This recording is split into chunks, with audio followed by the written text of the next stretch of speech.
Brilliance Audio presents the unabridged recording of Mine Till Midnight by Lisa Kleypas, performed by Rosalind Landor. Chapter 1. London, 1848. Autumn. Finding one person in a city of nearly 2 million was a formidable task. It helped if that person was a drunken sot of a brother whose behaviour was predictable. Still, it wouldn't be easy. "Leo, where are you?" Miss Amelia Hathaway thought desperately as the carriage wheels rattled along the cobbled street. Poor, wild, troubled Leo. Some people, when faced with intolerable circumstances, simply broke.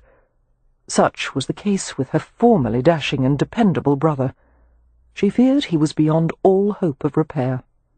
"We'll find him," Amelia said, with an assurance she didn't feel. She glanced at the Roma who sat opposite her. As usual, Mary Penn showed no expression. One could be forgiven for assuming Mary Penn was a man of limited emotions. He was so guarded, in fact, that even after living with the Hathaway family for 15 years, he still hadn't told anyone his first name. They had known him simply as Mary Penn ever since he had been found, battered and unconscious, beside a creek that ran through their property. When Mary Penn had awakened to discover himself surrounded by curious Hathaways, he had reacted violently. It had required their combined efforts to keep him in bed, all of them exclaiming that he would make his injuries worse. He must lie still.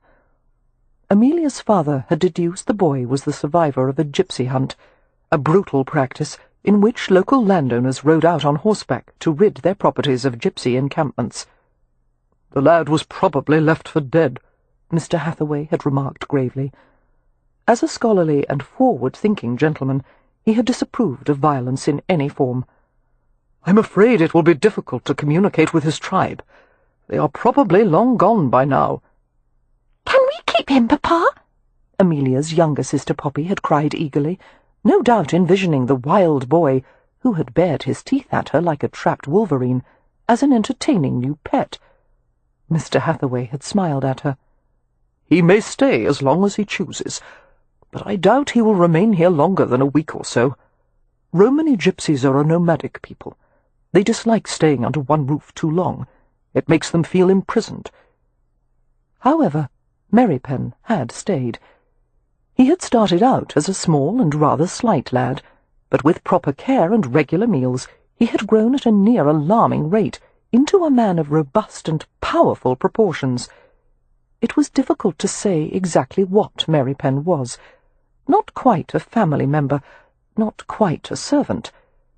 Although he worked in various capacities for the Hathaways, acting as a driver and jack-of-all-trades, he also ate at the family table whenever he chose, and occupied a bedroom in the main part of the cottage. Now that Leo had gone missing and was possibly in danger, there was no question that Mary Penn would help find him. It was hardly proper for Amelia to go unaccompanied in the presence of a man like Mary Penn, but at the age of 26 she considered herself beyond any need of chaperonage. "We shall begin by eliminating the places Leo would not go," she said. "Churches, museums, places of higher learning and polite neighbourhoods are naturally out of the question." "That still leaves most of the city," Mary Penn grumbled.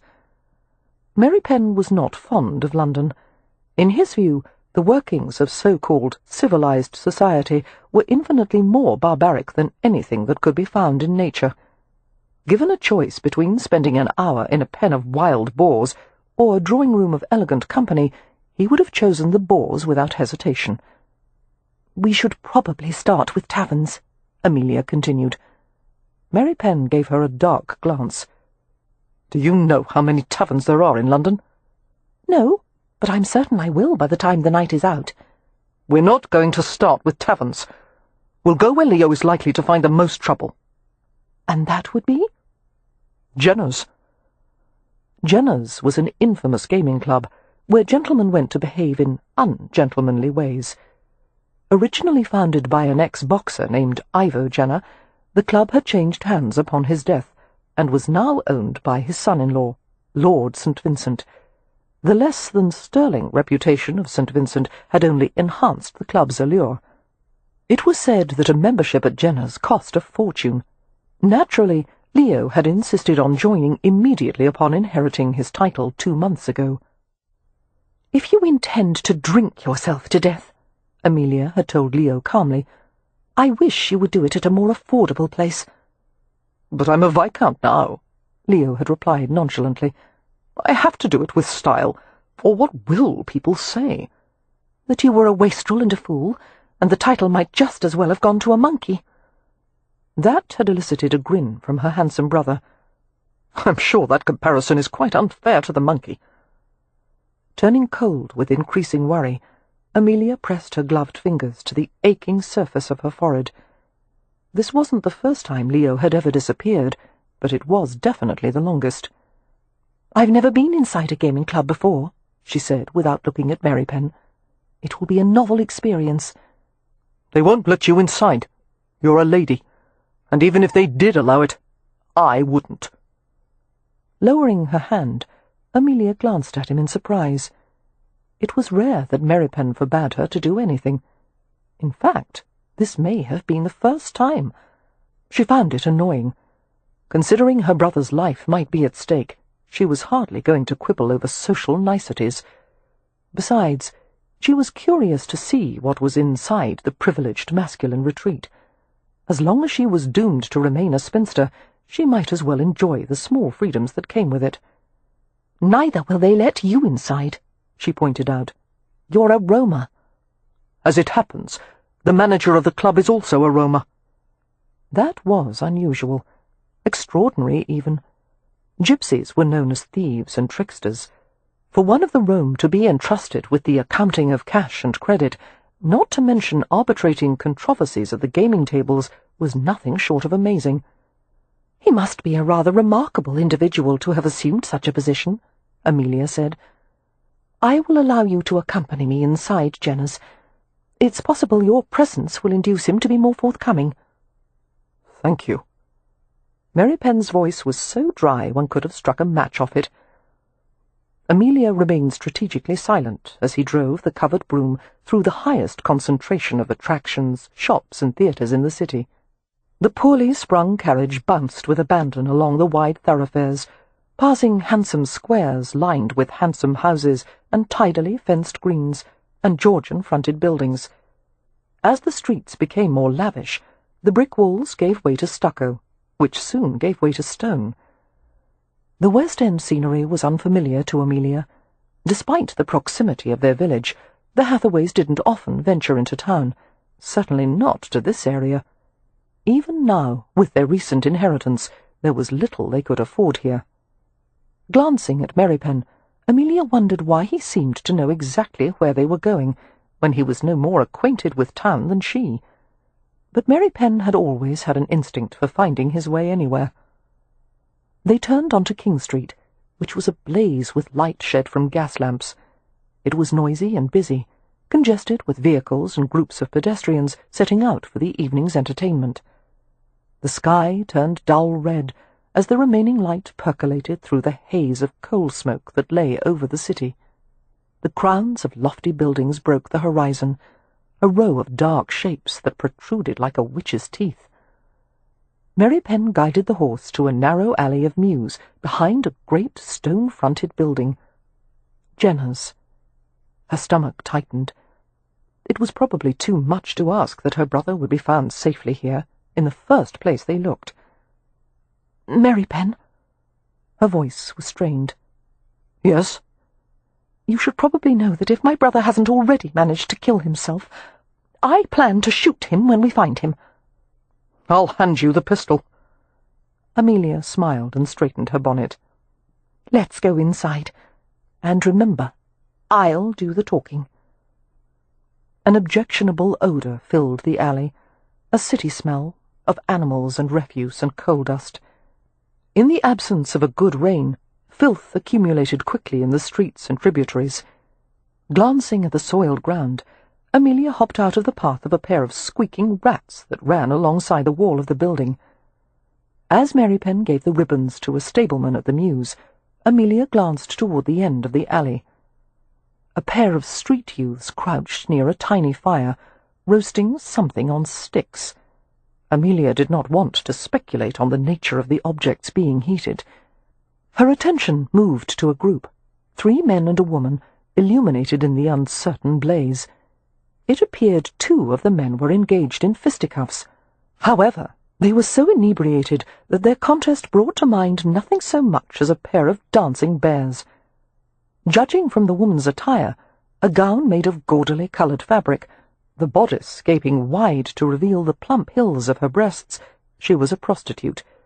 She seemed amused by the spectacle of 2 men battling over her, while a third attempted to break up the fracas. "Here now, my fine jacks," the woman called out in a Cockney accent. "I said I'd take you both on. No need for a cockfight."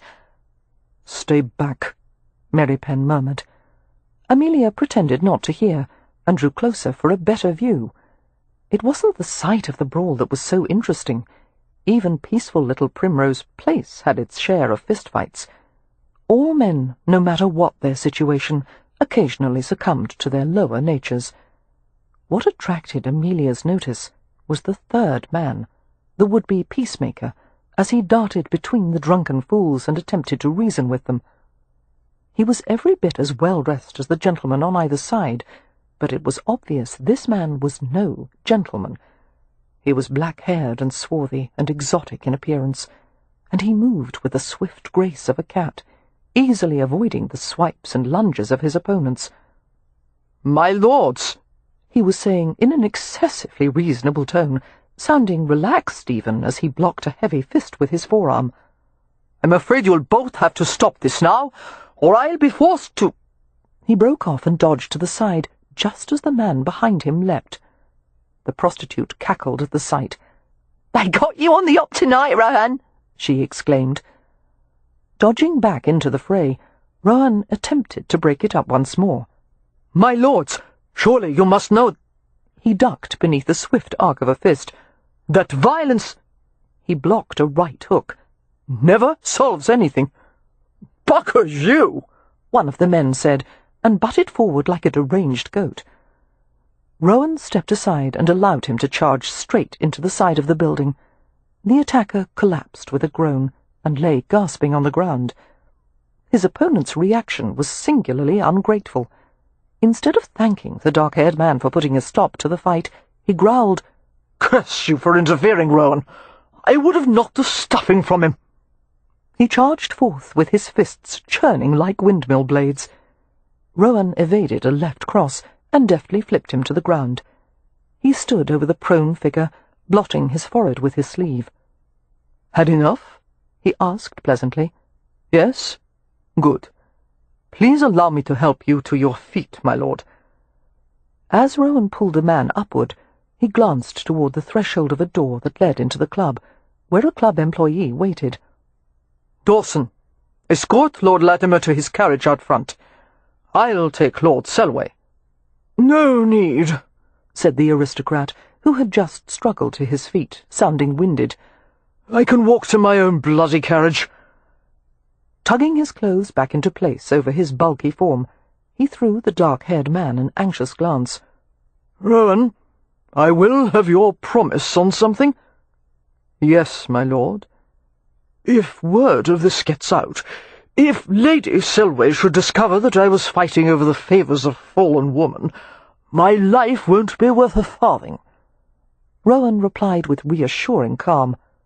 "She'll never know, my lord." "She knows everything," Selway said. "She's in league with the devil.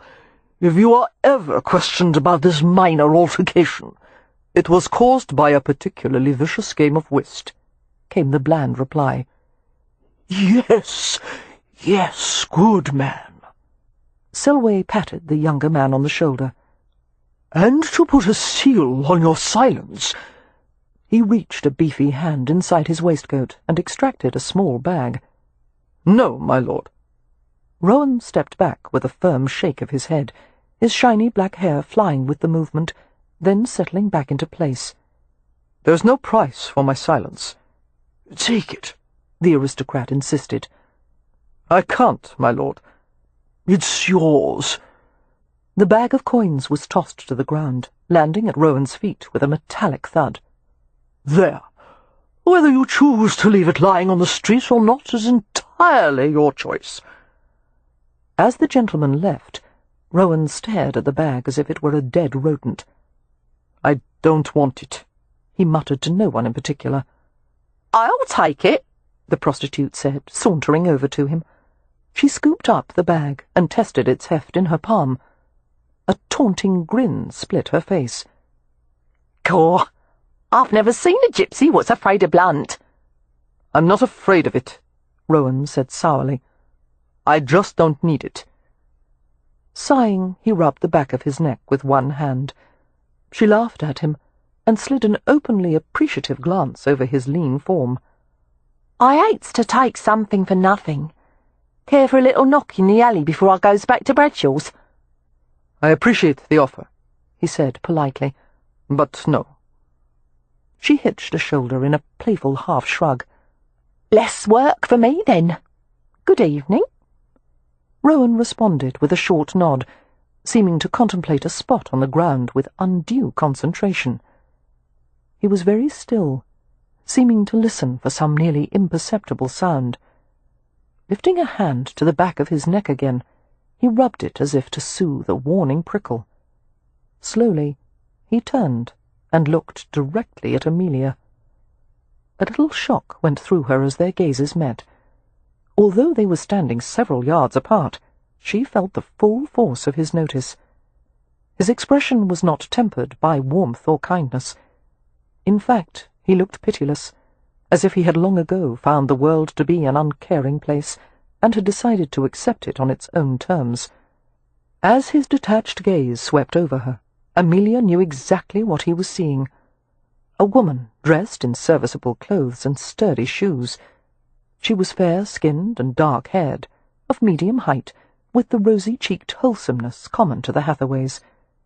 Her figure was sturdy and voluptuous, when the fashion was to be reed slim and wan and fragile. Without vanity, Amelia knew that although she wasn't a great beauty, she was sufficiently attractive to have caught a husband. However, she had always liked her independence too well to surrender it to the kind of men who had been inclined to court her. Practical men, who wanted a practical wife to manage their households efficiently. She didn't need them. God knew she was busy enough trying to manage the rest of the Hathaways. Rowan looked away from her. Without a word or a nod of acknowledgement, he walked to the back entrance of the club. His pace was unhurried, as if he were giving himself time to think about something. There was a distinctive grace in his movements. His strides didn't measure out distance so much as flow over it like water. Amelia reached the doorstep at the same time he did. "Sir, Mr. Rowan, I presume you are the manager of the club." Rowan stopped and turned to face her. They were standing close enough for Amelia to detect the scents of male exertion and warm skin. His unfastened waistcoat, made of luxurious grey brocade, hung open at the sides to reveal a thin white linen shirt beneath. As Rowan moved to button the waistcoat, Amelia saw a quantity of gold rings on his fingers. A ripple of nervousness went through her, leaving an unfamiliar heat in its wake. Her corset felt too tight, her high-necked collar constricting. Flushing, she brought herself to stare at him directly. He was a young man, not yet 30, with the countenance of an exotic angel. This face had definitely been created for sin. The brooding mouth, the angular jaw, the golden hazel eyes shaded by long, straight lashes. His hair needed cutting, the heavy black locks curling slightly over the back of his collar. Amelia's throat cinched around a quick, surprised breath as she saw the glitter of a diamond in his ear. He accorded her a precise bow. "At your service, Miss—" "Hathaway," she said precisely. She turned to indicate her companion, who had come to stand at her left. "And this is my companion, Merrypen." Rowan glanced at him alertly. "The Romany word for life, and also death." Was that what Merrypen's name meant? Surprised, Amelia looked up at him. Mary Penn gave a slight shrug to indicate it was of no importance. Amelia turned back to Rowan. "Sir, we've come to ask you a question or two regarding—" "I don't like questions." "I am looking for my brother, Lord Ramsay," she continued doggedly, "and I desperately need any information you may possess as to his whereabouts." "I wouldn't tell you even if I knew." His accent was a subtle mixture of foreignness and cockney, and even a hint of upper class. It was the voice of a man who kept company with an unusual assortment of people. "I assure you, sir, I wouldn't put myself nor anyone else to the trouble were it not absolutely necessary. But this is the 3rd day since my brother has gone missing." "Not my problem." Rowan turned toward the door. "He tends to fall in with bad company." "That's unfortunate." "He could be dead by now." "I can't help you. I wish you luck in your search." Rowan pushed the door and made to enter the club. He stopped as Mary Penn spoke. Since Mary Penn had first come to the Hathaways, there had been only a handful of occasions on which Amelia had heard him speak the secret language known to Romany gypsies. It was heathen-sounding, thick with consonants and drawn-out vowels, but there was a primitive music in the way the words fit together. Staring at Mary Penn intently, Rowan leaned his shoulder against the doorframe. "The old language," he said. "It's been years since I've heard it. Who is the father of your tribe?" "I have no tribe." A long moment passed, while Mary Penn remained inscrutable in the face of Rowan's regard. Rowan's hazel eyes narrowed. "Come in," he said curtly. "I'll see what I can find out." They were brought into the club without ceremony, Rowan directing an employee to show them to a private receiving room upstairs. Amelia heard the hum of voices and music coming from somewhere, and footsteps coming and going.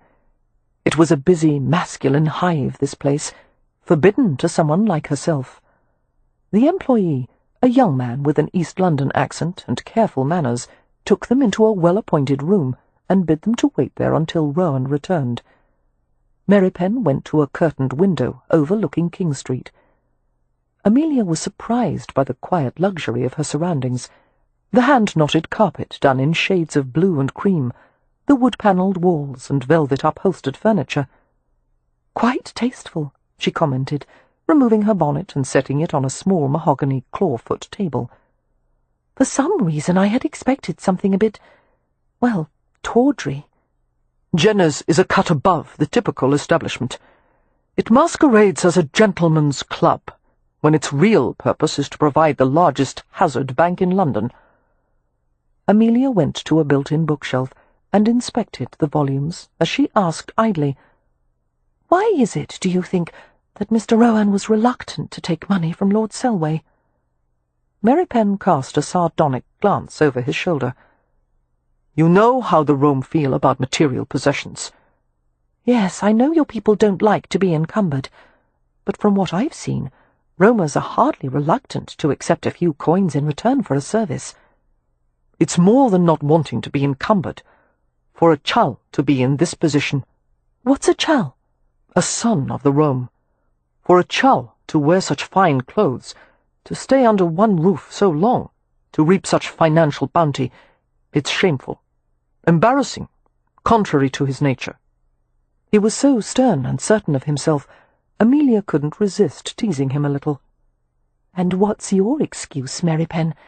You've stayed under the Hathaway roof for an awfully long time." "That's different. For one thing, there's no profit in living with you." Amelia laughed. "For another," Mary Penn's voice softened, "I owe my life to your family." Amelia felt a surge of affection as she stared at his unyielding profile.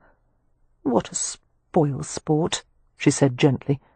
"I try to mock you, and you ruin the moment with sincerity. You know you're not obligated to stay, dear friend. You've repaid your debt to us 1,000 times over." Mary Penn shook his head immediately. "It would be like leaving a nest of plover chicks with a fox nearby." "We're not as helpless as all that," she protested. I'm perfectly capable of taking care of the family, and so is Leo, when he's sober." "When would that be?" His bland tone made the question all the more sarcastic. Amelia opened her mouth to argue the point, but was forced to close it. Mary Penn was right. Leo had wandered through the past 6 months in a state of perpetual inebriation. She put a hand to her midriff, where worry had accumulated like a sack of lead shot. Poor, wretched Leo. She was terrified nothing could be done for him. Impossible to save a man who didn't want to be saved. That wouldn't stop her from trying, however. She paced around the room, too agitated to sit and wait calmly. Leo was out there somewhere, needing to be rescued, and there was no telling how long Rowan would have them bide their time here. "I'm going to have a look around," she said, heading to the door. "I won't go far. Stay here, Mary Penn, in case Mr. Rowan should come." She heard him mutter something beneath his breath. Ignoring her request, he followed at her heels as she went out into the hallway. "This isn't proper," he said behind her. Amelia didn't pause. Propriety had no power over her now. "This is my one chance to see inside a gaming club. I'm not about to miss it." Following the sound of voices, she ventured toward a gallery that wrapped around the second story of a huge, splendid room. Crowds of elegantly dressed men gathered around 3 large hazard tables, watching the play, while croupiers used rakes to gather dice and money. There was a great deal of talking and calling out, the air crackling with excitement. Employees moved through the hazard room, some bearing trays of food and wine, others carrying trays of chips and fresh cards. Remaining half hidden behind a column, Amelia surveyed the crowd from the upper gallery. Her gaze alighted on Mr. Rowan, who had donned a black coat and cravat. Even though he was similarly attired to the club members, he stood out from the others like a fox among pigeons. Rowan half sat, half leaned against the bulky mahogany manager's desk in the corner of the room where the Hazard Bank was managed. He appeared to be giving directions to an employee. He used a minimum of gestures, but even so, there was a suggestion of showmanship in his movements, an easy physicality that drew the eye. And then, somehow, the intensity of Amelia's interest seemed to reach him. He reached up to the back of his neck, and then he looked directly at her, just as he had done in the alley. Amelia felt her heartbeat awaken everywhere, in her limbs and hands and feet, and even in her knees. A tide of uncomfortable colour washed over her. She stood immersed in guilt and heat and surprise, red-faced as a child, before she could finally gather her wits sufficiently to dart behind the column. "What is it?" she heard Mary Penn ask. "I think Mr. Rowan saw me." A shaky laugh escaped her. "Oh, dear! I hope I haven't annoyed him. Perhaps we should go back to the receiving room." Chapter 2. Cam Rowan pushed away from the mahogany desk and left the hazard room. As usual, he couldn't leave without being stopped once or twice. There was an usher, whispering that Lord So-and-so wished to have his credit limit raised, an under-butler asking if he should replenish the sideboard of refreshments in one of the card rooms. He answered their questions absently, his mind occupied with the woman awaiting him upstairs. An evening that had promised to be routine was turning out to be rather peculiar. It had been a long time since a woman had aroused his interest as Amelia Hathaway had. The moment he had seen her standing in the alley, wholesome and pink-cheeked, her voluptuous figure contained in a modest gown, he had wanted her. He had no idea why, when she was the embodiment of everything that annoyed him about Englishwomen. It was obvious Miss Hathaway had a relentless certainty in her own ability to organize and manage everything around her. Cam's usual reaction to that sort of female was to flee in the opposite direction. But as he had stared into her pretty blue eyes and seen the tiny, determined frown hitched between them, he had felt an unholy urge to snatch her up and carry her away somewhere and do something uncivilized, barbaric even. Of course, uncivilized urges had always lurked a bit too close to his surface, and in the past year Cam had begun to find it more difficult than usual to control them. He had become uncharacteristically short-tempered, impatient, easily provoked. The things that had once given him pleasure were no longer satisfying. Worst of all, he'd found himself satisfying his sexual urges with the same lack of enthusiasm he was doing everything else these days. Finding female companionship was never a problem. Cam had found release in the arms of many a willing woman, and had repaid the favour until they had purred with satisfaction. There was no real thrill in it, however, no excitement, no fire, no sense of anything other than having taken care of a bodily function as ordinary as sleeping or eating. Cam had been so troubled that he'd actually brought himself to discuss it with his employer, Lord St. Vincent. Once a renowned skirt-chaser, now an exceptionally devoted husband, St. Vincent knew as much about these matters as any man alive. When Cam had asked glumly if a decrease in physical urges was something that naturally occurred when a man entered his 30s, St. Vincent had choked on his drink. "Good God, no," the Viscount had said, coughing slightly as a swallow of brandy seared his throat. They had been in the manager's office of the club, going over account books in the early hours of the morning. St. Vincent was a handsome man, with wheat-coloured hair and pale blue eyes. Some claimed he had the most perfect form and features of any man alive, the looks of a saint, the soul of a scoundrel. "If I may ask, what kind of women have you been taking to bed?" "What do you mean? What kind?" Cam had asked warily. "Beautiful or plain?" "Beautiful, I suppose." "Well, there's your problem," St. Vincent said in a matter-of-fact tone. "Plain women are far more enjoyable. There's no better aphrodisiac than gratitude. Yet you married a beautiful woman." A slow smile had curved St. Vincent's lips. "Wives are a different case altogether. They require a great deal of effort, but the rewards are substantial. I highly recommend wives, especially one's own." Cam had stared at his employer with annoyance, reflecting that serious conversation with St. Vincent was often hampered by the Viscount's fondness for turning it into an exercise of wit.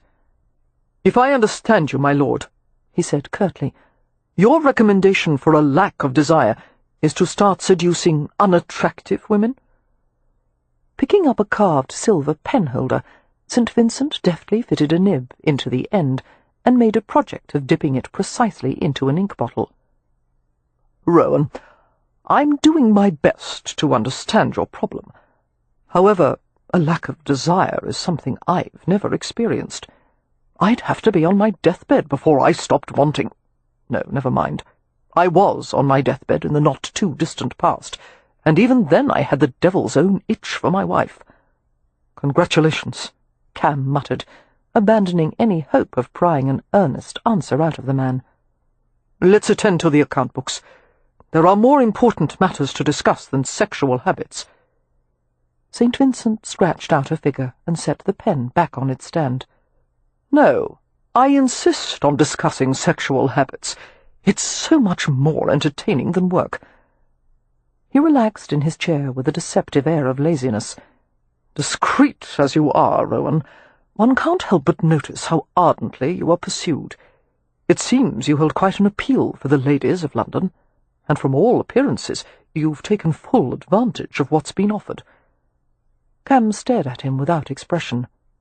"Pardon, but are you leading to an actual point, my lord?" Leaning back in his chair, St. Vincent made a temple of his elegant hands and regarded Cam steadily. "Since you've had no problem with lack of desire in the past, I can only assume that, as happens with other appetites, yours has been sated with an overabundance of sameness. A bit of novelty may be just the thing." Considering the statement, which actually made sense, Cam wondered if the notorious former rake had ever been tempted to stray. Having known Evie since childhood, when she had come to visit her widowed father at the club from time to time, Cam felt as protective of her as if she'd been his younger sister. No one would have paired the gentle-natured Evie with such a libertine, and perhaps no one had been as surprised as St. Vincent himself to discover their marriage of convenience had turned into a passionate love-match. "What of married life?" Cam asked softly. "Does it eventually become an overabundance of sameness?" St. Vincent's expression changed, the light blue eyes warming at the thought of his wife. "It has become clear to me that with the right woman one can never have enough. I would welcome an overabundance of such bliss, but I doubt such a thing is mortally possible." Closing the account-book with a decisive thud, he stood from the desk. "If you'll excuse me, Rowan, I'll bid you good evening. What about finishing the night's accounting? I'll leave the rest in your capable hands." At Cam's skull, St. Vincent shrugged innocently. "Rowan, one of us is an unmarried man with superior mathematical abilities and no prospects for the evening. The other is a confirmed lecher in an amorous mood, with a willing and nubile young wife waiting at home. Who do you think should do the damned account-books?" And with a nonchalant wave, St. Vincent had left the office. Novelty had been St. Vincent's recommendation. Well, that word certainly applied to Miss Hathaway. Cam had always preferred experienced women who regarded seduction as a game and knew better than to confuse pleasure with emotion. He had never cast himself in the role of tutor to an innocent. In fact, the prospect of initiating a virgin was distinctly off-putting. Nothing but pain for her, and the appalling possibility of tears and regrets afterward. He recoiled from the idea. No, there would be no pursuit of novelty with Miss Hathaway. Hastening his pace, Cam went up the stairs to the room where the woman waited with the dark-faced chowl. Mary Penn was a common Romany name, yet the man was in a most uncommon position. It appeared he was acting as the woman's servant, a bizarre and repugnant situation for a freedom-loving Roma. So the two of them, Cam and Mary Penn, had something in common. Both of them worked for Gajos, instead of roaming the earth freely as God intended. A Roma didn't belong indoors, enclosed in walls, living in boxes, as all rooms and houses were, shut away from the sky and wind and sun and stars, breathing in stale air scented with food and floor polish. For the first time in years, Cam felt a surge of mild panic. He fought it back and focused on the task at hand, getting rid of the peculiar pair in the receiving room. Tugging at his collar to loosen it, he pushed at the half-open door and entered the room. Miss Hathaway stood near the doorway, waiting with tightly leashed impatience, while Mary Penn remained a dark presence in the corner. As Cam approached and looked into her upturned face, the panic dissolved in a curious rush of heat. Her blue eyes were smudged with faint lavender shadows, and her soft-looking lips were pressed into a tight seam. Her hair had been pulled back and pinned, dark and shining against her head. That scraped-back hair, the modest, restrictive clothing, advertised her as a woman of inhibitions, a proper spinster. But nothing could have concealed her radiant will. She was delicious. He wanted to unwrap her like a long-awaited gift. He wanted her vulnerable and naked beneath him, that soft mouth swollen from hard, deep kisses, her pale body flushed with heat. Startled by her effect on him, Cam made his expression blank as he studied her. "Well?" Amelia demanded, clearly unaware of the turn of his thoughts, which was a good thing, as they likely would have sent her screaming from the room. "Have you discovered anything about my brother's whereabouts?" "I have." "And?" "Lord Ramsay visited earlier this evening. Lost some money at the hazard table." "Thank God he's alive!" Amelia exclaimed. "And apparently decided to console himself by visiting the local brothel." "Brothel?" She shot Mary Penn an exasperated glance. "I swear it, Mary Penn. He'll die at my hands tonight." She looked back at Cam. "How much did he lose at the hazard table?" "Approximately £500. The pretty blue eyes widened in outrage. "He'll die slowly at my hands. Which brothel?" "Bradshaw's." Amelia reached for her bonnet. "Come, Merrypen, we're going there to collect him."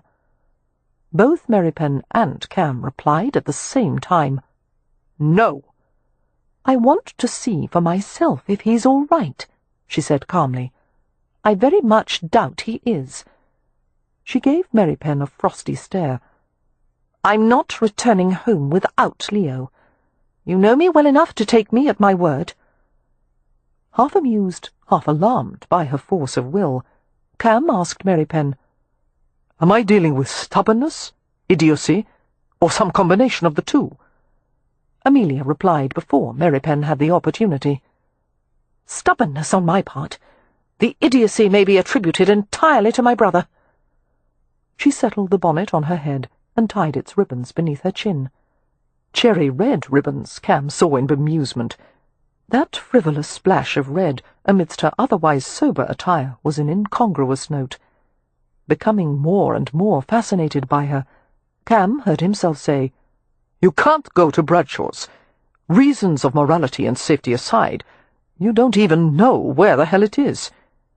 Amelia didn't flinch at the profanity. "I assume a great deal of business is sent back and forth between your establishment and Bradshaw's. You say the place is local, which means all I have to do is follow the foot traffic from here to there. Goodbye, Mr. Rowan. Your help has been greatly appreciated." Cam moved to block her path. "All you'll accomplish is making a fool of yourself, Miss Hathaway. You won't get past the front door. A brothel like Bradshaw's doesn't take strangers off the street." "How I manage to retrieve my brother, sir, is no concern of yours." She was correct. It wasn't. But Cam hadn't been this entertained in a long time. No sensual depravities, no skilled courtesan, not even a room full of unclothed women could have interested him half as much as Miss Amelia Hathaway and her red ribbons. "I'm going with you," he said. She frowned. "No, thank you." "I insist." "I don't need your services, Mr. Rowan." Cam could think of a number of services she was clearly in need of, most of which would be a pleasure for him to provide. "Obviously it will be to everyone's benefit for you to retrieve Ramsay and leave London as quickly as possible. I consider it my civic duty to hasten your departure."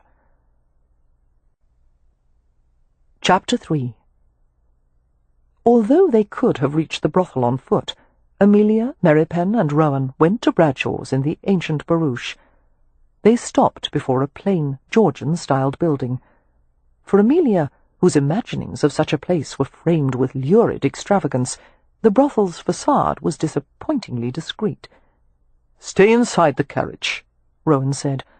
"I'll go inside and inquire as to Ramsay's whereabouts." He gave Merrypen a hard look. "Don't leave Miss Hathaway unattended, even for a second. It's dangerous at this time of night." "It's early evening," Amelia protested, "and we're in the West End, amid crowds of well-dressed gentlemen. How dangerous could it be?" "I've seen those well-dressed gentlemen do things that would make you faint to hear of them." "I never faint," Amelia said indignantly. Rowan's smile was a flash of white in the shadowed interior of the carriage. He left the vehicle and dissolved into the night as if he were part of it, blending seamlessly except for the ebony glimmer of his hair and the sparkle of the diamond at his ear. Amelia stared after him in wonder. What category did one put such a man in? He was not a gentleman, nor a lord, nor a common working man, nor even wholly a gypsy. A shiver chased beneath her corset stays as she recalled the moment he had helped her up into the carriage. Her hand had been gloved, but his had been bare, and she had felt the heat and strength of his fingers, and there had been the gleam of a thick gold band on his thumb. She had never seen such a thing before. "Merrypen, what does it signify when a man wears a thumb ring? Is it a gypsy custom?"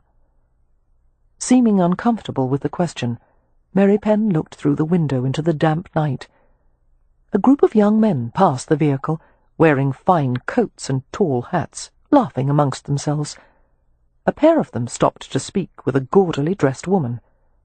Still frowning, Mary Penn replied to Amelia's question.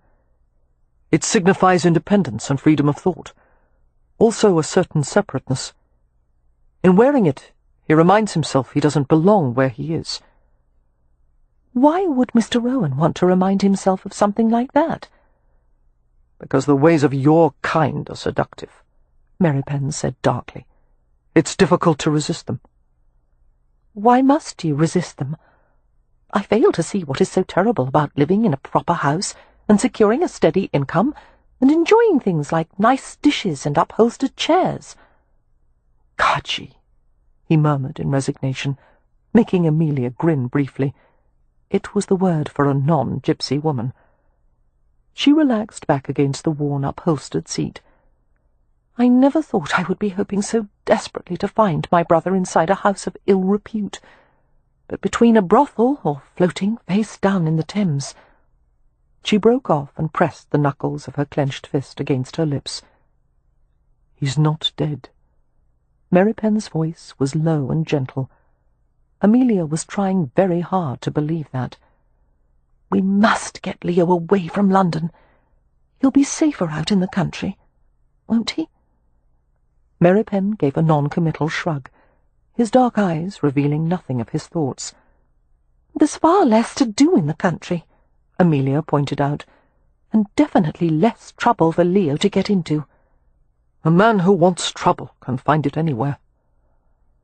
After minutes of unbearable waiting, Rowan returned to the brougham and tugged the door open. "Where is he?" Amelia demanded as the Gypsy climbed inside. "Not here. After Lord Ramsay went upstairs with one of the girls and, conducted the transaction, he left the brothel." "Where did he go? Did you ask?" "He told them he was going to a tavern called the Hell and Bucket." "Lovely," Amelia said shortly. "Do you know the way?" Seating himself beside her, Rowan glanced at Mary Penn. "Follow St. James eastward. Turn left after the third crossing." Mary Penn flicked the ribbons, and the carriage rolled past a trio of prostitutes. Amelia watched the women with undisguised interest. "How young some of them are," she said. "If only some charitable institution would help them find respectable employment."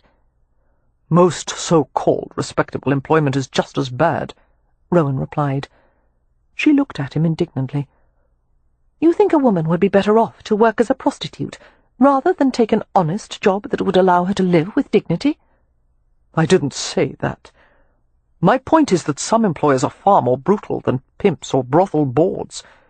Servants have to endure all manner of abuse from their masters, female servants in particular.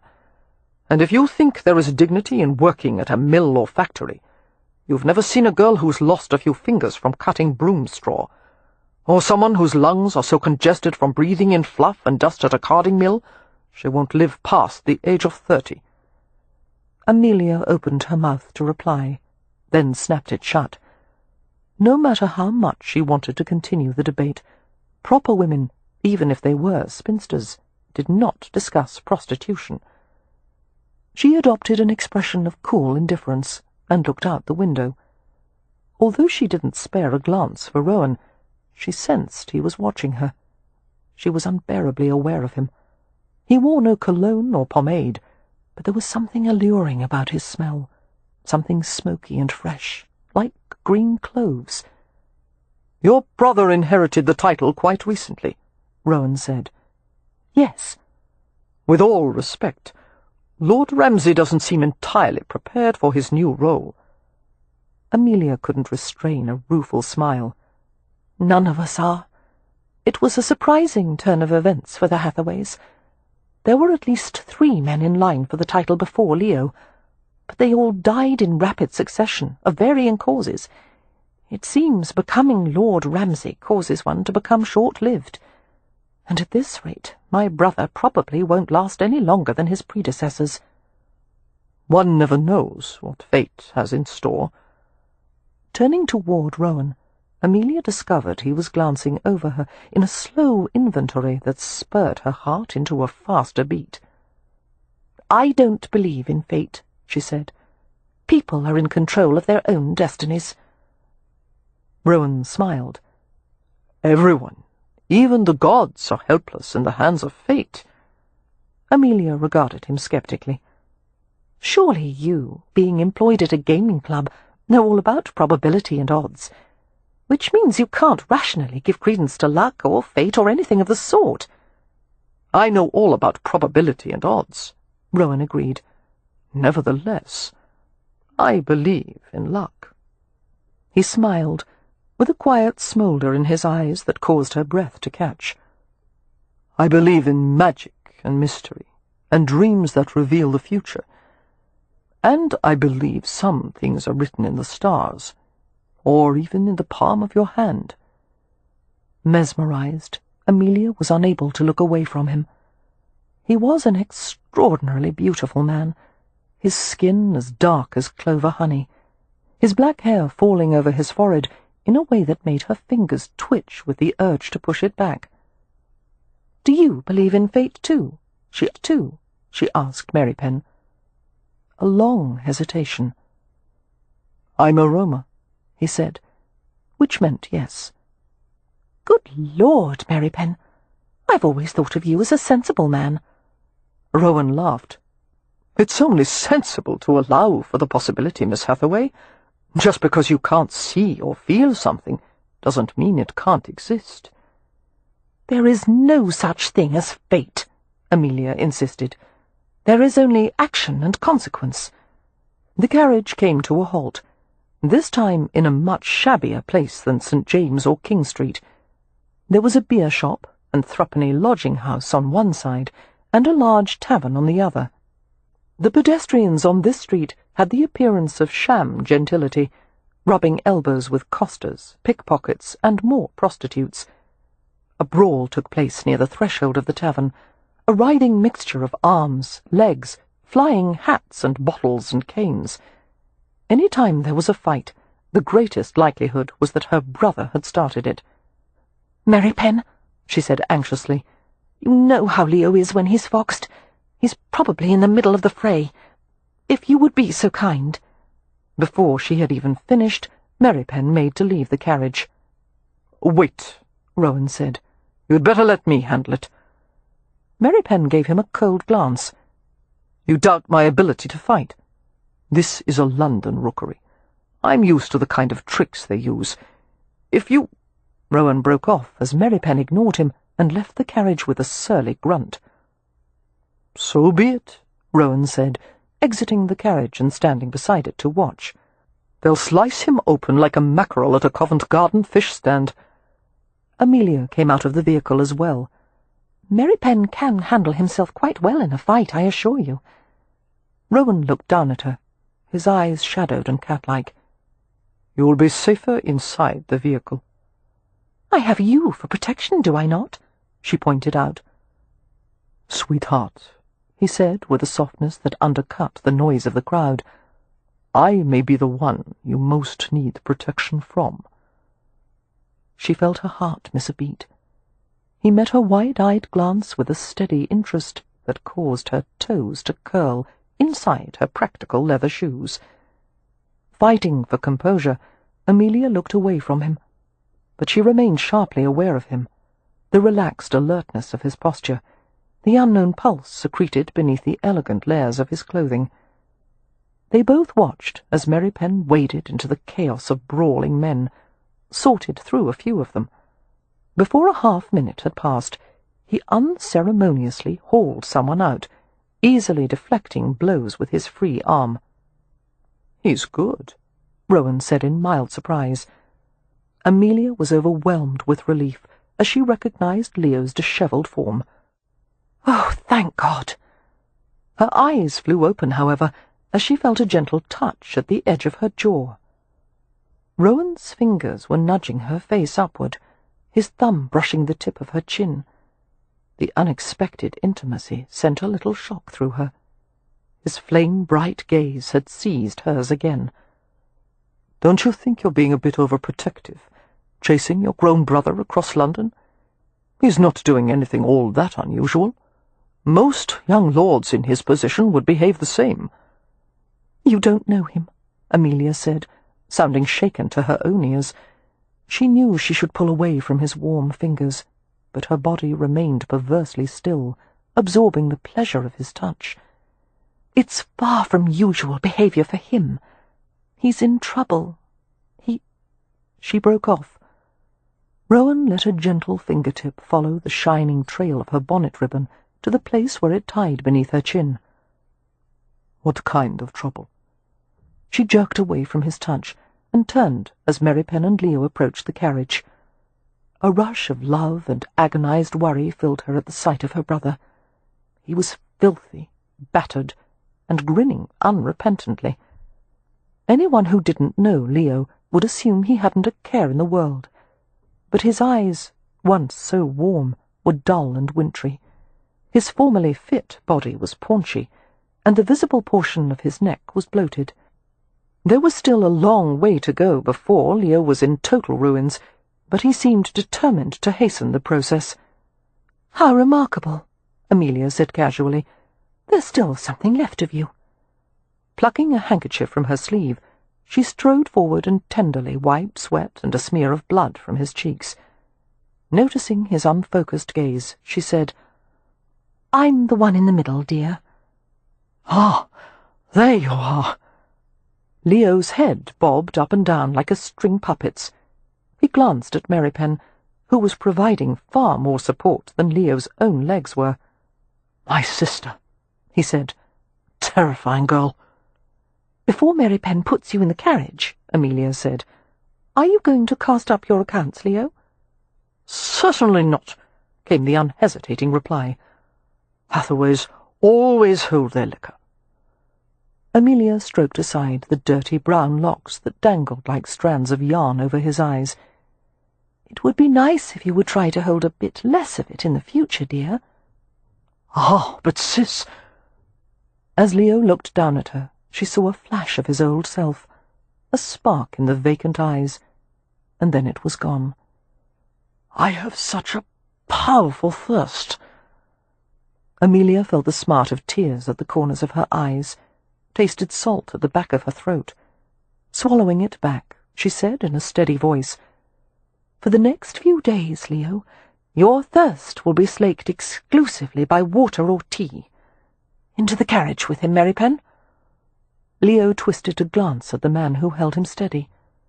"For God's sake, you're not going to put me in her custody, are you?"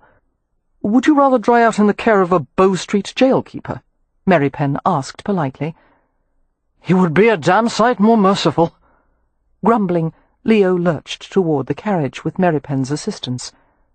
Amelia turned to Cam Rowan, whose face was inscrutable. "May we take you back to Jenner's, sir? It will be tight quarters in the carriage, but I think we can manage." "No, thank you." Rowan walked slowly around the carriage with her.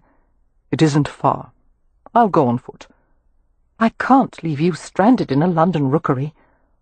Rowan stopped with her at the back of the carriage, where they were partially sheltered from view. "I'll be fine. The city holds no fears for me." "Hold still." Rowan turned her face up again, one hand cradling her jaw, while the other descended to her cheek.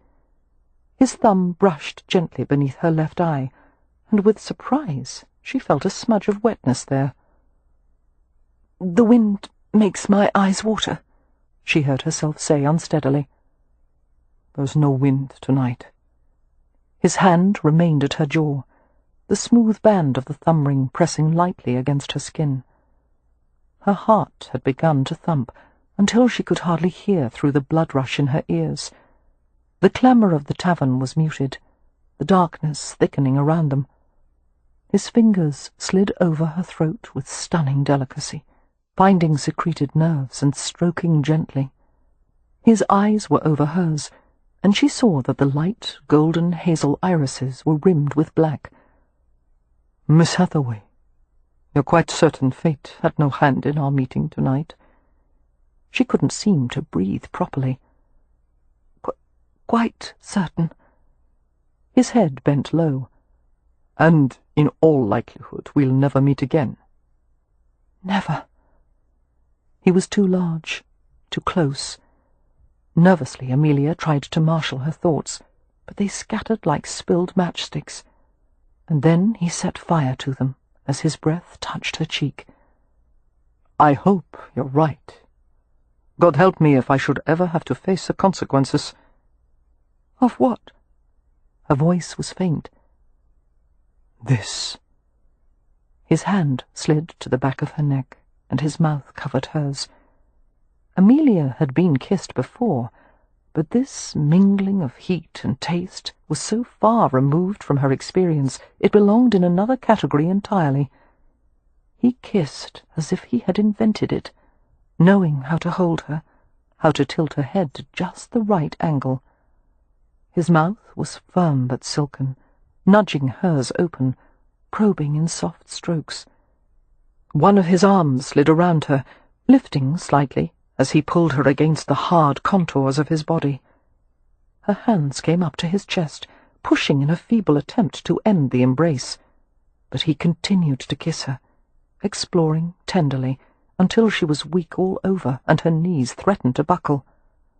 With each breath she drew in a deeper scent of him, the sweetness of beeswax soap, the hint of salt of his skin. The supple power of his body was all around her, and she couldn't stop herself from relaxing into it, letting him support her. More kisses, one beginning before another had quite finished, moist and intimate caresses, secret strokes of pleasure and promise. With a soft murmur, foreign words that fell pleasantly on her ears, Rowan took his mouth from hers. His lips wandered along the flushed curve of her neck, lingering on the most vulnerable spots. Her body felt swollen inside her clothes, the corset cinching around the desperate pitch of her lungs. She quivered as he reached a place of exquisite sensation and touched it with the tip of his tongue, as if the taste of her was some exotic spice. A pulse awakened in her breasts and stomach and between her thighs. She was filled with a dreadful urge to press against him. She wanted to fight free of the layers and layers of smothering fabric that made up her skirts. He was so careful, so gentle. The crash of a bottle on the pavement, the sound of glass breaking, jolted her from the haze. "No!" she gasped, now struggling. Rowan released her, his hand steadying her as she fought for equilibrium. Amelia turned blindly and staggered toward the open door of the carriage. Everywhere he had touched, her nerves stung with the desire for more. She kept her head low, grateful for the concealment of her bonnet. Desperate for escape, Amelia ascended to the carriage step. Before she could climb in, however, Amelia felt Rowan's hands at her waist. He held her from behind, trapping her long enough to whisper near her ear, "Lachodrom." The Romany farewell. Amelia recognized it from the handful of words Merrypen had taught the Hathaways. An intimate shock went through her as the heat of his breath collected in her ear. She couldn't reply, only climbed into the carriage and awkwardly pulled the mass of her skirts away from the open doorway. The door was closed firmly, and the vehicle started forward as the horse obeyed Merrypen's guidance. The two Hathaways occupied their respective corners of the seat, one of them drunk, the other dazed. After a moment, Amelia reached to untie her bonnet with trembling hands, and discovered the ribbons were hanging loose. One ribbon, actually. The other. Removing her bonnet, Amelia regarded it with a perplexed frown. One of the red silk ribbons was gone, except for the tiny remnant at the inside edge. It had been neatly cut. He had taken it. Chapter 4. 1 week later, all 5 Hathaway siblings and their belongings had removed from London to their new home in Hampshire. Despite the challenges that awaited them, Amelia was strongly hopeful their new situation would benefit them all. The house in Primrose Place held too many memories. Things had never been the same since both Hathaway parents had died. Her father of a heart ailment, her mother of grief a few months afterward. It seemed the walls had absorbed the family's sorrow until it had become part of the paint and paper and wood. Amelia couldn't look at the hearth of the main room without remembering her mother sitting there with her sewing basket, or visit the garden without thinking of her father pruning his prized apothecary roses.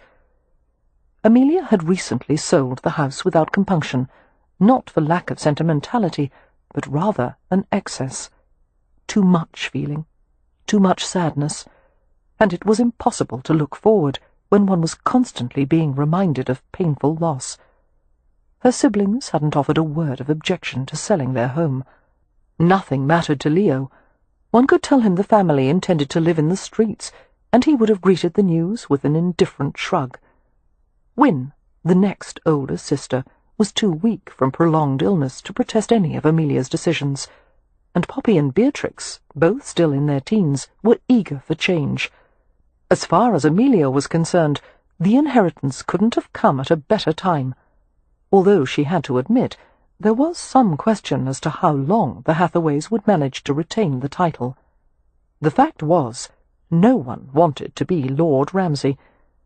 For the previous 3 Lord Ramsays, the title had been accompanied by a streak of singular ill fortune, capped by untimely death, which explained in part why the Hathaways' distant relatives had been quite happy to see the viscountcy go to Leo. "Do I get any money?" had been Leo's first question upon being informed of his ascendancy to the peerage. The answer had been a qualified yes. Leo would inherit the Hampshire estate of limited acreage, and a modest annual sum that wouldn't begin to account for the cost of refurbishing it. "We're still poor," Amelia had told her brother after poring over the solicitor's letter describing the estate and its affairs. "The estate is small. The servants and most of the tenants have left. The house is shabby, and the title is apparently cursed, which makes the inheritance a white elephant, to say the least. However, we have a distant cousin who may arguably be in line before you. We can try to throw it all off on him. There is a possibility that our great-great-great-grandfather may not have been legitimate issue, which would allow us to apply for forfeiture of the title on the grounds of—" "I'll take the title," Leo had said decisively. "Because you don't believe in curses any more than I do?" "Because I'm already so damned cursed, another one won't matter." Having never been to the southern county of Hampshire before, all the Hathaway siblings, with the exception of Leo, craned their necks to view the scenery. Amelia smiled at her sister's excitement. Poppy and Beatrix, both dark-haired and blue-eyed like herself, were filled with high spirits. Her gaze alighted on Wynne, and stayed for a moment, taking careful measure of her condition. Wynne was different from the rest of the Hathaway brood, the only one who had inherited their father's pale blonde hair and introspective nature. She was shy and quiet, enduring every hardship without complaint. When scarlet fever had swept through the village a year earlier, Leo and Wynne had fallen gravely ill. Leo had made a complete recovery, but Wynne had been frail and colourless ever since. The doctor had diagnosed her with a weakness of the lungs, caused by the fever, that he said might never improve. Amelia refused to accept that Wynne would be an invalid forever. No matter what it took, she would make Wynne well again. It was difficult to imagine a better place for Wynne and the rest of the Hathaways than Hampshire. It was one of the most beautiful counties in England, with intersecting rivers, great forests, meadows, and wet heathlands. The Ramsay estate was situated close to Stony Cross, one of the largest market towns in the county. Stony Cross exported cattle, sheep, timber, corn, a plenitude of local cheeses, and wildflower honey. Rich territory indeed. "I wonder why the Ramsay estate is so unproductive," Amelia mused, as the carriage travelled alongside lush pastures. "The land in Hampshire is so fertile, one almost has to try not to grow something here." "But our land is cursed, isn't it?" Poppy asked with mild concern. "No," Amelia replied, "not the estate itself, just the title holder, which would be Leo." "Oh." Poppy relaxed. "That's fine, then." Leo didn't bother responding, only huddled in the seat corner, looking surly and miserable. Although a week of enforced sobriety had left him clear-eyed and clear-headed, it had done nothing to improve his temper. With Mary Penn and the Hathaways watching over him like hawks, he'd had no opportunity to drink anything other than water or tea. For the first few days, Leo had been given to uncontrollable shaking, agitation, and profuse sweating. Now that the worst of it was over, he looked more like his old self. But few people would believe Leo was a man of 28. The past year had aged him immeasurably. The closer they came to Stony Cross, the lovelier the scenery was, until it seemed nearly every view was worth painting. The carriage rode past tidy black-and-white cottages with thatched roofs, mill-houses and ponds shrouded with weeping willows, old stone churches dating back to the Middle Ages.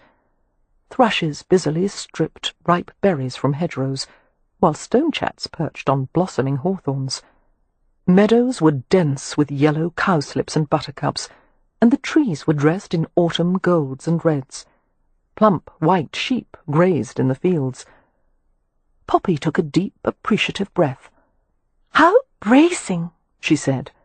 "I wonder what makes the country air smell so different."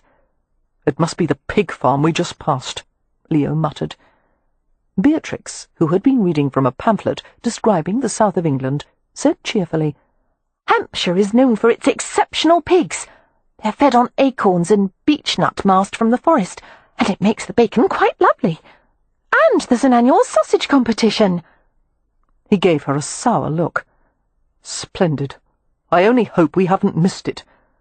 Wynne, who had been reading from a thick tome about Hampshire and its environs, volunteered, "The history of Ramsay House is impressive." "Our house is in a history book?"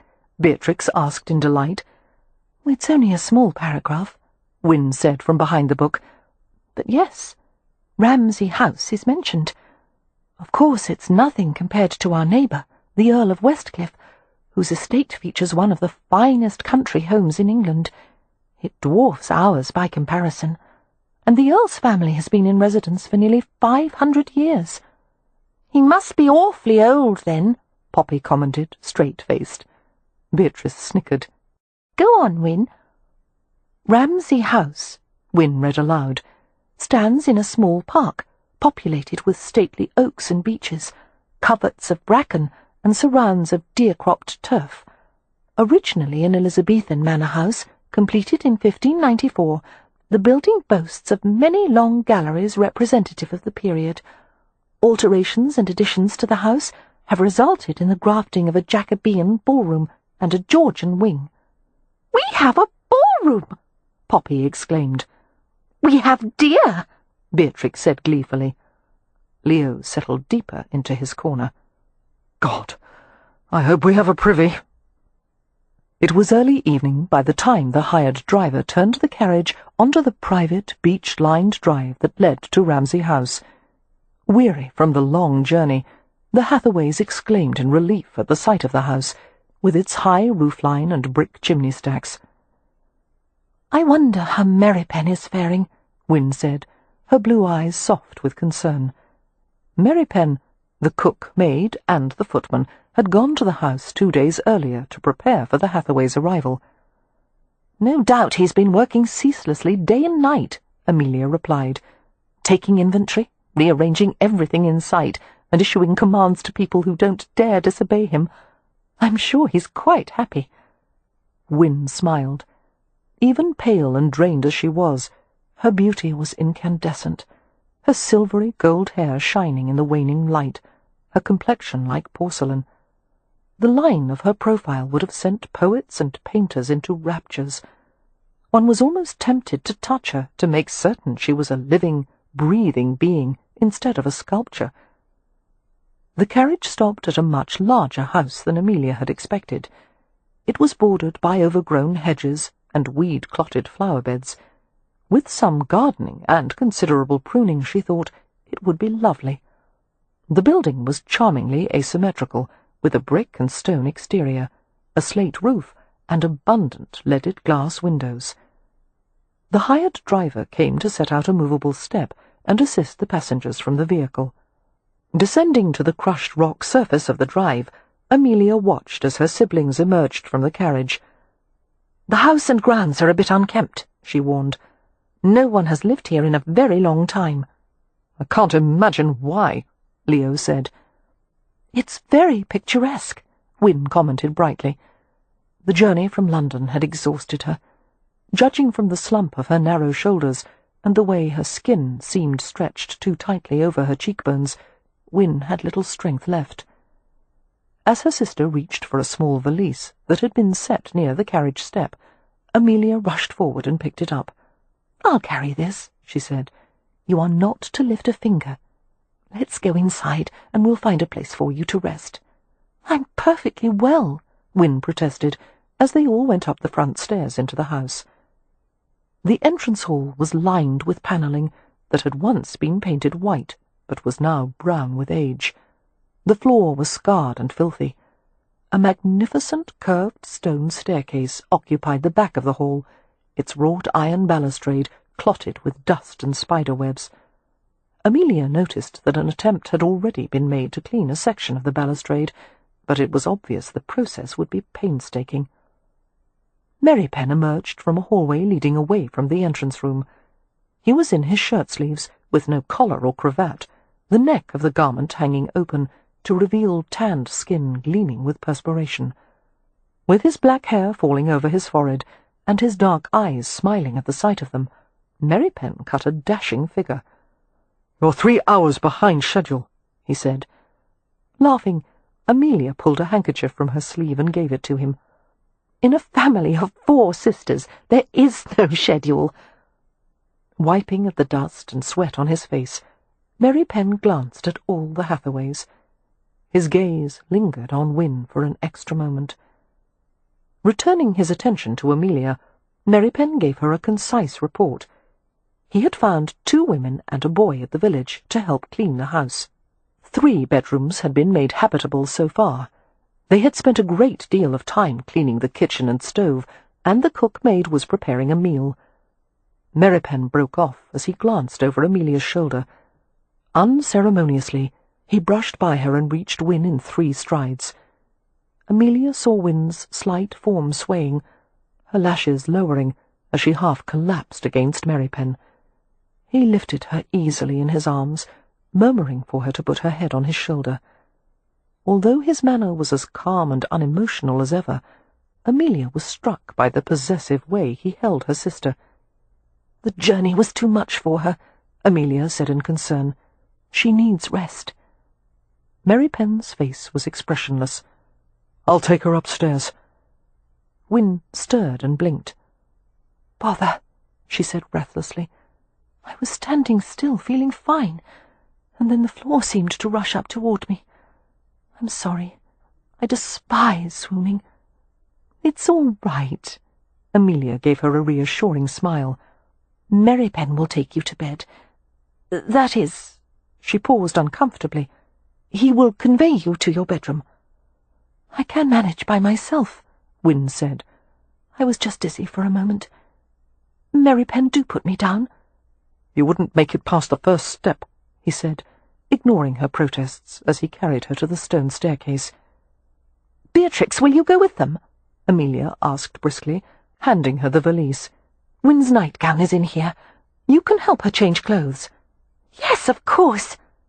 Beatrix scampered toward the stairs. Left in the entrance hall with Leo and Poppy, Amelia turned a slow circle to view all of it. "The solicitor said the estate was in disrepair," she said.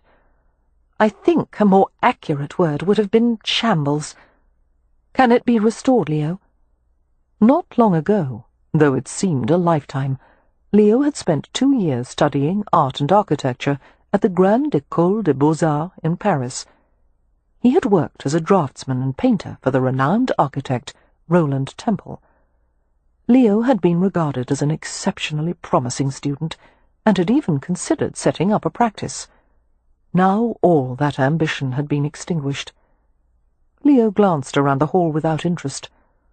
"Barring any structural repairs, we would need about 25 to 30,000 pounds at least." The figure caused Amelia to blanch. She lowered her gaze to the pock-marked floor at her feet and rubbed her temples. "Well, one thing is obvious. We need the advantage of wealthy in-laws, which means you should start looking for available heiresses, Leo." She flicked a playful glance at her sister. "And you, Poppy, you'll have to catch a viscount, or at the very least a baron." Her brother rolled his eyes. "Why not you? I don't see why you should be exempt from having to marry for the family's benefit." Poppy gave her sister a sly glance. "At Amelia's age, women are far beyond thoughts of romance and passion." "One never knows," Leo told Poppy. "She may catch an elderly gentleman who needs a nurse." Amelia tolerated their teasing with a smile and a slight shake of her head. "Thank you, but at this advanced state of life, I have no ambitions to marry." Leo surprised her by bending to brush a light kiss on her forehead. "You haven't met a man worth giving up your independence for, but you will some day." He grinned before adding, "Despite your encroaching old age." For a moment, Amelia's mind chased back to the memory of the kiss in the shadows, the mouth slowly consuming hers, the gentle, masculine hands, the whisper at her ear. Lacho drom. As her brother turned to walk away, she asked with mild exasperation, "Where are you going? Leo, you can't leave when there's so much to be done." He stopped and glanced back at her with a raised brow. "You've been pouring unsweetened tea down my throat for days. If you have no objection, I'd like to go out for a piss." She narrowed her eyes.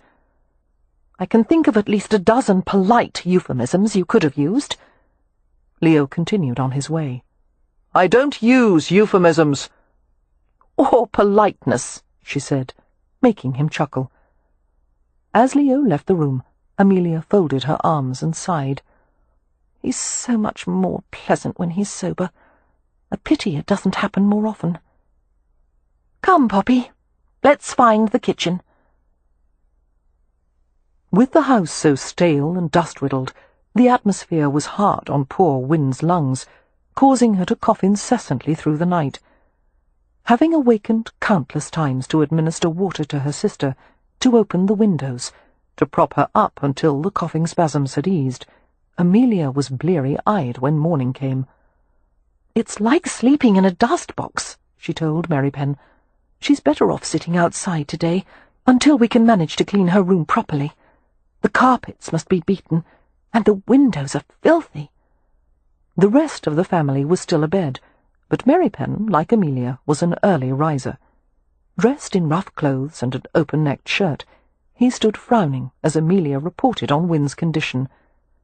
"She's exhausted from coughing all night, and her throat is so sore she can barely speak.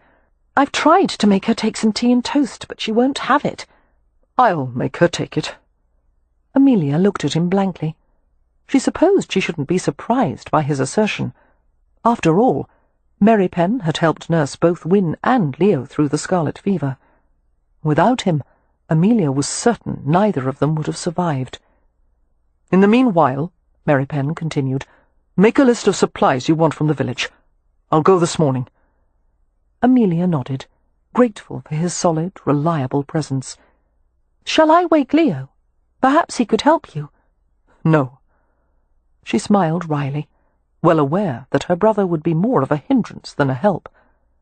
Going downstairs, Amelia sought the help of Freddie, the boy from the village, to move an ancient chaise out to the back of the house. They set the furniture on a brick-paved terrace that opened onto a weed-choked garden bordered by beech hedges. The garden needed resodding and replanting, and the crumbling low walls would have to be repaired. "There's work to be done, Mum," Freddie commented, bending to pluck a tall weed from between two paving bricks. "Freddie, you are a master of understatement." Amelia contemplated the boy, who looked to be about 13. He was robust and ruddy-faced, with a ruff of hair that stood up like a robin's feathers. "Do you like gardening?" she asked. "Do you know much about it?" I keeps a kitchen plot for my ma." "Would you like to be Lord Ramsay's gardener?" "How much does it pay, miss?" "Would 2 shillings a week suffice?" Freddie looked at her thoughtfully and scratched his wind-chapped nose. "Sounds good, but you'll have to ask my ma." "Tell me where you live, and I'll visit her this very morning." "All right. It's not far. We're at the closest side of the village." They shook hands on the deal, talked a moment more, and Freddie went to investigate the gardener's shed. Turning at the sound of voices, Amelia saw Mary Pen carrying her sister outside. Wynne was dressed in a nightgown and robe, and swathed in a shawl, her slim arms looped around Mary Pen's neck. With her white garments and blonde hair and fair skin, Wynne was nearly colourless, except for the flags of soft pink across her cheekbones and the vivid blue of her eyes. "That was the most terrible medicine," she was saying cheerfully. "It worked," Mary Pen pointed out, bending to settle her carefully on the chaise.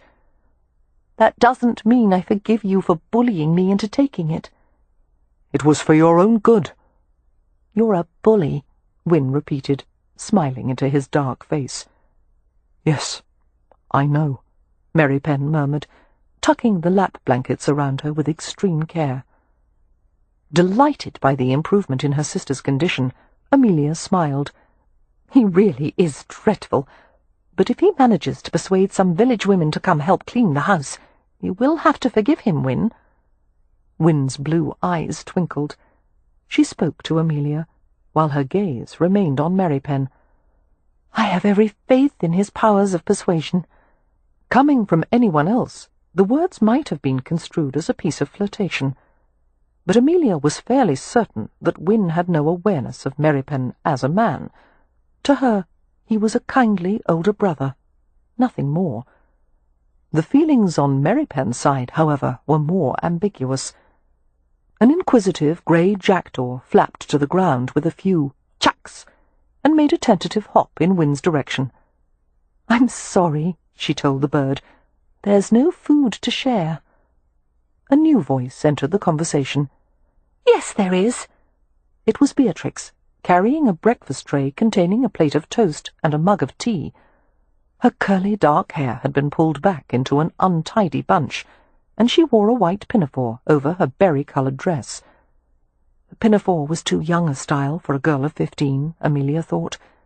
Beatrix was now at an age when she should be wearing her skirts to the floor, and a corset, heaven help her. But in the past year of turmoil, Amelia hadn't given much thought to her youngest sister's attire. She needed to take Beatrix and Poppy to a dressmaker and have some new frocks made for them. Adding that to the long list of expenditures in her head, Amelia frowned. "Here's your breakfast, Wynne," Beatrix said, settling the tray on her lap. "Are you feeling well enough to butter the toast yourself, or shall I?" "I will, thank you." Wynne moved her feet and gestured for Beatrix to sit at the other end of the chaise. Beatrix obeyed promptly. "I'm going to read to you while you sit out here," she informed Wynne, reaching into one of the huge pockets of her pinafore. She withdrew a little book and dangled it tantalizingly. "This book was given to me by Philomena Parsons, my best friend in the entire world. She says it's a terrifying story filled with crimes and horrors and vengeful phantoms. Doesn't it sound lovely?" "I thought your best friend in the world was Edwina Huddersfield," Wynne said with a questioning lilt. "Oh, no! That was weeks ago. Edwina and I don't even speak now." Snuggling comfortably in her corner, Beatrix gave her older sister a perplexed glance. "Wynne, you have the oddest look on your face. Is something the matter?" Wynne had frozen in the act of lifting a teacup to her lips, her blue eyes round with alarm. Following her sister's gaze, Amelia saw a small reptilian creature slithering up Beatrix's shoulder. A sharp cry escaped her lips, and she moved forward with her hands raised. Beatrix glanced at her shoulder. "Oh, dear!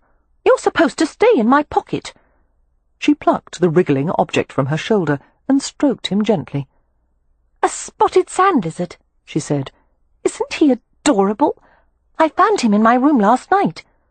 Amelia lowered her hands and stared dumbly at her youngest sister. "You've made a pet of him?"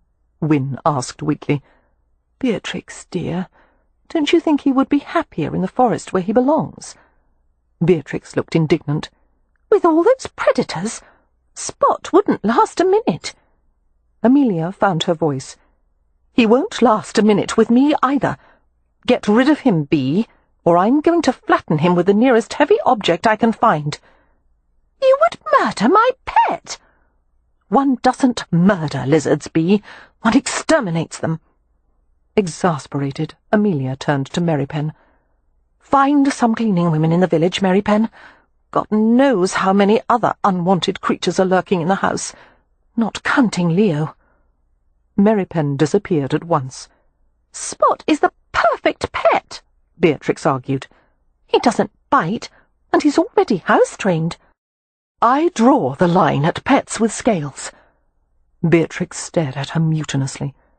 "The sand lizard is a native species of Hampshire, which means Spot has more right to be here than we do." "Nevertheless, we will not be cohabiting." Walking away before she said something she would regret later, Amelia wondered why, when there was so much to be done, Beatrix would be so troublesome. But a smile rose to her lips as she reflected that 15-year-old girls didn't choose to be troublesome. They simply were. Lifting handfuls of her skirts to pull them away from her legs, Amelia bounded up the grand central staircase. Since they would not be receiving guests or paying calls, she had decided not to wear a corset that day. It was a wonderful feeling to breathe as deeply as she wished and move freely about the house. Filled with determination, she pounded on Leo's door. "Wake up, slugabed!" A string of foul words filtered through the heavy oak panels. Grinning, Amelia went into Poppy's room. She pulled the curtains open, releasing clouds of dust that caused her to sneeze. "Poppy, it's... time to get out of bed." The covers had been completely drawn over Poppy's head. "Oh, not yet," came her muffled protest. Sitting on the edge of the mattress, Amelia eased the covers away from her 19-year-old sister. Poppy was groggy and sleep-flushed, her cheek imprinted with a line left by a fold of the bedclothes. Her brown hair, a warmer, ruddier tint than Amelia's, was a wild mass of tangles. "I hate morning," Poppy mumbled, "and I'm sure I don't like being awakened by someone who looks so bloody pleased about it." "I'm so sorry." Continuing to smile, Amelia stroked her sister's hair away from her face repeatedly. Poppy kept her eyes closed. "That's the way Mamma used to smooth my hair. Feels nice." "Does it?" Amelia laid her hand gently over the curve of Poppy's skull. "Dear, I'm going to walk to the village, to ask Freddie's mother if we can hire him as our gardener." She went to Poppy's valise in the corner and picked up the bonnet poised atop it. "May I borrow this? Mine still hasn't been repaired." "Of course, but you're going right now." "I won't be long. I'll cover the territory quickly." "Would you like me to go with you?" "Thank you, dear, but no. Dress yourself and have some breakfast, and keep a close watch on Wynne. She's in Beatrix's care at the moment." "Oh." Poppy's eyes widened. "I'll hurry." Chapter 5. It was a pleasantly cool, nearly cloudless day, the southern climate far milder than London. Amelia walked briskly through a fruit orchard beyond the garden. The tree branches were weighted with large green apples. Some of the fallen fruit had been half-eaten by deer and other animals and left to ferment and spoil.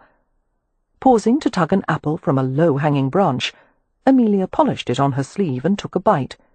The flavour was intensely acidic. A honeybee buzzed close by, and Amelia jerked back in alarm. She had always been terrified of bees.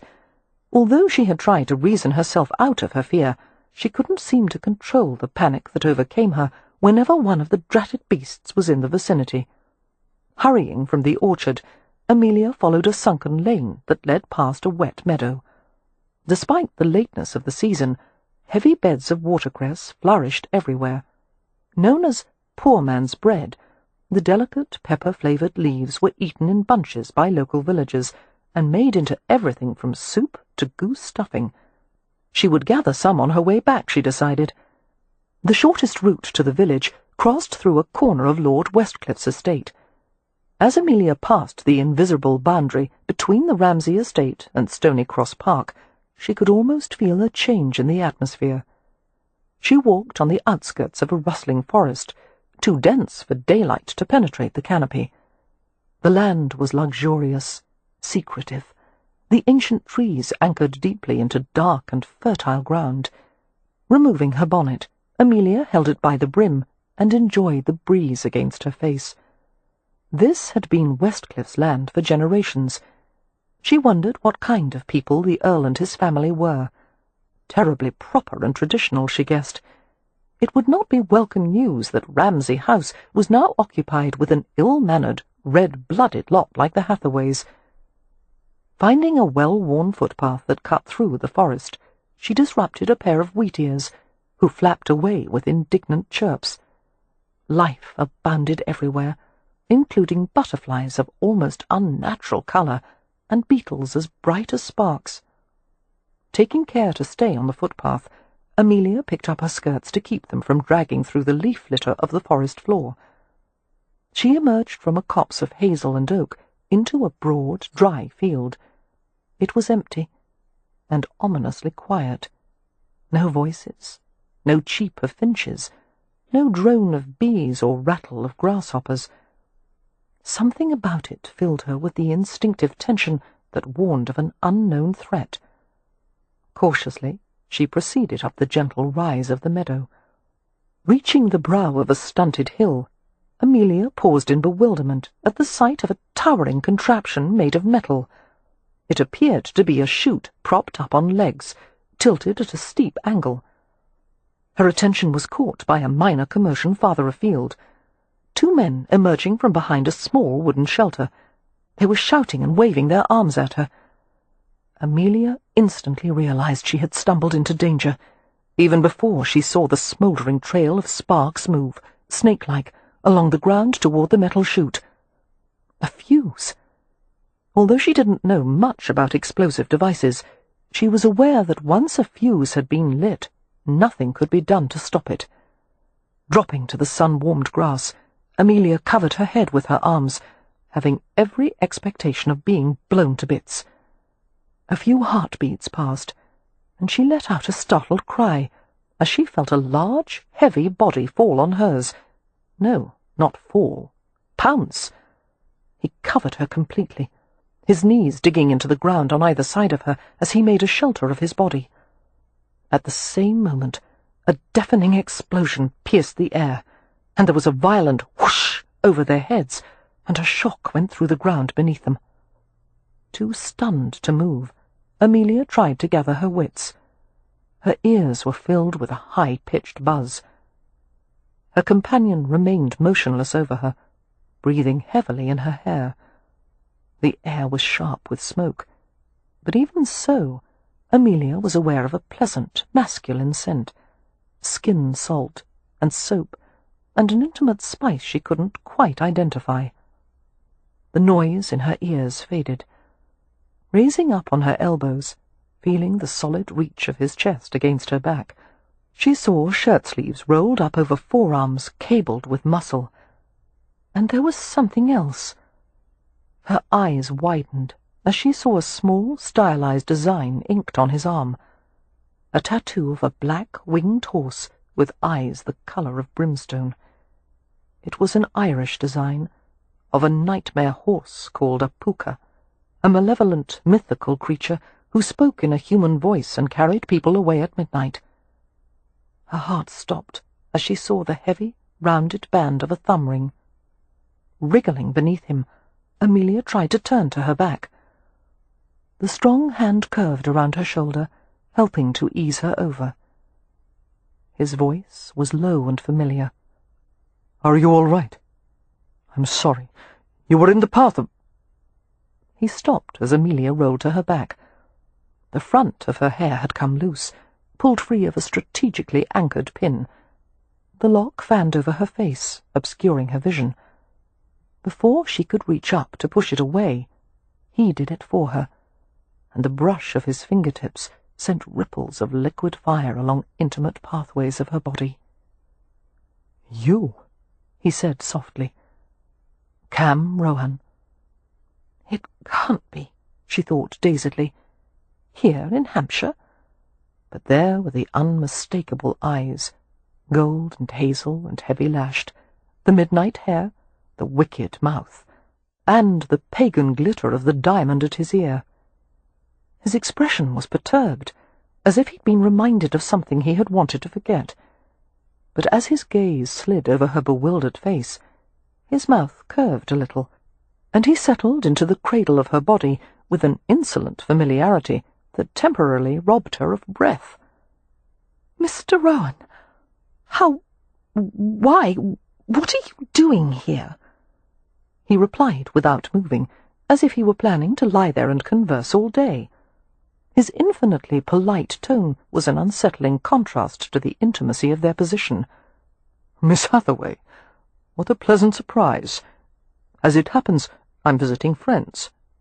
And you?" "I live here." "I don't think so. This is Lord Westcliffe's estate." Her heart thundered in her breast as her body absorbed the details of him. "I didn't mean precisely here. I meant over there, on the other side of the woods. The Ramsay estate.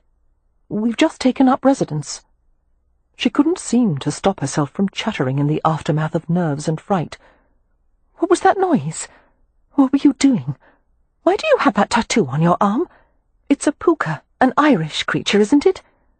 That last question earned her an arrested stare. Before Rowan could reply, the other two men approached. From her prone position, Amelia had an upside-down view of them. Like Rowan, they were in their shirt-sleeves, with waistcoats left unbuttoned. One of them was a portly old gentleman with a shock of silver hair. He held a small wooden metal sextant, which had been strung around his neck on a lanyard. The other, black-haired man looked to be in his late 30s. He wasn't as tall as Rowan, but he had an air of authority tempered with aristocratic arrogance. Amelia made a helpless movement, and Rowan lifted away from her with fluid ease. He helped her stand, his arm steadying her. "How far did it go?" he asked the men. "Devil take the rocket," came a gravelly-voiced reply. "What is the woman's condition?" "Unharmed." The silver-haired gentleman remarked, "Impressive, Rowan. You covered a distance of 50 yards in no more than 5 or 6 seconds." "I would hardly miss a chance to leap on a beautiful woman," Rowan said, causing the older man to chuckle.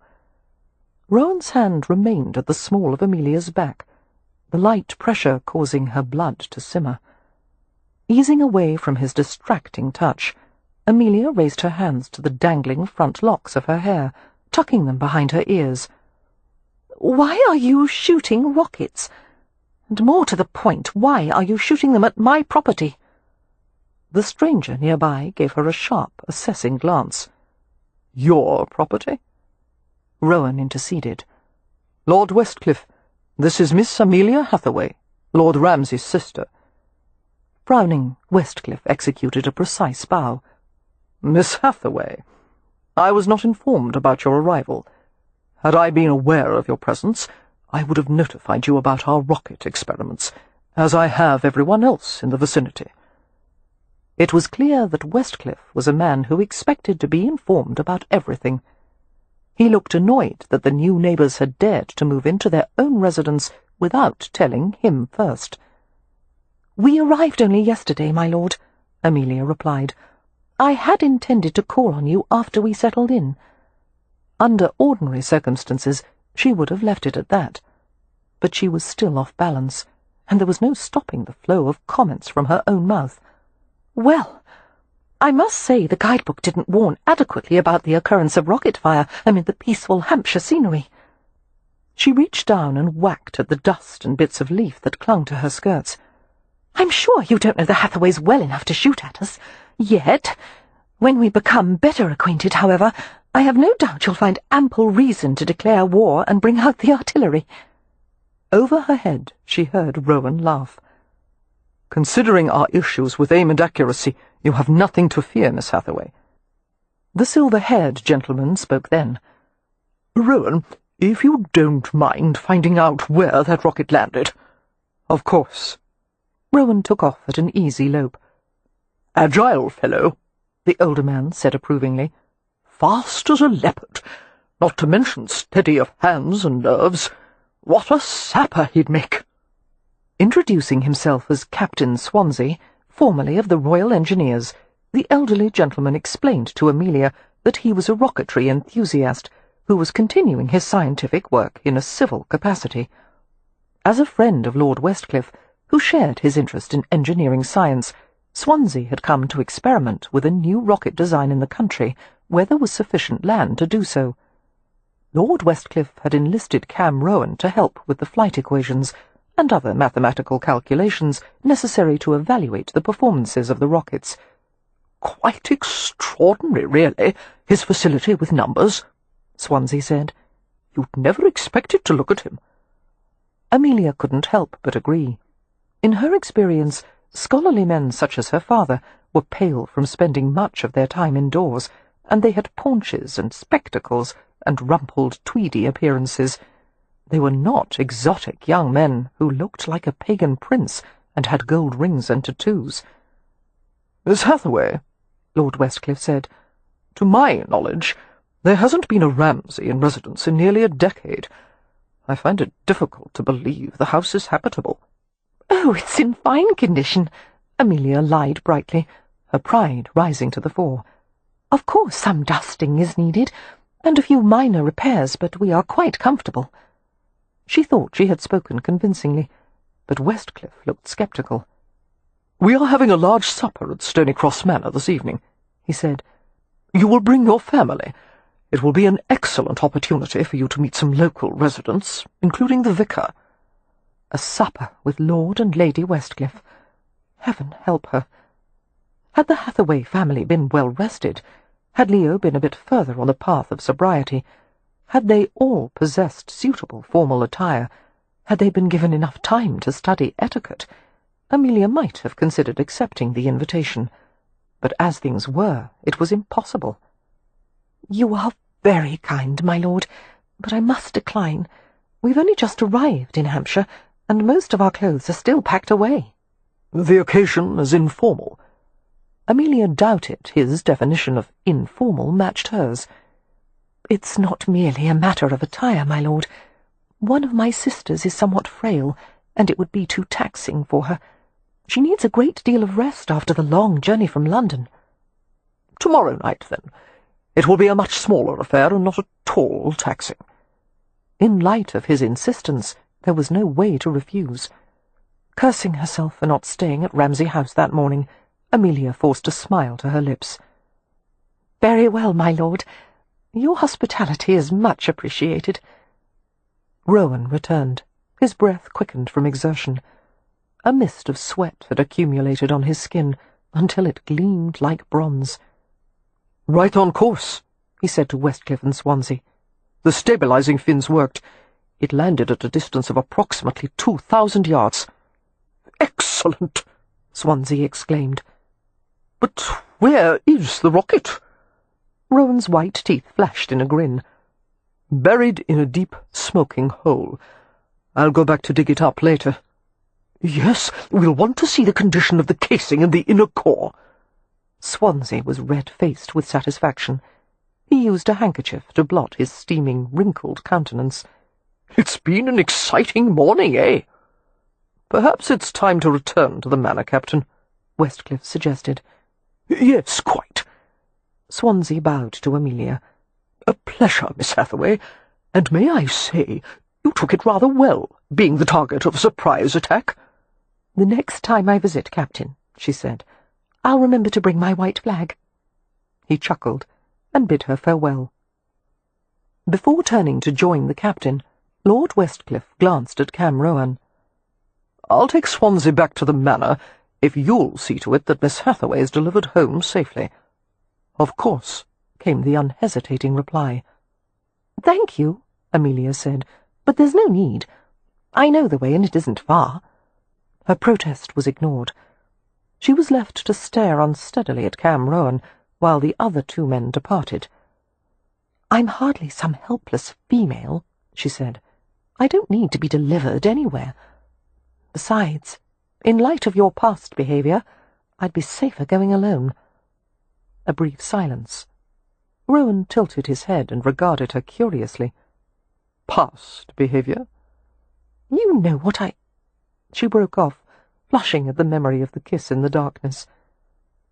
"I'm referring to what happened in London." He gave her a look of polite perplexity. "I'm afraid I don't follow." "You're not going to pretend you don't remember," she exclaimed.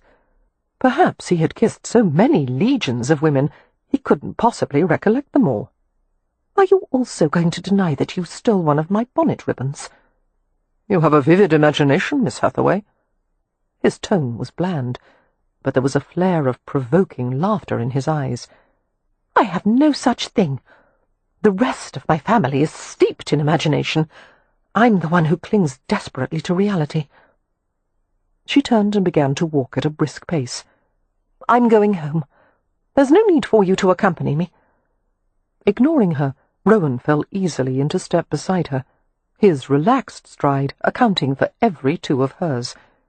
He let her set their pace. In the openness of their surroundings, he seemed even larger than she had remembered. "When you saw my arm," he murmured, "the tattoo, how did you know it was a puka?" Amelia took her time about replying. As they walked, the shadows of nearby branches crossed their faces. A red-tailed hawk glided across the sky and disappeared into the heavy wood. "I've read some Irish folklore," she finally said. "A wicked, dangerous creature, the puka, invented to give people nightmares. Why would you choose such a design?" "It was given to me as a child. I don't remember when it was done." "For what purpose? What significance does it have?" "My family would never explain." Rowan shrugged. "Perhaps they might now, but it's been years since I've seen them." "Could you ever find them again if you wished?" "Given enough time." Casually he fastened his waistcoat and rolled down his sleeves, concealing the heathen symbol. "I remember my grandmother telling me about the puka. She encouraged me to believe it was real. I think she half believed it herself. She practiced the old magic." "What is that? Do you mean fortune-telling?" Rowan shook his head and slid his hands into the pockets of his trousers.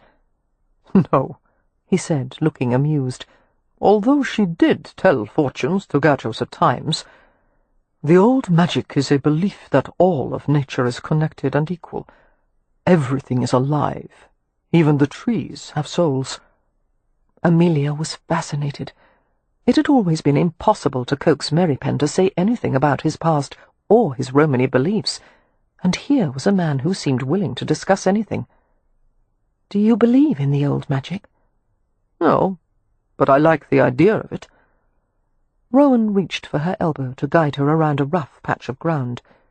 Before she could object to the gentle touch, it was gone. "The puka isn't always wicked," he said. "Sometimes it acts out of mischief, playfulness." She gave him a sceptical glance. "You call it playful for a creature to toss you on its back, fly up to the sky, and drop you into a ditch or boggle?" "That's one of the stories," Rowan admitted with a grin. "But in other accounts, the puka only wants to take you on an adventure, fly you to places you can only see in dreams, and then he returns you home." "But the legends say that after the horse takes you on his midnight travels, you're never the same." "No," he said softly. "How could you be?" Without realizing it, Amelia had slowed their pace to a relaxed amble. It seemed impossible to walk with brisk efficiency on a day like this, with so much sun and soft air, and with this unusual man beside her, dark and dangerous and charming. "Of all the places to see you again," she said, "I would never have expected Lord Westcliffe's estate. How did you come to be acquainted? He's a member of the gaming club, I suppose. Yes, and friends with the owner. Are Lord Westcliffe's other guests accepting of your presence at Stonycross Manor? You mean because I'm a Roma? A sly smile touched his lips. I'm afraid they have no choice but to be polite. First, out of respect for the Earl, and then there's the fact that most of them are obliged to come to me for credit at the club, which means I have access to their private financial information. Not to mention private scandals, Amelia said dryly, remembering the alley fight. His smile lingered. A few of those, too. Nevertheless, you must feel like an outsider at times. Always, he said in a matter-of-fact tone. I'm an outsider to my people as well. You see, I'm a half-breed. Poshram, they call it. Born of a Gypsy mother and an Irish Gadjo father. And since the family's lineage goes through the father, I'm not even considered Roma. It's the worst violation of the code for one of our women to marry a Gadjo. Is that why you don't live with your tribe? One of the reasons. Amelia wondered what it must be like for him, caught between two cultures, belonging to neither. No hope of ever being fully accepted. And yet there was no trace of self-pity in his tone. The Hathaways are outsiders as well, she said. It's obvious we're not suited to a position in polite society. None of us have the education or breeding to carry it off. Supper at Stonycross Manor should be a spectacle. I'm sure it will end with us being tossed out on our ears. You may be surprised. Lord and Lady Westcliff don't usually stand on formality, and their table includes a great variety of guests. Amelia was not reassured. To her, upper society resembled the ornamental tanks used for exotic fish-keeping in fashionable parlours, filled with glittering creatures who darted and circled in patterns she had no hope of understanding. The Hathaways might as well attempt to live under water as to belong in such elevated company, and yet they had no choice but to try. Spying a heavy growth of watercress on the bank of a wet meadow, Amelia went to examine it. Grasping a bunch, she pulled until the delicate stems snapped. Watercress is plentiful here, isn't it? I've heard it can be made into a fine salad or sauce. It's also a medicinal herb. The Rome call it panishok. My grandmother used to put it in poultices for sprains or injuries. And it's a powerful love tonic. For women especially. A what? The delicate greenery fell from her nerveless fingers. If a man wishes to reawaken his lover's interest, he feeds her watercress. It's a stimulant of the— Don't tell me, don't! Rowan laughed, a mocking gleam in his eyes. Giving him a warning glance, Amelia brushed a few stray watercress leaves from her palms and continued on her way. Her companion followed readily. "Tell me about your family," he coaxed. "How many of there are you?" 5 in all. Leo, that is Lord Ramsay, is the oldest, and I am the next, followed by Winifred, Poppy, and Beatrix. Which sister is the frail one? Winifred. Has she always been that way? No. Win was quite healthy until a year ago, when she nearly died from scarlet fever. A long hesitation, while her throat tightened a little. She survived, thank God, but her lungs are weak. She has little strength, and she tires easily. The doctor says Win may never improve, and in all likelihood she won't be able to marry or have children. Amelia's jaw hardened. We will prove him wrong, of course. Win will be completely well again. God help anyone who stands in your way. You do like to manage other people's lives, don't you? Only when it's obvious I can do a better job of it than they can. What are you smiling at? Rowan stopped, obliging her to turn to face him. You make me want to— He stopped, as if thinking better of what he'd been about to say, but the trace of amusement lingered on his lips. She didn't like the way he looked at her, the way he made her feel hot and nervous and giddy. All her senses informed her that he was a thoroughly untrustworthy man, one who abided by no one's rules but his own. Tell me, Miss Hathaway, What would you do if you were invited on a midnight ride across the earth and ocean? Would you choose the adventure, or stay safe at home?" She couldn't seem to tear her gaze from his. The topaz eyes were lit by a glint of playfulness, not the innocent mischief of a boy, but something far more dangerous. She could almost believe he might actually change form and appear beneath her window one night and carry her away on midnight wings. "Home, of course," she managed in a sensible tone. "I don't want adventure." "I think you do. I think in a moment of weakness you might surprise yourself." "I don't have moments of weakness. Not that kind, at any rate." His laughter curled around her like a drift of smoke. "You will." Amelia didn't dare ask why he was so certain of that. Perplexed, she lowered her gaze to the top button of his waistcoat. Was he flirting with her? No. It must be that he was mocking her, trying to make her look foolish. And if there was one thing she feared in life more than bees, it was appearing foolish. Gathering her dignity, which had scattered like bits of dandelion fluff in a high wind, she frowned up at him. "We're nearly at Ramsay House." She indicated the outline of a roof rising from the forest. "I would prefer to go the last part of the distance alone. You may tell the Earl that I was safely delivered. Good day, Mr. Rowan." He gave her a nod, took her in with one of those bright, disarming glances, and stayed to watch her progress as she walked away. With each step Amelia put between them, she should have felt safer, but the sense of disquiet remained. And then she heard him murmur something, his voice shadowed with amusement, and it sounded as if he had said, "Some midnight." Chapter 6. The news that they were to have supper at the home of Lord and Lady Westcliff was received with a variety of reactions from the Hathaways. Poppy and Beatrix were pleased and excited, whereas Wynne, who was still trying to regain her strength after the journey to Hampshire, was merely resigned. Leo was looking forward to a lengthy repast, accompanied by fine wine. Mary Penn, on the other hand, flatly refused to go. "You are part of the family," Amelia told him, watching as he secured loose panelling boards in one of the common rooms. Mary Penn's grip on a carpenter's hammer was deft and sure, as he expertly sank a handmade nail into the edge of a board. "No matter how you may try to deny all connection to the Hathaways, and one could hardly blame you for that, the fact is you're one of us, and you should attend." Mary Penn methodically pounded a few more nails into the wall. "My presence won't be necessary." "Well, of course it won't be necessary, but you might enjoy yourself." "No, I wouldn't," he replied with grim certainty, and continued his hammering. "Why must you be so stubborn?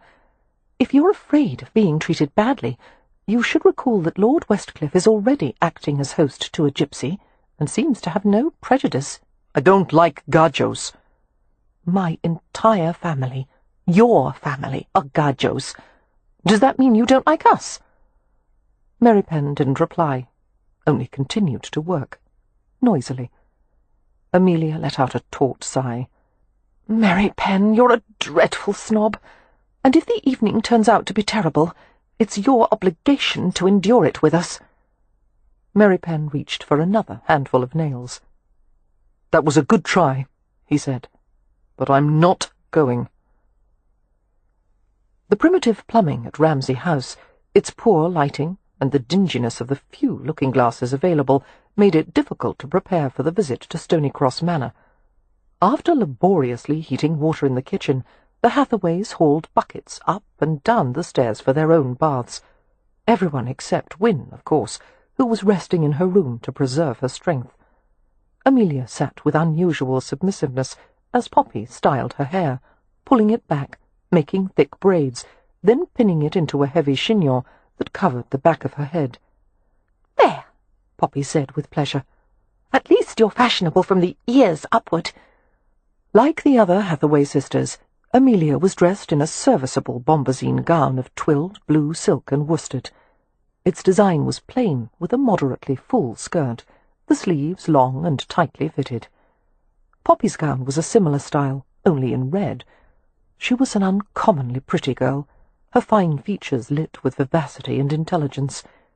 If a girl's social popularity were based on merit rather than fortune, Poppy would have been the toast of London. Instead, she was living in the country in a rattle-trap house, wearing old clothes, hauling water and coal like a maidservant, and she had never once complained. "We'll have some new dresses made very soon," Amelia said earnestly, feeling her heart twist with remorse. "Things will improve, Poppy, I promise." "I hope so," her sister said lightly. "I'll need a ball gown if I'm to catch a rich benefactor for the family." "You know I only said that in jest.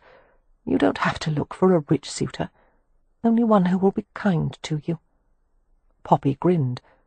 "Well, we can hope that wealth and kindness are not mutually exclusive, can't we?" Amelia smiled back at her. Indeed. As the siblings assembled in the entrance hall, Amelia felt even more remorseful, as she saw Beatrix turned out in a green dress with ankle-length skirts and a starched white pinafore, an ensemble far more appropriate for a girl of 12 instead of 15. Making her way to Leo's side, Amelia muttered to him, "No more gambling, Leo. The money you lost at Jenner's would have been far better spent on proper clothes for your younger sisters." "There is more than enough money for you to have taken them to the dressmaker," Leo said coolly. "Don't make me the villain when it's your responsibility to clothe them." Amelia gritted her teeth. As much as she adored Leo, no one could make her as angry as he, and so quickly. She longed to administer some heavy clout on the head that might restore his wits. "At the rate you've been going through the family coffers, I didn't think it would be wise of me to go on a spending spree." The other Hathaways watched, wide-eyed, as the conversation exploded into a full-on argument. "You may choose to live like a miser," Leo said, "but I'll be damned if I have to. You're incapable of enjoying the moment because you're always intent on tomorrow. Well, for some people tomorrow never comes." Her temper flared. "Someone has to think of tomorrow, you selfish spendthrift." "Coming from an overbearing shrew!" Wynne stepped between them, resting a gentle hand on Amelia's shoulder. "Hush, both of you. It serves no purpose to make yourselves cross just before we are to leave." She gave Amelia a sweet quirk of a smile that no one on earth could have resisted. "Don't frown like that, dear. What if your face stayed that way?" "With prolonged exposure to Leo," Amelia replied, "it undoubtedly would." Her brother snorted. "I'm a convenient scapegoat for you, aren't I? If you were honest with yourself, Amelia—" "Mary Penn," Wynne called out. "Is the carriage ready now?" Mary Penn came through the front door, looking rumpled and surly. It had been agreed that he would drive the Hathaways to the Westcliffs' residence and return for them later. "It's ready." As he glanced at Wynne's pale golden beauty, it seemed his expression turned even surlier, if such a thing were possible. Like a word puzzle that had just solved itself in her brain, that stolen glance made a few things clear to Amelia. Mary Penn wasn't attending the dinner that evening because he was trying to avoid being in a social situation with Wynne. He was trying to keep a distance between them, while at the same time he was desperately worried about her health. It troubled Amelia, the notion that Mary Penn, who never displayed strong feelings about anything, might be entertaining some secret and powerful longing for her sister. Wynne was too delicate, too refined, too much his opposite in every way, and Mary Penn knew that. Feeling sympathetic and maudlin, and rather worried herself, Amelia climbed into the carriage after her sisters. The occupants of the vehicle were silent as they proceeded along the oak-lined drive to Stonycross Manor. None of them had ever seen grounds so richly tended or imposing. Every leaf on every tree seemed to have been affixed with careful forethought. Surrounded by gardens and orchards that flowed into dense woods, the house sprawled over the land like a drowsing giant. 4 lofty corner towers denoted the original dimensions of the European-styled fortress, but many additions had given it a pleasing asymmetry. With time and weathering, The house's honey-coloured stone had mellowed gracefully, its outlines dressed with tall, perfectly trimmed hedges.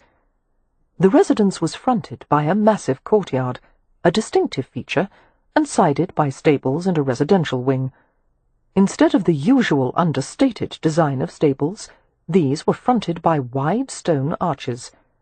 Stony Cross Manor was a place fit for royalty, and from what they knew of Lord Westcliff, his bloodlines were even more distinguished than the Queen's. As the carriage stopped before the porticoed entrance, Amelia wished the evening were already over. In these stately surroundings, the Hathaways' faults would be magnified. They would appear no better than a group of vagabonds. She glanced over her siblings. Wyn had donned her usual mask of irreproachable serenity, and Leo looked calm and slightly bored, an expression he must have learned from his recent acquaintances at Jenner's. The younger girls were filled with a bright exuberance that drew a smile from Amelia. They, at least, would have a good time, and heaven knew they deserved it. Merrypen helped the sisters from the carriage, and Leo emerged last. As he stepped to the ground, Merrypen checked him with a brief murmur, an admonition to keep a close watch on Wyn. Leo shot him a vehement glance. Enduring Amelia's criticism was bad enough. He wouldn't tolerate it from Merrypen. "If you're so bloody concerned about her," Leo muttered, "then you go inside and play nanny." Merrypen's eyes narrowed, but he didn't reply. The relationship between the two men had never been what one could describe as brotherly, but they had always maintained a cool cordiality that suited them both. Merrypen had never tried to assume the role of second son, in spite of the Hathaway parents' obvious fondness for him, and in any situation which might have lent itself to a competition between the two boys, Merrypen had always drawn back.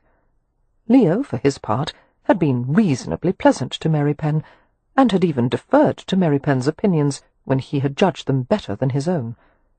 When Leo had fallen ill with scarlet fever, Merrypen had helped care for him, with a mixture of patience and kindness that had surpassed even Amelia's. Later she had told Leo that he owed Merrypen his life. Instead of being grateful, however, Leo seemed to hold it against Merrypen.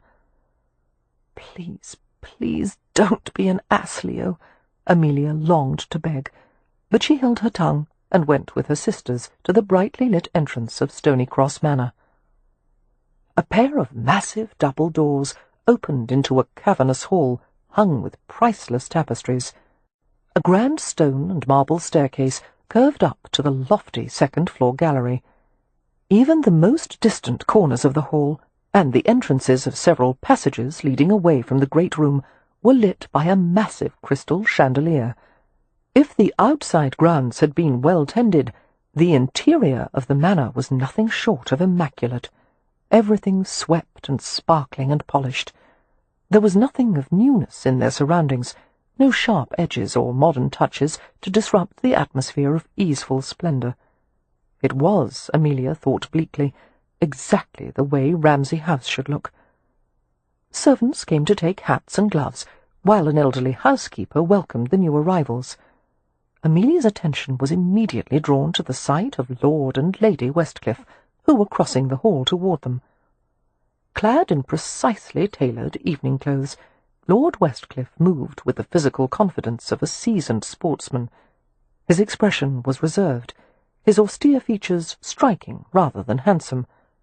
Everything about his appearance indicated he was a man who demanded a great deal of others, and even more of himself.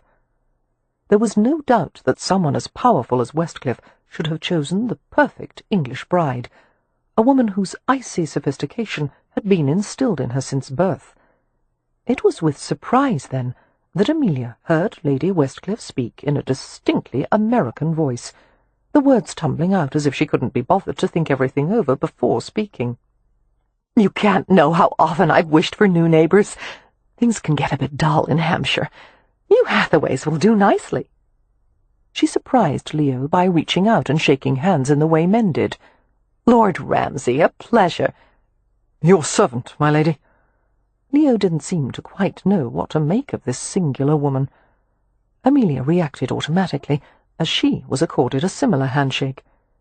Returning the firm pressure of Lady Westcliffe's hand, she stared into tip-tilted eyes the colour of gingerbread. Lillian, Lady Westcliff, was a tall, slender young woman with gleaming sable hair, fine features, and a raffish grin. Unlike her husband, she radiated a casual friendliness that instantly put one at ease. "You are Amelia, the one they fired upon yesterday?" "Yes, my lady. I'm so glad the Earl didn't murder you. His aim is hardly ever off, you know." The Earl received his wife's impudence with a slight smile, as if he were well accustomed to it. "I wasn't aiming at Miss Hathaway," he said calmly. "You might consider a less dangerous hobby," Lady Westcliff suggested. "Bird-watching, butterfly collecting, something a bit more dignified than setting off explosions." Amelia expected the Earl to frown at this irreverence, but he only looked amused, and as his wife's attention moved to the rest of the Hathaways, he stared at her with covert fascination. Clearly there was a powerful attraction between the two. Amelia introduced her sisters to the unconventional Countess. Thankfully, they all remembered to curtsy, and they managed polite responses to her forthright questions, such as, did they like to ride? Did they enjoy dancing? Had they tried any of the local cheeses yet?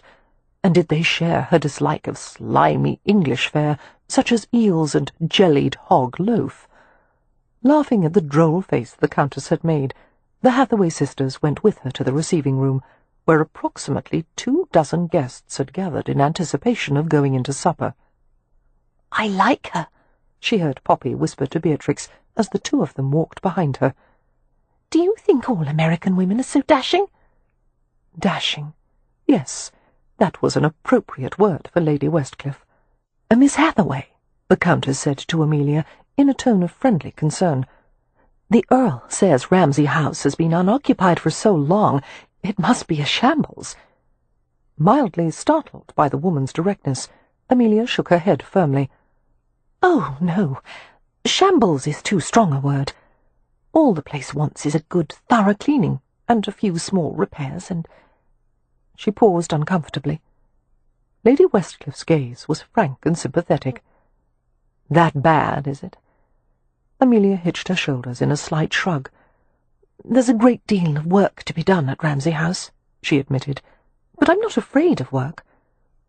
If you need assistance or advice, Westcliff has infinite resources at his disposal. He can tell you where to find—" "You are very kind, my lady," Amelia said hastily, "but there is no need for your involvement in our domestic affairs." The last thing she wanted was for the Hathaways to appear as a family of cheapjacks and beggars. "You may not be able to avoid our involvement," Lady Westcliff said with a grin. "You're in Westcliff's sphere now, which means you'll get advice whether or not you asked for it. And the worst part is he's almost always right." She sent a fond glance in her husband's direction. Westcliff was standing in a group at the side of the room. Becoming aware of his wife's gaze, Westcliff's head turned. Some voiceless message was delivered between them, and he responded with a quick, almost indiscernible wink. A chuckle rustled in Lady Westcliff's throat. She turned to Amelia. "We'll have been married 3 years come September," she said rather sheepishly. "I had supposed I would have stopped mooning over him by now, but I haven't." Mischief danced in her dark eyes. "Now, I'll introduce you to some of the other guests. Tell me whom you wish to meet first." Amelia's gaze had moved from the Earl to the group of men around him. A ripple of awareness went down her spine as her attention was caught by Cam Rowan. He was dressed in black and white, identical to the other gentleman's attire, but the civilized scheme only served to make him more exotic. With the dark silk of his hair curling over the starched white collar, the swarthiness of his complexion, the tiger eyes, he seemed completely out of place in these decorous surroundings. Catching sight of her, Rowan bowed, which she acknowledged with a stiff bow of her own. "You've already met Mr. Rowan, of course," Lady Westcliff commented, observing the exchange. "An interesting fellow, don't you think?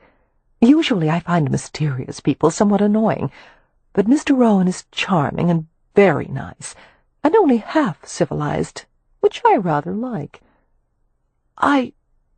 Amelia tore her gaze from Rowan with effort, her heart thrumming erratically. Half civilized? Oh, you know all the rules the upper class has devised for so-called polite behaviour. Mr. Rowan can't be bothered with most of them. Lady Westcliff grinned. Neither can I, actually. How long have you known Mr. Rowan? Only since Lord St. Vincent took possession of the gambling club. Since then, Mr. Rowan has become a sort of protégé of both Westcliff's and St. Vincent's. She gave a quick laugh. Rather like having an angel on one shoulder and a devil on the other. Rowan seems to manage them both quite well. Why have they taken such an interest in him? He's an unusual man. I'm not certain anyone knows what to make of him. According to Westcliff, Rowan has an exceptional mind, but at the same time he is superstitious and unpredictable. Have you heard about his good luck curse? His what? It seems no matter what Rowan does, he can't help making money. A lot of money, even when he tries to lose it. He claims it's wrong for one person to own so much. It's the Romany way, Amelia murmured. They don't believe in owning things. Yes, well, being from New York, I don't altogether understand the concept, but there you have it. Against his will, Mr. Rowan has been given a percentage of the profits of the club, and no matter how many charitable donations or unsound investments he makes, he keeps getting massive windfalls. First, he bought an old racehorse with short legs, Little Dandy, who won the Grand National last April. Then there was the rubber debacle and... The what? It was a small failing rubber manufactory on the east side of London. Just as the company was about to go under, Mr. Rowan made a large investment in it. Everyone, including Lord Westcliff, told him not to, that he was a fool, and he would lose every cent. Which was his intention, Amelia said. Exactly.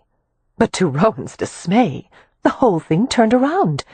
The company's director used his investment to acquire the patent rights for the vulcanization process, and they invented these little stretchy scraps of tubing called rubber bands. And now the company is a blazing success. I could tell you more, but it's all variations on the same theme. Mr. Rowan throws the money away, and it comes back to him tenfold. I wouldn't call that a curse, Amelia said. Neither would I. Lady Westcliff laughed softly. But Mr. Rowan does. That's what makes it so amusing. You should have seen him sulking earlier in the day when he received the latest report from one of his stock jobbers in London. All good news. He was gnashing his teeth over it. Taking Amelia's arm, Lady Westcliff led her across the room. Although we have a sad lack of eligible gentlemen tonight, I promise we'll have quite an array visiting later in the season.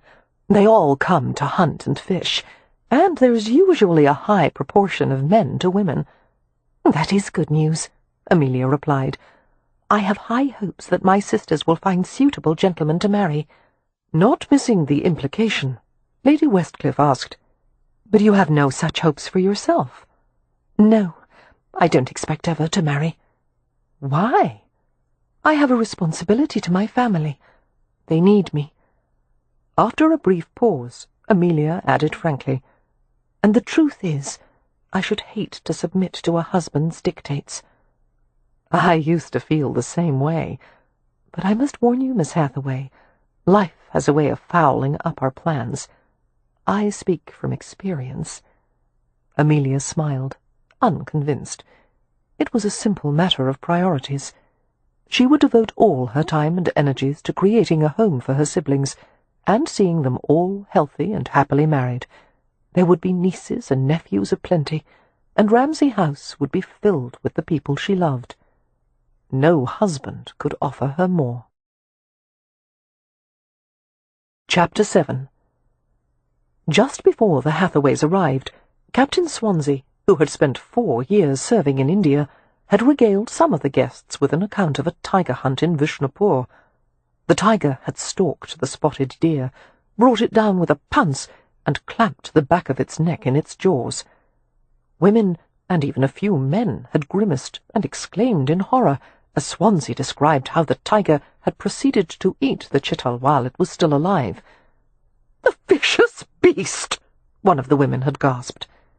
But as soon as Amelia Hathaway entered the room, Cam had found himself entirely in sympathy with the tiger. There was nothing he wanted more than to bite the tender back of her neck and drag her to some private place where he could feast on her for hours. In a crowd of elaborately dressed women, Amelia stood out in her simple gown and unadorned throat and ears. She looked clean and wholesome and appetizing. He wanted to be alone with her, outside in the open air, his hands free upon her body. Cam dragged his gaze from her, knowing better than to entertain such thoughts about a respectable young woman. Anticipating the long supper to come, the interminable courses, the mannered conversation, Cam sighed heavily. He had learned the social choreography of these situations, the rigid boundaries of propriety. At first he had even regarded it as a game, learning the ways of these privileged strangers, but he had grown tired of hovering at the edge of the Gaji world. It had all started approximately 2 years earlier, when St. Vincent had thrown a bank passbook at him in the casual manner he might have used to toss a rounder's ball. "I've established an account for you at the London Banking House and Investment Society," St. Vincent had told him. "It's on Fleet Street. Your percentage of Jenna's profits will be deposited monthly. Manage them if you wish, or they'll be managed for you." "I don't want a percentage of the profits," Cam had said, thumbing through the passbook without interest. "My salary is fine." "Your salary wouldn't cover the annual cost of my boot-blacking." "It's more than enough, and I wouldn't know what to do with this."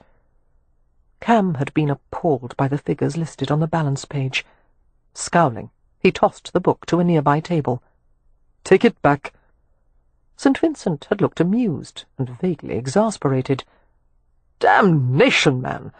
Now that I own the place, I can't have it said that you're paid paupers' wages.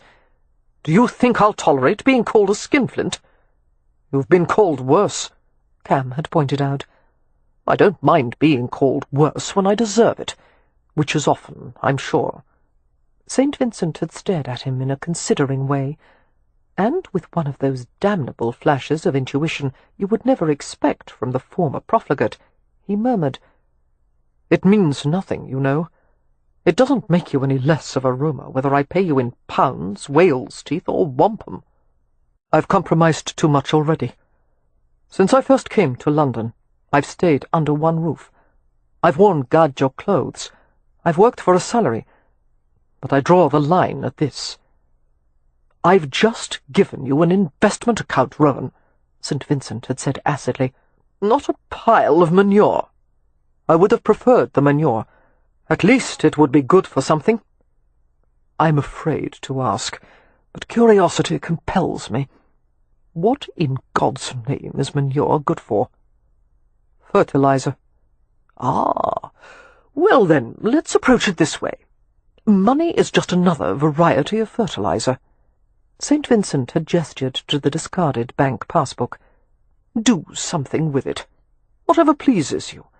Although I would advise something other than composting it in sod." Cam had resolved to get rid of every cent by scattering it in a series of lunatic investments. That was when the good luck curse had befallen him. His growing fortune had begun to open doors that should never have been opened to him, especially now that upper society was being raided by men of industry. And, having walked through those doors, Cam was behaving in ways, thinking in ways that weren't usual for him. St. Vincent had been wrong.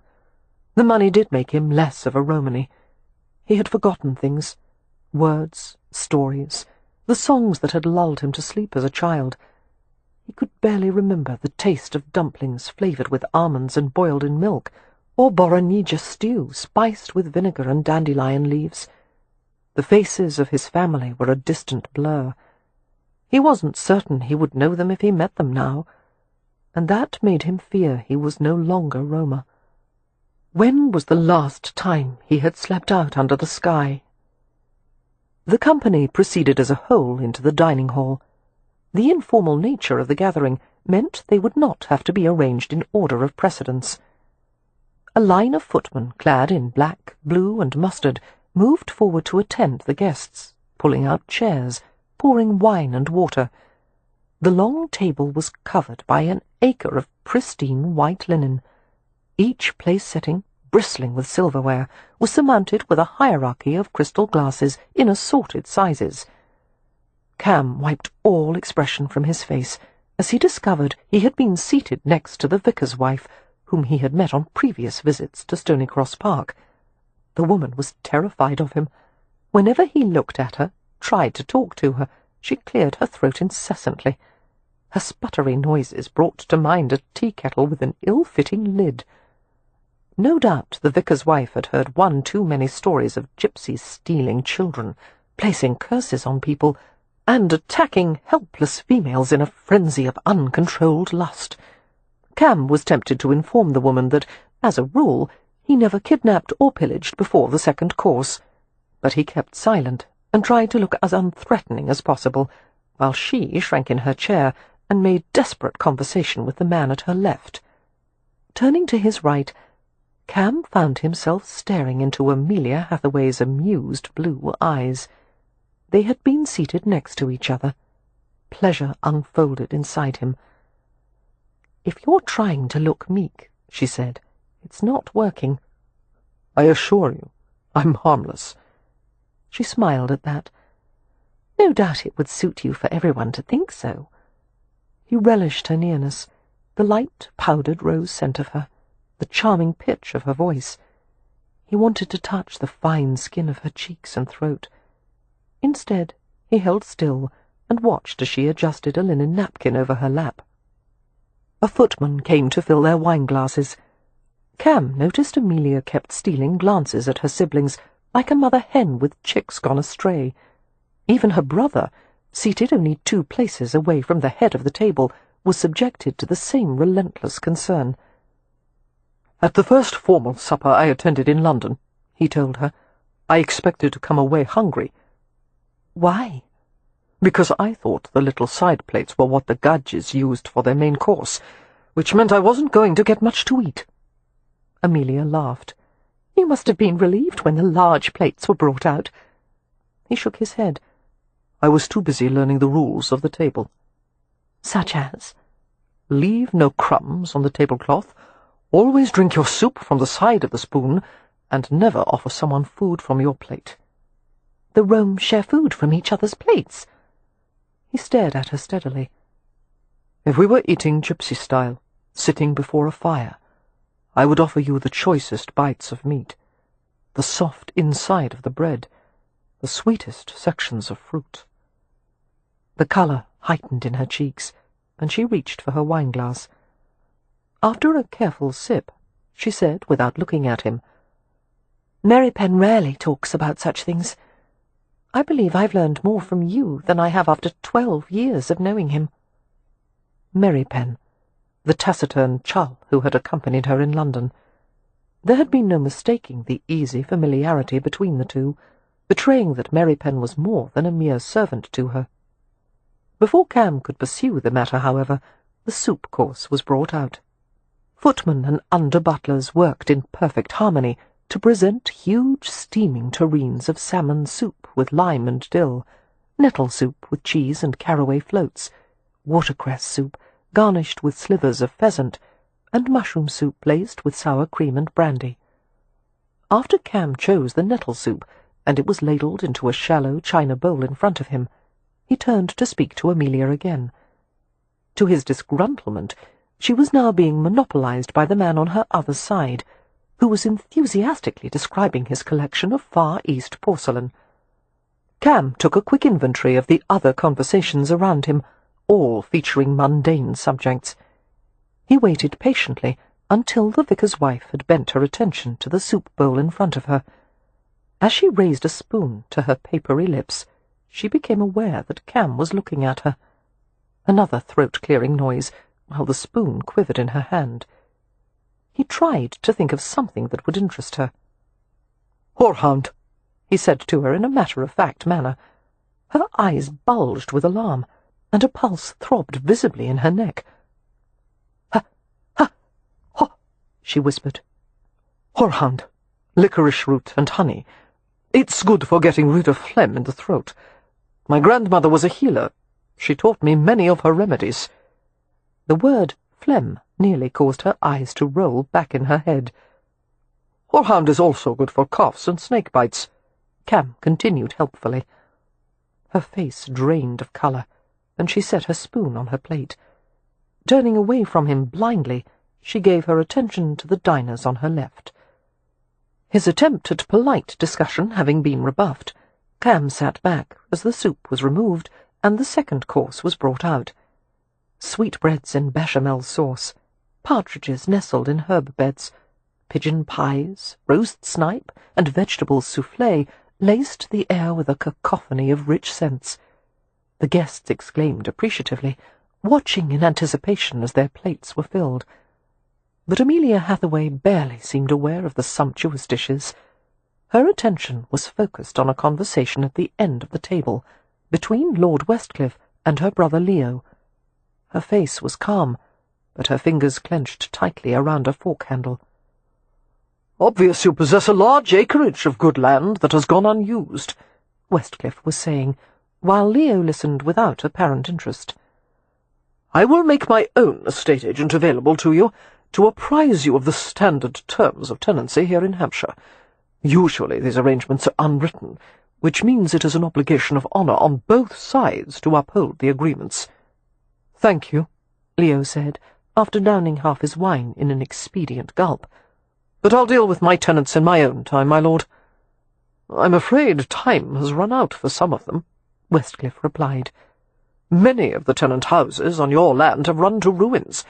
The people who now depend on you have been neglected for far too long. Then it's time they learn my one great consistency is neglecting the people who depend on me." Leo flicked a laughing glance at Amelia, his eyes hard. "Isn't that right, sis?" With visible effort, Amelia forced her fingers to unclench from the fork. "I'm certain Lord Ramsay will pay close attention to the needs of his tenants," she said carefully. "Pray don't be misled by his attempts to be amusing. In fact, he has mentioned future plans to improve the tenant leaseholds and study modern agricultural methods." "If I study anything," Leo drawled, "it will be the bottom of a good bottle of port. The Ramsay tenants have proven their ability to thrive on neglect. They clearly don't need my involvement." A few guests tensed apprehensively at Leo's insouciant speech, while others gave a few forced chuckles. Tension thickened the air. If Leo was deliberately trying to make an enemy of Westcliff, he couldn't have chosen a better way of doing it. Westcliff had a deep concern for those less fortunate than himself, and an active dislike for self-indulgent noblemen who failed to live up to their responsibilities. "Drat!" Cam heard Lillian mutter beneath her breath, as her husband's brows lowered over cold, dark eyes. But just as Westcliff parted his lips to deliver a withering speech to the insolent young Viscount, one of the female guests gave an ear-splitting shriek. Two other ladies jumped up from their chairs, along with several of the gentlemen, all of them staring in white-eyed horror at the centre of the table. All conversation had stopped. Following the guests' collective gazes, Cam saw something, a lizard, wriggling and slithering its way past sauce-boats and salt-cellars. Without hesitation, he reached out and captured the small creature, cupping it in closed hands. The lizard squirmed furiously in the space between his closed palms.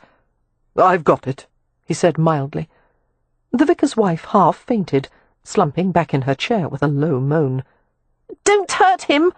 Beatrix Hathaway called out anxiously. "He's a family pet!" The assembled guests glanced from Cam's closed hands to the Hathaway girl's apologetic face. "A pet? What a relief!" Lady Westcliff said calmly, staring down the length of the table at her husband's blank countenance. "I thought it was some new English delicacy we were serving." A swift wash of colour darkened Westcliff's face, and he looked away from her with fierce concentration. To anyone who knew him well, It was obvious he was struggling not to laugh. "You brought Spot to supper?" Amelia asked her youngest sister in disbelief. "Bee, I told you to get rid of him yesterday." "I tried to," came Beatrix's contrite reply. "But after I left him in the woods, he followed me home."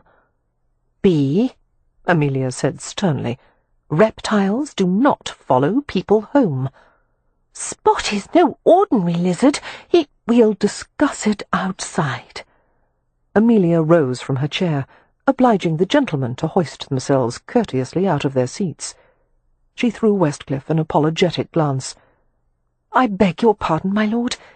If you will excuse us." The Earl gave her a decisive nod.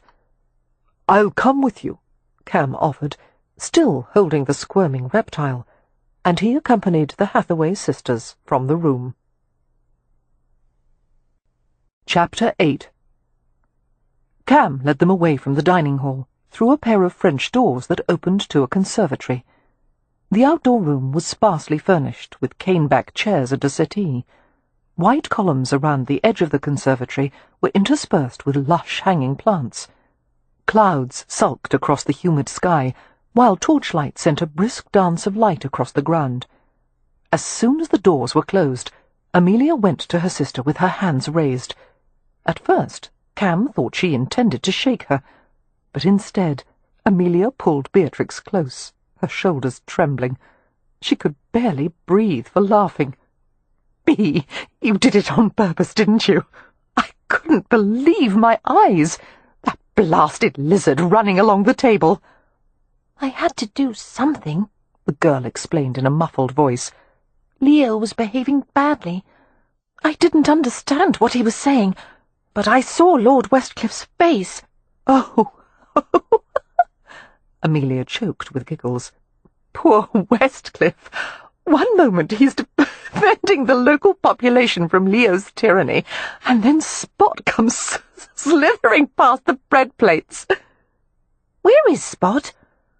Twisting away from her sister, Beatrix approached Cam, who deposited the lizard in her outstretched palms. "Thank you, Mr. Rohan. You have very quick hands." "So I've been told." He smiled at her. "The lizard is a lucky animal. Some people say it promotes prophetic dreaming." "Really?" Beatrix stared at him in fascination. "Come to think of it, I have been dreaming more often lately." "My sister needs no encouragement in that regard," Amelia said. She gave Beatrix a meaningful look. "It's time to say farewell to Spot, dear." "Yes, I know." Beatrix heaved a sigh and peered inside the loose cage of her fingers at her erstwhile pet. "I'll let him go now. I think Spot would rather live here than at the Ramsay estate." "Who wouldn't? Go find a nice place for him, Bee. I'll wait for you here." As her sister scampered off, Amelia turned and gazed at the dim verge of the house, its outline melding into an ironstone wall set along the bluff overlooking the river. "What are you doing?" Cam asked, approaching her. "I'm taking a good last look at Stony Cross Manor, since this is the last time I'll ever see it." He smiled. "I doubt that. The Westcliffs have welcomed back guests who have done far worse. Worse than setting wild creatures loose at the supper table. Dear heaven, they must be desperate for company. They have a great tolerance for eccentricity." He paused before adding, "What they don't take well, I'm afraid, is callousness." The reference to her brother caused a delicate play of emotions on her face, chagrin chased by worry. Leo was never callous before. She wrapped her arms tightly across her chest, as if she wanted to tie herself into a self-protective bundle. It's only been in the past year that he's become so intolerable. He's not himself. Because he inherited the title? No, that has nothing to do with it. It's because... Looking away from him, she swallowed hard. He heard a nervous tapping from a foot half concealed beneath her skirts. "Leo lost someone," she finally said. "The fever struck many people in the village, including a girl he was betrothed to her. Laura." The name seemed to stick in her throat. She was my best friend, and Wynn's too. A beautiful girl. She liked to draw and paint. She had a laugh that would make you laugh too, just to hear it. Amelia was silent for a moment, lost in her memories. Laura was one of the first to fall ill, she said. Leo stayed with her every possible moment. No one expected her to die, but it happened so quickly.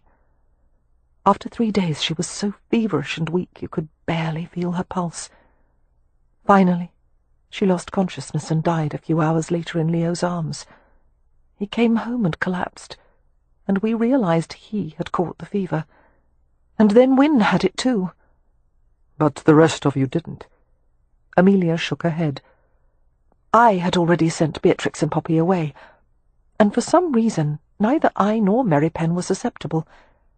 He helped me nurse them both through it. Without his help they would both have died. Mary Penn made a syrup with some kind of toxic plant. Deadly nightshade, Cam said. Not easy to find. Yes. She gave him a curious glance. How did you know? You learned it from your grandmother, I suppose. He nodded. The trick is to administer enough to counteract the poison in the blood, but not enough to kill the patient. Well, both of them came through it, thank God. But Wynne is quite fragile, as you can probably see. And Leo, now he cares for nothing and no one, not even himself. Her foot resumed its nervous tapping. I don't know how to help him. I understand how it feels to lose someone, but I've never been in love the way he was with Laura. Neither have I, Cam said, and it's not something I'd care to try. Approaching her, he touched her vibrating foot with his own. The tapping stopped. A bad habit, Amelia said sheepishly, ducking her head. I can't seem to rid myself of it. Cam smiled. A hummingbird will do that in spring. She hangs on the side of the nest and uses her other foot to tamp down the floor. Her gaze chased around as if she couldn't decide where to look. Miss Hathaway. He spoke gently while she fidgeted before him. Do I make you nervous? She brought herself to look up at him, her eyes harbouring the blue-black glitter of a moonlit lake. No, she said immediately. No, of course you... Yes. Yes, you do. The vehement honesty of her answer surprised both of them. The night deepened.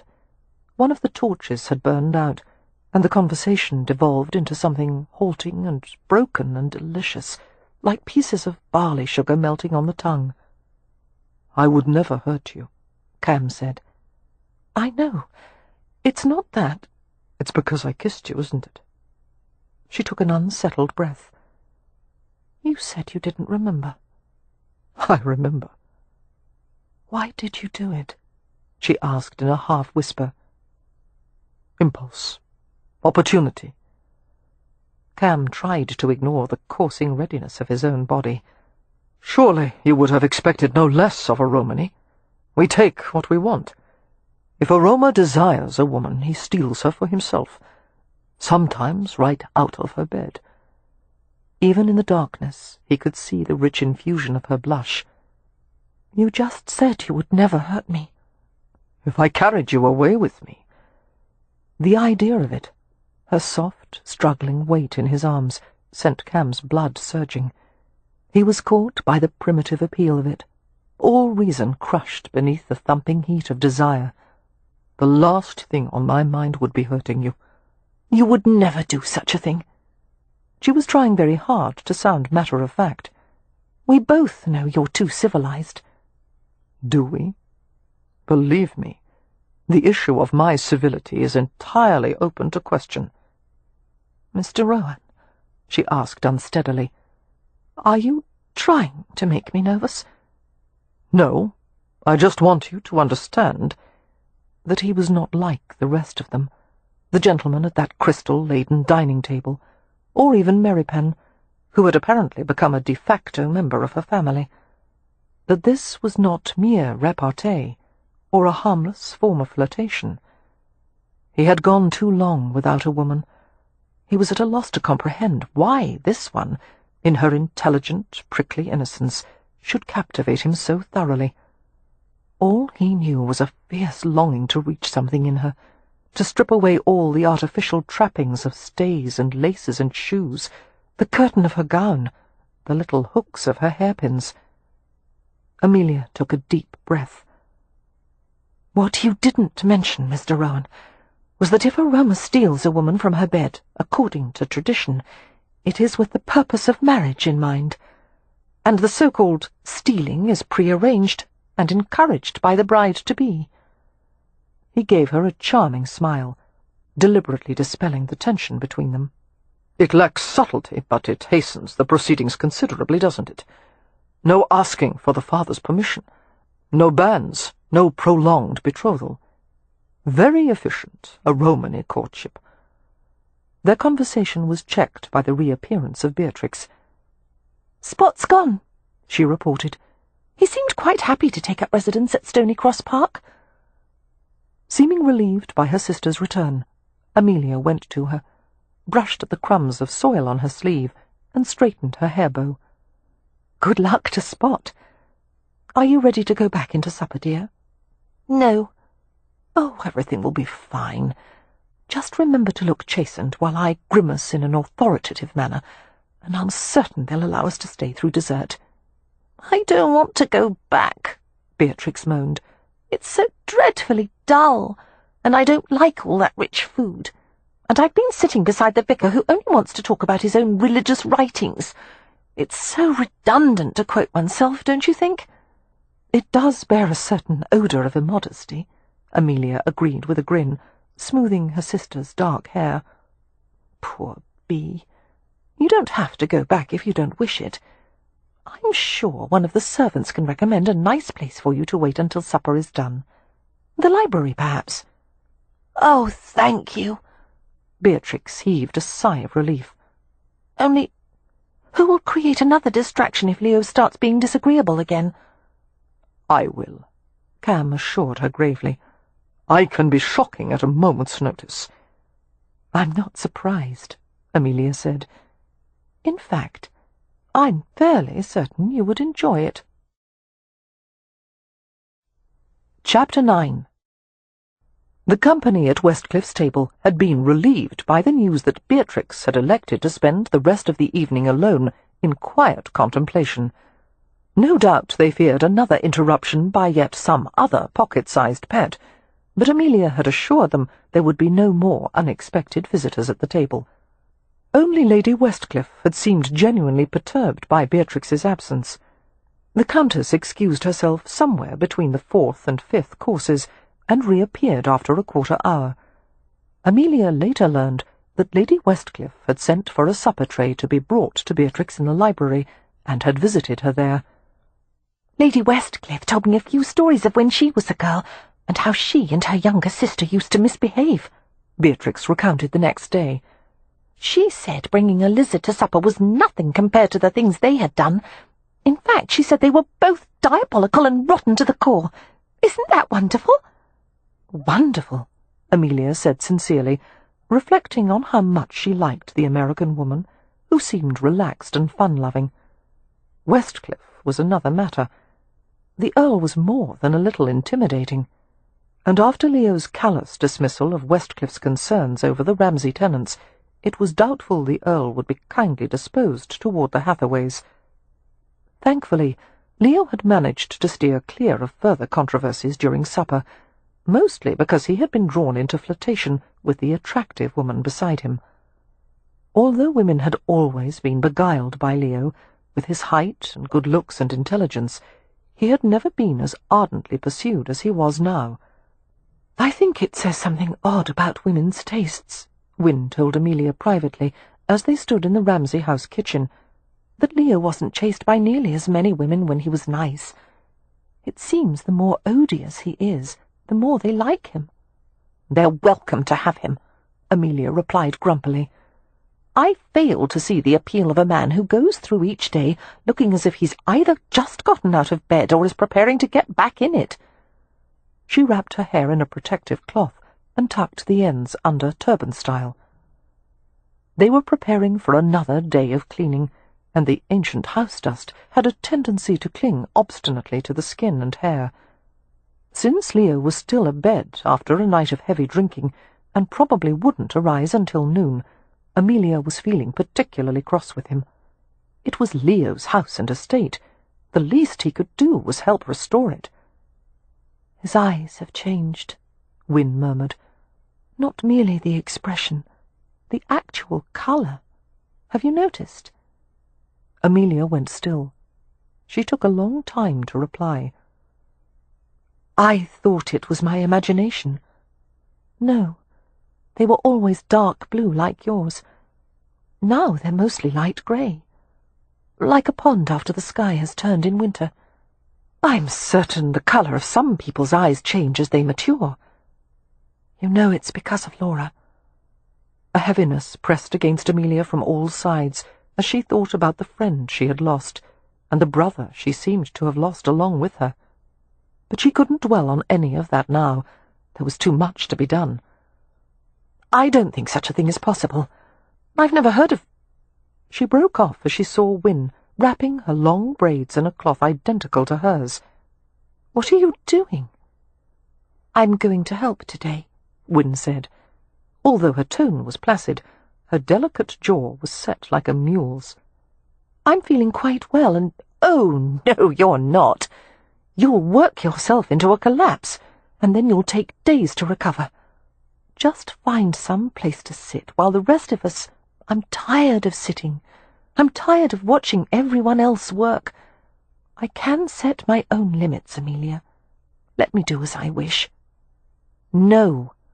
Incredulously, Amelia watched as Wynne picked up a broom from the corner. "Wynne, put that down and stop being silly."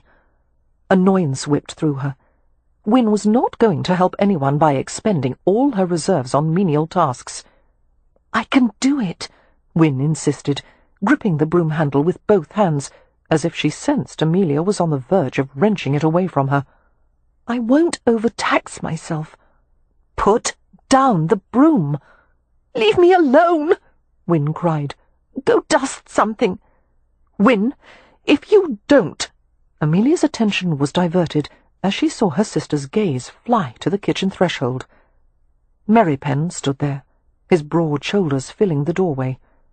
Although it was early morning, he was already dusty and perspiring, his shirt clinging to the powerful contours of his chest and waist.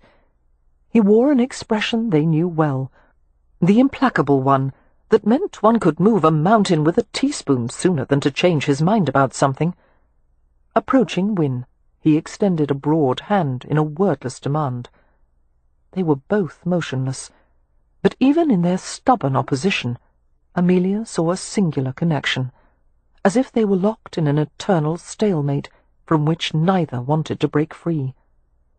Wynne gave in with a helpless scowl. "I have nothing to do." It was rare for her to sound so peevish. "I'm sick of sitting and reading and staring out the window. I want to be useful.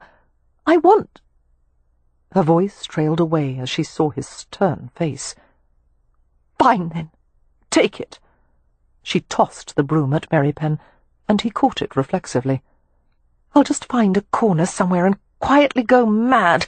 I'll—" "Come with me," Merrypen interrupted calmly. Setting the broom aside, he left the room. Wynne exchanged a perplexed glance with Amelia. "What is he doing?" "I have no idea."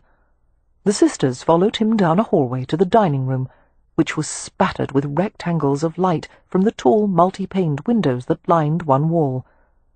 A scarred table ran down the centre of the room, every available inch covered with dusty piles of china, towers of cups and saucers, plates of assorted sizes sandwiched together, bowls wrapped in tattered scraps of grey linen.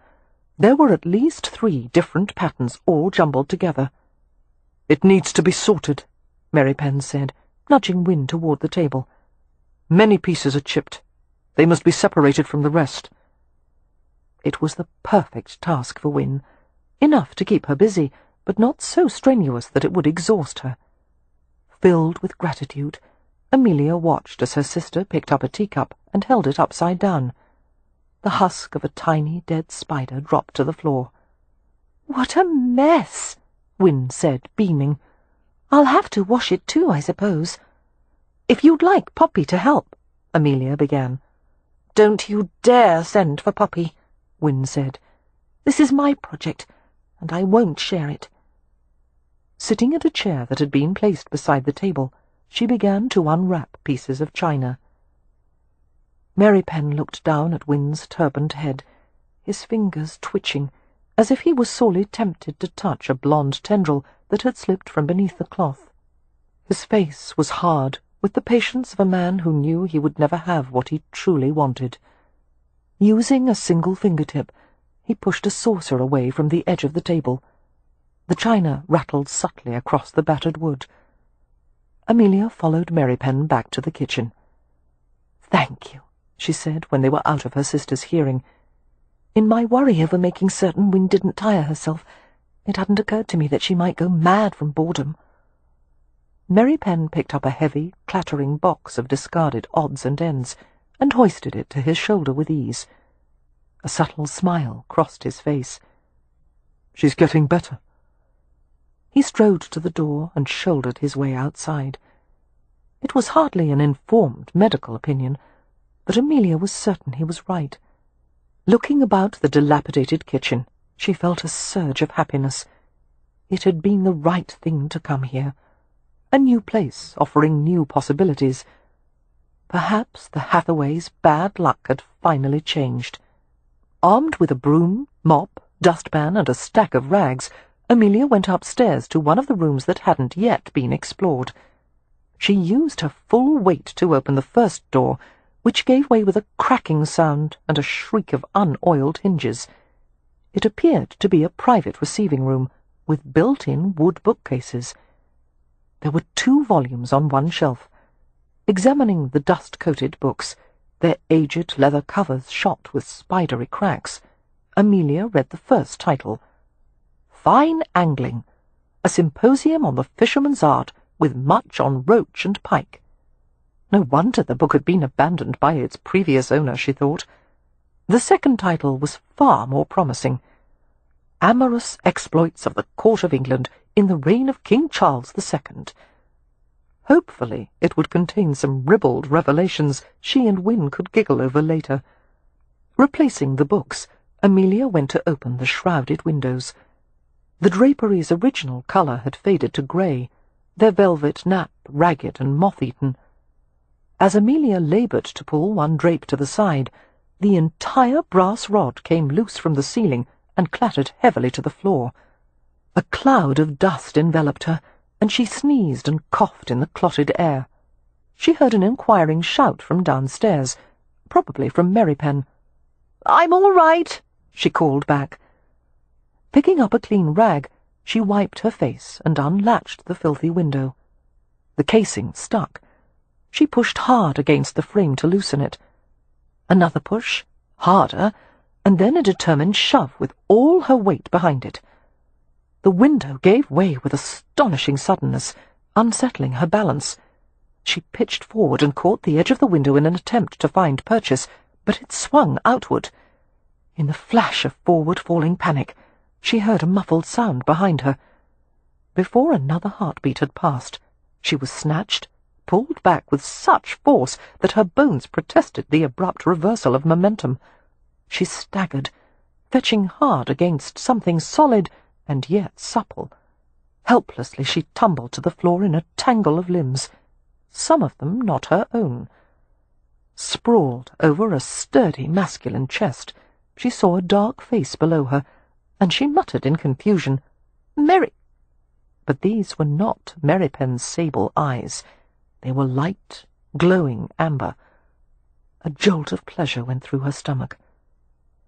"You know, if I have to keep rescuing you like this," Cam Rowan remarked casually, "we really should discuss some kind of reward." He reached up to tug off her hair covering, which was askew, and her braids tumbled down. Mortification swept away every other feeling. Amelia knew how she must look, dishevelled and dust-stippled. Why did he never miss an opportunity to catch her at a disadvantage? Gasping out an apology, she struggled to get off him, but the weight of her skirts and the stiffness of her corset made it difficult. "No, wait." Rowan inhaled sharply as she squirmed against him, and he rolled them both to their sides. "Who let you into the house?" Amelia managed to ask. Rowan gave her an innocent glance. "No one. The door was unlocked, and the entrance hall was empty." He kicked his legs free of her clinging skirts and pulled her to a sitting position. She had never known anyone who possessed such ease of movement, almost feline in nature. "Have you had this place inspected?" he asked. "The house is ready to fall off its timbers. I couldn't risk coming in here without offering a quick prayer to Butyakengo." "Who?" "Her gypsy protective spirit." He smiled at her. "But now that I'm here, I'll take my chances. Let me help you up." He tugged Amelia to her feet, not letting go until her balance was secured. "Why are you here?" she asked. Rowan shrugged. "Just paying a call. There isn't much to do at Stonycross Park. It's the first day of fox hunting season." "You didn't want to take part?" He shook his head. "I only hunt for food, not sport, and I tend to sympathize with the fox, having been in his position once or twice." He must have been referring to a gypsy hunt, she thought, with concern and curiosity.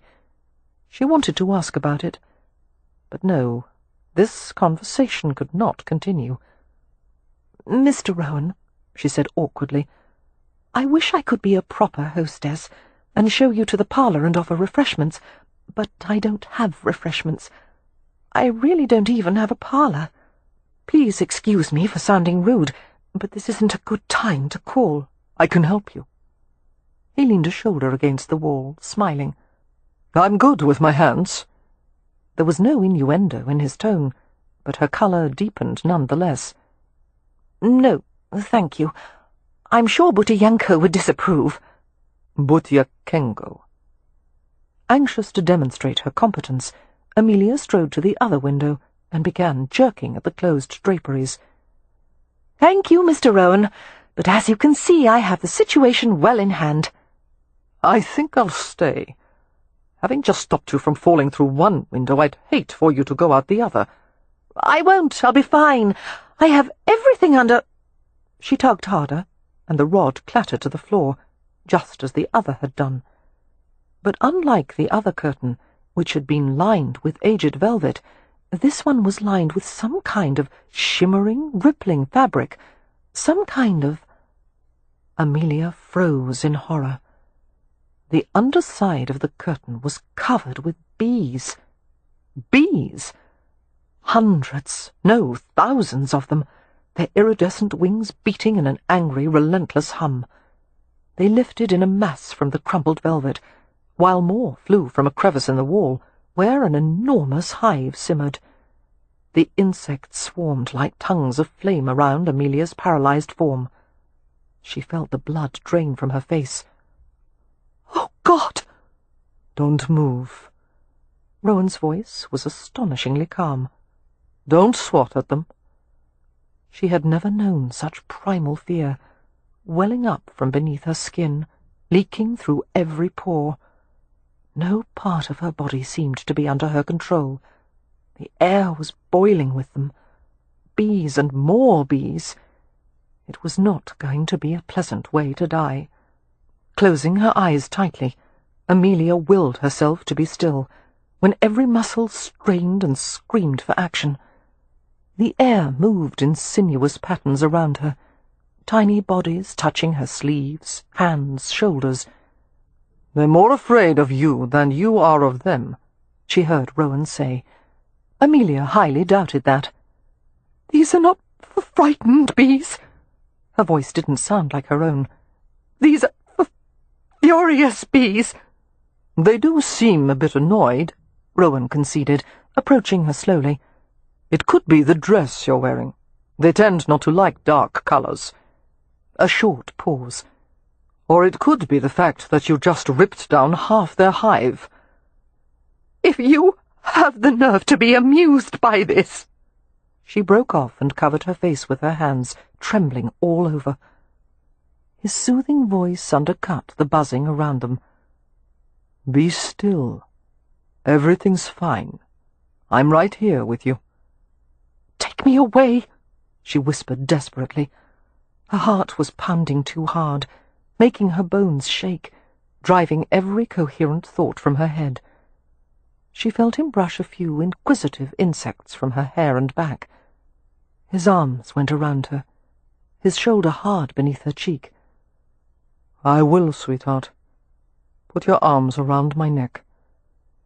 She groped for him blindly, feeling sick and weak and disoriented. The flat muscles at the back of his neck shifted as he bent toward her, gathering her up as easily as if she were a child. "There," he murmured. "I've got you." Her feet left the floor, and she was floating and cradled at the same time. Turning her face into his shoulder, she let him carry her. His breath fell in a warm, even rhythm on the curve of her cheek. "Some people think of the bee as a sacred insect," he told her. "Its presence in your home is a sign of good things to come." Her voice was buried in the fine wool of his coat. "What does it mean if there are thousands of bees in one's home?" He shifted her higher in his arms, his lips curving gently against the cold rim of her ear. "Probably that we'll have plenty of honey for tea time. We're going through the doorway now. In a moment I'm going to set you on your feet."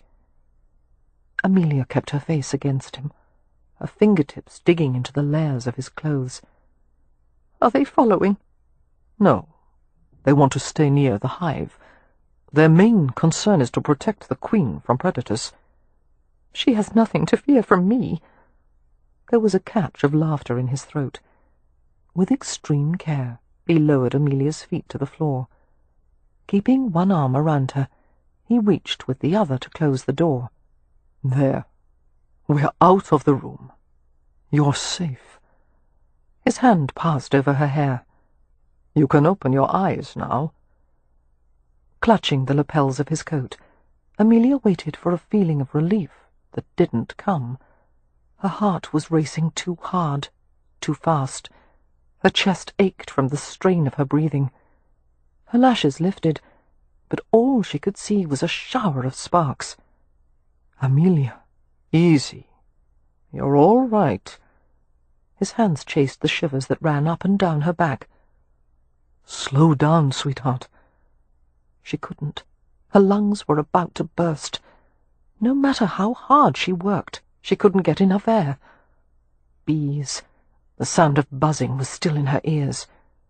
The sparks danced and collided, and when they faded, there was nothing around her but layers of grey softness. She sank into the quiet billows without a sound. After what could have been a minute or an hour, pleasant sensations filtered through the haze. A tender pressure moved over her forehead. The gentle brushes touched her eyelids, slid to her cheeks. Strong arms held her against a comfortingly hard surface, while a clean salt-edged scent tickled her nostrils. Her lashes fluttered, and she turned into the warmth with confused pleasure. "There you are," came a low murmur. Opening her eyes, Amelia saw Cam Rowan's face above her. They were on the hallway floor. He was holding her in his lap. As if the situation weren't mortifying enough, the front of her bodice was gaping, and her corset was unhooked. Only her crumpled chemise was left to cover her chest. Amelia stiffened. Until that moment, she had never known there was a feeling beyond embarrassment that made one wish one could crumble into a pile of ashes. My dress." "You weren't breathing well. I thought it best to loosen your corset." "I've never fainted before," she said groggily, struggling to sit up. "You were frightened." His hand came to the center of her chest, gently pressing her back down. "Rest another minute." His gaze moved over her pale features. I think we can conclude you're not fond of bees. I've hated them ever since I was 7. Why? I was playing out of doors with Win and Leo, and I stumbled too close to a rosebush. A bee flew at my face and stung me right here. She touched a spot just below her right eye, high on the crest of her cheek. The side of my face swelled until my eye closed. I couldn't see from it for almost 2 weeks. His fingertips smoothed over her cheek, as if to soothe the long-ago injury. And my brother and sister called me Cyclops. She watched him struggle not to smile. They still do whenever a bee flies too near. He regarded her with friendly sympathy. Everyone's afraid of something. What are you afraid of? Ceilings and walls, mostly. She stared at him in puzzlement, her thoughts still coursing too slowly. You mean you would rather live outside, like a wild creature? Yes, that's what I mean. Have you ever slept outside before? On the ground? Her bewildered tone made him smile. On a pallet beside a fire. Amelia tried to imagine it, lying undefended on the hard ground, at the mercy of every creature that crawled, crept, flew. I don't think I could fall asleep that way. She felt his hand playing slowly in the loose locks of her hair. You could. His voice was soft. I would help you. She had no idea what he meant by that, and she was afraid to speculate. All she knew was that as his fingers reached her scalp, she felt a sensual shiver run down her spine. Clumsily she reached for her bodice, trying to pull the reinforced fabric together. Let me do that. You're still unsteady. His hands brushed hers aside, and he began to hook her corset deftly. Clearly he was familiar with the intricacies of a woman's undergarments. Amelia didn't doubt there had been more than a few ladies willing to let him practice. Flustered, she asked, "Was I stung anywhere?" No. Mischief flickered in his eyes. I checked thoroughly. Amelia suppressed a little moan of distress. She was tempted to push his hands away from her, except that he was restoring her clothing far more efficiently than she would have. She closed her eyes, trying to pretend she wasn't sprawled in a man's lap while he fastened her corset. You'll need a local beekeeper to remove the hive, Rowan said. Thinking of the enormous colony in the wall, Amelia asked, "How will he kill them all?" He may not have to. If possible, he'll sedate them with smoke and transfer the queen to a movable frame hive. The rest will follow. But if he can't manage that, he'll have to kill the colony with soap water. The larger problem is how to remove the comb and the honey. If you don't take it all out, it will ferment and attract all kinds of pests. Her eyes opened, and she looked up at him in worry. Will the entire wall have to be removed? Before Rowan could reply, a new voice entered the conversation. What's this? It was Leo, who had just arisen from bed and pulled on his clothes. He came barefoot from the direction of his bedroom. His bleary gaze moved over the pair of them. Why are you on the floor with your buttons undone? Amelia considered the question. I decided to have a spontaneous tryst in the middle of the hallway with a man I hardly know. We'll try to be more quiet about it next time. A fellow needs his sleep. Amelia stared at him quizzically. For heaven's sake, Leo, aren't you worried that I may have been compromised? Were you? Her face turned hot as she glanced into Rowan's vivid topaz eyes. I don't think so. If you're not sure about it, Leo said, you probably weren't. He came to Amelia, sank to his haunches, and stared at her steadily. His voice gentled. What happened, sis? She pointed an unsteady finger at the closed door. There are bees in there, Leo. Bees?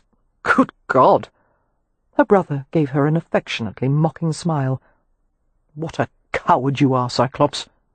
Amelia scowled, levering herself upward from Rowan's lap. He braced her automatically, his arm firm behind her back. Go see for yourself, Leo sauntered lazily to the room, opened it and stepped inside. In 2 seconds he had sped out, slammed the door, and lodged his shoulders against it. Christ! His eyes were wide and glazed. There must be thousands of them. I'd estimate at least 200,000, Rowan said. Finishing the last of Amelia's buttons, he helped her to her feet. Slowly, he murmured. You might be a bit light-headed. She let him support her while she assessed her uncertain balance. I'm all right now. Thank you. Her hand was still clasped in his. Rowan's fingers were long and graceful, the thumb band gleaming against honey-coloured skin. Uneasily, Amelia drew her hand away and told her brother, Mr. Rowan saved my life twice today. First I nearly fell out the window, and then I found the bees. This house, Leo muttered, should be torn down and used for matchsticks. You should order a full structural inspection, Rowan said.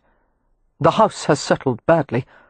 Some of the chimneys are leaning, and the entrance hall ceiling is sagging. You've got damaged joinery and beams.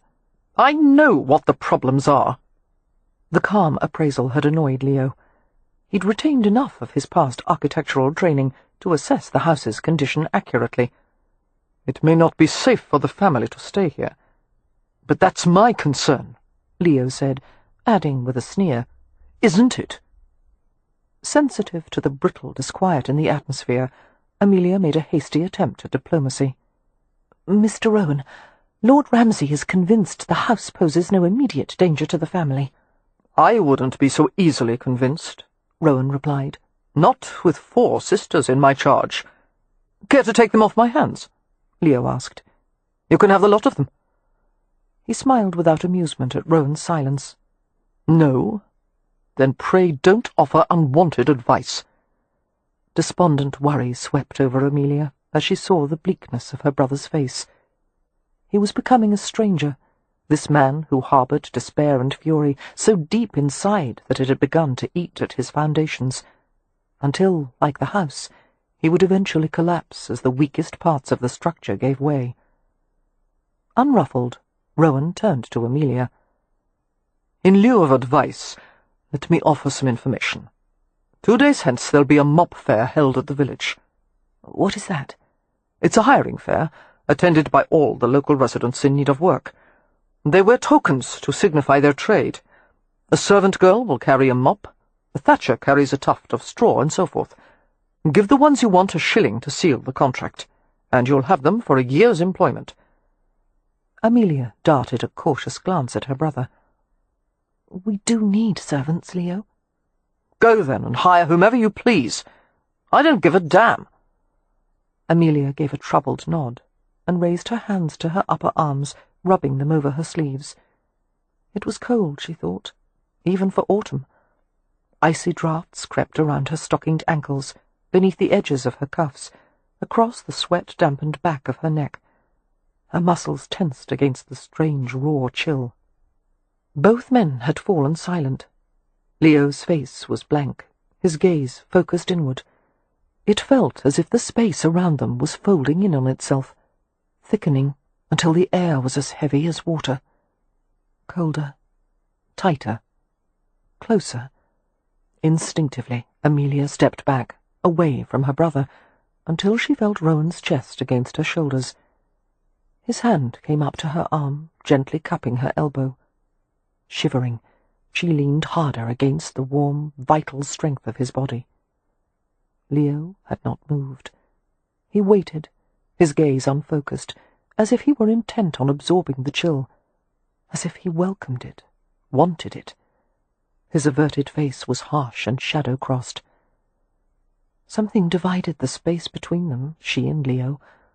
She felt the resonance of movement, softer than a breeze, more delicate than eiderdown. "Leo," Amelia murmured uncertainly. The sound of her voice seemed to bring him back to himself. He blinked and stared at her with near-colourless eyes. "Show Rowan out," he said curtly. "That is, if you've been sufficiently compromised for one day." He walked away rapidly. Reaching his room, He closed the door with a clumsy swipe of his arm. Amelia was slow to move, bewildered by her brother's behaviour, and even more so by the splintering coldness in the hallway. She turned to face Rowan, who was staring after Leo with a level, thoughtful gaze. He glanced down at her, keeping his expression carefully impassive. "I hate to leave you." There was a gently mocking edge to his tone. "You need someone to follow you around and keep you safe from mishaps. On the other hand, you also need someone to find a beekeeper." Realizing he was not going to talk about Leo, Amelia followed his lead. "Will you do that for us? I would consider it a great favour." "Of course. Although—" his eyes held a wicked glitter. "As I mentioned before, I can't keep doing favours for you with no reward.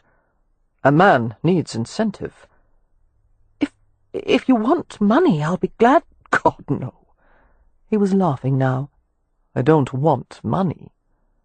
Reaching out, he smoothed back her hair, letting the heel of his hand graze the edge of her cheekbone. The brush of his skin was light and erotic, causing her to swallow hard. "Goodbye, Miss Hathaway.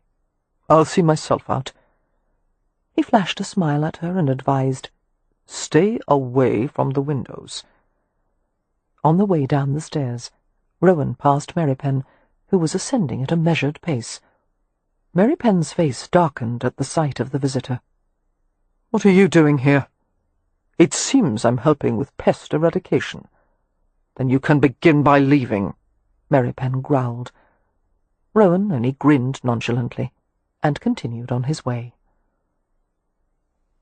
After informing the rest of the family about the perils of the upstairs parlour, which was promptly dubbed the bee room, Amelia investigated the rest of the upstairs with extreme caution. There were no more hazards to be found, only dust and decay and silence. But it was not an unwelcoming house. When the windows were opened and light spilled across floors that had been untouched for years, it seemed the place was eager to open and breathe and be restored. Ramsay House was a charming place, really, with eccentricities, secret corners, and unique features that only needed some polish and attention, not unlike the Hathaway family itself. In the afternoon, Amelia collapsed in a chair downstairs, while Poppy made tea in the kitchen. "Where is Win?" "Napping in her room," Poppy replied. "She was exhausted after the busy morning.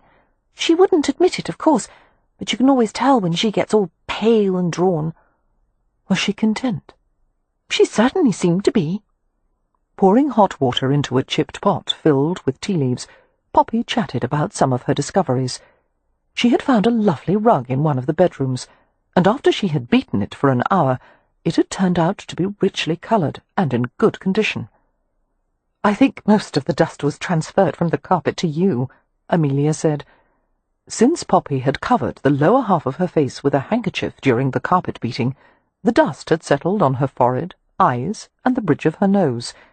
When the handkerchief was removed, it had left Poppy's face oddly two-toned, the top half grey, the lower half white.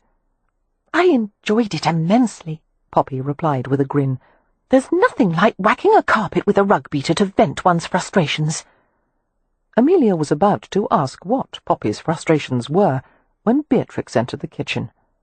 The girl, usually so lively, was quiet and downcast. "Tea will be ready soon," Poppy said, busy slicing bread at the kitchen table. "Will you have some toast too, Bee?" "No, thank you. Not hungry." Beatrix sat in a chair beside Amelia's, staring at the floor. "You're always hungry," Amelia said. "What's the matter, dear? Aren't you feeling well? Are you tired?" Silence. A violent shake of her head. Beatrix was definitely upset about something. Amelia settled a gentle hand on her youngest sister's narrow back and leaned over her. "Beatrix, what is it? Tell me. Are you missing your friends? Or Spot?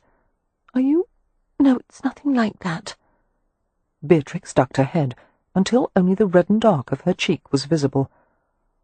"Then what?" "Something's wrong with me." Her voice roughened with misery. It's happened again, Amelia.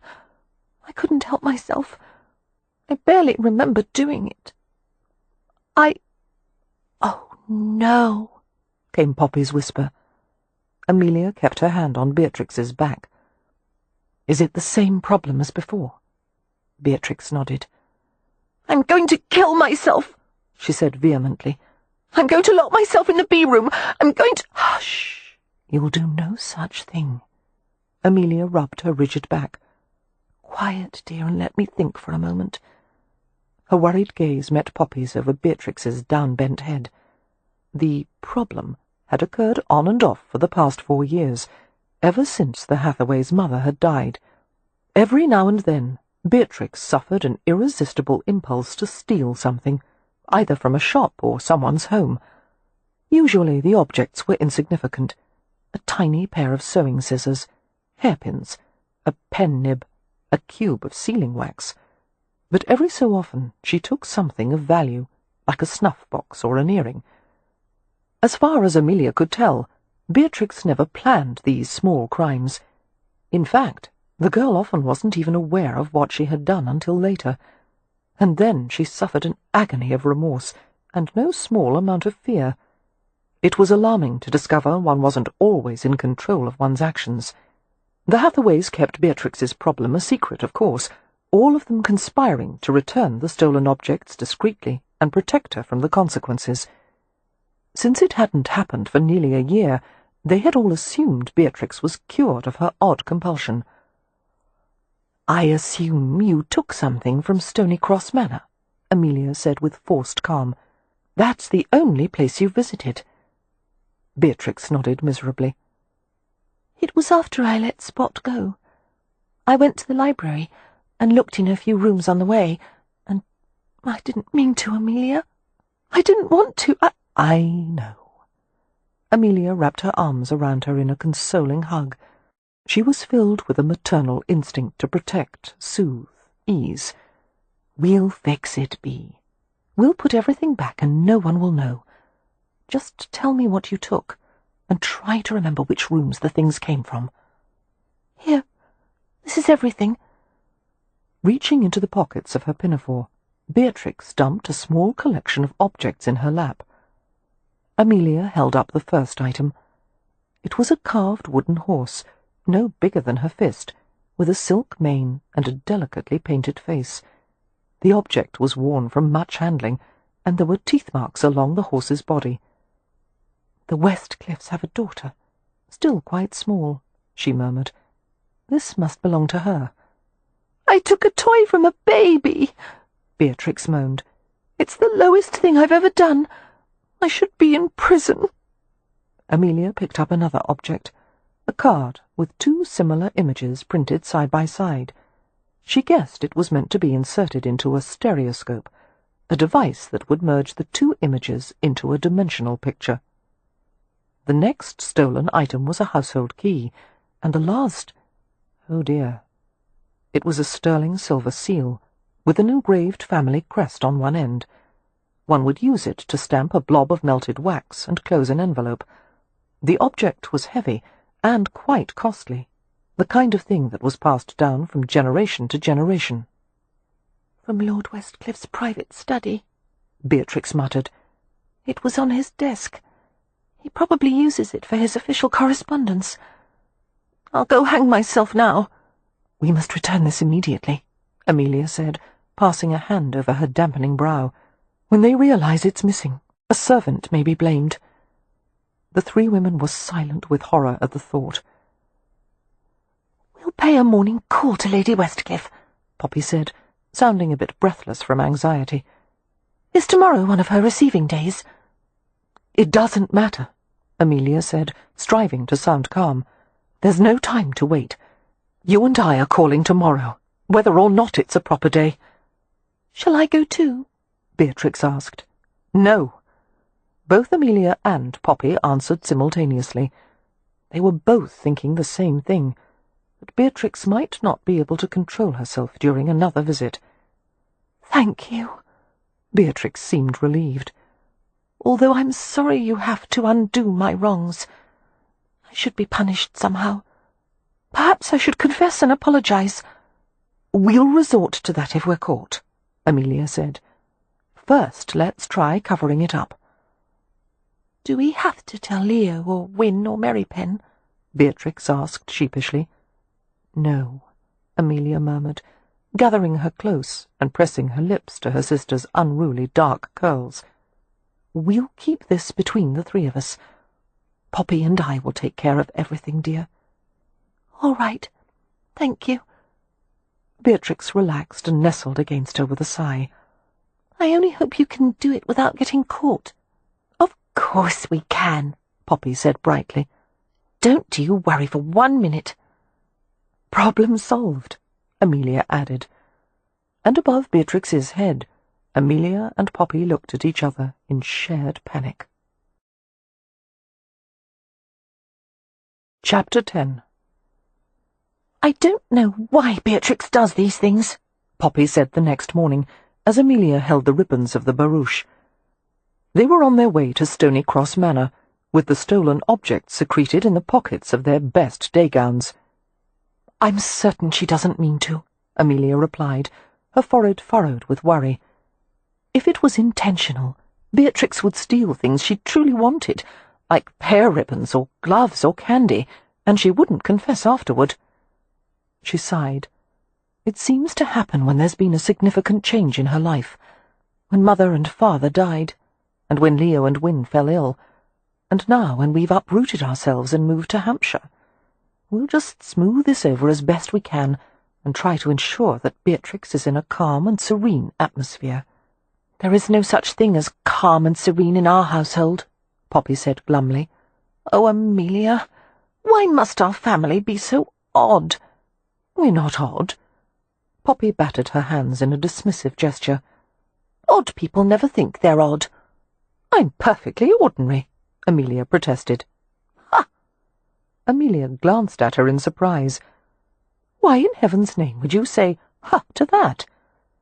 You try to manage everything and everyone, and you don't trust anyone outside the family. You're like a porcupine. No one can get past the quills. Well, I like that, Amelia said indignantly.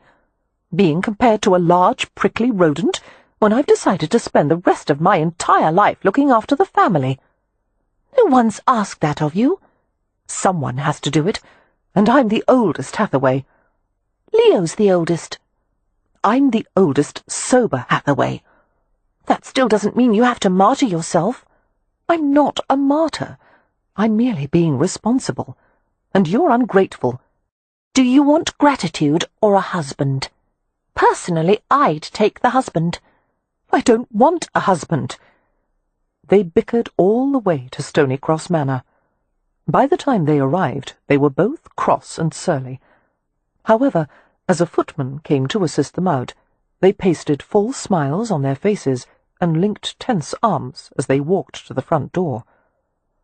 They waited in the entrance hall as the butler went to announce their arrival. To Amelia's vast relief, he showed them to the parlour and informed them that Lady Westcliff would be with them directly.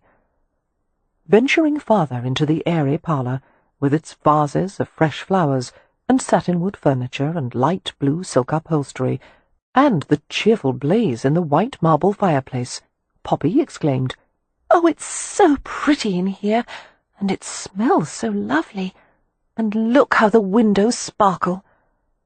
Amelia was silent, but she couldn't help agreeing. Seeing this immaculate parlour, so far removed from the dust and squalor of Ramsay House, made her feel guilty and sullen.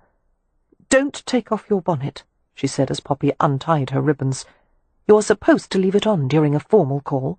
"Only in town," Poppy argued. "In the country, etiquette is more relaxed, and I hardly think Lady Westcliff would mind." A woman's voice came from the doorway. "Mind what?" It was Lady Westcliff, her slender form clad in a pink gown, her dark hair gathered at the back of her head in shining curls. Her smile was wrought of mischief and easy charm. She held hands with a dark-haired toddler in a blue dress, a miniature version of herself, with big, round eyes the colour of gingerbread. "My lady." Amelia and Poppy both bowed. Deciding to be frank, Amelia said. "Lady Westcliff, we were just debating whether or not we could remove our bonnets." "Good God, don't bother with formality," Lady Westcliff exclaimed, coming in with the child. "Off with the bonnets by all means. And do call me Lillian. This is my daughter, Merritt. She and I are having a bit of playtime before her morning nap." "I hope we're not interrupting," Poppy began apologetically. "Not at all. If you can tolerate our romping during your visit, we are more than happy to have you. I've sent for tea." Before long they were all chatting easily. Merritt quickly lost all vestige of shyness and showed them her favourite doll named Annie, and a collection of pebbles and leaves from her pocket. Lady Westcliff, Lillian, was an openly affectionate and playful mother, showing no compunction about kneeling on the floor to look for fallen pebbles beneath the table. Lillian's interactions with the child were quite unusual for an aristocratic household. Children were hardly ever brought out to see visitors unless it was a brief presentation, accompanied by a pat on the head and a quick departure.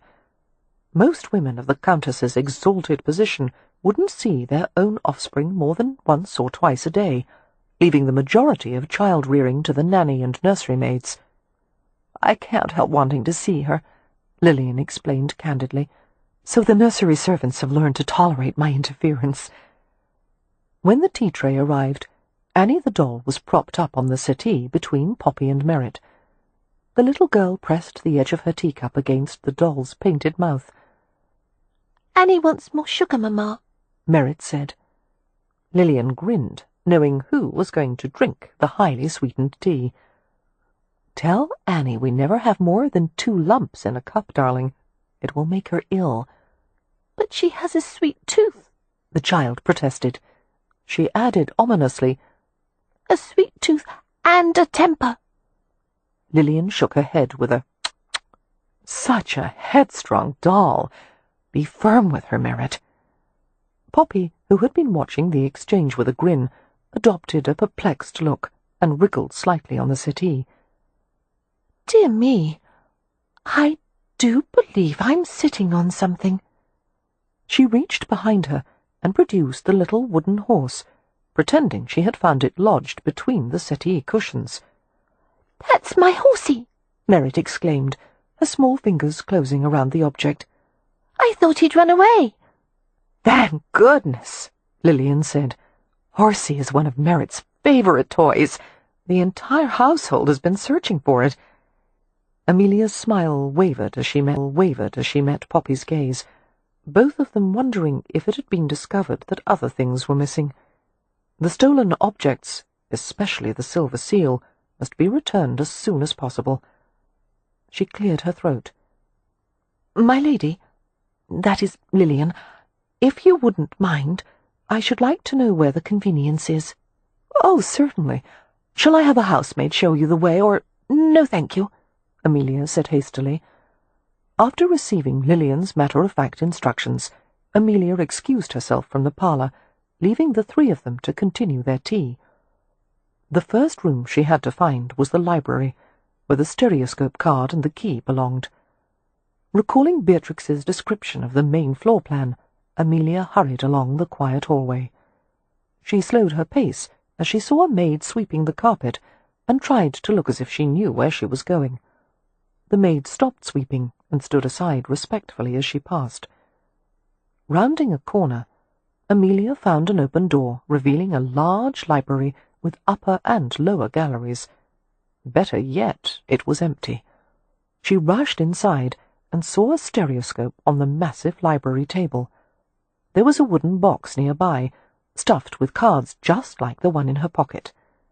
Tucking the card in with the others, she hurried out of the library, pausing only to insert the key into the empty lock case of the door. Only one task left. She had to find Lord Westcliff's private study and return the silver seal. The weight of it bounced uncomfortably against her leg as she walked. "Please don't let Lord Westcliff be there," she thought desperately. "Please let it be empty. Please don't let me be caught." Beatrix had said the study was close to the library, but the first door Amelia tried turned out to be the music room. Spying another door across the hallway, she discovered a supplies closet filled with pails, brooms, rags, and pots of wax and polish. "Blast, blast, blast!" she muttered, rushing to another open doorway. It was a billiards room, and it was occupied by a half-dozen gentlemen involved in a game. Amelia stopped, colour flaring in her face.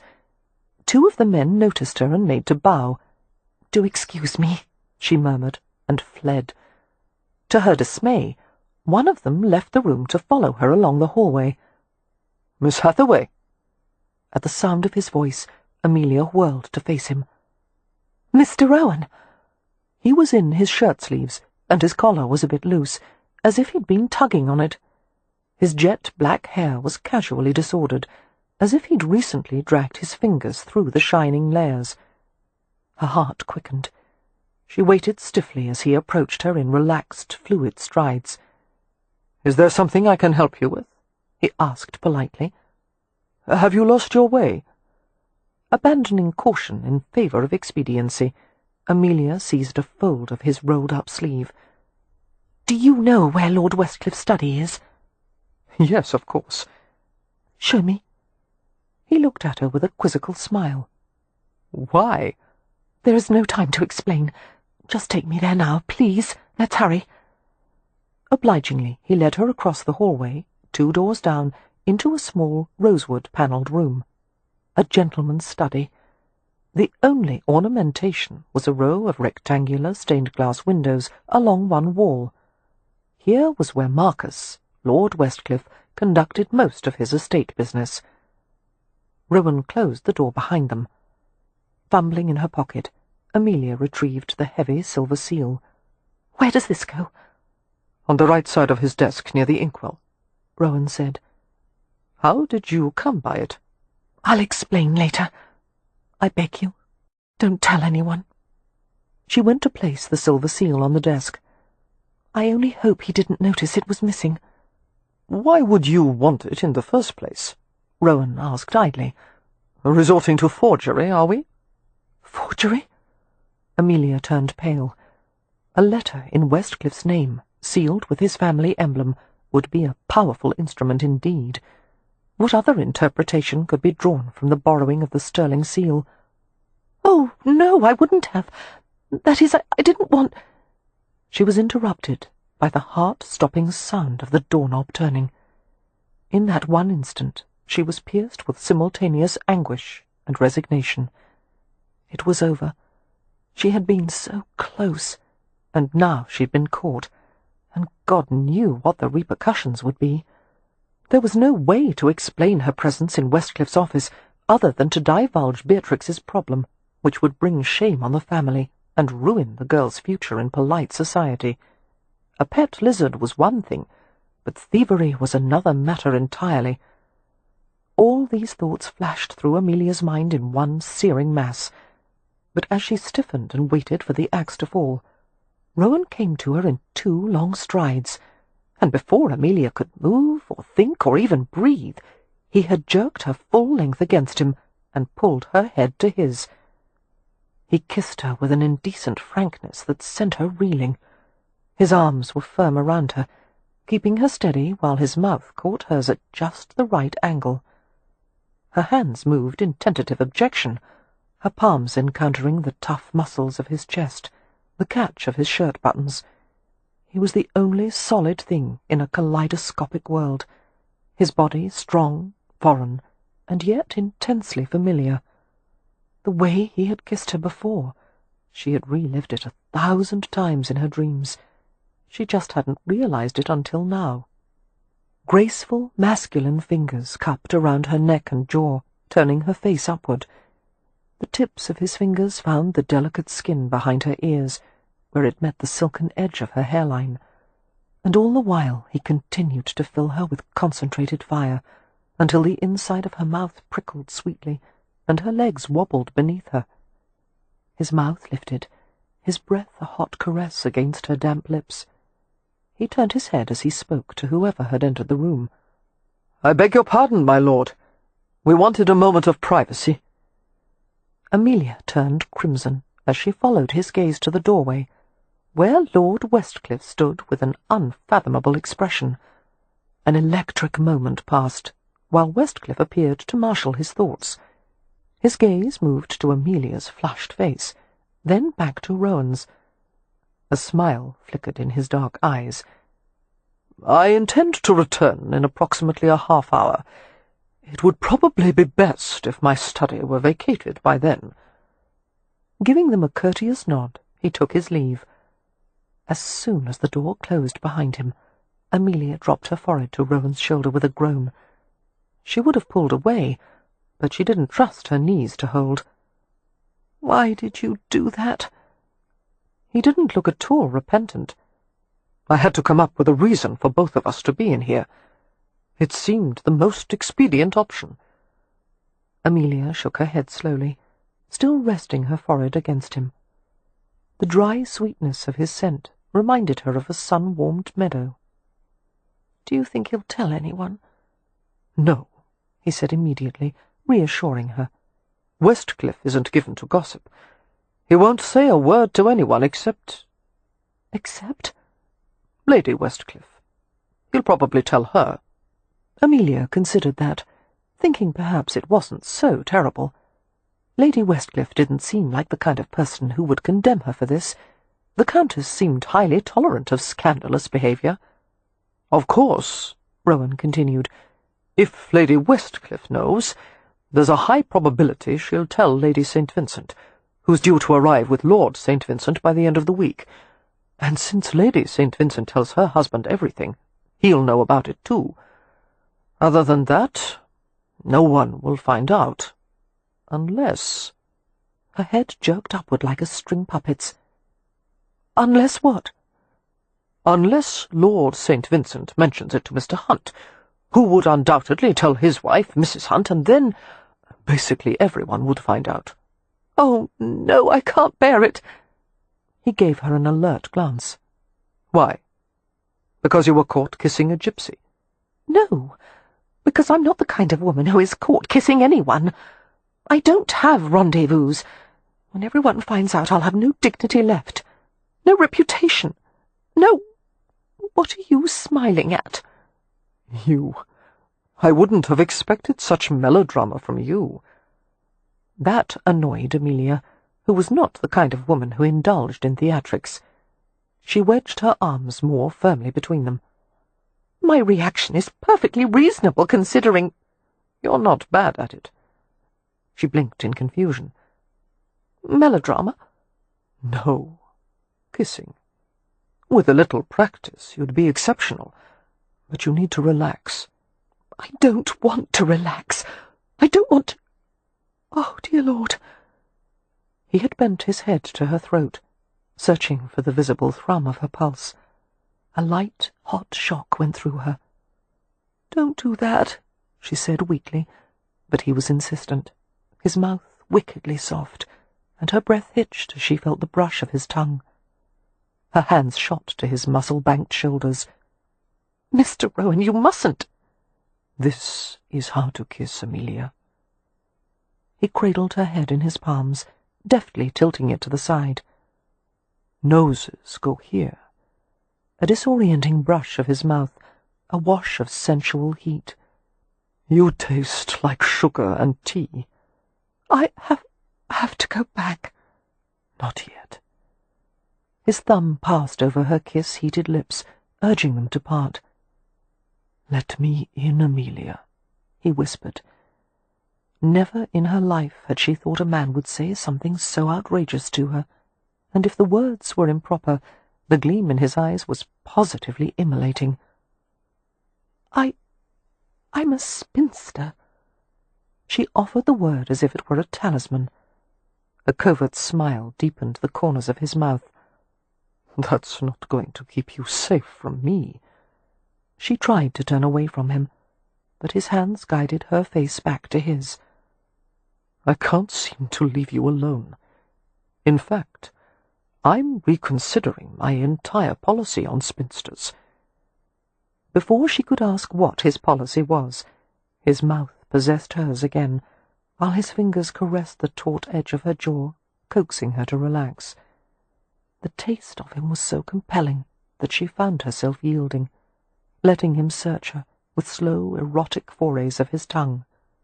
The kisses were melting sweet, like boiling candy syrup, soaking into her, sinking deep and spreading and simmering.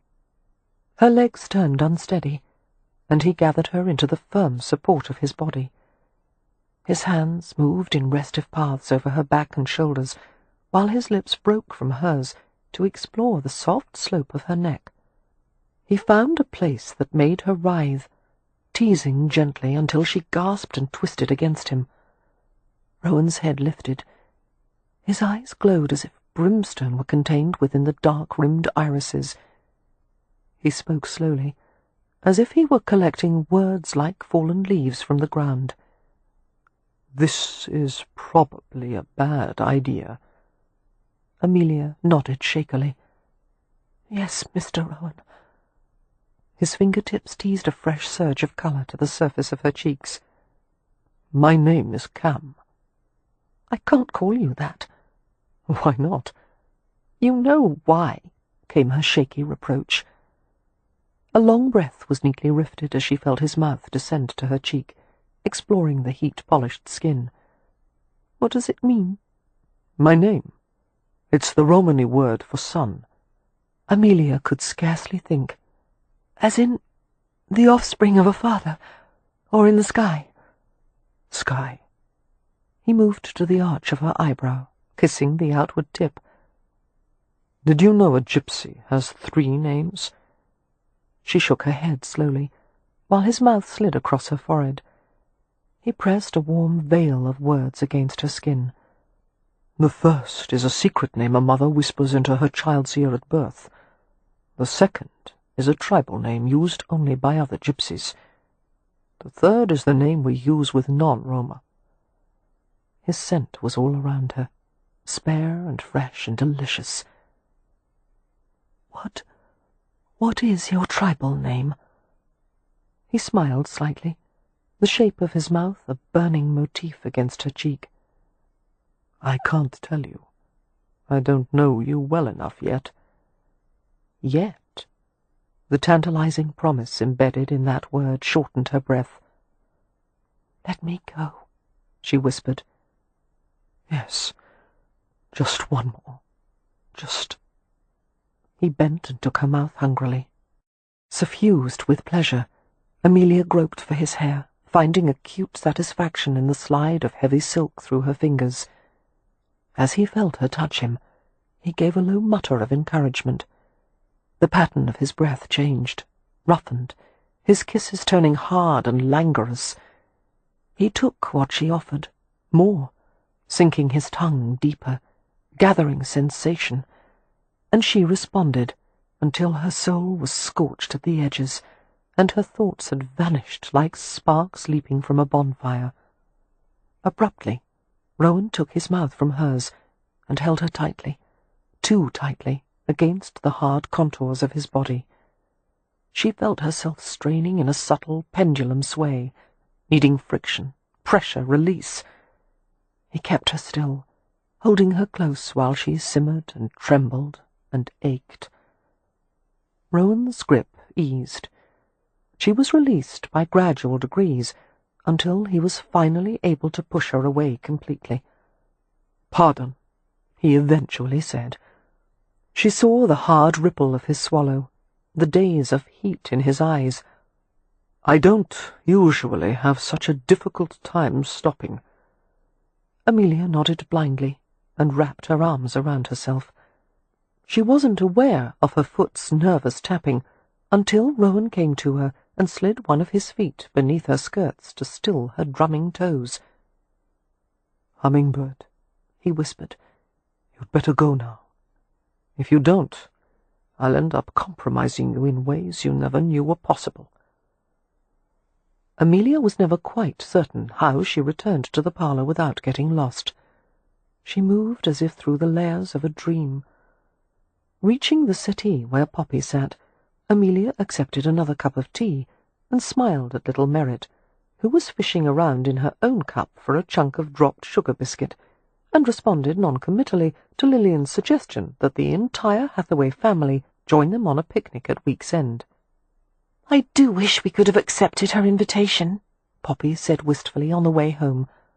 "But I suppose that would be asking for trouble, since Leah would probably be objectionable and Beatrix would steal something."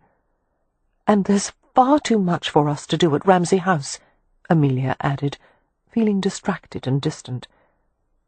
Only one thought was clear in her mind. Cam Rowan would return to London soon. For her own sake, and perhaps his as well, she would have to avoid Stony Cross Park until he was gone. Perhaps it was because they were all weary of cleaning, repairing, and organising, but the entire Hathaway family was in a desultory mood that evening. Everyone but Leo gathered around the hearth in one of the downstairs rooms, lounging, while Wynne read aloud from a Dickens novel. Mary Penn occupied a distant corner of the room, near the family, but not quite part of it, listening intently. No doubt Wynne could have read names from an insurance register, and he would have found it enthralling. Poppy was busy with needlework, stitching a pair of men's slippers with bright wool threads, while Beatrix played solitaire on the floor near the hearth. Noticing the way her youngest sister was riffling through the cards, Amelia laughed. "Beatrix," she said after Wynne had finished a chapter, "why in heaven's name would you cheat at solitaire? You're playing against yourself." "Then there's no one to object when I cheat." "It's not whether you win, but how you win that's important," Amelia said. "I've heard that before, and I don't agree at all. It's much nicer to win." Poppy shook her head over her embroidery. "Beatrix, you are positively shameless." "And a winner," Beatrix said with satisfaction, laying down the exact card she wanted. "Where did we go wrong?" Amelia asked of no one in particular. Wynne smiled. "Her pleasures are few, dear. A creative game of solitaire isn't going to hurt anyone." "I suppose not." Amelia was about to say more, but she was diverted by a cool waft of air that slipped around her ankles and turned her toes numb. She shivered and pulled her knitted blue shawl more snugly around herself. "My, it's chilly in here." "You must be sitting in a draught," Poppy said in concern. "Come sit by me, Amelia. I'm much closer to the fire." "Thank you, but I think I'll go to bed now." Still shivering, Amelia yawned. "Good night, everyone." She left as Beatrix asked Wynne to read one more chapter. As Amelia walked along the hallway, she passed a small room that, as far as they had been able to tell, had been intended as a gentleman's room. It featured an alcove that was just large enough for a billiards table, and a dingy painting of a hunting scene on one wall. A large overstuffed chair was positioned between the windows, its velvet nap eroded. Light from a standing lamp slid across the floor in a diluted wash. Leo was drowsing in the chair, one arm hanging loosely over the side. An empty bottle stood on the floor near the chair, casting a spear-like shadow to the other side of the room. Amelia would have continued on her way, but something about her brother's undefended posture caused her to stop. He slept with his head slumped over one shoulder, lips slightly parted, just as he had in childhood. With his face wiped clean of anger and grief, he looked young and vulnerable. She was reminded of the gallant boy he had once been, and her heart contracted with pity. Venturing into the room, Amelia was shocked by the abrupt change of temperature, the biting air. It was far colder in here than it was outside, and it wasn't her imagination. She could see the white puffs of her breath. Shivering, she drew closer to her brother. The coldness was concentrated around him, turning so bitter that it made her lungs hurt to breathe. As she hovered over his prone form, she was swamped in a feeling of bleakness, a sorrow beyond tears. "Leo?" His face was grey, his lips dry and blue, and when she touched his cheek there was no trace of warmth. "Leo?" No response. Amelia shook him, pushed hard at his chest, took his stiff face in her hands.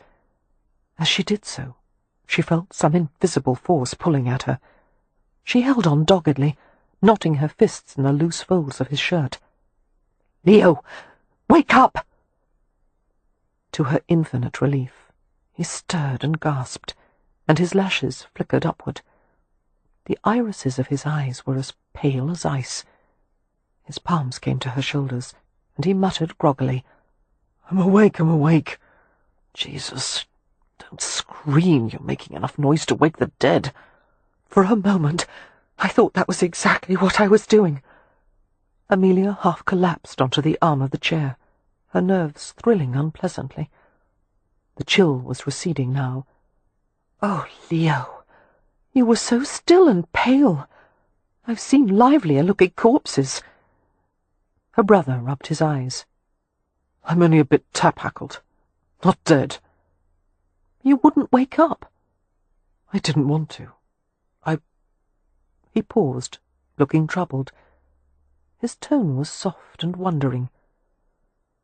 "I was dreaming. Such vivid dreams." "About what?" He wouldn't answer. "About Laura?" Amelia persisted. His face closed, deep lines weathering the surface like fissures made by the expansion of ice inside rock. "I told you never to mention her name to me." "Yes, because you didn't want to be reminded of her. But it doesn't matter, Leo. You never stop thinking about her, whether you hear her name or not." "I'm not going to talk about her." "Well, it's fairly obvious avoidance isn't working." Her mind spun desperately with the question of what tack to take, how best to reach him. She tried determination. "I won't let you fall to pieces, Leo." The look he gave her made it clear that determination had been a bad choice. "Some day," he said with cold pleasantness, "you may be forced to acknowledge there are some things beyond your control. If I want to go to pieces, I'll do it without asking your bloody permission." She tried sympathy next. "Leo, I know what you've gone through since Laura died. I'm so sorry." "No, you don't. You've never loved anyone that way." Amelia blinked, taken aback. "I've loved many people in my life." "Not the way we're speaking of. You don't understand anything." "I know that other people have recovered from loss, and they've gone on to find happiness again." "There's no more happiness," Leo said roughly. "There's no peace in any damn corner of my life. She took it all with her. For pity's sake, Amelia, go meddle in someone else's affairs, and leave me the hell alone."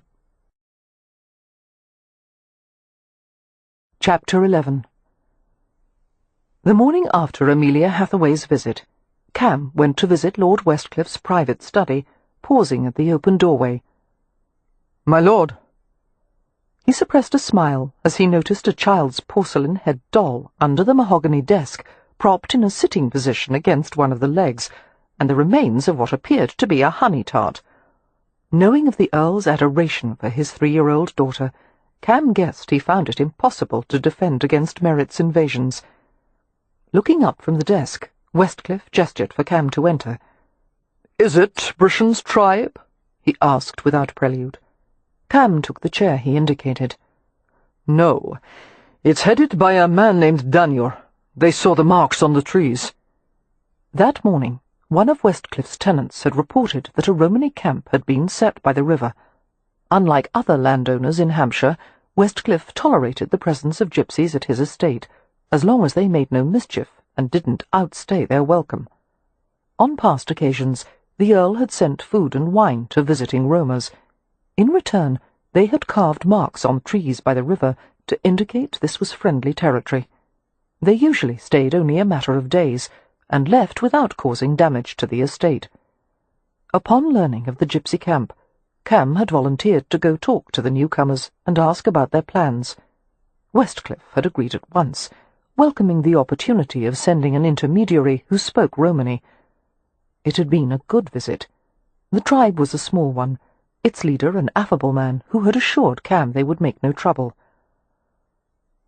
They intend to stay a week, no more, Cam told Westcliff. Good. The Earl's decisive reply caused Cam to smile. You don't like being visited by the Rome? It's not something I would wish for, Westcliff admitted. Their presence makes the villagers and my tenants nervous. But you allow them to stay. Why? For one thing, proximity makes it easier to know what they're doing. For another— Westcliff paused, seeming to choose his words with unusual care. Many view the Romany people as bands of wanderers and itinerants, and at worst beggars and thieves, but others recognize them as possessing their own authentic culture. If one subscribes to the latter view, one can't punish them for living as men of nature. Cam raised his brows, impressed. It was rare for anyone, let alone an aristocrat, to deal with gypsies in a fair manner. And you subscribe to the latter view? I am leaning toward it. Westcliff smiled wryly as he added, while at the same time acknowledging that men of nature can be, on occasion, a bit light-fingered. Cam grinned. The Rome believe no one owns the land or the life it sustains. Technically, one can't steal something that belongs to all people. My tenant farmers tend to disagree, Westcliff said dryly. Cam leaned back, resting one hand on the arm of the chair. His gold rings glinted against the rich mahogany. Unlike the Earl, who was precisely dressed in tailored clothes and a deftly knotted necktie, Cam wore boots and breeches, and an open-necked shirt. It wouldn't have been appropriate to visit the tribe in the formal, stiff-necked attire of a gajo. Westcliff watched him closely. What was said between you? I would imagine they expressed some surprise upon meeting a Roma who lives with gajos. Surprise, Cam agreed, along with pity. Pity? The Earl was not so enlightened as to comprehend that the Rome considered themselves vastly superior to the gaje. They pity any man who leads this kind of life. Cam gestured loosely at their refined surroundings. Sleeping in a house, burdened by possessions, having a schedule, carrying a pocket watch. All of it is unnatural. He fell silent, thinking of the moment he had set foot in the camp, the sense of ease that had stolen over him, the sight of the wagons, vardos, with dogs lazing between the front wheels, the contented cob-horses tethered nearby, the smells of wood smoke and ashes. All of it had evoked warm childhood memories, and longing. He wanted that life, had never stopped wanting it. He had never found anything to replace it. To my mind, there is nothing unnatural about wanting a roof over one's head when it rains, Westcliff said, or owning and tilling the land, or measuring the progress of the day with the use of a clock. It is man's nature to impose his will on his surroundings. Otherwise, society would disintegrate, and there would be nothing but chaos and war. And the English, with their clocks and farms and fences, they have no war? The Earl frowned. One can't view these matters so simplistically. The Rome do. Cam studied the tips of his boots, the worn leather coated with a dry film of river mud. They asked me to go with them when they leave, he said, almost absently. You refused, of course. I wanted to say yes. If not for my responsibilities in London, I would have. Westcliff's face went blank. A speculative pause. You surprise me. Why? You're a man of unusual abilities and intelligence. You have wealth and the prospect of acquiring much more. There's no logic in letting all that go to waste. A smile touched Cam's lips. Although Westcliff was an open-minded man, he had strongly entrenched opinions about how people should live. His values, among them honour, industry, and advancement, were not consistent with the Rome's. To the Earl, nature was something to be managed and organized. Flowers must be contained in garden beds. Animals must be trained or hunted. Land must be cleared. And a young man must be steered into productive enterprises, and led to marry a proper woman with whom he would build a solid British family. Why would it be a waste? A man must raise himself to his fullest potential, came the Earl's unhesitating reply. You could never do that living as a roamer. Your basic needs, food and shelter, would barely be met. You would face constant persecution. How in God's name could such a life appeal to you when you have almost everything a man could possibly want? Cam shrugged. It's freedom. Westcliff shook his head.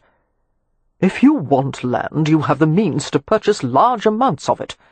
If you want horses, you can buy a string of thoroughbreds and hunters. If you want... That's not freedom. How much of your time is spent directing estate affairs, investments, companies, having meetings with agents and brokers, travelling to Bristol and London? Westcliff looked affronted. Are you telling me in earnest that you are considering giving your employment, your ambitions, your future, in favour of travelling the earth in a vardo? Yes, I'm considering it. Westcliff's coffee-coloured eyes narrowed. And you think, after years of living a productive life in London, that you would adjust happily to an existence of aimless wandering? It's the life I was meant for. In your world, I'm nothing but a novelty. A damned successful novelty, and you have the opportunity to be a representative for your people. God help me! Cam had begun to laugh helplessly. If it ever comes to that, I should be shot. The Earl picked up the silver letter seal from the corner of his desk, examining the engraved base of it with undue concentration. He used the edge of his thumbnail to remove a hardened droplet of sealing wax that had marred the polished surface. Cam was not deceived by Westcliff's sudden diffidence. "One can't help but notice," the Earl murmured, "that while you're considering a change in your entire way of life, you also seem to have taken a conspicuous interest in Miss Hathaway." Cam's expression didn't change, the barrier of his smile firmly fixed. "She's a beautiful woman. I'd have to be blind not to notice her. But that's hardly going to change my future plans. Yet. Ever," Cam returned, pausing as he heard the unnecessary intensity of his own voice. He adjusted his tone at once. "I've decided to leave in 2 days, after St. Vincent and I confer on a few matters regarding the club. It's not likely I'll see Miss Hathaway again." Thank God, he added privately. The handful of encounters he'd had with Amelia Hathaway were uniquely troubling. Cam couldn't recall when, if ever, he had been so affected by a woman. He was not one to involve himself in other people's affairs. He was loath to give advice, and he spent little time considering problems that didn't directly concern him. But he was irresistibly drawn to Amelia. She was so deliciously serious-minded, so busy trying to manage everyone in her sphere. It was an ungodly temptation to distract her, make her laugh, make her play, and he could, if he wished. Knowing that made it all the more difficult to stay away from her. The tenacious connections she had formed with the others in her family, the extent she would go to take care of them, that appealed to him on an instinctual level. The Rome were like that, tribal, and yet Amelia was his opposite in the most essential ways, a creature of domesticity who would insist on putting down roots. Ironic that he should be so fascinated by someone who represented everything he needed to escape from. "O love tai o beng nashti beshan patshasa," had been one of his grandmother's sayings. Neither money nor the devil can remain in peace. But even knowing the price to pay, Cam couldn't help thinking, holy hell, what a pleasure it would have been to take Amelia Hathaway to bed. It seemed the entire county turned out for the Mop Fair, which, according to tradition, had been held every October the 12th for at least 100 years. The village, with its tidy shops and white and black thatched cottages, was almost absurdly charming. Crowds milled about the distinctive oval village green, or strolled along the main thoroughfare, where a multitude of temporary stalls and booths had been erected. Vendors sold penny toys, foodstuffs, bags of salt from Lymington, glassware and fabrics, and pots of local honey.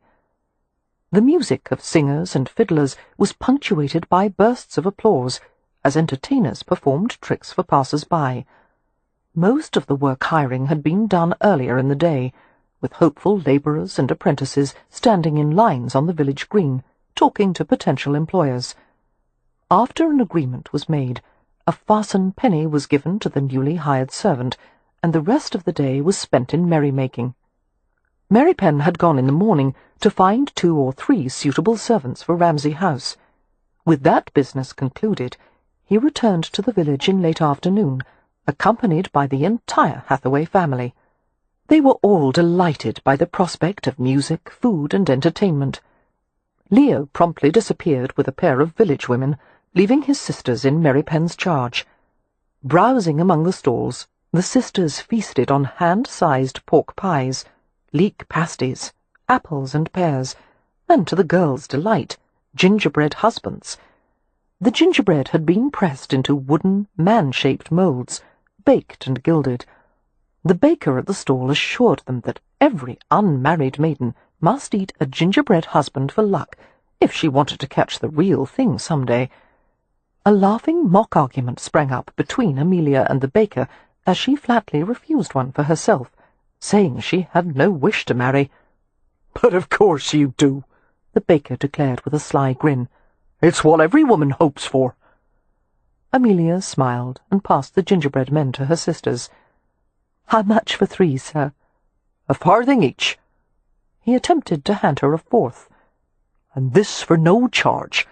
It would be a sad waste for a lovely blue-eyed lady to go without a man." "Oh, I couldn't," Amelia protested. "Thank you, but I don't—" A new voice came from behind her. "She'll take it."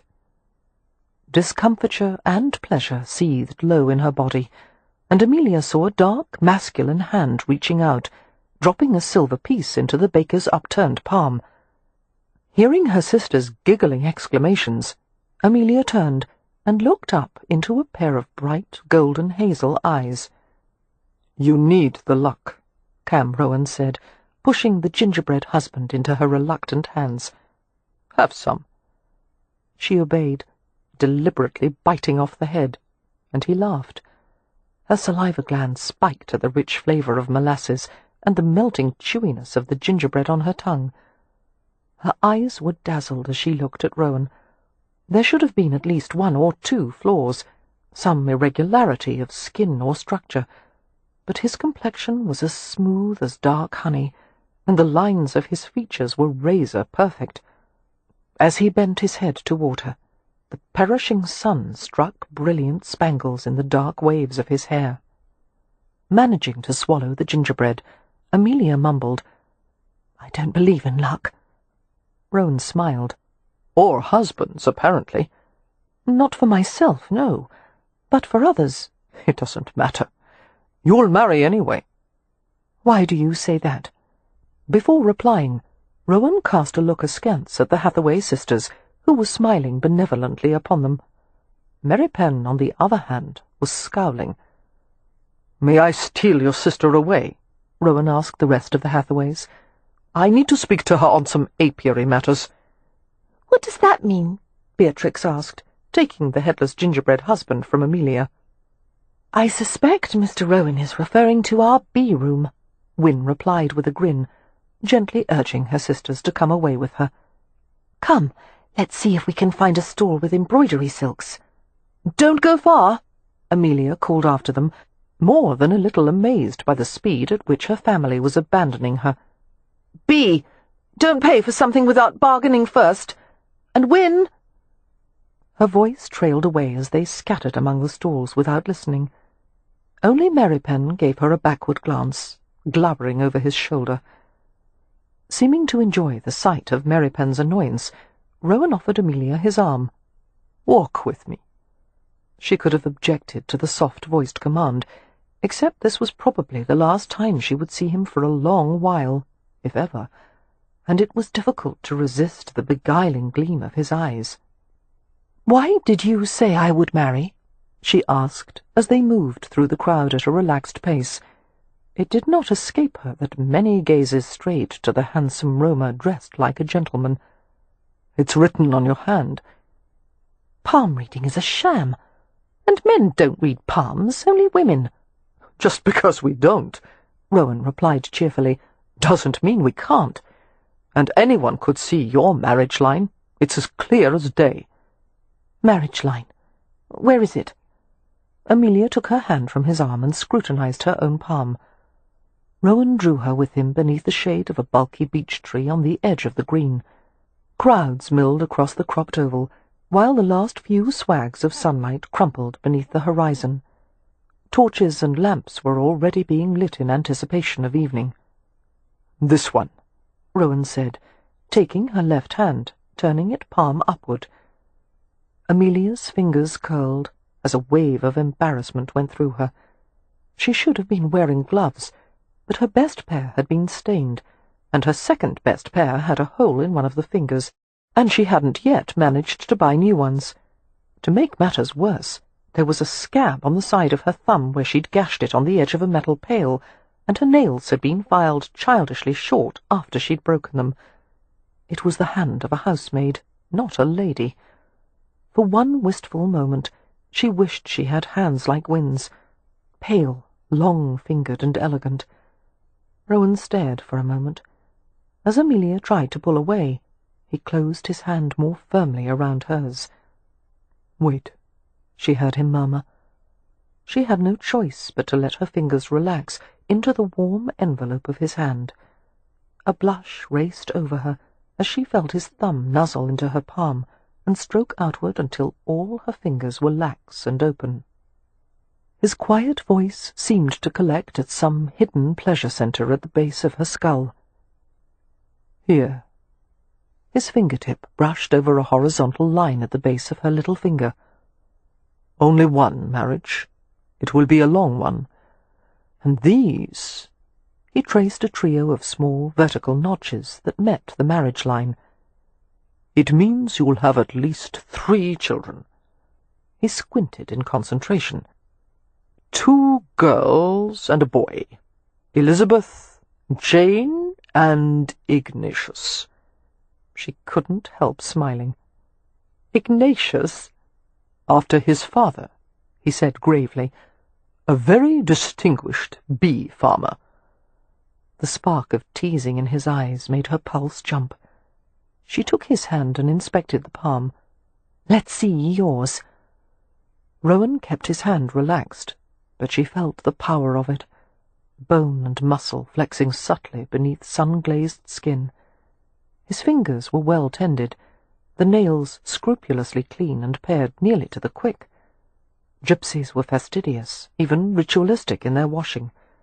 The family had long been amused by Merrypen's views on what constituted proper cleanliness, his preference to wash in flowing water rather than soak in a bath. "You have an even deeper marriage line than I do," Amelia said. He responded with a single nod, his gaze not moving from her face. "And you'll have 3 children as well? Or is it 4? She touched a nearly imperceptible line etched near the side of his hand. "Only 3. That one on the side means I'll have a very short engagement." "You'll likely be prodded to the altar by the end of some outraged father's rifle." He grinned. "Only if I kidnap my fiancée from her bedroom." She studied him. "I find it difficult to imagine you as a husband. You seem too solitary." "Not at all. I'll take my wife everywhere with me." His fingers caught playfully at her thumb, as if he'd caught a wisp of dandelion thistle. "We'll travel in a vardo from one side of the world to the other. I'll put gold rings on her fingers and toes, and bracelets on her ankles. At night I'll wash her hair and comb it dry by the firelight, and I'll kiss her awake every morning." Amelia averted her gaze from him, her cheeks turning blood-hot and sensitive. She moved away, needing to walk, anything to break the flushing intimacy of the moment. He fell into step beside her as they traversed the village green. "Mr. Rowan, why did you leave your tribe?" "I've never been quite certain." She glanced at him in surprise. "I was 10 years old," he said. "For as long as I could remember, I travelled with the tribe in my grandparents' wagon. I never knew my parents. My mother died giving birth to me, and my father was an Irish gajo. His family rejected his marriage and convinced him to abandon my mother. I don't think he ever knew she'd had a child." "Did anyone try to tell him?" "I don't know. They may have decided it wouldn't have changed anything. According to my grandparents, he was a young man." He flashed a brief, mischievous smile in her direction. "And immature, even for a gajo. One day my grandmother dressed me in a new shirt she had made, and told me I had to leave the tribe. She said I was in danger and could no longer live with them." "What kind of danger? From what source?" "She wouldn't say. An older cousin of mine, his name was Noah, took me to London and helped me find a situation and a job. He promised to come back for me some day and tell me when it was safe to go home." "And in the meantime you worked at the gaming club?" "Yes. Old Jenna hired me as a list-maker's runner." Rowan's expression softened with reminiscent fondness. "In many ways he was like a father to me. Of course he was quick-tempered and a bit too ready with his fists, but he was a good man. He looked out for me." "It couldn't have been easy for you," Amelia said, feeling compassion for the boy he had been, abandoned by his family and obliged to make his own way in the world. "I wonder that you didn't try to run back to your tribe." "I had promised I wouldn't." Seeing a leaf fluttering down from an overhead tree branch, Rowan reached upward, the clever fingers plucking it from the air as if by sleight of hand. He brought the leaf to his nose, inhaling its sweetness, and gave it to her.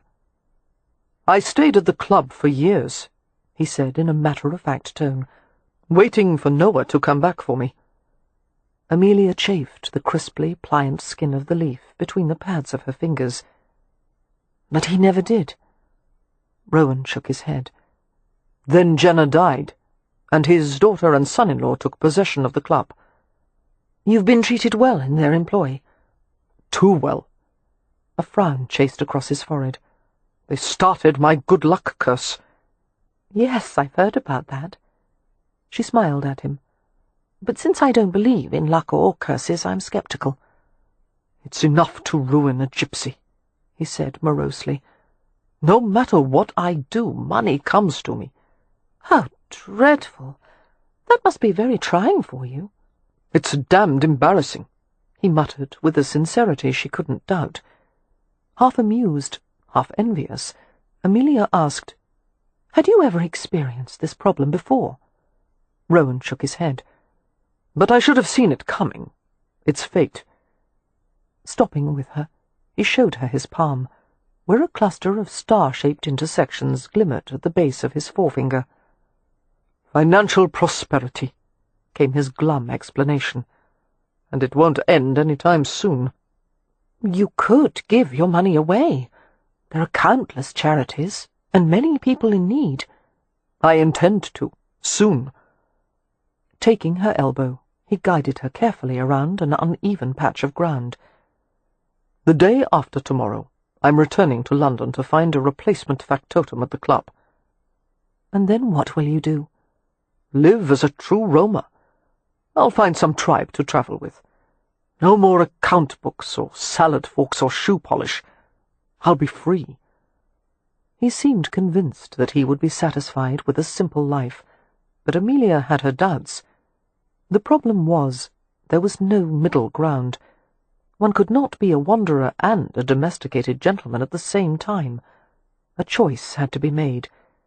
It made her thankful that no duality existed in her own nature. She knew exactly who and what she was. Rowan brought her to a stall set up by the village wine shop, and bought 2 cups of plum wine. She drank the tart, slightly sweet vintage in thirsty gulps, making Rowan laugh quietly. "Not so fast," he cautioned. "This stuff is stronger than you realize. Any more and I'll have to haul you home over my shoulders like a felled deer." "It's not that strong," Amelia protested, unable to taste any alcohol in the fruit-heavy wine. It was delicious, the dry, plummy richness lingering on her tongue. She held out her cup to the wine-seller. "I'll take another." Although proper women didn't ordinarily eat or drink in public, the rules were often cast aside at rural fairs and festivals, where gentry and commoners rubbed elbows and ignored the conventions. Looking amused, Rowan finished his own wine and waited patiently as she drank more. "I found a beekeeper for you," he said. "I described your problem to him. He said he would go to Ramsay House tomorrow, or perhaps the next day. One way or another you'll be rid of the bees." "Thank you," Amelia said fervently. "I am indebted to you, Mr. Rowan. Will it take long for him to remove the hive?" "There's no way of knowing until he sees it. With the house having gone unoccupied for so long, the colony could be quite large. He said he'd once encountered a hive in an abandoned cottage that harboured 500,000 bees, by his estimate." Her eyes turned enormous. 500,000? "I doubt yours is that bad," Rowan said. "But it's almost certain part of the wall will have to be removed after the bees are gone." More expense, more repairs. Amelia's shoulders slumped at the thought. She spoke without thinking. "Had I known Ramsay House was in such terrible condition, I wouldn't have moved the family to Hampshire. I shouldn't have taken the solicitor's word that the house was suitable. But I was in such a hurry to remove Leo from London, and I wanted so much for all of us to make a new start." "You're not responsible for everything. Your brother is an adult. So are Winifred and Poppy. They agreed with your decision, didn't they?" "Yes, but Leo wasn't in his right mind. He still isn't. And Win is frail and—" "You like to blame yourself, don't you? Come, walk with me." She set her empty wine-cup at the corner of the stall, feeling light-headed. The second cup of wine had been a mistake, and going somewhere with Rowan, with night deepening and revelry all around them, would be yet another. But as she looked into his hazel eyes, she felt absurdly reckless. Just a few stolen minutes. She couldn't resist the lawless mischief of his smile. "My family will worry if I don't rejoin them soon." "They know you're with me." "That's why they'll worry," she said, making him laugh. They paused at a table bearing a collection of magic lanterns, small embossed tin lamps with condensing lenses at the front. There was a slot for a hand-painted glass slide just behind the lens. When the lamp was lit, an image would be projected on a wall. Rowan insisted on buying one for Amelia, along with a packet of slides. "But it's a child's toy," she protested, holding the lantern by its wire handle. "What am I to do with it?" "Indulge in pointless entertainment. Play. You should try it sometime." "Playing is for children, not adults." "Oh, Miss Hathaway," he murmured, leading her away from the table. "The best kind of playing is for adults." They hemmed the edge of the crowd, weaving in and out like an embroiderer's needle, until finally they drifted free of the torchlight and movement and music, and reached the dark, luminous quiet of a beech grove. "Are you going to tell me why you had that silver seal from Westcliff's study?" he asked. "I would rather not, if you don't mind." "Because you're trying to protect Beatrix?" Her startled glance cut through the shadows. "How did you— that is, why did you mention my sister?" "The night of the supper party, Beatrix had the time and opportunity. The question is, why did she want it?" "Beatrix is a good girl," Amelia said quickly. "A wonderful girl. She would never deliberately do anything wrong, and you didn't tell anyone about the seal, did you?" "Of course not." His hand touched the side of her face. "Easy, Hummingbird. I wouldn't betray your secrets. I'm your friend. I think—" a brief, electrifying pause. "In another lifetime, We would be more than friends. Her heart turned in a painful revolution behind her ribs. There's no such thing as another lifetime. Why can't there be? Occam's razor, she said. He was silent, as if her answer had surprised him, and then a wondering laugh slipped from his throat. The medieval scientific principle? Yes. When formulating a theory, eliminate as few assumptions as possible. In other words, the simplest explanation is the best. And that's why you don't believe in magic or fate or reincarnation? Because they're too complicated, theoretically speaking? Yes. How did you learn about Occam's razor? My father was a medieval scholar. She shivered a little as she felt his hand glide along the side of her neck, finding every sensitive nerve. Sometimes we studied together. Rowan pried the wire handle of the magic lantern from her shaky grip and set it near their feet. Did he also teach you that the complicated explanations are sometimes more accurate than the simple ones? She shook her head, unable to speak as he took her shoulders, fitting her against himself with extreme care. Her pulse ran riot. She shouldn't allow him to hold her. Someone might see, even secreted in the shadows as they were. But as her muscles drew in the warm pressure of his body, the pleasure of it made her dizzy, and she stopped caring about anyone or anything outside his arms. Rowan's fingertips drifted with stunning delicacy over her throat, behind her ear, pushing into the satiny warmth of her hair. You are an interesting woman, Amelia. Gooseflesh rose wherever his breath touched.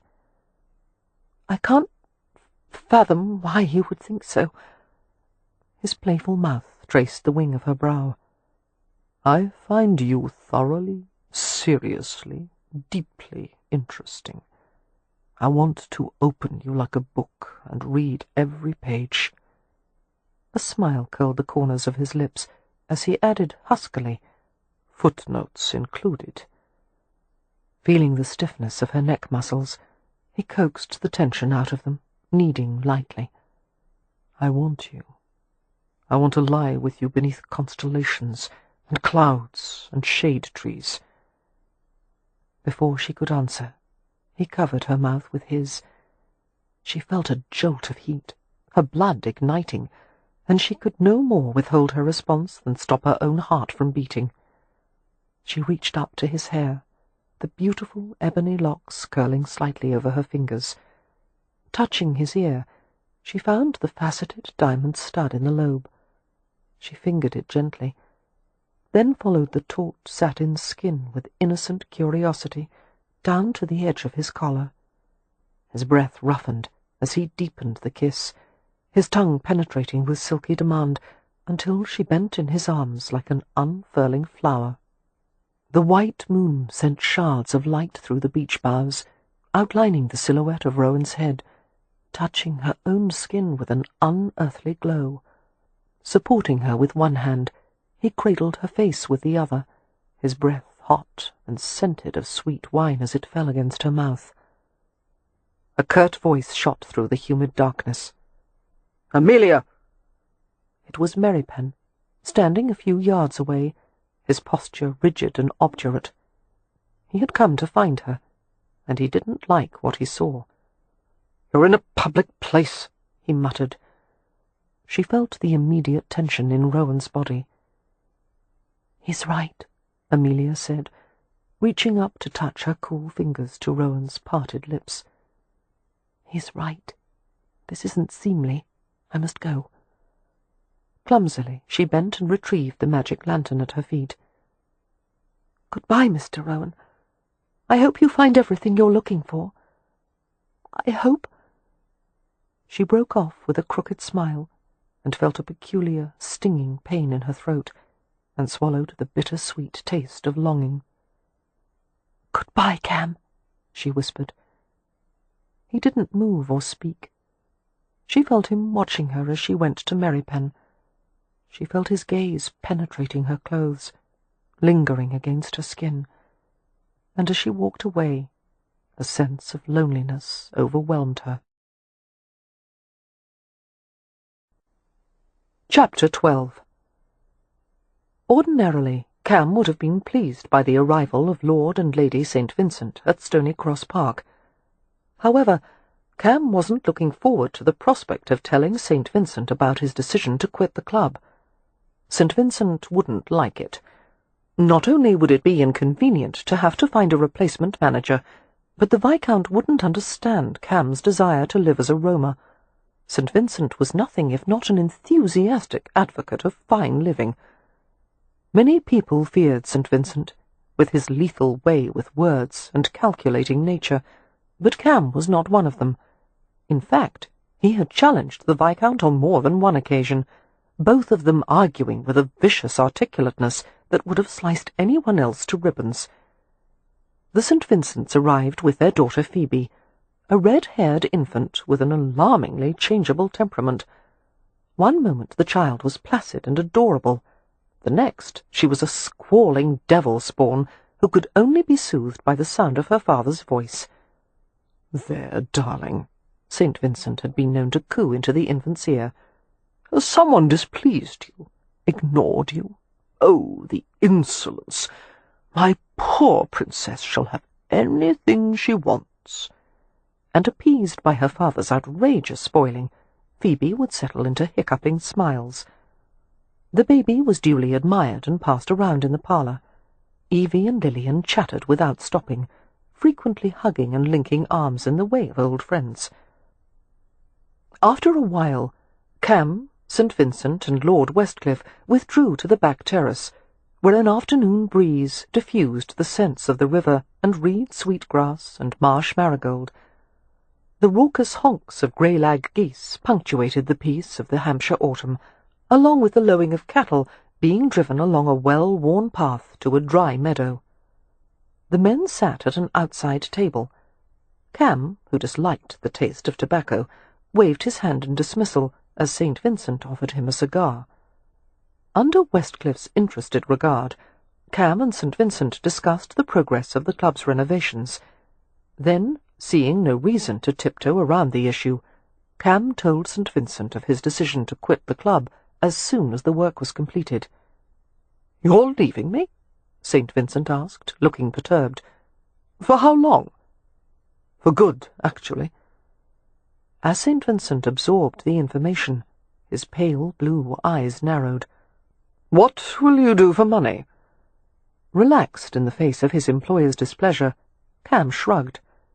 "I already have more money than anyone could spend in a lifetime."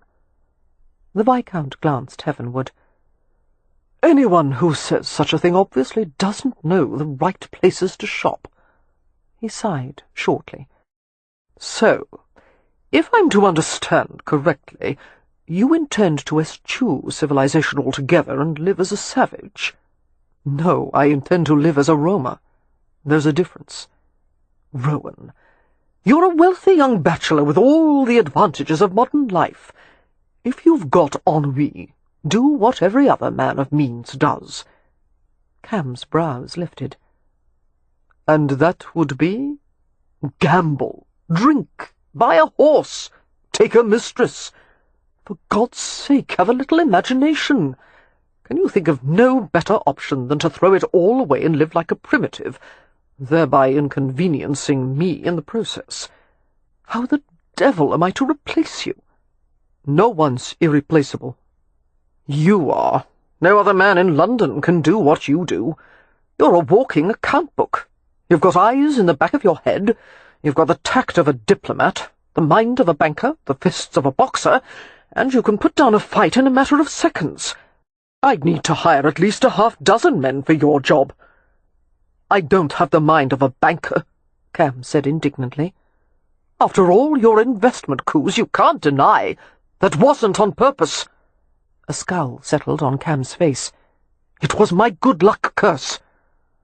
Looking satisfied to have unsettled Cam's composure, St. Vincent drew on his cigar. He exhaled a smooth, elegant stream of smoke, and glanced at Westcliff. "Say something," he told his old friend. You can't approve of this any more than I. It's not for either of us to approve. Thank you, Cam muttered. However, Westcliff continued, I urge you, Rowan, to reflect adequately on the fact that while half of you is a freedom-loving gypsy, the other half is Irish, a race renowned for its fierce love of land, which leads me to doubt that you will be as happy in your wandering as you seem to expect. The point rattled Cam. He had always tried to ignore the gajo half of his nature, lugging it around like some oversized piece of baggage he would have liked to set aside, but could never find a convenient place to put it. If your point is that I'm damned whatever I do, Cam said tersely, I'd rather err on the side of being free. All men of intelligence must eventually give up their freedom, St. Vincent replied. The problem with bachelorhood is that it's far too easy, which makes it tedious. The only real challenge left is marriage. Marriage. Respectability. Cam regarded his companions with a sceptical smile, thinking they resembled a pair of birds trying to convince themselves of how comfortable their cage was. No woman was worth having his wings clipped. I'm leaving for London tomorrow, he said. I'll stay at the club until it reopens. After that, I'll be gone for good. St. Vincent's clever mind circumvented the problem, analysing it from various angles. Rowan, you've led a more or less civilized existence for years, and yet suddenly it has become intolerable.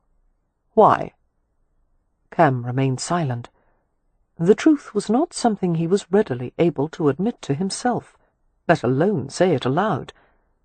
There has to be some reason you want to leave, St. Vincent persisted. Perhaps I'm off the mark, Westcliff said, but I suspect it may have something to do with Miss Hathaway. Cam sent him a damning glare. St. Vincent looked alertly from Cam's stony face to Westcliff's. You didn't tell me there was a woman. Cam stood so quickly the chair nearly toppled backward. She has nothing to do with it. Who is she? St. Vincent always hated being left out of gossip. One of Lord Ramsay's sisters, came Westcliff's reply. They reside at the estate next door. Well, well, St. Vincent said. She must be quite something to provoke such a reaction in you, Rowan. Tell me about her. Is she fair? Dark? Well-formed? To remain silent or to deny the attraction would have been to admit the full extent of his weakness. Cam lowered back into his chair and strove for an off-hand tone. Dark-haired? Pretty? And she has quirks. Quirks? St. Vincent's eyes glinted with enjoyment. How charming! Go on. She's read obscure medieval philosophy. She's afraid of bees. Her foot taps when she's nervous. And other, more personal things he couldn't reveal, like the beautiful paleness of her throat and chest, the weight of her hair in his hands, the way strength and vulnerability were pleated inside her like two pieces of fabric folded together, not to mention a body that had been designed for mortal sin. Cam didn't want to think about Amelia. Every time he did, he was swamped with a feeling he'd never known before, something as acute as pain, as pervasive as hunger. The feeling seemed to have no purpose other than to rob him of sleep at night. There wasn't 1 millimetre of Amelia Hathaway that didn't attract him profoundly, and that was a problem so far outside his experience he didn't begin to know how to address it. If only he could take her, ease this endless ache. But there was a strong possibility that, having lain with her once, he might want her even more afterward. In mathematics, one could take a finite figure and divide its content infinitely, with the result that even though the content was unchanged, the magnitude of its bounds went on forever. Potential infinity. It was the first time Cam had ever comprehended the concept in the form of a woman. Aware that Westcliff and St. Vincent had exchanged a significant glance, Cam said sourly. "If you're assuming that my plans to leave are nothing more than a reaction to Miss Hathaway, I've been considering this for a long time. I'm not an idiot, nor am I inexperienced with women. To say the least," St. Vincent commented dryly. "But in your pursuit of women, or perhaps I should say their pursuit of you, you seem to have regarded them all as interchangeable. Until now. If you are taken with this Hathaway creature, don't you think it bears investigating?" "God, no! There's only one thing it could lead to."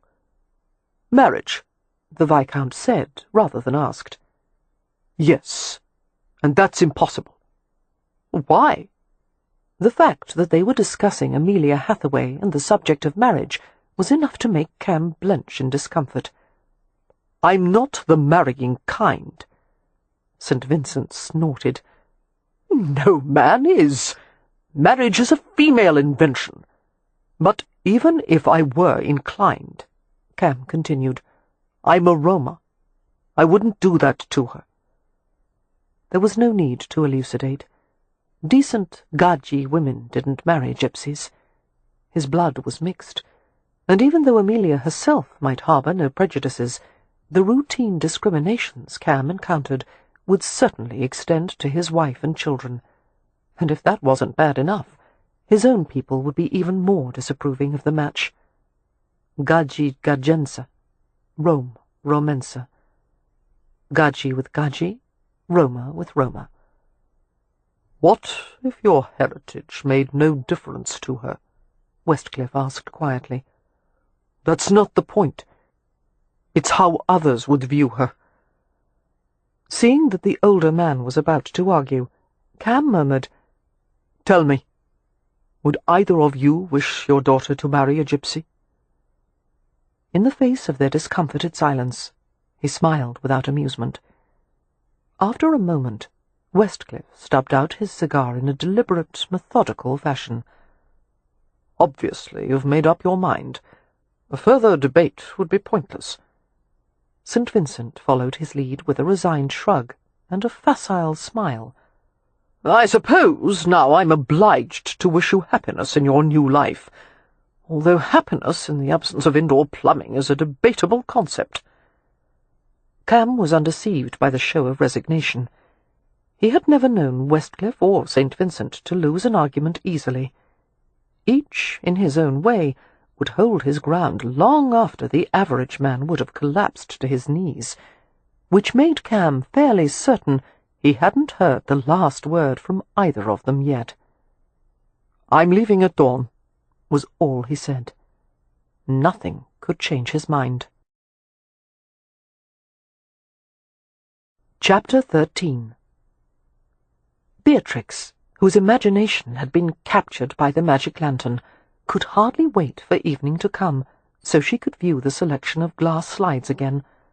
Many of the images were quite amusing, featuring animals wearing human clothes as they played piano or sat at writing desks or stirred soup in a pot. Other slides were more sentimental, a train passing through a village square, winter scenes, children at play. There were even a few scenes of exotic animals in the jungle. One of them, a tiger half hidden in leaves, was particularly striking. Beatrix had experimented with the lantern, moving it closer to the wall, then farther away, trying to make the tiger's image as distinct as possible. Now Beatrix had taken to the idea of writing a story, recruiting Poppy to paint some accompanying slides. It was decided they would put on a show some day, with Beatrix narrating while Poppy operated the magic lantern. As her younger sisters lounged by the hearth and discussed their ideas, Amelia sat with Win on the settee. She watched Win's slender, graceful hands as she embroidered a delicate floral pattern, the needle flashing as it dove through the cloth. At the moment, her brother was lolling on the carpet near the girls, slouched and half drunk, his long legs crossed native fashion.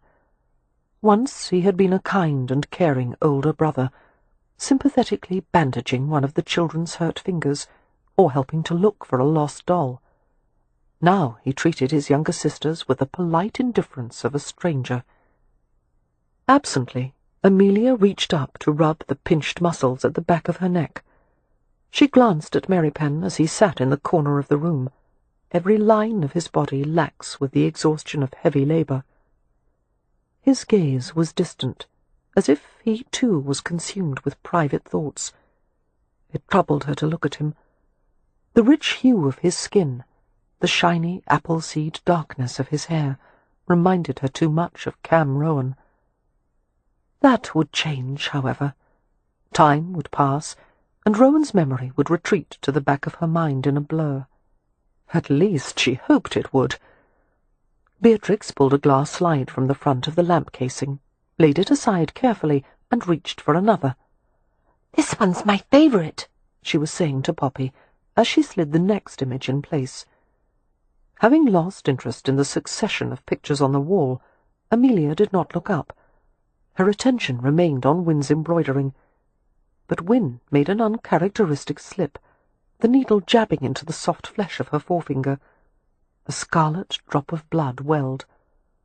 "Oh, Win," Amelia murmured. Win, however, didn't react to the pinprick. She didn't even seem to have noticed it. Frowning, Amelia glanced at her sister's still face, and followed her gaze to the opposite wall. The image cast by the magic lantern was a winter scene, with a snow-blurred sky and the dark cache of forest beneath. It would have been an unremarkable scene, except for the delicate outline of a woman's face that seemed to emerge from the shadows. A familiar face. As Amelia stared, transfixed, the spectral features seemed to gain dimension and substance, until it seemed almost as if she could reach out and shape her fingers against the waxing contours.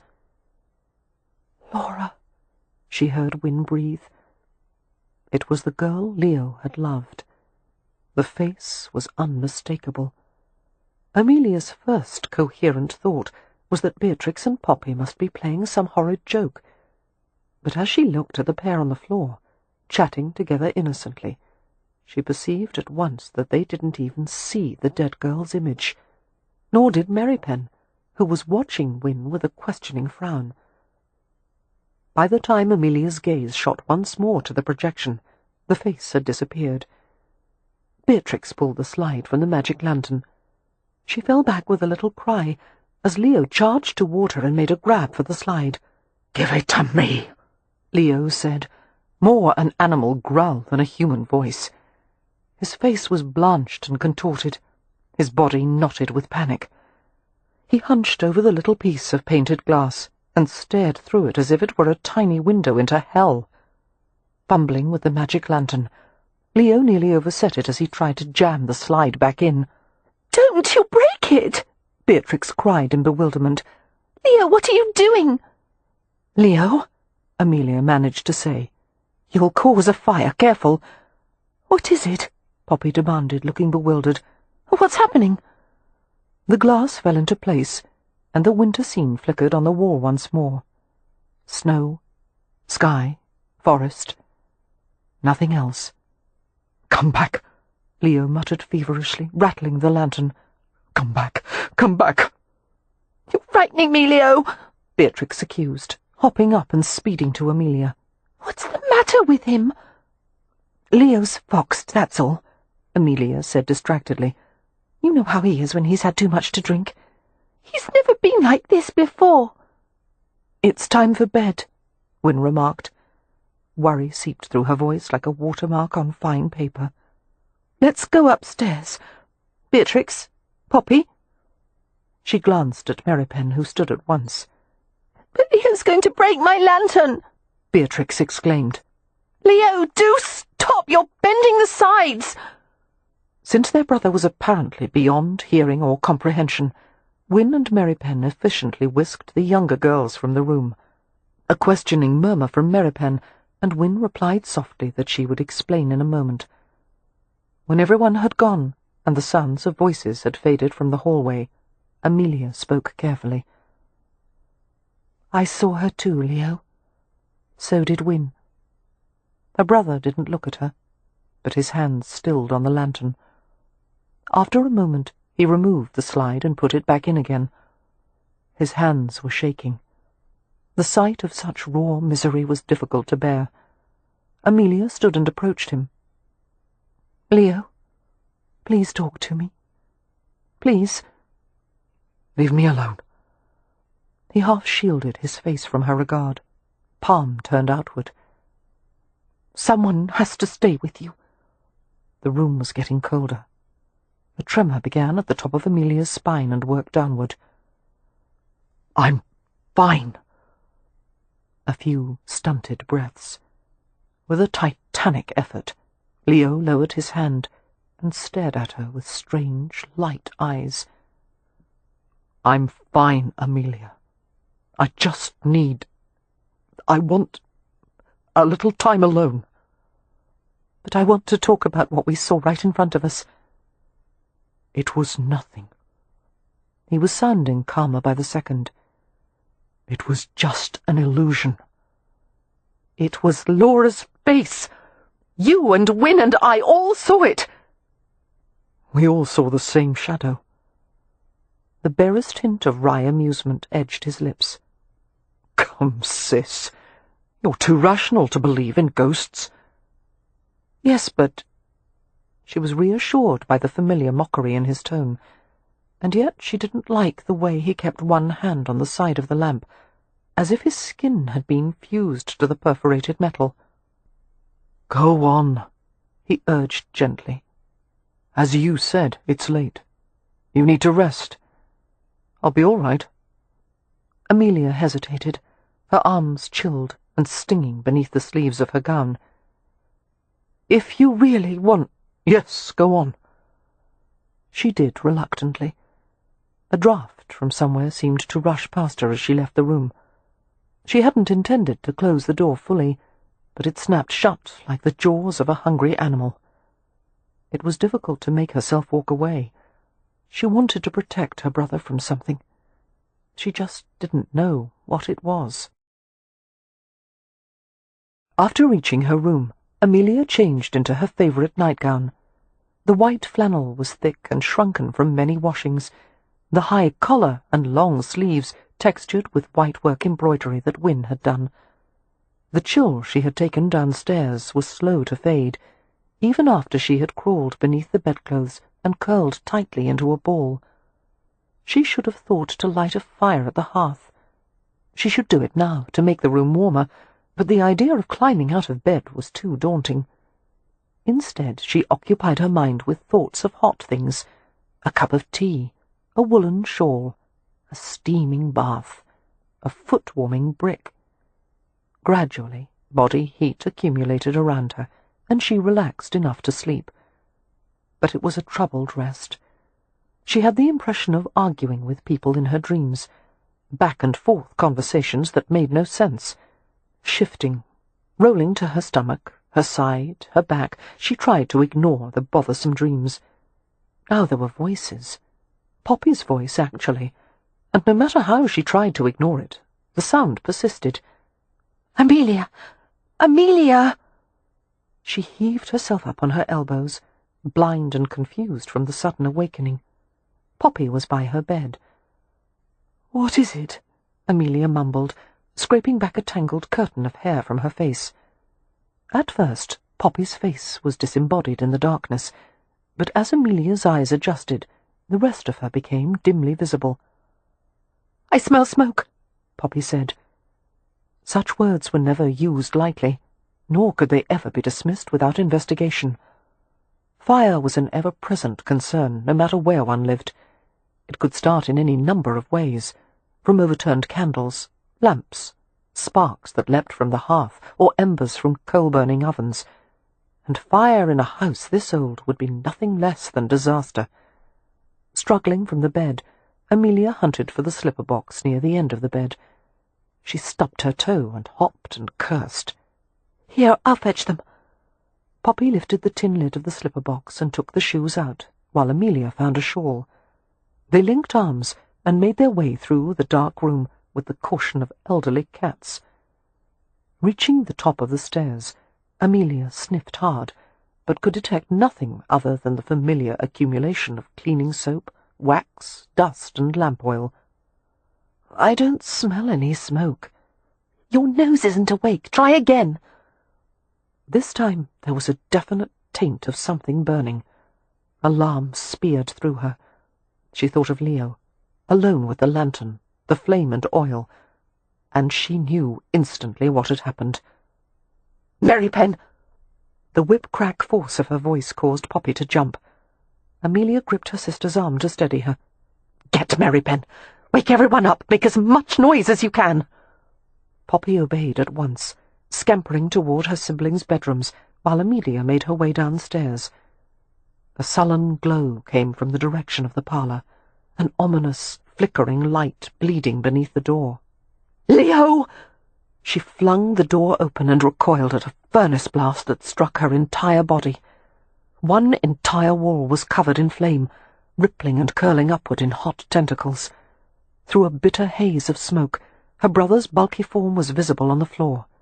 She ran to him, grasped the folds of his shirt, and tugged so hard that the cloth began to give and the seams crackled. "Leo, get up! Get up now!" But Leo was insensible.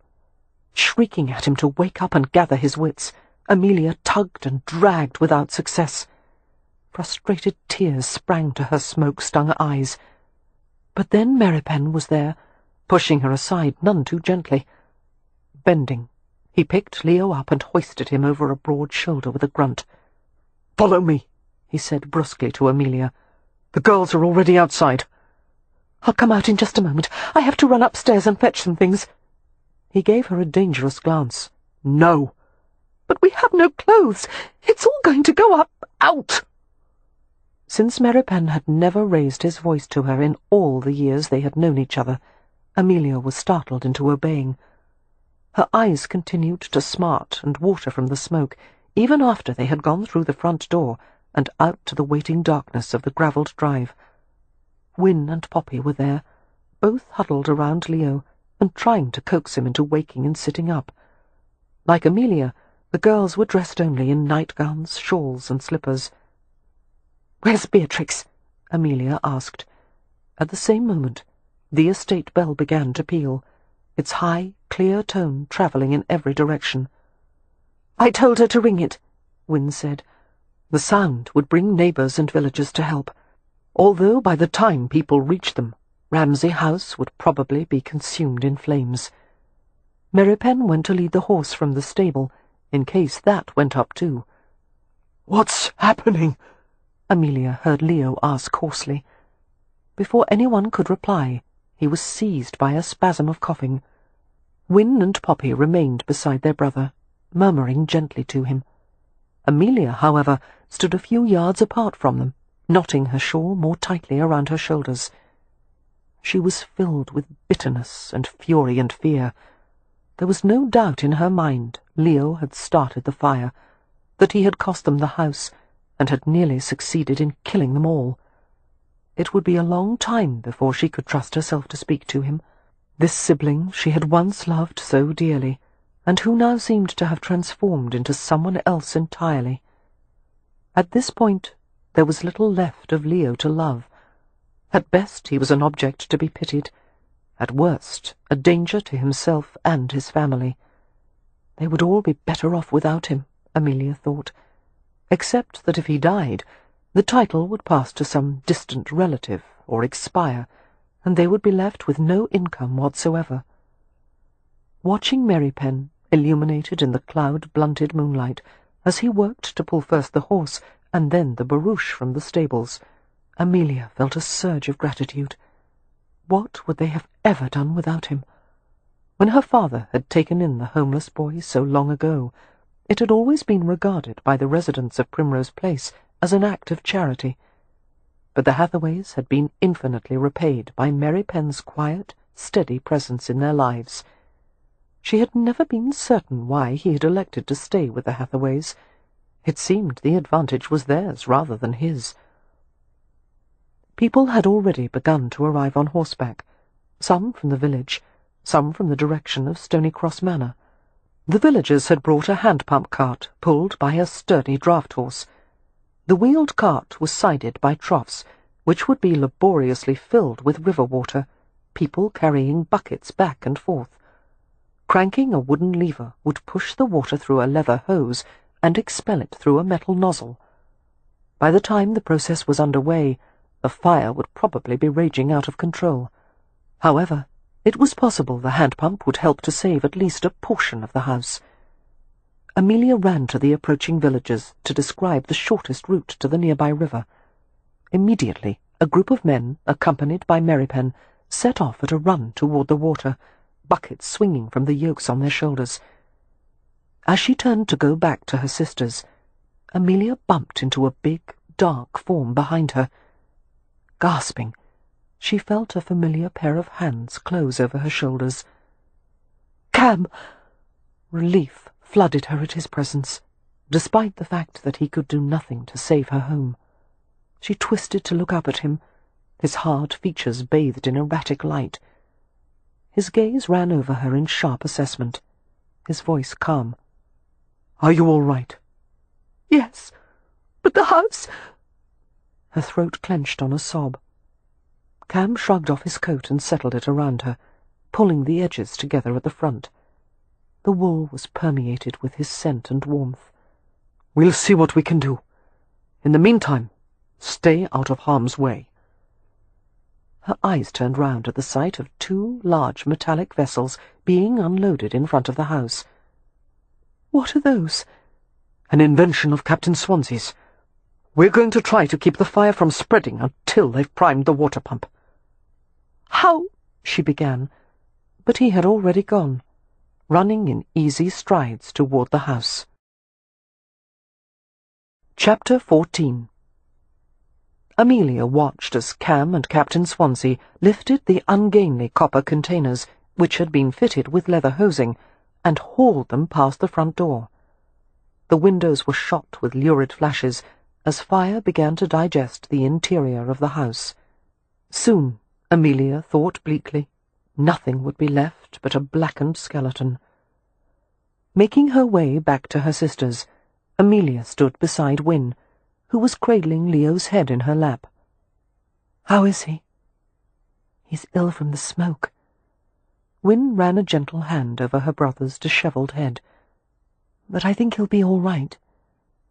Glancing down at Leo, Amelia muttered, "The next time you try to kill yourself, I'd appreciate it if you wouldn't take the rest of us with you."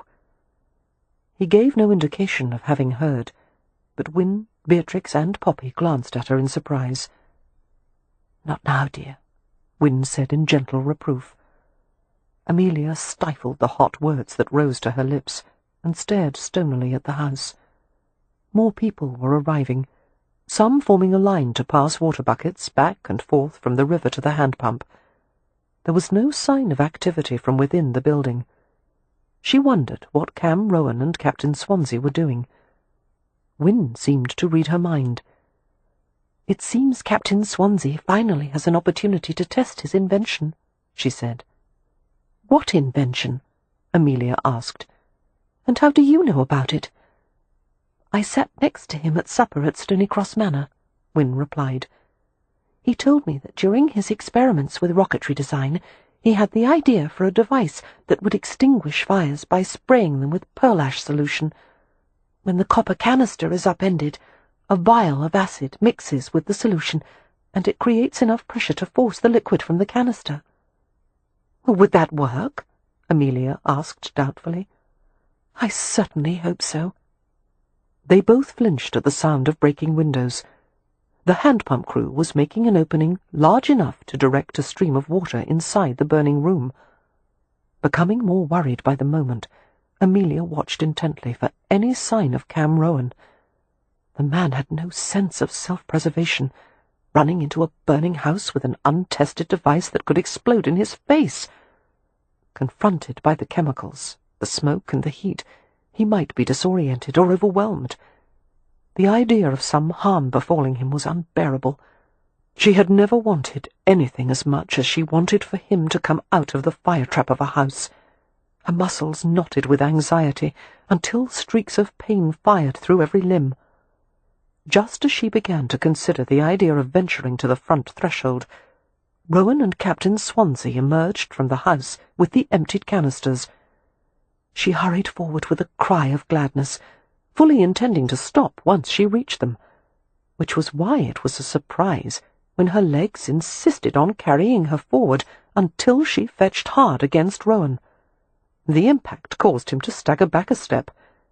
He dropped the canister and caught her tightly, a laugh rustling low in his chest. "Easy, Hummingbird. Everything's all right." She had lost his coat and her shawl somewhere amid the impetuous dash. The cold night air pierced the thin layer of her gown, causing her to shiver hard. He gripped her more closely. The pungent fragrance of smoke and sweat clung to him. She wanted to follow the scent through his clothes to his skin. His body was so hard, so much tougher than her own. She wanted to stand against him like this forever, his heartbeat steady beneath her ear, his hand making warm circles on her back. "The extinguishers were even more effective than I'd anticipated," she heard Captain Swansea say. "2 or 3 more canisters, and I do believe we could have put it down by ourselves." Collecting herself, Amelia looked out from the circle of Rowan's arms. Like Rowan, the older man's face was smoke-darkened, and this, combined with his shock of silver-white hair, gave him a singular appearance. He was smiling, pleased with the results of his efforts. "The fire's under control now," he told her. "I should think they'll have it out quite soon." "Captain, I'll never be able to thank you enough," she managed to say. "To think that you put yourself at risk—" "I've been waiting for an opportunity like this," Swansea declared. "Though, of course, I wouldn't have wished for your home to serve as the testing site." He turned around to view the progress with the hand pump, which was now operating at full capacity. "I'm afraid," he said ruefully, "the water damage will be just as bad as that from the smoke." "Perhaps some of the upstairs rooms are still habitable," Amelia said. "In a few minutes I should like to go up and see." "Absolutely not," Cam interrupted. "You and the rest of the Hathaways are going to Stonycross Manor. They have more than enough guest rooms to accommodate you." Amelia stiffened at his authoritative tone. "There are too many things I have to do here." He gave her a slight shake to quiet her. "Amelia, you and your sisters are standing outside in the cold, dressed in little more than your nightgowns. Your brother needs to be seen by a doctor, and if I'm not mistaken, Mary Pen does too. Go to Stonycross Manor and take care of your family. I'll see to things here." "I don't want to go. She paused as his words sank in. "Why does Mary Pen need a doctor? Where is he?" Rowan turned her in his arms to face the opposite direction. "Over there, beside your sisters." She gasped at the sight of Mary Pen huddled on the ground. Wynne was with him, attempting to pull the thin fabric of his shirt away from his back. "Oh, no!" Amelia sped toward them, not realizing until later that she must have appeared half-crazed, running back and forth in her nightgown. "What happened?" she asked, dropping to the damp ground beside Wynne. "Has he been burned?" "Yes, on his back." Wynne ripped a makeshift bandage from the hem of her own gown. "Beatrix, would you take this, please, and soak it in water?" Without a word, Beatrix scampered to the trough at the hand-pump. Wynne stroked Mary Pen's thick, black hair as he rested his head on his forearms. His breath hissed unevenly through his teeth. "How much does it hurt?" Amelia asked. "Like the devil," he choked out. "That's a good sign. A burn is much more serious if it's numb." "Thanks," he muttered. "Oh, I feel better." Amelia smiled slightly, reassured by the sarcasm. Wynne kept her hand on the nape of Mary Pen's neck as she spoke to Amelia. "He went too close to the eaves of the house. The heat from the fire caused the flashing on the shingles to melt and drip down. Some molten lead fell on his back." She glanced up as Beatrix returned with a dripping cloth. "Thank you, dear." Lifting Mary Pen's shirt, she laid the wet cloth over the burn, and he let out a low growl. Losing all sense of pride or decorum, He let Wynne pillow his head on her lap, while he shook uncontrollably. Glancing at Leo, who was faring little better, Amelia realized Cam was right. She needed to take her family somewhere safe and send for a doctor. She made no protest as Cam and Captain Swansea came to load the assembled Hathaways into the carriage. Leo had to be lifted bodily into the vehicle, and Merripen, who was unsteady and disoriented, required help as well. Captain Swansea handled the ribbons deftly as he drove the family to Stony Cross Manor. Upon their arrival, the Hathaways were greeted with considerable excitement and sympathy, servants running in all directions, house-guests volunteering extra clothes and personal items. Lady Westcliff and Lady St. Vincent took charge of the younger girls, while Amelia was dragged away by a pair of determined housemaids. It became clear they would not relent until she was bathed and fed and dressed. An eternity had passed by the time the housemaids put Amelia into a fresh new nightgown and a blue velvet robe. Another quarter-hour crawled by as they painstakingly braided her damp hair into a neat plait behind each ear. When at last they were finished with her, Amelia thanked the maids and fled the guest-room. She went to check on her siblings, starting with her brother. A servant in the hallway directed her to Leo's room. The doctor, an elderly man with a neatly trimmed grey beard, was just leaving. He paused, bag in hand, as she asked about her brother's condition. "All in all, Lord Ramsay is doing quite well," the doctor replied. "There is minor swelling of the throat, due to the smoke inhalation, of course, but it is mere tissue irritation rather than serious damage. His colour is good, the heart is strong, and all signs are that he'll be as good as new." "Thank God. What about Merripen?" "The Gypsy? His condition is a bit more worrisome.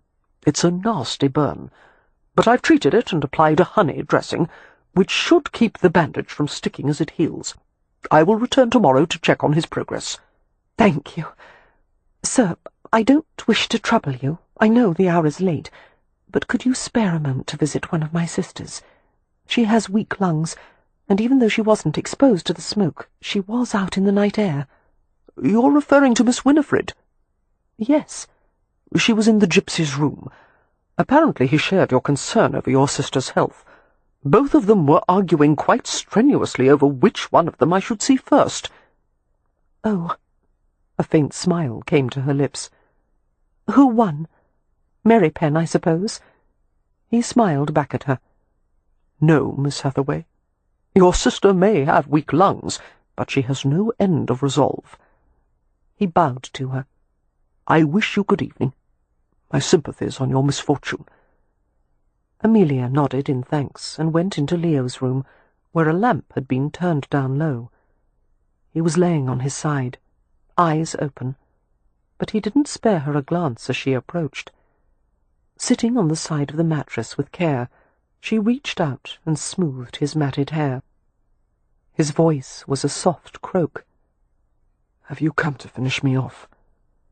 She smiled wryly. "You seem to be doing an excellent job of that all by yourself." Her hand shaped tenderly over his skull. "How did the fire start, dear?" He looked at her then, his eyes so bloodshot they resembled two tiny coaching road maps. "I don't remember. I fell asleep. I didn't set the fire on purpose.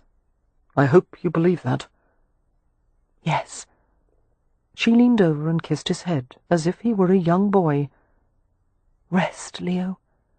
Everything will be better in the morning." "You always say that," he mumbled, closing his eyes. "Maybe someday it'll be true." And he fell asleep with startling quickness. Hearing a noise at the door, Amelia looked up to see the housekeeper carrying a tray laden with brown glass bottles and bundles of dried herbs. The elderly woman was accompanied by Cam Rowan, who carried a small open kettle filled with steaming water. Rowan had not yet washed the smoke from his clothes and hair and skin. Although he must have been tired from the night's exertions, He showed no signs of it. He took Amelia in with an all-encompassing glance, his eyes as bright as brimstone in his smudged, sweat-streaked face. "The steam will help Lord Ramsay breathe more comfortably during the night," the housekeeper explained. She proceeded to light the candles beneath a bedside holder, onto which the kettle was placed. As steam dispersed through the air, a strong, not unpleasant fragrance drifted to Amelia's nostrils. "What is it?" she asked in a hushed voice. "Chamomile, thyme and licorice," Cam said, "along with slippery elm and horsetail leaves for the swelling in his throat." "We've also brought morphine to help him sleep," the housekeeper said. "I leave it by the bedside, and if he awakens later—" "No," Amelia said quickly. The last thing Leo needed was unsupervised access to a large bottle of morphine. "That won't be necessary." "Yes, miss." The housekeeper departed, with a quiet murmur for her to ring if anything was needed. Cam remained in the room, casually leaning a shoulder against one towering bedpost. He watched as Amelia went to investigate the contents of the steam kettle. She averted her gaze from his vibrant, dark presence, the searching eyes, the quizzical cast of his mouth. "You must be exhausted," she said, picking up a sprig of dried leaves. She brought the crackly, fragrant herbs to her nose and sniffed experimentally. "It's very late." "I've spent most of my life in a gaming club. By now I'm more or less nocturnal." A brief pause. "You should go to bed." Amelia shook her head. Somewhere beneath the clamour of her pulse and the raffle of worries in her mind, there was a great ache of weariness. But any attempt to sleep would be useless. She would simply lie there and stare at the ceiling. "My head is spinning like a carousel. The thought of sleep—" She shook her head. "Would it help," he asked gently, "to have a shoulder to cry on?" "Thank you, but no." Carefully she dropped the herbs into the kettle. "Crying is a waste of time." "To weep is to make less the depth of grief." "Is that a Romany saying?" His mouth curved a little. "Shakespeare." He studied her, seeing too much, reading what simmered beneath the forced calm. "You have friends to help you through this, Amelia, and I'm one of them." Amelia was terrified that he might see her as an object of pity. She would avoid that at all cost. She couldn't lean on him or anyone. If she did, she might never be able to stand on her own again. She moved away from him, around him, her hands fluttering as if to bat away any attempt to reach her. "You mustn't trouble yourself about the Hathaways. We'll manage. We always have." "Not this time." He watched her steadily. "Your brother is beyond helping anyone, including himself. Your sisters are too young, except for Winifred, and now even Merrypen is bedridden." "If you're trying to console me," she said dryly, "that's not helping." She reached for a length of toweling draped at the foot of the bed, and folded it neatly. "You're leaving for London in the morning, aren't you? You should probably take your own advice and go to bed." The light eyes turned flinty. "Damn it! Why do you have to be so stubborn? Is it pride or fear?" "Neither.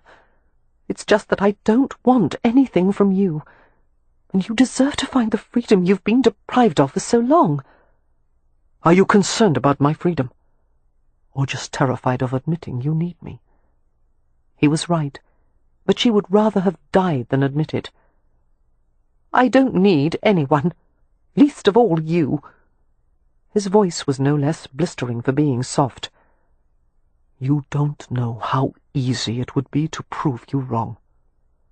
He began to reach for her, checked the movement, and looked at her as if he wanted to throttle her, kiss her, or both. "Maybe next lifetime," she whispered, somehow managing a crooked smile. "Please go. Please, Cam." She waited tensely until he had left the room. and then her shoulders sagged with relief. "Idiot!" came her brother's voice from among the bedpillows. Amelia blinked in surprise. "Leo, you're supposed to be sleeping." "How the devil can anyone sleep?" He paused for a few sputtering coughs. "With all this bloody melodrama going on."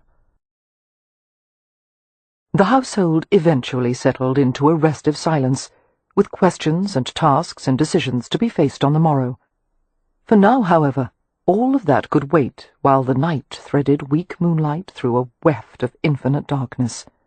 Amelia's bed was soft and luxurious, but it might as well have been made of bare wood planks. She rolled, turned, sprawled, but she could find no comfortable position for her aching body, and no peace for her tortured brain. The room was still and stuffy, the air turning thicker by the minute. Craving a breath of clear, cold air, she slipped from the bed, went to the window and pushed it open. A gasp of relief escaped her as a light breeze swept over her. She closed her sore eyes, felt the air linger over a smear of wetness on her lashes. A memory flirted at the edge of her thoughts. Cam, telling her about the Irish nightmare horse, the puka. What would you do if you were invited on a midnight ride across the earth and ocean? She had given the wrong answer. She should have told him she would go. A night of adventure. Selfish, wanton, reckless adventure. Every woman should have that at least once. She hadn't understood that until now. The door opened in a well-oiled arc. She saw the shadows change, felt a presence in the room. Turning with a start, she saw Cam standing just inside the door. Her heart began to drum with furious force. "I finally realized that whatever I do about you," Cam said, "it's going to be a mistake." He approached her slowly.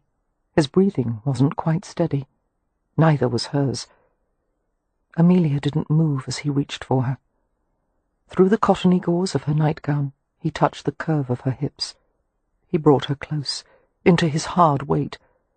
His fingers found the sensitive curve of her scalp, cradling her head, as he dragged his mouth slowly across hers, again and again, and when her lips were open and damp, he sealed them with his.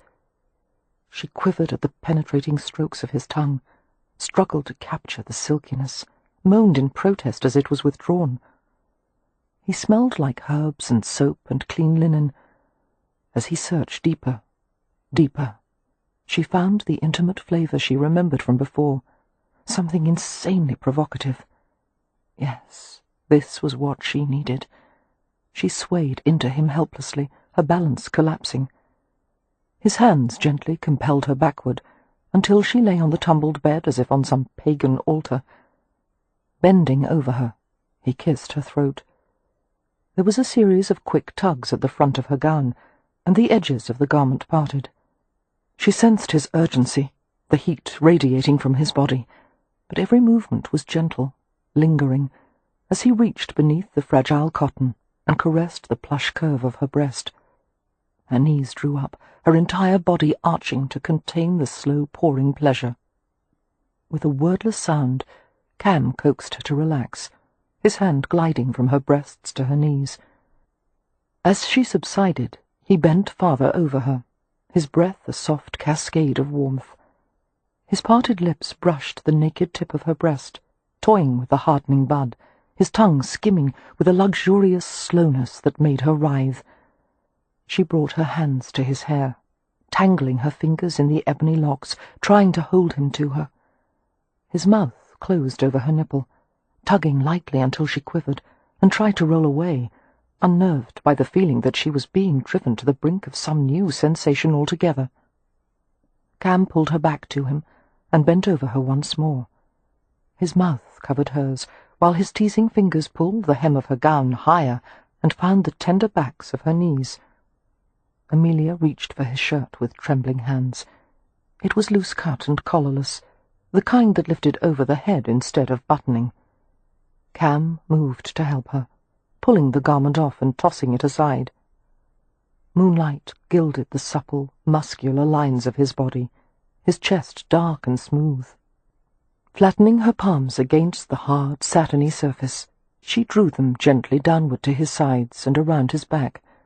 He shivered a little at her touch and lowered to the place beside her, one leg sliding between hers. The gown fell open to expose her chest completely, the hem bunched high on her thighs. His lips descended to her breast again, while he cupped and kneaded the firm flesh. As his tongue crossed the nipple in delicate strokes, she moaned in pleasure and need. Arching up to him, she struggled to press closer, to bring his weight more fully over her. He resisted, lifting his mouth to murmur exotic words near her ear, his hands travelling over her in caresses meant to calm her. She quivered at his gentleness, her hands gripping his muscular back. She couldn't think clearly, couldn't find words. Twisting against him, she felt the desire sharpen to unbearable intensity. "Cam! Cam!" She pressed her face to his shoulder, wanting him. Feeling the dampness of her lashes, he eased her head back and touched his tongue to an errant teardrop. "No, Hummingbird. It's too soon." She looked up into his shadowed features. "For you?" There was a moment's pause, as if Cam was struggling to hold back a laugh. "No, for you." "I'm 26 years old," she protested. "How could it possibly be too soon for me?" Cam couldn't suppress his laughter then, burying the low, delicious sounds in her mouth. The kisses turned harder, longer, and in between Cam spoke in a mixture of Romany and English, and it was unclear if he even knew what language he used. Grasping her hand in his, he brought it down his body to the urgent thrust of his erection. Shocked and fascinated, Amelia eased her hand along the length of him, her fingers moulding hesitantly over the hardness. Cam groaned as if in pain, and she snatched her hand back at once. "I'm terribly sorry," she said, flushing. "I didn't mean to hurt you." "You didn't hurt me." There was a flick of tender amusement in his voice. He caught her hand and brought it back down. Amelia explored him slowly, her curiosity stirred by the heat and suggestion of movement beneath the taut fabric of his breeches. He seemed to revel in her touch, nearly purring as he moved over her to nuzzle and lick at her throat. Both his legs were between hers now, widening the space between them, the nightgown crumpled around her waist. Exposed, mortified, excited, she felt one of his hands roaming low on her stomach. Soon there would be pain and possession, all mysteries solved. She thought perhaps now would be an opportune time to mention something. "Cam?" His head lifted. "Yes?" "I've heard there are ways, that is, since this can lead to, and I certainly don't want.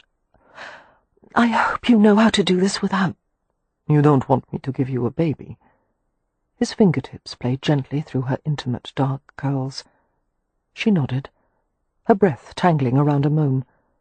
"I won't, although there's always a chance." He found a place so alive with sensation that she jerked and drew her knees up. His fingers were light and gentle, parting the soft flesh. "The question, love, is whether you want me enough to take the risk." Amelia pulled in several deep, quick breaths, her senses swimming in shame and pleasure at the way he touched her. Her entire existence had dwindled to the sly teasing of one fingertip, and Cam knew exactly what he was doing. Artful and tender, he toyed with her while his wicked mouth descended to her breast. "Yes," she said unsteadily. "I want you." The pad of his thumb stroked downward, away from where she most wanted it, and she wriggled in mute objection. But she went still as she felt his touch gliding through a patch of inexplicable wetness.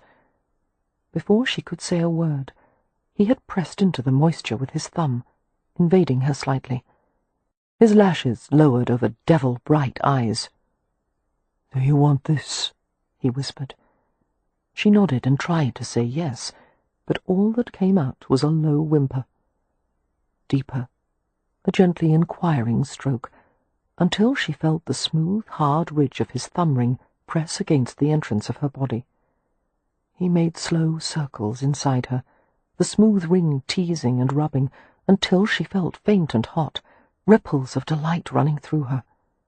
Another swirl, another, each one coiling the pleasure tighter, until her heart was thundering and her hips nudged rhythmically against the heel of his hand. But then the exquisite invasion was withdrawn, and her body clasped desperately around the emptiness. "Cam!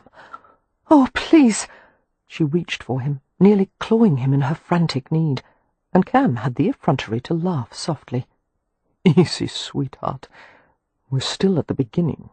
There's no need to hurry through it." "The beginning?"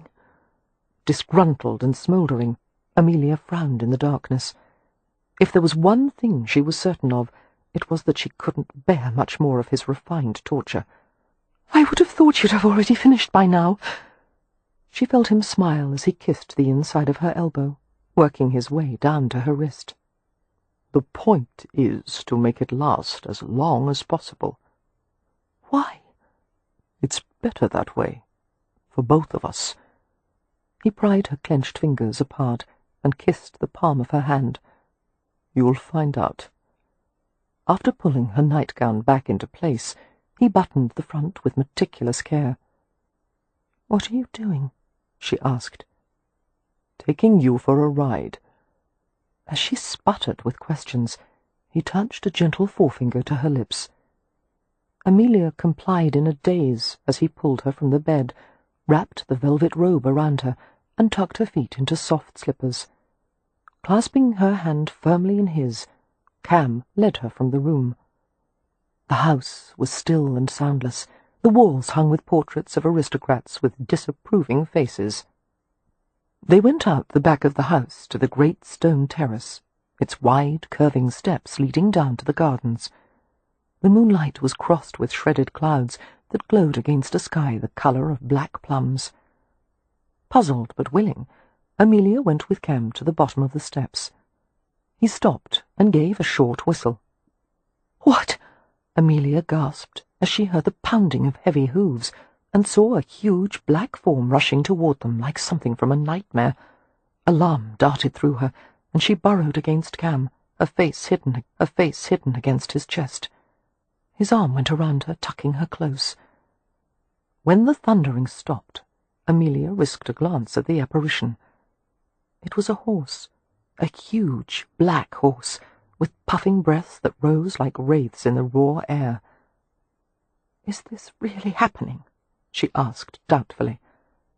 Cam reached in his pocket and fed the horse a sugar lump, and ran his hand over the sleek midnight neck. "Have you ever had a dream like this?" "Never." "Well, then it must be happening." "You actually have a horse who comes when you whistle?" "Yes, I trained him." "What is his name?" His smile gleamed white in the darkness. "Can't you guess?" Amelia thought for a moment. "Puka?" The horse turned his head to look at her as if he understood. "Puka," she repeated with a faint smile. "Do you have wings, by any chance?" At Cam's subtle gesture, the horse shook his head in an emphatic no, and Amelia laughed shakily. Walking to Puka's side, Cam swung up onto the pack saddle in a graceful movement. He sidled close to the step on which Amelia was standing, and reached down to her. She took his hand, managing to gain a foothold on the stirrup. She was lifted easily onto the saddle in front of him. Momentum carried her a little too far, but Cam's arm locked around her, keeping her in place. Amelia leaned back into the hard cradle of his chest and arm. Her nostrils were filled with the scents of autumn, damp earth, horse and man.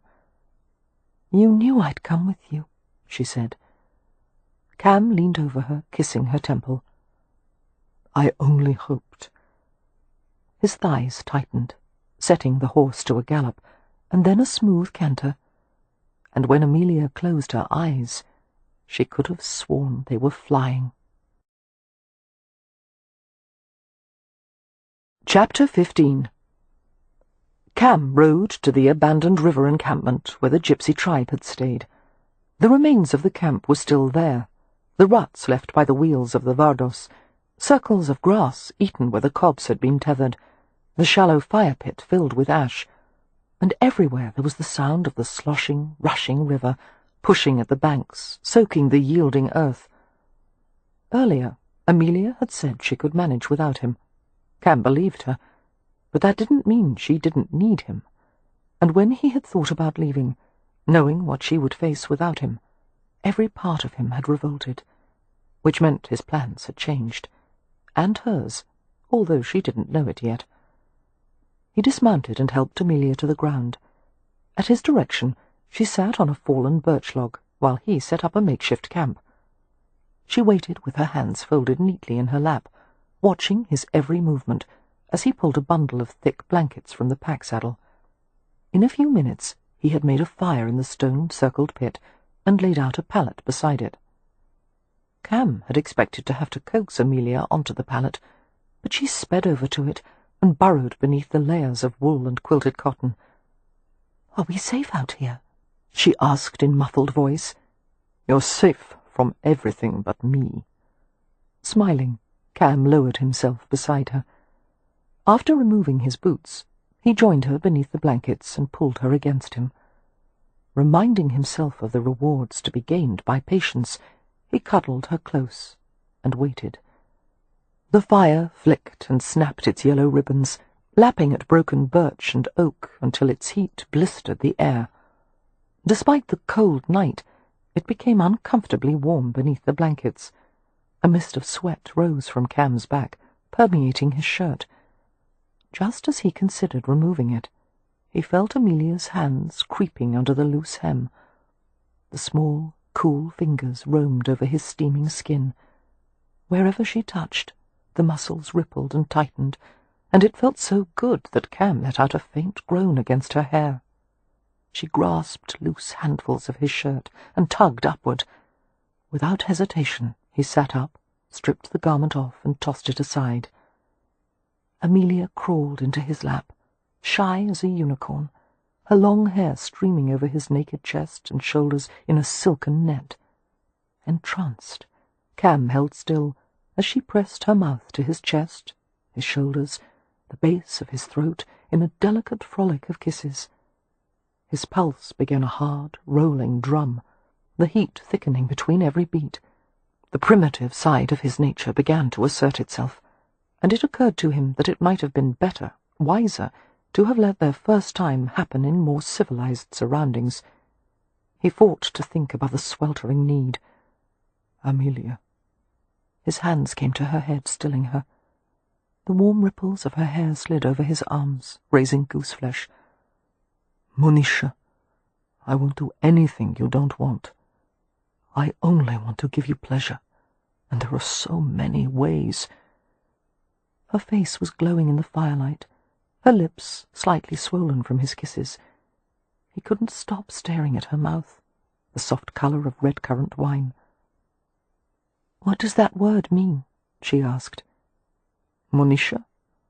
An endearment. A Roma says it to a woman he's intimate with.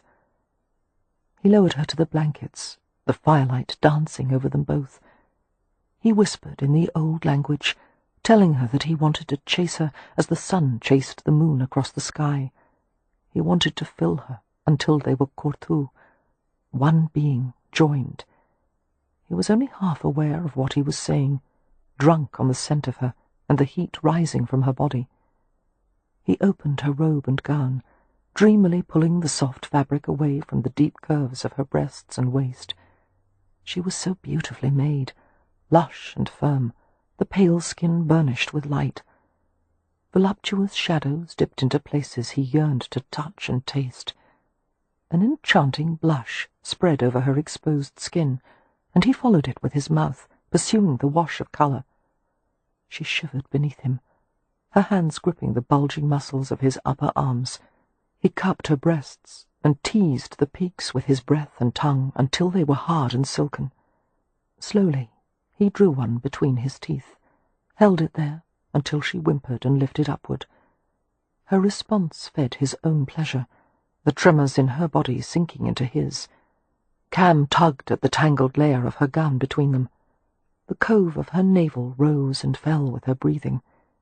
Easing his mouth over it, he sank the tip of his tongue into the tight circle, filling the hollow. "Cam! Oh, wait!" She was squirming now, pushing at him in earnest. He caught her hands and gripped them close against her body and breathed hard against her stomach. Fighting for self-control, Cam laid his cheek against her skin with all the gentleness he was capable of. "I won't hurt you," he whispered. "I'm only going to kiss you, taste you." Her voice was plaintive. "Not there." He couldn't suppress a smile. "Especially there." He let his fingers drift over her hip and thigh, into the soft curls. "I want to know every part of you, Monisha. Hold still for me and... Yes, love. Yes." He moved downward, shaking with hunger. The sense of intimate salt and female skin had kindled an unbearable craving. His mouth brushed intimately closed lips. He licked them open, delving into the heat, absorbing the taste of her pleasure. Amelia was silent, except for her broken gasps, her legs clamping hard against his sides. Helplessly she followed the sinuous pattern of his tongue, her entire body arching and yearning. He soothed her, provoked her, his mouth lightly skimming, as playful as a swallow in flight. His breath fell rapidly on her wet flesh, her erotic incense.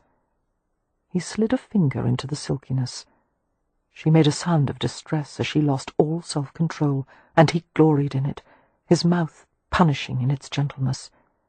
He drew out the torment until the soft female moans broke into sobs. She tightened and twisted, her fingers closing in his hair, hips pulsing in helpless movements as he licked away every twitch and throb. After a while, he moved to gather her against him, her body soft and fragrant, her hair a shimmering tumble of satin. Her arms wrapped around him, and then her legs, and he felt her mouth against his throat. She reached down to the fastenings of his breeches and worked at them until the garment was loose around his hips. The rigid length of him sprang free. Her hand curled around the burgeoning shape, stroking until Cam jerked back with a gasp. Her face was flushed, eyes half closed. She touched him again, urged him forward, instinctively making an open cradle of her hips and legs. He resisted, keeping his weight suspended above her, shielding her from the gaze of moonlight as he spread his fingers and trailed them over the front of her body. She shivered as the tip of his smallest finger brushed the tip of her breast. He traced a small circle around it, watching the bud tighten. "If you want me, love," he whispered, "tell me in Romany. Please." Blindly, Amelia turned her head and kissed the curve of his biceps. "What should I say?" He murmured soft, lyrical words, waiting patiently as she repeated them, helping her when she faltered. All the while, he positioned himself against her, lower, tighter, and just as the last syllable left her lips, he thrust strongly inside her. Amelia flinched and cried out in pain, and Cam was torn between acute regret at having hurt her and the devastating pleasure of being inside her. Her innocent flesh cinched around the unfamiliar invasion, her hips lifting as if to throw him off, but every movement only drew him deeper. He tried to soothe away the hurt, stroking her, kissing her throat and breasts. Taking a rosy crest into his mouth, he sucked lightly, ran his tongue over it, until she relaxed beneath him and began to moan. Cam couldn't stop from moving then, forgetting everything but the need to push deeper into the gently gripping flesh, the warm limbs curving around him, the sweet, panting mouth beneath his. He whispered compulsively against her lips, one word, over and over, the ecstasy crowning higher every time. "Mandis, Mandis, mine." Feeling the violent spill of release about to begin, Cam withdrew and thrust against the quivering velvet of her stomach. Heat jetted and slid between them. Cam buried his head in the crook of her neck and shoulder, groaning. No feeling had ever come close to this, he thought dizzily. Nothing could. The pleasure lasted even after his heartbeat had returned to normal, and he had regained his ability to think clearly, more or less. Amelia had gone lax beneath him, drowsing and sighing. He had to force himself to withdraw from her, when all he wanted was to linger and revel in the feel of her. He used a handkerchief to clean the blood and moisture from her body, dressed her in her nightgown, and went to replenish the fire. When he returned to settle beneath the blankets, Amelia snuggled in the crook of his arm. Watching the crackling fire, relishing the trusting weight of her head on his shoulder, Cam stroked her hair as it streamed over his arm. She slept heavily, while the fire pitched spiky shadows from her long lashes across her cheeks. Cam looked over her with a lover's possessive vigilance, absorbing every detail, the feathery edge of her hairline, the neat slope of her nose, the small ears. He wanted to nibble at her ears, play with her, but he would do nothing to disturb her sleep. He pulled a quilt higher over her snowy shoulder, stroked back a curl that had looped over her ear. Everything had changed, he thought, and there was no going back. Chapter 16. Daybreak. A perfect word for the way the morning had entered the bedroom in pieces. A shard of light falling across her bed, another on the floor between the window and the small hearth. Amelia blinked and lay for a while in a torpor. There was a fire in the hearth. She must have slept right through the maid lighting the grate. Fire. Ramsay House. The memory fell on her with an unpleasant thud, and she closed her eyes. They flew open again, however, as she thought of darkness and blue moonlight and warm male flesh. Goosebumps raised all over her. What had she done? She was in her bed, with only a murky recollection of riding back when it was still dark, Cam carrying her, tucking the soft mass of the bedclothes around her as if she were a child. "Go to sleep," he had murmured, his hand a comforting pressure on her skull. And she had slept and slept. Now, as she squinted at the cheerfully ticking mantel clock, she saw that it was nearly noon. Panic thrashed inside her, until she reminded herself that it was impractical to panic. Nevertheless, her heart pumped something that seemed too hot and light to be blood, and her breath turned choppy. She would have liked to persuade herself that it had all been a dream, but her body still retained the feel of him, the invisible map he had drawn all over her with his lips, tongue, teeth, hands.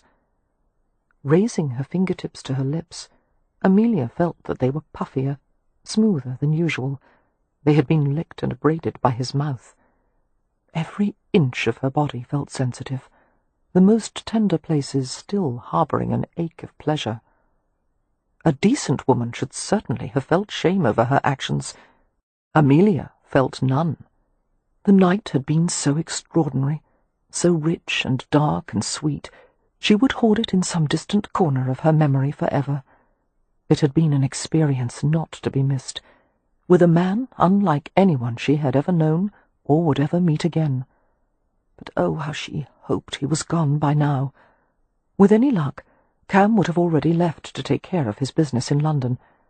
Amelia wasn't at all certain she could face him after last night, and she certainly didn't need the distraction he presented when there was so much to be decided. As for the memories of the night with Cam Rowan, all of it so gently refracted, as if he were a prism her feelings had travelled through, now was not the time to think about any of that. There would be time later. Days, months, years.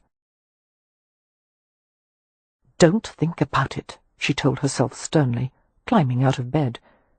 She rang for a maid and fumbled to fasten her robe.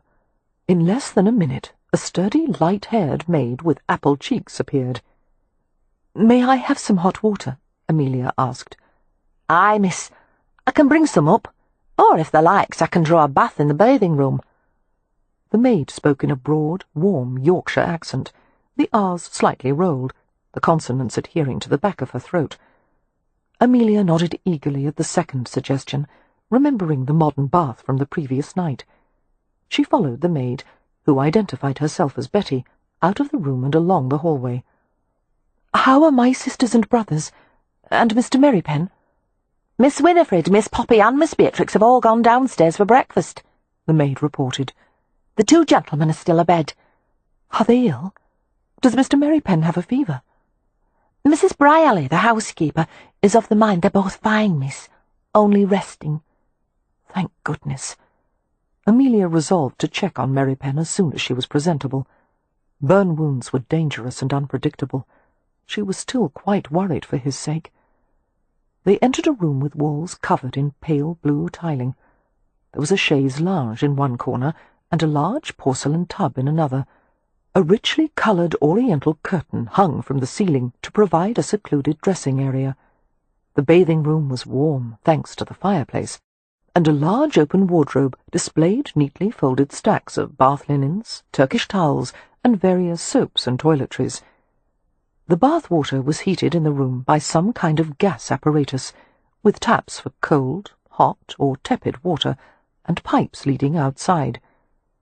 Betty opened the taps and adjusted the water temperature.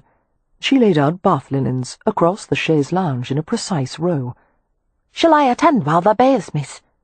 "No, thank you," Amelia said at once. "I'll manage by myself. If you wouldn't mind bringing my clothes to the adjoining dressing-room." "Which dress, miss?" That stopped Amelia cold. She realized she had come to Stony Cross Manor with no clothes whatsoever. "Oh, dear. I wonder if someone could be sent to Ramsay House to fetch my things." "They're likely all cloudy and full of smoke, miss. But Lady St. Vincent had some of her own dresses put in your room. She and thee are more of a size than Lady Westcliff, who's taller, so she—" "Oh, I can't wear Lady St. Vincent's clothes," Amelia said uncomfortably. "Afraid there's no help for it, miss. There's a lovely red woolen. I'll fetch it for thee." Since there appeared to be no possibility of retrieving any of her own gowns, Amelia nodded and murmured her thanks. She went behind the dressing screen and removed her robe, while the housemaid shut off the taps and left the bathing room. As Amelia stripped away the nightgown and let it drop to the floor, she saw a flash of gold on her left forefinger. Startled, she lifted her hand and examined it. A small gold signet ring with an elaborate engraved initial. It was the one Cam always wore on his smallest finger. He must have put it on her last night while she was sleeping. Had he meant it as a parting gift, or did it have some other significance to him? She tried to pull it off, and discovered it was firmly stuck. "Drat!" she muttered, tugging at the thing in vain. She took a cake of soap from the wardrobe and brought it into the bath with her. The hot water soothed a myriad of small aches and stings, easing the soreness between her thighs.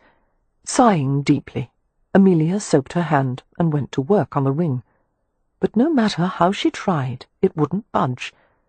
Soon the surface of the bath water was covered with soap froth, and Amelia was cursing with frustration. She couldn't let anyone see her wearing one of Cam's rings. How in God's name was she supposed to explain how and why she'd gotten it? After pulling and twisting until her knuckle was swollen, Amelia gave up and finished her bath. She dried herself with a Turkish towel, its pile loose and soft against her skin. Entering the adjoining dressing-room, she found Betty waiting for her with an armload of soft, wine-coloured wool. "Here is the dress, miss.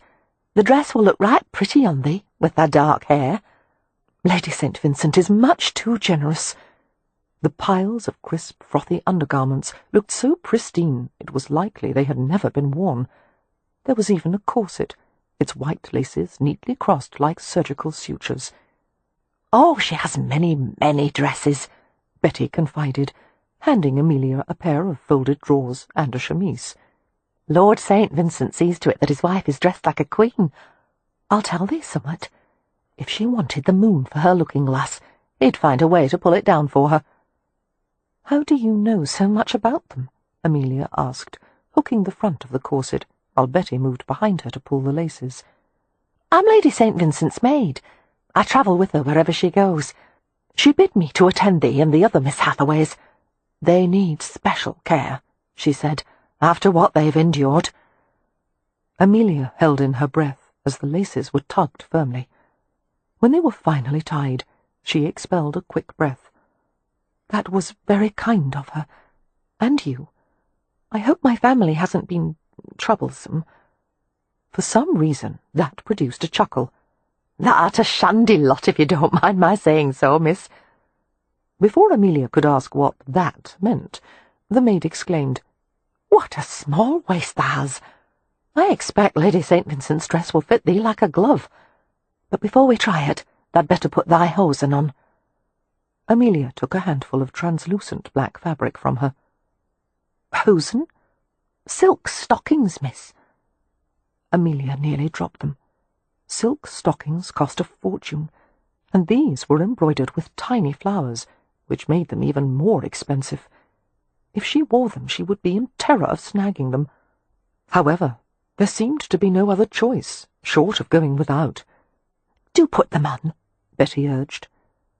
With a mixture of temptation and guilt, Amelia dressed in the most luxurious clothes she had ever worn in her life. The dress, lined with silk, was entirely ladylike, but it draped and moulded over her figure in a way her own clothes never had. Straight, close-fitting sleeves went to her elbow, where they flared in spills of black lace. The same black lace trimmed the deep bias hem of the skirt, which was layered to suggest a multitude of underskirts. A black satin sash emphasized the neat curve of her waist, the ends crossed and pinned at the side with a sparkling jet brooch. Sitting at the dressing-table, Amelia watched as Betty dexterously braided black ribbons in her hair and pinned it up. Since the maid seemed friendly and talkative, Amelia ventured, "Betty, how long has Lady St. Vincent been acquainted with Mr. Rowan?" "Since childhood, miss," Betty grinned. "That Mr. Rowan, he's a bony lad, aye. You should see the carryings on when he visits the master's house. Every last one of us fighting for a turn at the keyhole just to go up at him." "Bony?" Amelia repeated in surprise, thinking of the smooth, hard muscle flexing beneath her hands. Betty chuckled. "That's the Yorkshire word for handsome. A feast for the eyes for all that he's a gypsy." "I wonder," Amelia strove for a casual tone, "do you think the relationship between Mr. Rowan and Lady St. Vincent was ever—" "Oh, nay, miss. They was raised like brother and sister. There's even rumours that Mr. Rowan is her half-brother. Wouldn't be the only bastard child sired by Ivor Jenner for certain." Amelia blinked. "Do you think the rumours are true?" Betty shook her head. "Lady St. Vincent says nay. There's no blood twixt 'em, and she and Mr. Rowan bear no likeness. But she's fair fond of him." With a wry smile, Betty added, "She has warned me and the other maids to keep our sen far away from him. She says no good could come of it, and we'd find ourselves tucked and left. He's a wicked one, that Mr. Rowan." Finishing Amelia's hair, Betty viewed her with satisfaction, and went to collect the used linens that had been heaped by a chair, including the discarded nightgown. The maid paused for the measure of 2-3 seconds, with the nightgown in hand. "Shall I make a pad of clean rags, miss?" she asked carefully. "For thy monthly courses?" Still pondering the unpalatable phrase, tupped and left, Amelia shook her head automatically. "No, thank you, it's not time for—" She stopped with a little shock, as she saw what the maid had noticed. A few rusty spots of blood on the nightgown. She blanched. "Yes, miss." Folding the gown tightly into the bundle of bed linens, Betty gave her a neutral smile. "Thou has only to ring and I'll come." She went to the door and let herself out carefully. Amelia propped her elbows on the dressing-table and rested her forehead on her fists. Heaven help her, there would be talk below stairs, and until now she had never done anything worthy of gossip. "Please, please let him be gone," she whispered. Heading downstairs, Amelia mused that she believed in luck after all. It seemed as good a word as any to describe a consistent pattern of things, a dependable, predictable outcome for nearly every situation. And hers happened to be bad luck. As she reached the entrance hall, she saw Lady St. Vincent coming in from the back terrace, her cheeks wind-brightened, the hem of her gown littered with bits of leaves and grass. She looked like an untidy angel, with her lovely, calm face and rippling red hair, and the playful spray of light gold freckles across her nose. "Good afternoon," Amelia said with a self-conscious smile. "How are you feeling today?" Lady St. Vincent came to her at once and took her arm. "You look lovely. Your sisters are walking outside, except for Winifred, who's having tea on the terrace. Have you eaten yet?" Amelia shook her head. "Come to the back terrace. We'll have a tray brought out." "If I'm interrupting you—" "Not at all," Lady St. Vincent said gently. "Come." Amelia went with her, touched and yet disconcerted by Lady St. Vincent's solicitous manner, as if she were a younger sister who needed safeguarding and support. The way Amelia treated her sisters. "My lady," she said, "thank you for letting me wear one of your dresses. I will return it as soon as possible." "Call me Evie," came the warm reply. "And you must keep the dress. It is very becoming on you and not at all on me. That particular shade of red clashes with my hair." "You are too kind," Amelia said, wishing she didn't sound so stiff, wishing she could accept the gift without feeling the weight of obligation.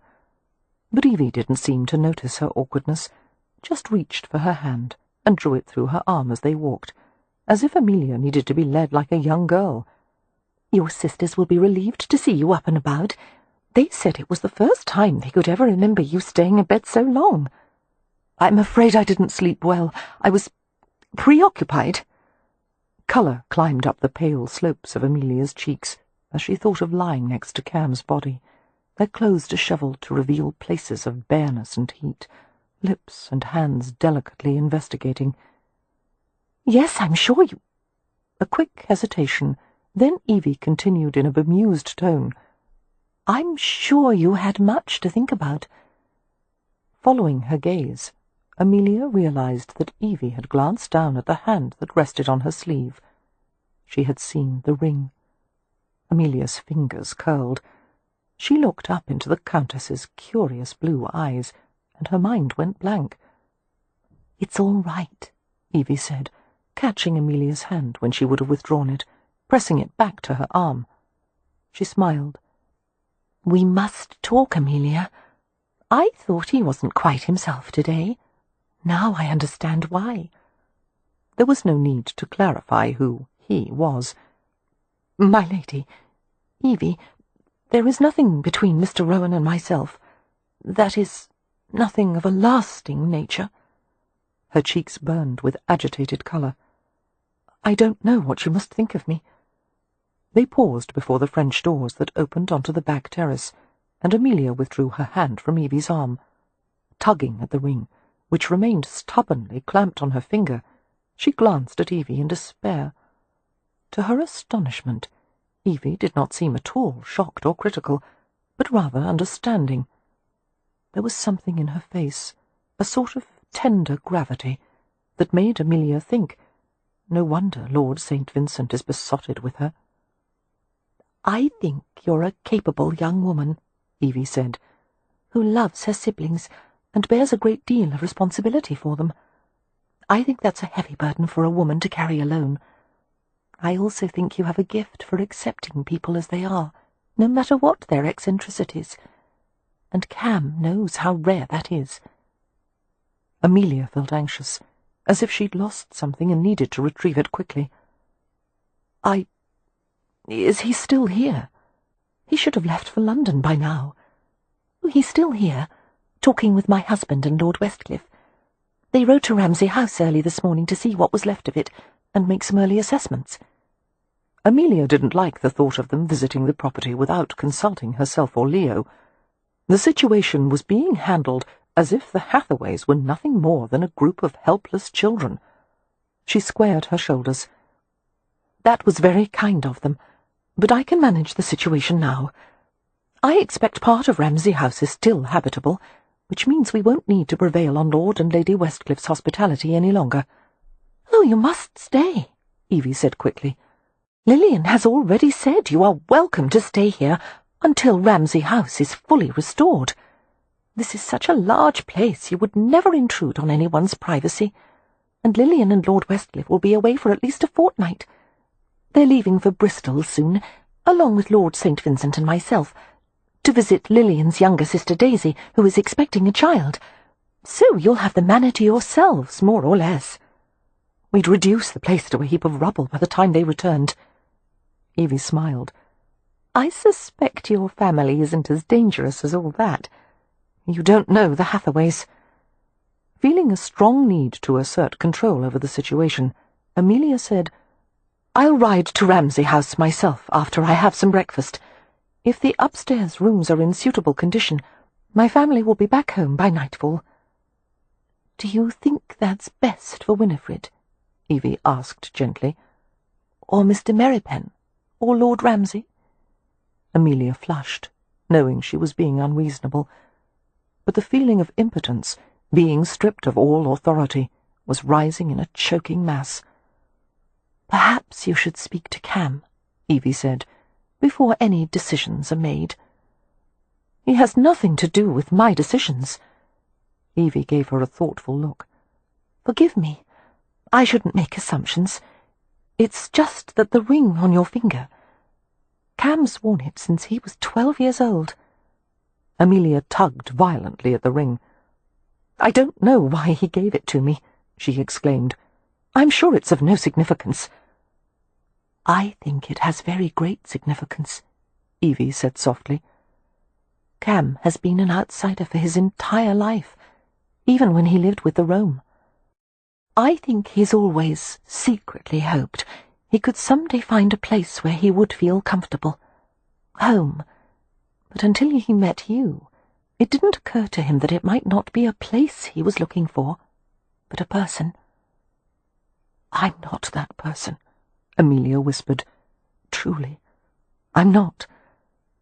Evie regarded her with kind sympathy.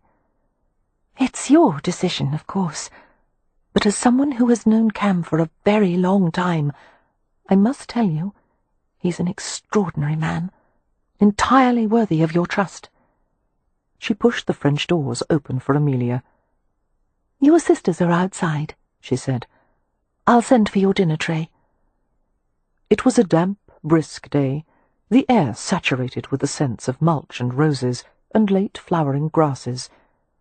The back terrace overlooked acres of meticulously tended gardens, all connected by gravelled pathways. Tables and chairs had been set upon the flagstoned floor. Since most of Lord Westcliffe's guests had departed at the conclusion of the latest hunting party, the terrace was largely unoccupied. Seeing Win, Poppy, and Beatrix at a table, Amelia strode to them eagerly. "How are you?" she asked Win. "Did you sleep well? Did you cough?" "I'm quite well. We were worried about you. I've never known you to sleep so long unless you were ill." "Oh, no, not ill. Couldn't be better." Amelia gave her an over-bright smile.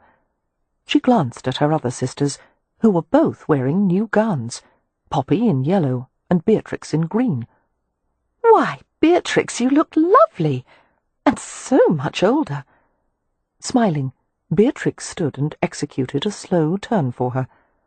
The pale green dress, with its intricately pleated bodice and dark green corded trim, fit almost perfectly, the skirts falling down to the floor. "Lady Westcliff gave it to me," she said. "It belonged to her younger sister, who can't wear it any more because she's in confinement." "Oh, Bee." Seeing her sister's pleasure in the grown-up dress, Amelia felt a pang of sorrowful pride. Beatrix should attend a finishing school, where she would learn French and flower arranging and all the social graces the rest of the Hathaways lacked. But there was no money for that, and at this rate there never would be.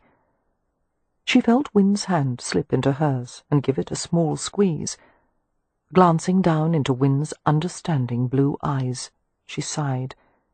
They were still for a moment, hands clinging in mutual support. "Amelia," Wynne murmured. "Sit by me. I want to ask you something." Amelia lowered herself in the chair, which gave her a perfect vantage point of the gardens. There was a sharp pang of recognition in her chest as she saw a trio of men walking slowly along a yew hedge, Cam's dark and graceful form among them. Like his companions, Cam wore riding breeches and tall leather boots, but instead of the traditional riding coat and waistcoat, he wore a white shirt topped with a jerkin, an open collarless vest made of thin leather. A breeze played in the black layers of his hair, lifting the glossy locks and letting them settle. As the three men walked, Cam interacted with his surroundings in a way the other two didn't, picking a stray leaf from the hedge, running his palm across the coppery tails of maiden grass, and yet Amelia was certain he didn't miss a word of the conversation. Although nothing could possibly have alerted him to Amelia's presence, he paused and looked over his shoulder in her direction. Even across the distance of 20 yards, meeting his gaze gave her a small shock. Every hair on her body lifted. "Amelia," Wynne asked, "have you come to some kind of arrangement with Mr. Rowan?" Amelia's mouth went dry. She buried her left hand, the one with the ring, in the folds of her skirt. "Of course not. Where would you get such an idea? He and Lord Westcliff and Lord St. Vincent have been talking ever since they returned from Ramsay House this morning. I couldn't help overhearing some of their conversation when they were on the terrace, and the things that were said, the way Mr. Rowan phrased himself, it sounded as if he were speaking for us." "What do you mean, speaking for us?" Amelia asked indignantly. "No one speaks for the Hathaways except me, or Leo." "He seems to be making decisions about what needs to be done, and when," Wynne added in an abashed whisper, "as if he were the head of the family." Amelia was flooded with indignation. "But he has no right. I don't know why he would think— Oh, Lord!" This had to be stopped right away. "Are you all right, dear?" Wynne asked in concern. "You look distressed. Here, have some of my tea." Aware that all three of her sisters were staring at her with round eyes, Amelia took the china cup and drained it in a few gulps. "How long are we going to stay here, Amelia?" Beatrix asked. "I like it much better than our house." Before Amelia could answer, Poppy joined in with, "Where did you get that pretty ring? May I see it?" Amelia stood abruptly. "Excuse me. I need to speak with someone." She strode across the terrace and hurried down the curving steps to the garden walk. As she approached the three men, who had paused beside a stone urn filled with dahlias, Amelia overheard a few snatches of conversation, such as, "Extend the existing foundation," and "The remainder of quarried stone from Jenner's and have it carted here." Surely they couldn't be talking about Ramsay House, she thought, with increasing alarm. They must not be aware of how paltry the Hathaways' yearly annuities were. Her family couldn't afford the materials and labour to rebuild. Becoming aware of her presence, the three men turned. Lord Westcliff wore a kind, concerned expression, whereas Lord Vincent looked pleasant but aloof. Cam's face was unreadable, his gaze travelling over her in a quick, thorough sweep. Amelia nodded in greeting. "Good day, gentlemen." She steeled herself not to flinch as she stared up into Cam's dark face. "Mr. Rowan, I thought you would have been gone by now." "I'll be leaving for London soon." Good, she thought. That was for the best. But her heart thumped in an extra painful beat. "And I'll return within a week." Cam stunned her by adding calmly, "Along with an architect and engineer to appraise the condition of Ramsay House." Amelia was shaking her head even before he had finished. "Mr. Rowan, I don't wish to sound ungrateful, but that won't be necessary. My brother and I will decide how best to proceed."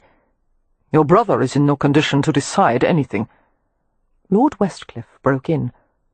"Miss Hathaway, you are welcome to stay at Stony Cross Manor indefinitely." "You are very generous, my lord, but since Ramsay House is still standing, we will live there." "It was barely adequate before the fire," Cam said. "As things stand now, I wouldn't let a stray dog go in there. Most of the place will have to be razed to the foundation." Amelia scowled.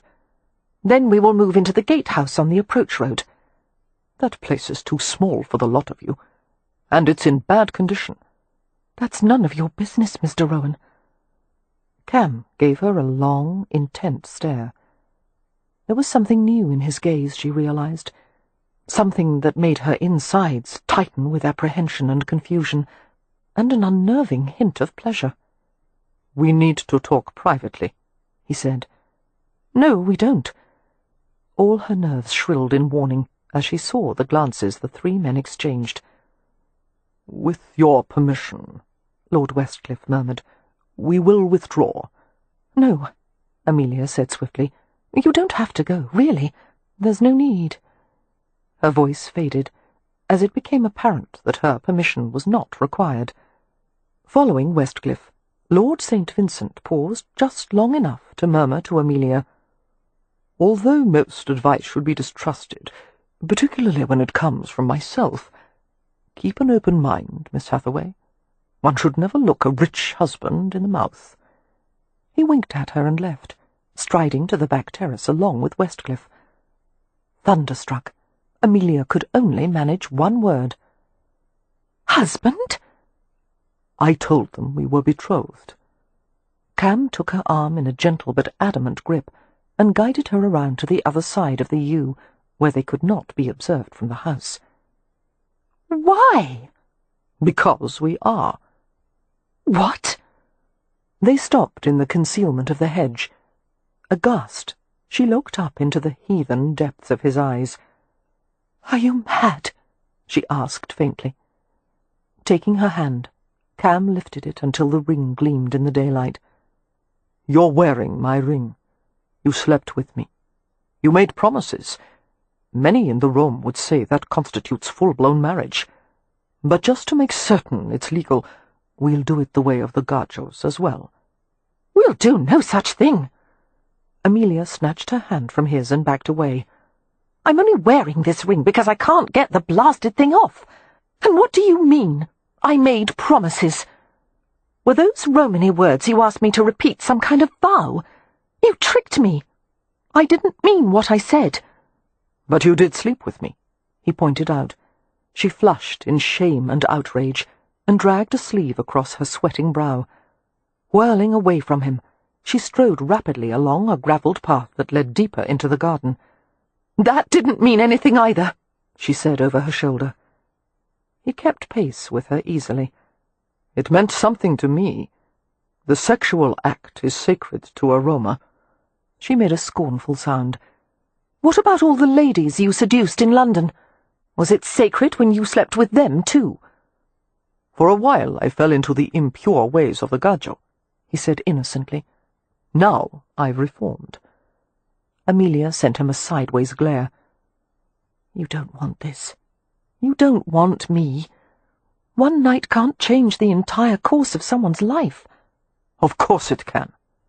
He reached for her, and Amelia skittered away, passing a mermaid fountain surrounded by stone benches. Cam caught her from behind and jerked her back against him. "Stop running from me and listen. I do want you. I want you even knowing if I marry you, I've got an instant family complete with a suicidal brother-in-law and a gypsy houseboy with the temperament of a poked bear." "Mary Penn is not a houseboy." "Call him what you like.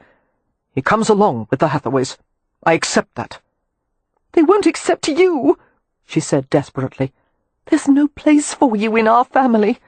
"Yes, there is. Right by your side."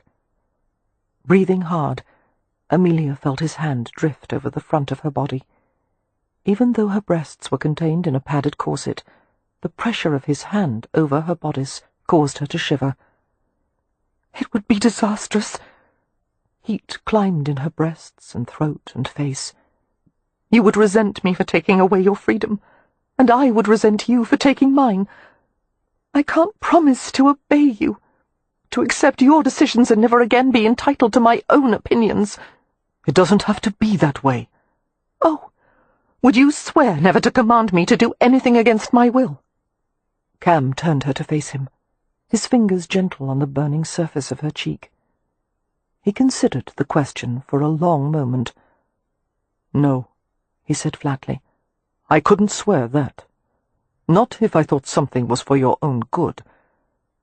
As far as Amelia was concerned, that ended the debate. I've always been the one to decide what is for my own good. I won't yield that right to you, nor to anyone.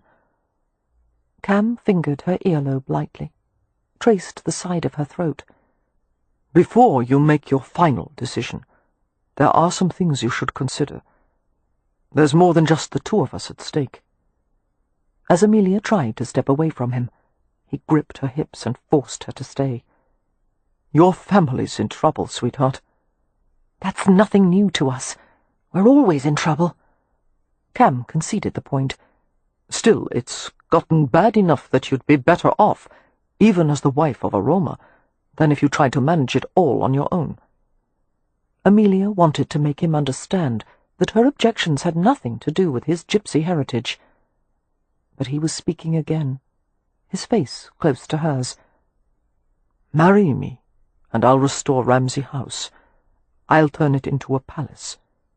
We'll consider it part of your bride price. My what? A Romany tradition.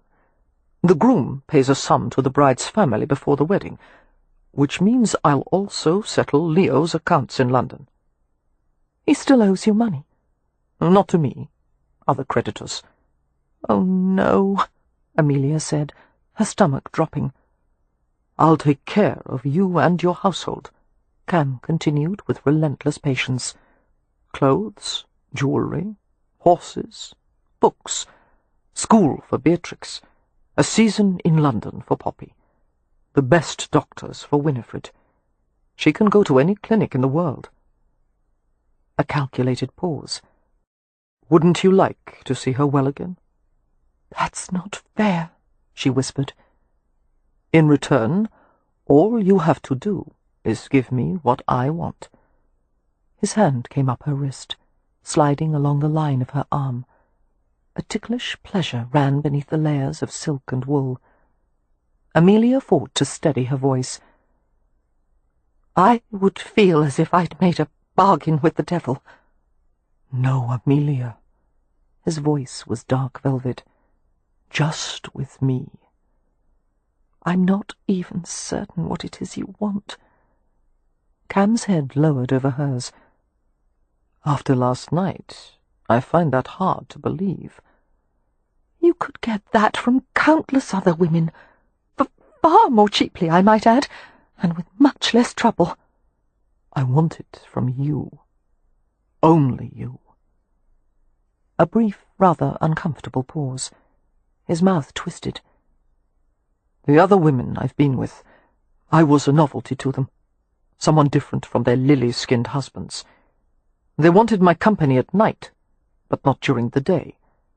I was never an equal, and I was never satisfied after being with them.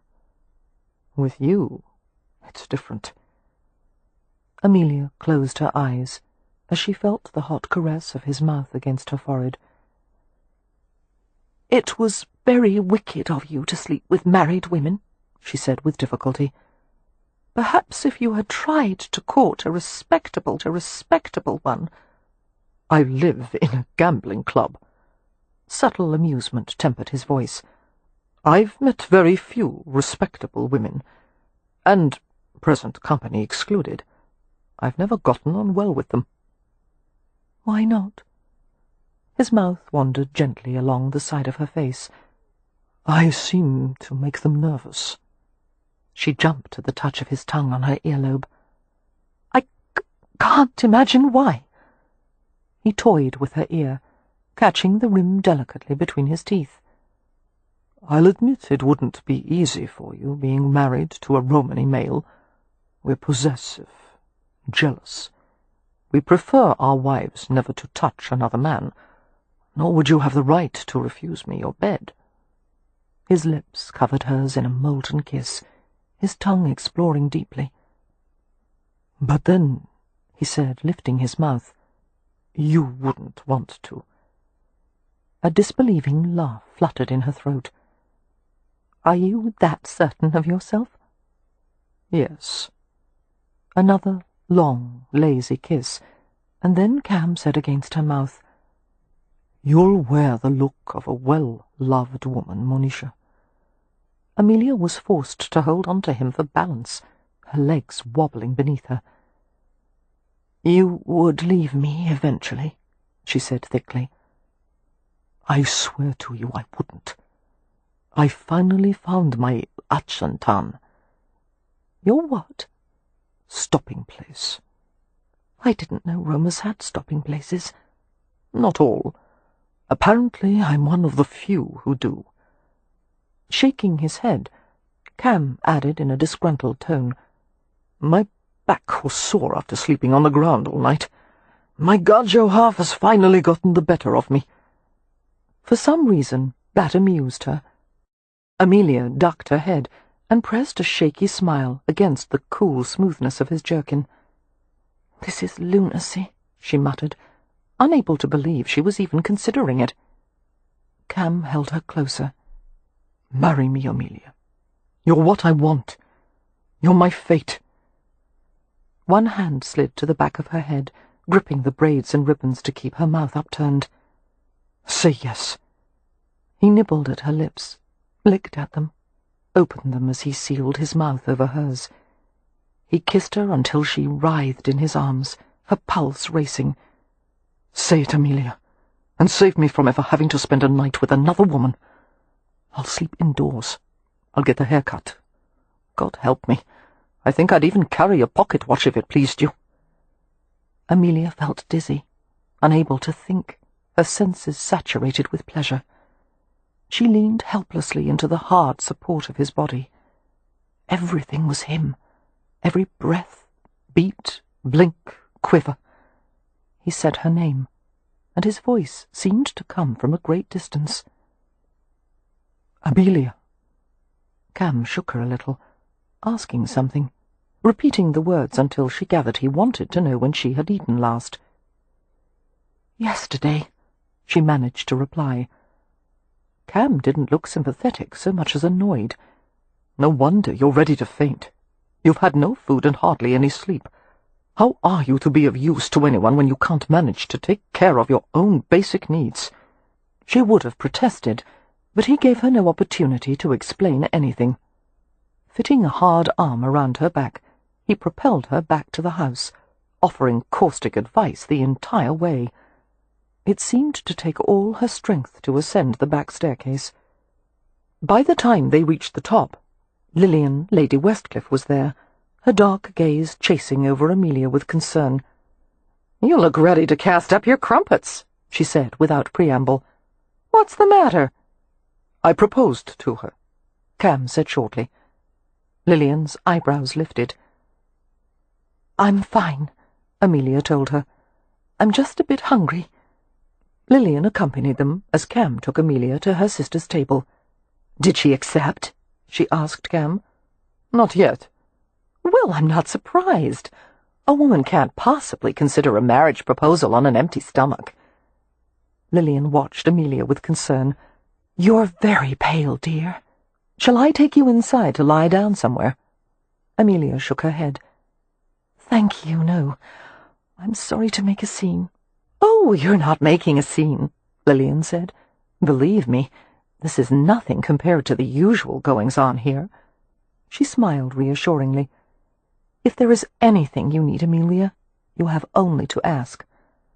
Casting a warning glance at Cam, Lillian went back to her table, which was occupied by Lord Westcliff, Lord St. Vincent, and Evie.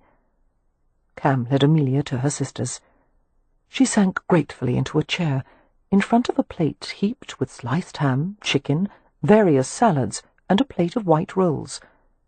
To her astonishment, Cam took the chair beside hers, cut a bite of something on the plate, and speared it with a fork. He held the morsel up to her lips. "Start with this." She scowled. I'm perfectly capable of feeding my—" The fork was pushed into her mouth.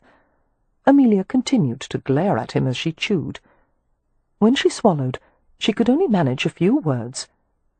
"Give me that fork," before he shoved another bite in. "If you're going to do such a poor job taking care of yourself," Cam informed her, "someone else will do it for you." Amelia picked up a piece of bread and bit deeply into it. Although she longed to tell him that it was his fault she'd gotten so little sleep, and missed breakfast in the bargain, she couldn't say a word with her sisters present. As she ate, she felt the colour returning to her cheeks. The overwhelming fatigue was replaced by new strength. She was aware of conversation taking place around her, the younger Hathaway sisters asking Cam about the condition of Ramsay House and what was left of it. A chorus of groans greeted the revelation that the bee room had been left intact, and the hive was still busy and thriving. "I suppose we'll never be rid of those dratted bees," Beatrix exclaimed. "Yes, we will," Cam said. His hand lowered to Amelia's arm, which was resting on the table. His thumb found the delicate blue veins on the underside of her wrist and stroked the agitated throb of her pulse. "I'll remove every last one of them." Amelia didn't look at him. She picked up a cup of tea with her free hand and took a careful sip. "Mr. Rowan," she heard Beatrix ask, "are you going to marry my sister?" Amelia choked on her tea and set the cup down. She sputtered and coughed into her napkin. "Hush, Beatrix," Wynne murmured. "But she's wearing his ring." Poppy clamped her hand over Beatrix's mouth. "Hush!" "I might," Cam replied. His eyes sparkled with mischief as he continued. "I find your sister a bit lacking in humour, and she doesn't seem particularly obedient. On the other hand, there are compensating—" One set of French doors flew open, accompanied by the sound of breaking glass. Everyone on the back terrace looked up in startlement, the men rising from their chairs. "No!" came Wynne's soft cry. Merrypen stood there, having dragged himself from his sickbed. He was bandaged and dishevelled, but he looked far from helpless. He resembled a maddened bull, his dark head lowered, his hands clenched into massive fists, and his stare, promising death, was firmly fixed on Cam. There was no mistaking the bloodlust of a Roma whose kinswoman had been dishonoured. "Oh, God," Amelia muttered. Cam, who stood beside her chair, glanced down at her with a question in his eyes. "Did you say something to him?" Amelia turned red as she recalled her blood-spotted nightgown and the maid's expression. It must have been servants' talk. Cam stared at the enraged giant with resignation. "You may be in luck," he said to Amelia. "It looks as if our betrothal is going to end prematurely." She made to stand beside him, but he pressed her back into the chair. "Stay out of this. I don't want you hurt in the fray." "He won't hurt me," Amelia said curtly. "It's you he wants to slaughter." Holding Merrypen's gaze, Cam moved slowly away from the table. "Is there something you'd like to discuss, Charles?" he asked with admirable self-possession. Merrypen replied in Romany. Although no one save Cam understood what he said, it was clearly not encouraging. "I'm going to marry her," Cam said, as if to pacify him. "That's even worse." Merrypen moved forward, murder in his eyes. Lord St. Vincent swiftly interceded, stepping between the two of them. Like Cam, he'd had his share of putting down fights at the gambling club. He lifted his hands in a staying gesture and spoke smoothly. "Easy, large fellow.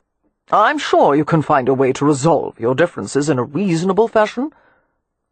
"Get out of my way," Merrypen growled, thereby putting an end to the notion of civilized discourse.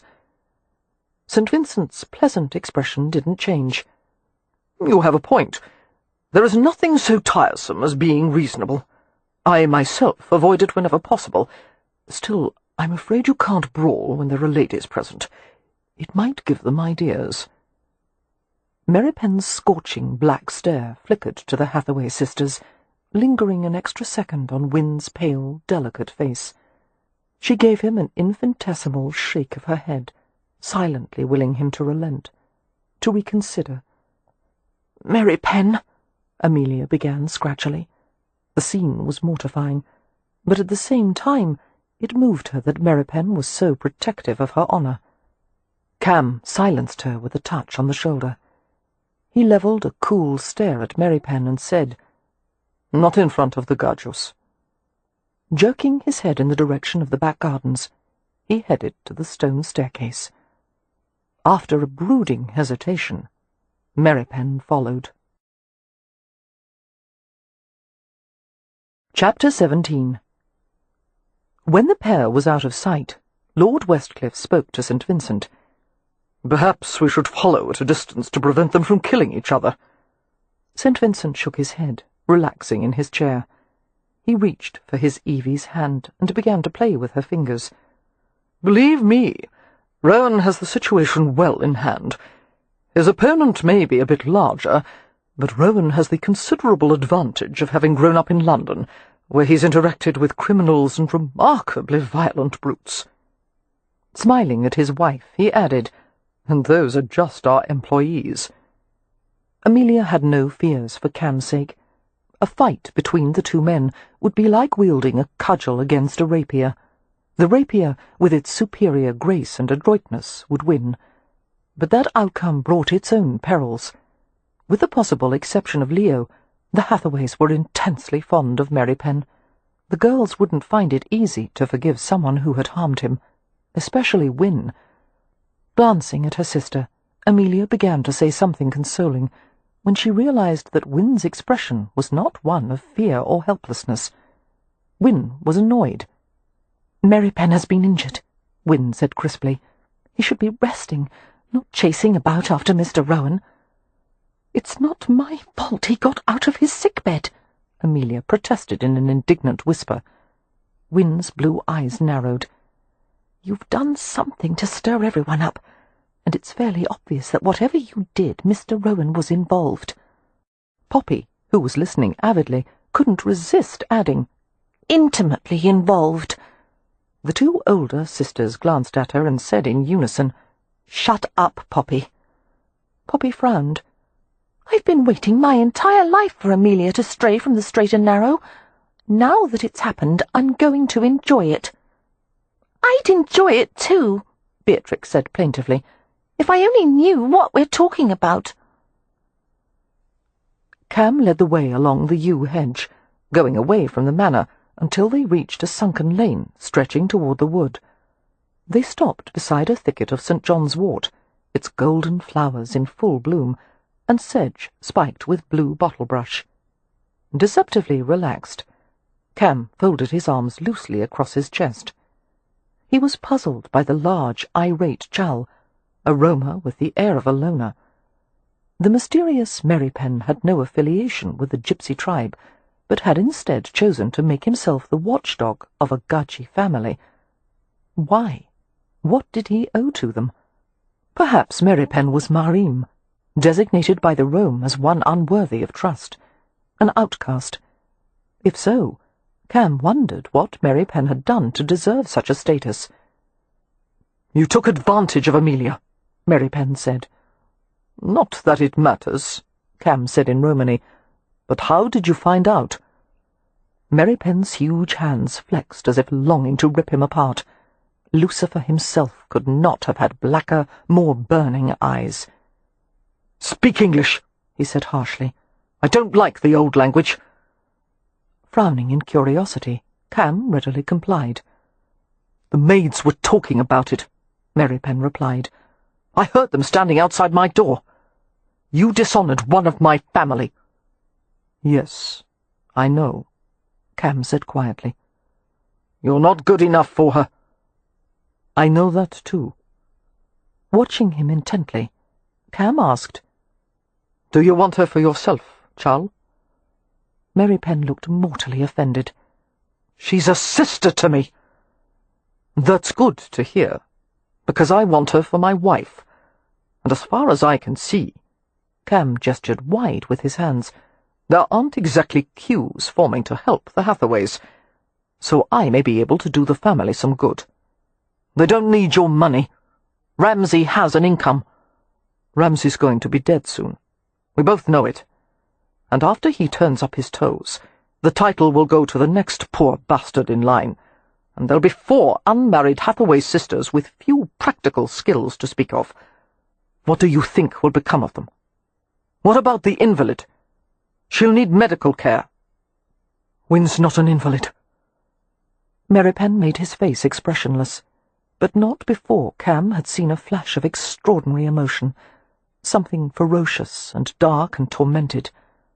Apparently, Cam thought, not all of the Hathaways were like sisters to Merrypen. Perhaps this was the key to him. Perhaps Merrypen harboured a secret passion for a woman who was too innocent to realize it, and too frail ever to marry. "Merrypen," Cam said slowly, "you're going to have to tolerate me, because there are things I can do for Amelia, and the rest of them, that you can't." He continued in a level tone, despite the look on Merrypen's face, which would have terrified a lesser man. "And I don't have the time or patience to battle you every step of the way. If you want what's best for them, either leave or find a way to accept this. I'm not going anywhere." As the huge Roma glared at him, Cam could almost see the progression of his thoughts, the weighing of options, the violent desire to mow down his enemy, all of it overshadowed by the urge to do what was right for his family. Cam waited, his muscles tensed in readiness. Merrypen fixed his furious gaze at a point in the distance. "I'll let you stay," he finally said, "if Amelia wishes it." "Thank you. I'll probably decide to kill you later." Cam smiled slightly. "You'd be surprised how many people have said that to me before." "No," Merrypen said. "I wouldn't." Amelia paused nervously at the door of Cam's room. There were sounds of movement within, drawers opening and closing, objects being moved. She realized he must be preparing to leave for London. The residents and guests of Stony Cross Manor had discreetly left the back terrace before Cam and Merrypen had returned. Amelia had just caught sight of Merrypen returning to his room, his ferocious scowl deepening as he had glanced at her. She had opened her mouth to ask something, apologize. She wasn't certain what, but he had cut her off. "Your choice," he muttered, "and it affects all of us. Don't forget that." He had closed the door before she could say a word. Glancing up and down the hallway, Amelia made certain she was unobserved before she gave a feather-light rap at the door and let herself into the room. Cam pushed a stack of neatly folded garments into a small gentleman's trunk at the foot of the bed. He glanced at her. A spill of black silk fell down to his eyes. He was so vibrant, so dark and beautiful, his skin like polished rosewood. Amelia was seized by the despairing recognition that he would haunt every dream until the last day of her life. Her voice came unevenly from her constricted throat. "I was afraid Merrypen would bring you back in pieces." Stepping away from the bed toward her, Cam smiled. "All still here?" As Amelia glanced at the lean, fascinating contours of his body, she felt her temperature rise. She turned to the side and spoke rapidly. "I've considered everything you said earlier. I've made a decision. But first, I'd like to explain that it has nothing to do with your personal endowments, which are quite considerable. It's just that—" "My personal endowments?" "Yes. Your intelligence, your attractiveness." "Oh." Wondering why his voice sounded odd, Amelia darted a questioning glance at him. The amber eyes were bright with laughter. What had she said to amuse him? "Are you paying attention?" "Believe me, when my personal endowments are being discussed, I always pay attention. Go on." She frowned. "As you know, I have never aspired nor expected to marry. and although I consider your offer a great compliment—" "Let's get to the point, Amelia." His hands closed over her shoulders. "Are you going to marry me?" "I can't," she said weakly. "I just can't. We don't suit. It's obvious we're not at all alike. You're impetuous.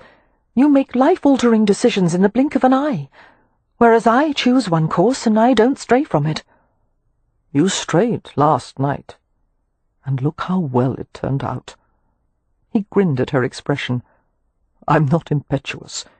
It's just that I know when something is too important to be decided according to logic." "And marriage is one of those things?" "Of course."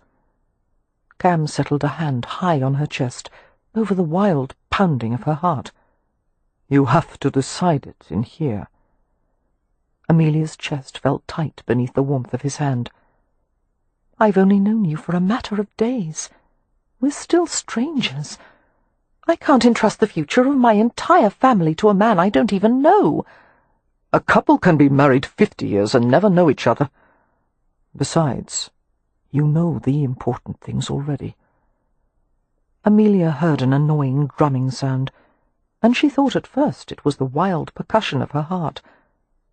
But as Cam's leg intruded gently among the folds of her borrowed dress and touched hers, she realized she was doing her blasted foot-tapping again. With an effort, she went still. Sliding one arm around her, Cam picked up her left hand, bringing it to his mouth. His lips brushed over the chafed red patch on her knuckle, where she had tried to pull the ring off. "It's stuck," she grumbled. "It's too small." "It's not too small. Just relax your hand and it will come off." "My hand is relaxed." "Gudgies," he said. "You're all as stiff as amaranth wood. It must be your corsets." His head bent, his mouth finding hers. He explored slowly, enticing her to open for him, hunting for the shy tip of her tongue. She stirred in dismay as she realized he was unfastening the back of her gown. The bodice loosened in front, sagging away from her neatly confined breasts. "Cam, no!" "Shh!" The hot, exciting waft of his breath filled her mouth. "I'm helping you remove the ring. That's what you want, isn't it?" "Removing this ring has nothing to do with pulling my corset strap." "No!" The web of stays had split open to expose a lush display of flesh. "This isn't helping."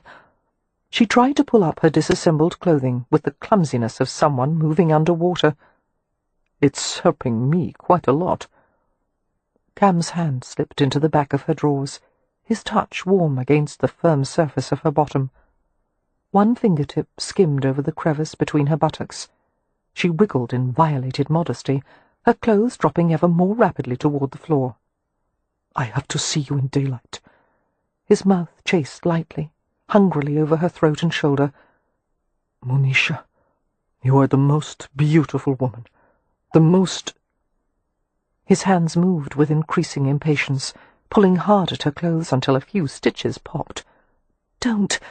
This dress doesn't belong to me," Amelia said anxiously, fumbling to unfasten the borrowed garments herself, rather than have them torn. She froze at the sound of footsteps coming along the hallway, passing the closed door without stopping. Most likely it was a servant. But what if someone had seen her entering Cam's room? What if someone was searching for her at this very moment? "Cam, please, not now." "I'll be gentle." He lifted her from the circle of discarded clothes. "I know it's soon after your first time." She shook her head wildly as he laid her on the bed. Clenching the fabric of her chemise with both hands to keep it in place, she whispered, "No, it's not that. Someone will find out. Someone will hear. Someone will come in." "Let go, Hummingbird, so I can take this off you." There was a flick of devil's fire in his eyes as he said mildly, "Let go, or I'll rip it." "Cam, don't." She was interrupted by the sound of rending linen. He had torn it completely down the front, the fragile material drooping on either side of her. "You've ruined it," she said in disbelief. How am I to explain this to the maid? And how am I to put my corset back on?" Cam didn't look at all apologetic as he pulled the remnants of the chemise away from her body. "Take your drawers off, or I'll have to rip those too." "Oh, God."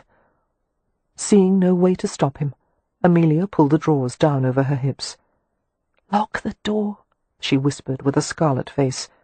"Please, please lock it." A quick smile passed over Cam's mouth. He left the bed and went to the door, stripping off his jerkin and shirt along the way. After turning the key in the lock, he took his time about returning to the bed, seeming to enjoy the sight of her burrowing beneath the bed linens. He stood before her half-naked, the breeches riding low on his hips.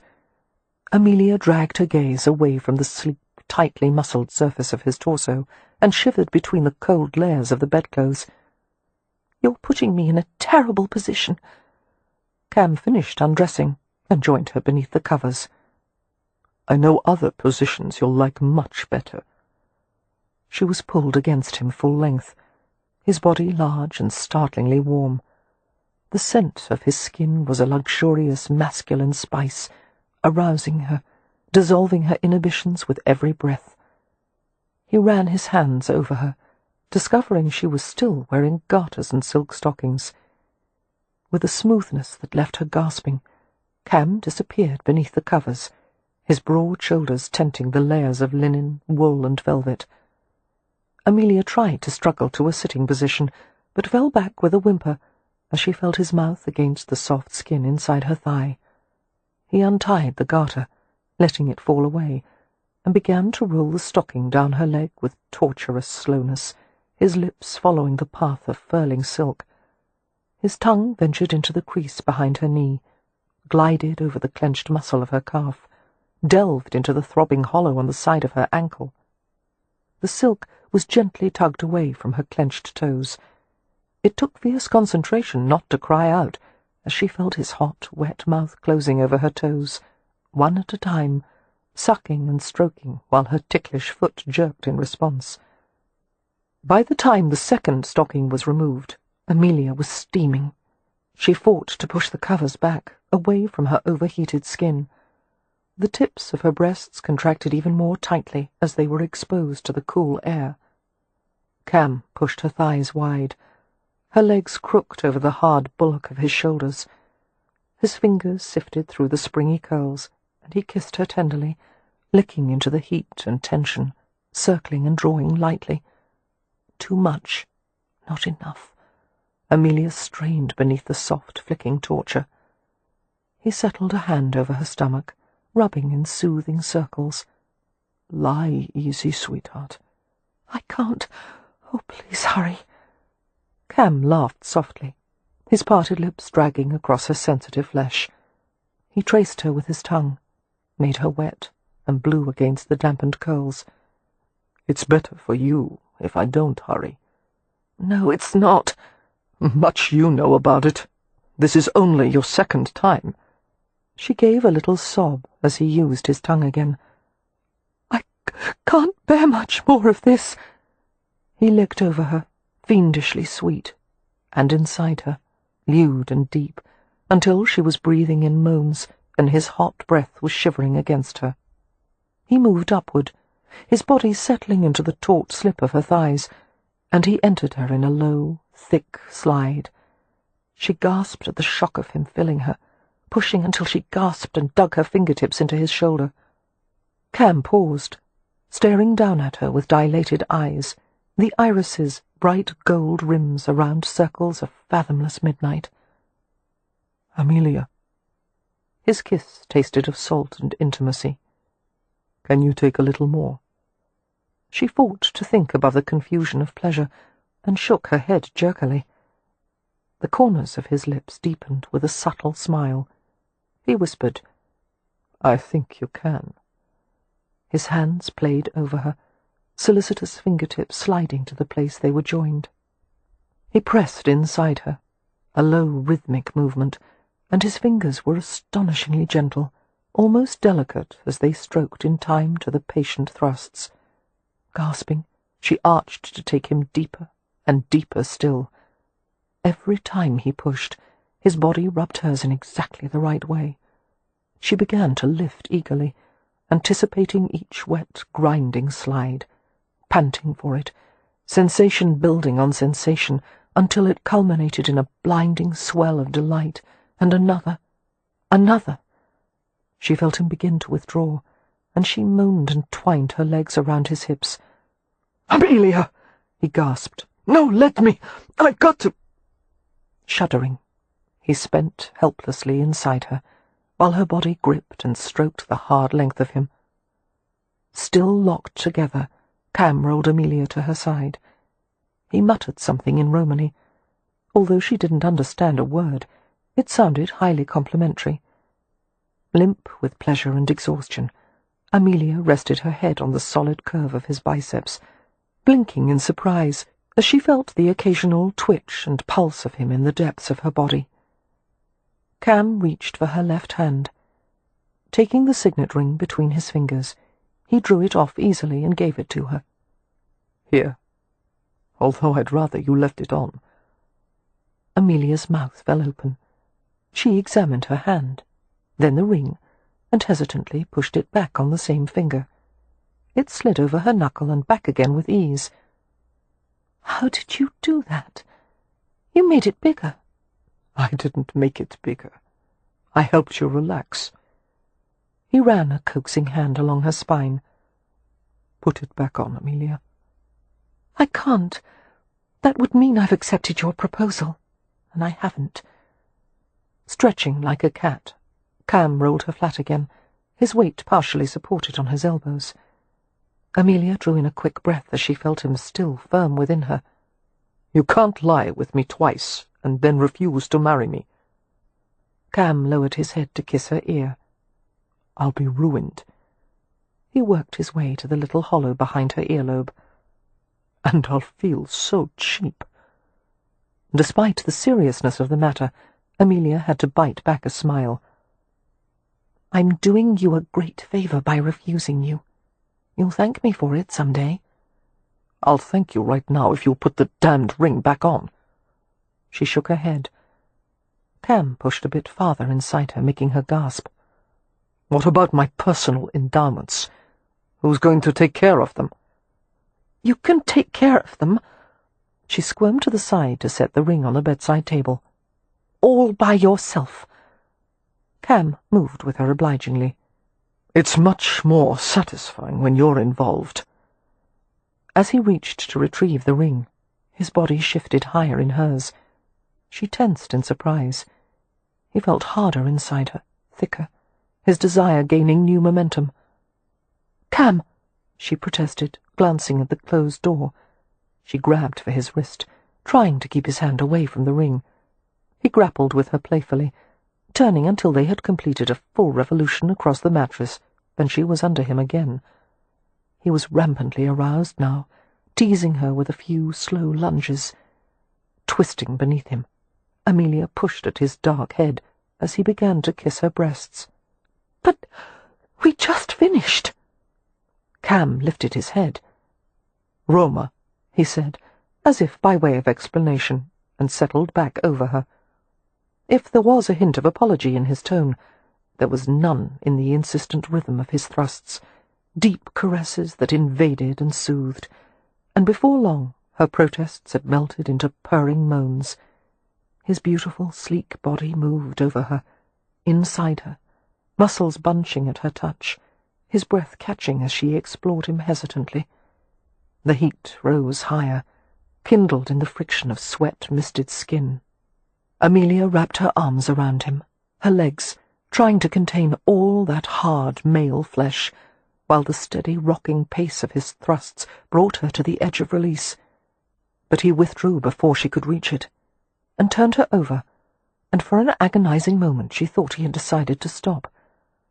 Covering her with his body, Cam used his knees to push hers wide. He muttered in a mixture of English and Romany, enough for her to understand that he wouldn't hurt her. This would be easier for her, and she whispered, "Yes, yes."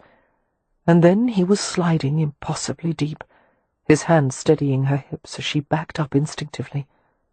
Her head dropped, her gasps muffled against the linen-covered mattress. His hand slid to her sex, fingers spreading the furrowed silk. Pleasure shimmered through her in waves, each one stronger, higher, until she was shuddering, drowning, sighing. Cam's sudden withdrawal was a shock of unwelcome emptiness as he made his last thrust against the sheets and groaned. Stunned and disoriented, Amelia remained with her hips propped high, her flesh pulsing and smarting with the need to have him back inside. His hand came to her buttocks, rubbing in a warm circle before he pushed her back down. "You'll have me," Cam whispered. "You'll have me, Hummingbird. I'm your fate, even if you won't admit it yet." Chapter 18. With Cam gone, Amelia was relieved to be free of the distractions and arguments that occurred whenever he was near. Her relief lasted approximately 2 hours, after which she found herself wandering despondently through the large manor. It was strangely quiet in the house, everyone having retired to their rooms for afternoon naps. Preparations were being made for the Earl and Countess, and Lord and Lady St. Vincent, to leave for Bristol in the morning. They would stay at the home of Lilian's sister and brother-in-law, Daisy and Matthew Swift, for the last fortnight of Daisy's confinement. Lilian was anxious to see her younger sister, with whom she was extremely close. "She's been in splendid health through the whole thing," Lilian had told Amelia with obvious pride. "Daisy's healthy as a horse, but she's very short and small, and her husband is quite large," she added darkly, "which means any babies of his will probably be oversized as well." "One can't fault him for being tall," Lord Westcliff, who was sitting beside his wife, had pointed out laconically. "I didn't say it was his fault," Lilian protested.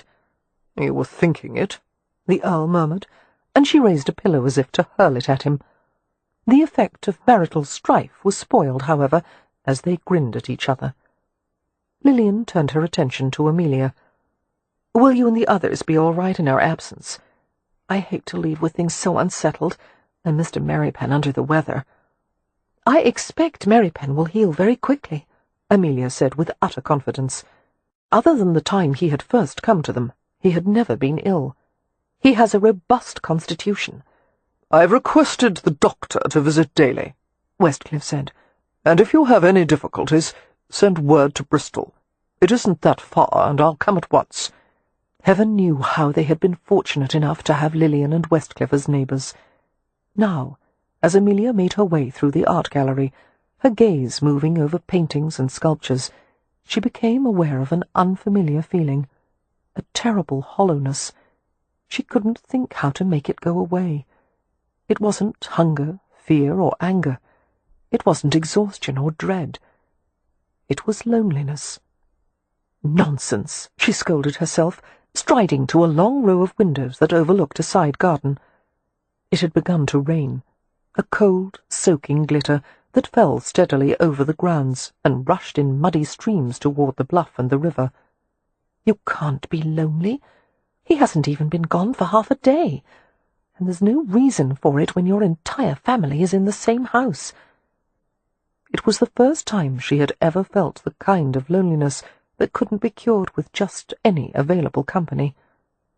Sighing, she pressed her nose against the cold surface of a window-pane, while thunder sent vibrations through the glass. Her brother's voice came from the other side of the gallery. "Mother always said that would flatten your nose." Pulling back, Amelia smiled as Leo approached her. "She only said that because she didn't want me to make smudges on the glass."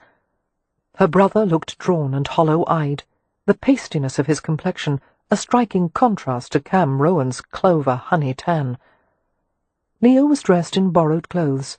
These so fine and precisely tailored, they must have been donated by Lord St. Vincent. But instead of hanging gracefully as they did on St. Vincent's elegantly spare frame, the garments strained over Leo's bloated waist and puffy neck. "One can only hope you feel better than you look," Amelia said. I'll feel better once I can find some decent refreshment. I've asked thrice for wine or spirits, and the servants all seem remarkably absent-minded."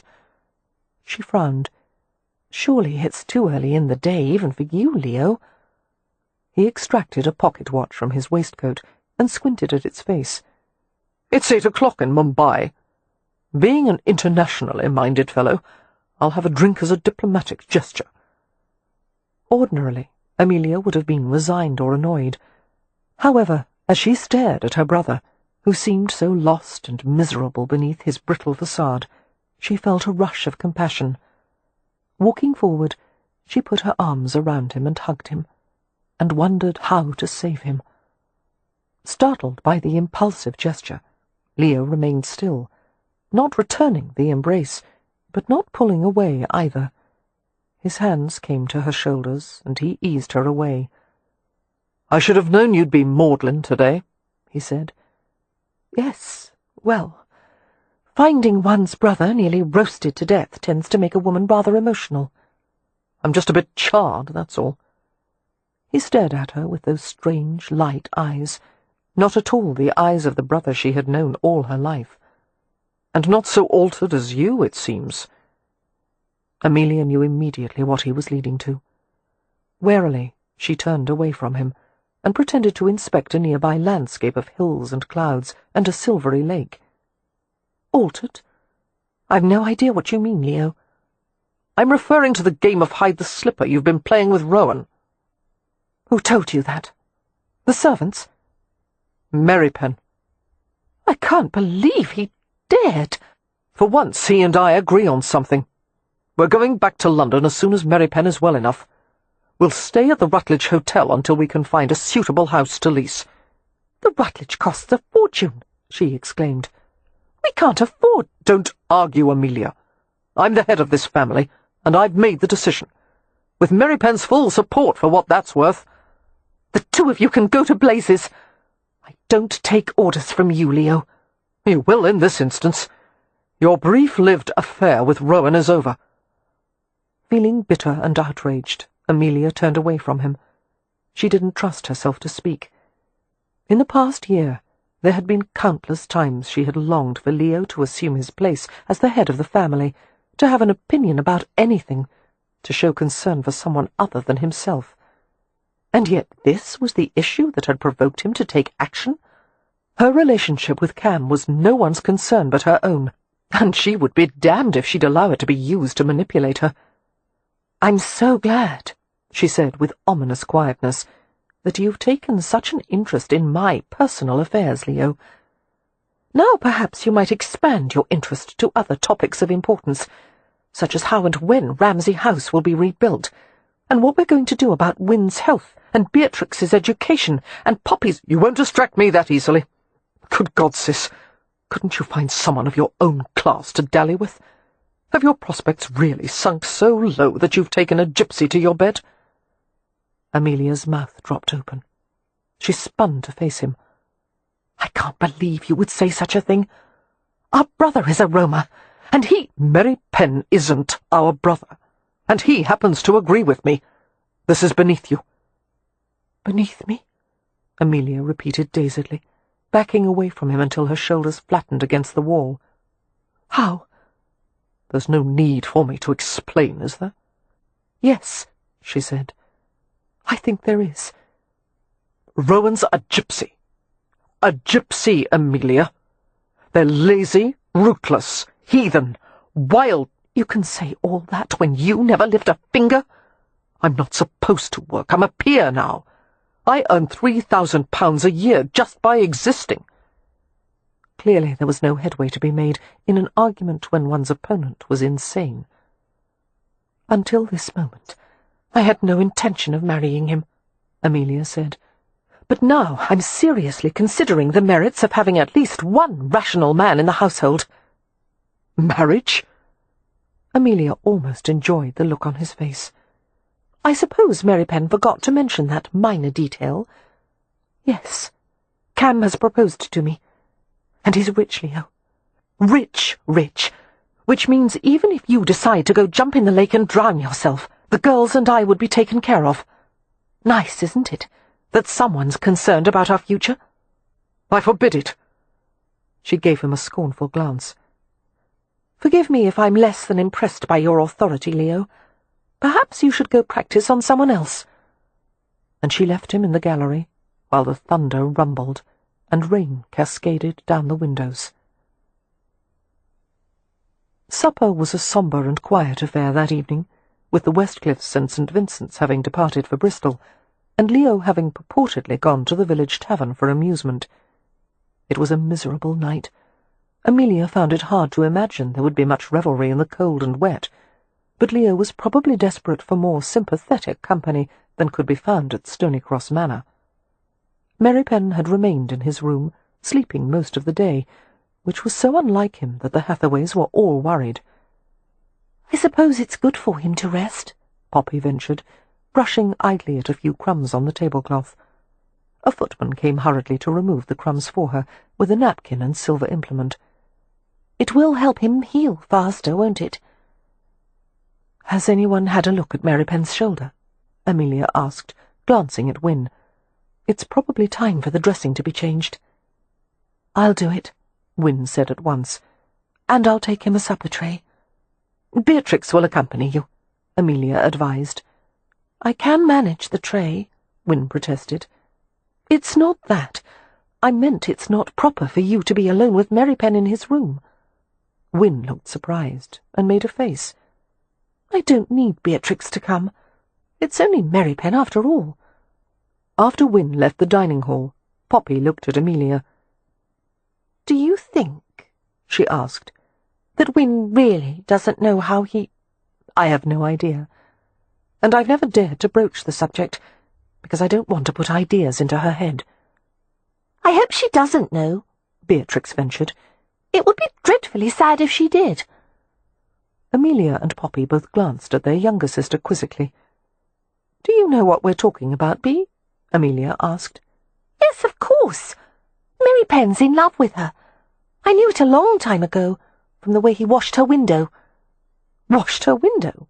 both older sisters asked at the same time. "Yes, when we lived in the cottage at Petunia Place.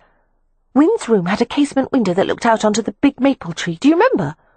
After the scarlet fever, when Wynne couldn't get out of bed for the longest time and she was too weak to hold a book, she would just lie there and watch a bird's nest on one of the tree limbs.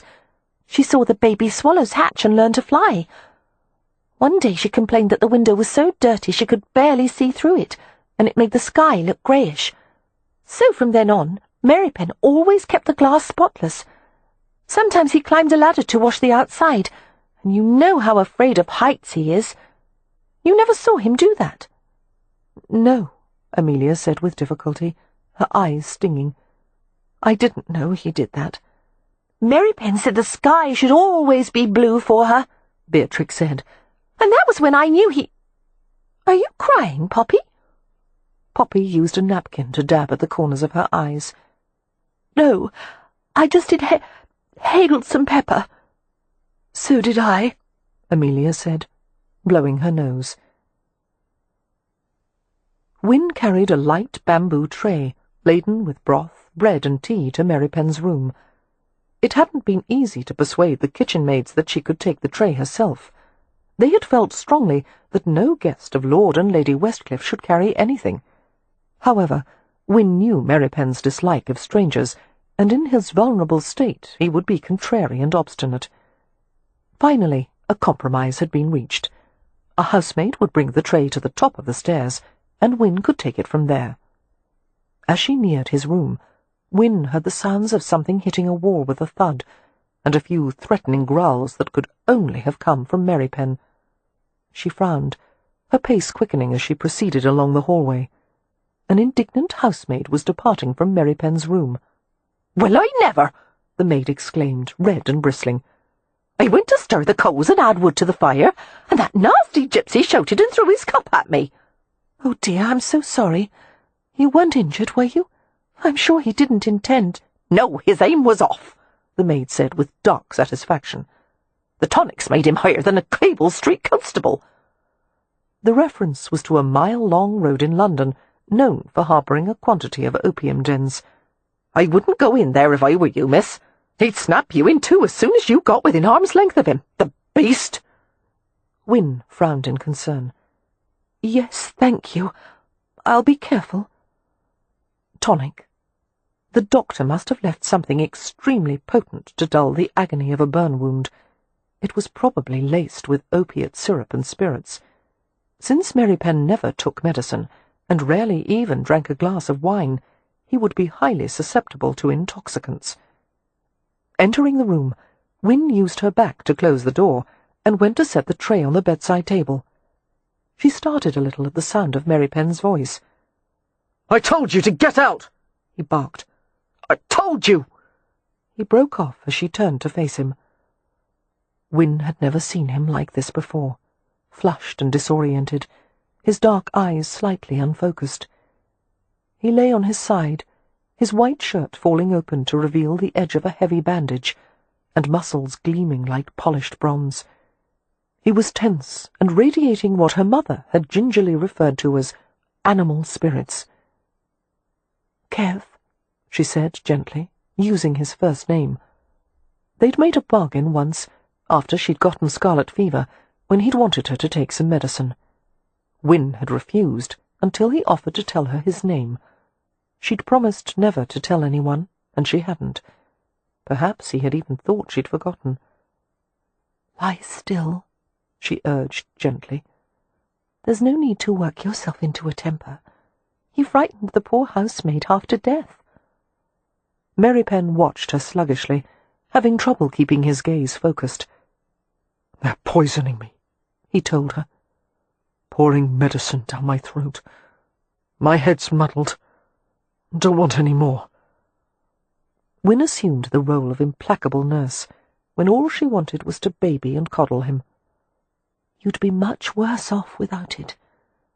She sat on the edge of the mattress and reached for his wrist. His forearm was hard and heavy as it lay across her lap. Pressing her fingers to his wrist, she kept her face expressionless. "How much of that tonic have they given you?" His head lolled. "Too much." Wynne agreed silently, feeling how weak his pulse was. Releasing his wrist, she felt his forehead. He was very warm. Was it the beginnings of a fever? Her worry sharpened. "Let me see your back." She tried to ease away, but he had reached up to press her cool hand harder against his forehead. He wouldn't let go. "Hot," he said, and closed his eyes. Wynne sat very still, absorbing the feel of him, the heavy body beside hers, the smooth, burning skin beneath her hand. "Stay out of my dreams," Mary Pen whispered in the humid stillness. "Can't sleep when you're here." Wynne let herself caress him, the heavy black hair, the handsome face devoid of its usual sullen sternness. She could smell his skin, his sweat, the sweet opiated breath, the pungent whiff of honey. Mary Pen was always clean-shaven, but now his bristle was softly scratchy against her palm. She wanted to take him into her arms, against her chest, like a little boy. "Kev, let me look at your back." Mary Pen moved, swift and powerful even now, more aggressive in his drugged state than he normally would ever have permitted himself to be. He had always handled Wynne with a sort of exaggerated gentleness, as if she would blow away like dandelion floss. But at this moment his grip was hard and sure, as he pushed and pinned her to the mattress. Breathing heavily, he glared down at her with glassy belligerence. "I said, get out of my dreams." His face was like the mask of some ancient god of war, beautiful and harsh, the mouth contorted, lips parted enough to reveal the edges of animal white teeth. Wynne was amazed, excited, the tiniest bit frightened, but this was Mary Pen, and as she stared at him, the edge of fear melted, and she drew his head down to hers, and he kissed her. She had always imagined there would be roughness, urgency, impassioned pressure, but his lips were soft, grazing over hers with the heat of sunshine, the sweetness of summer rain. She opened to him in wonder, heat filling her chest, the solid weight of him in her arms, his body pressing into the crumpled layers of her skirts. Forgetting everything in the passionate tumult, Wyn reached around his shoulders, until he winced, and she felt the bulk of his bandage against her palm. "Kev," she said breathlessly. "I'm so sorry. No, don't. Be still, be still."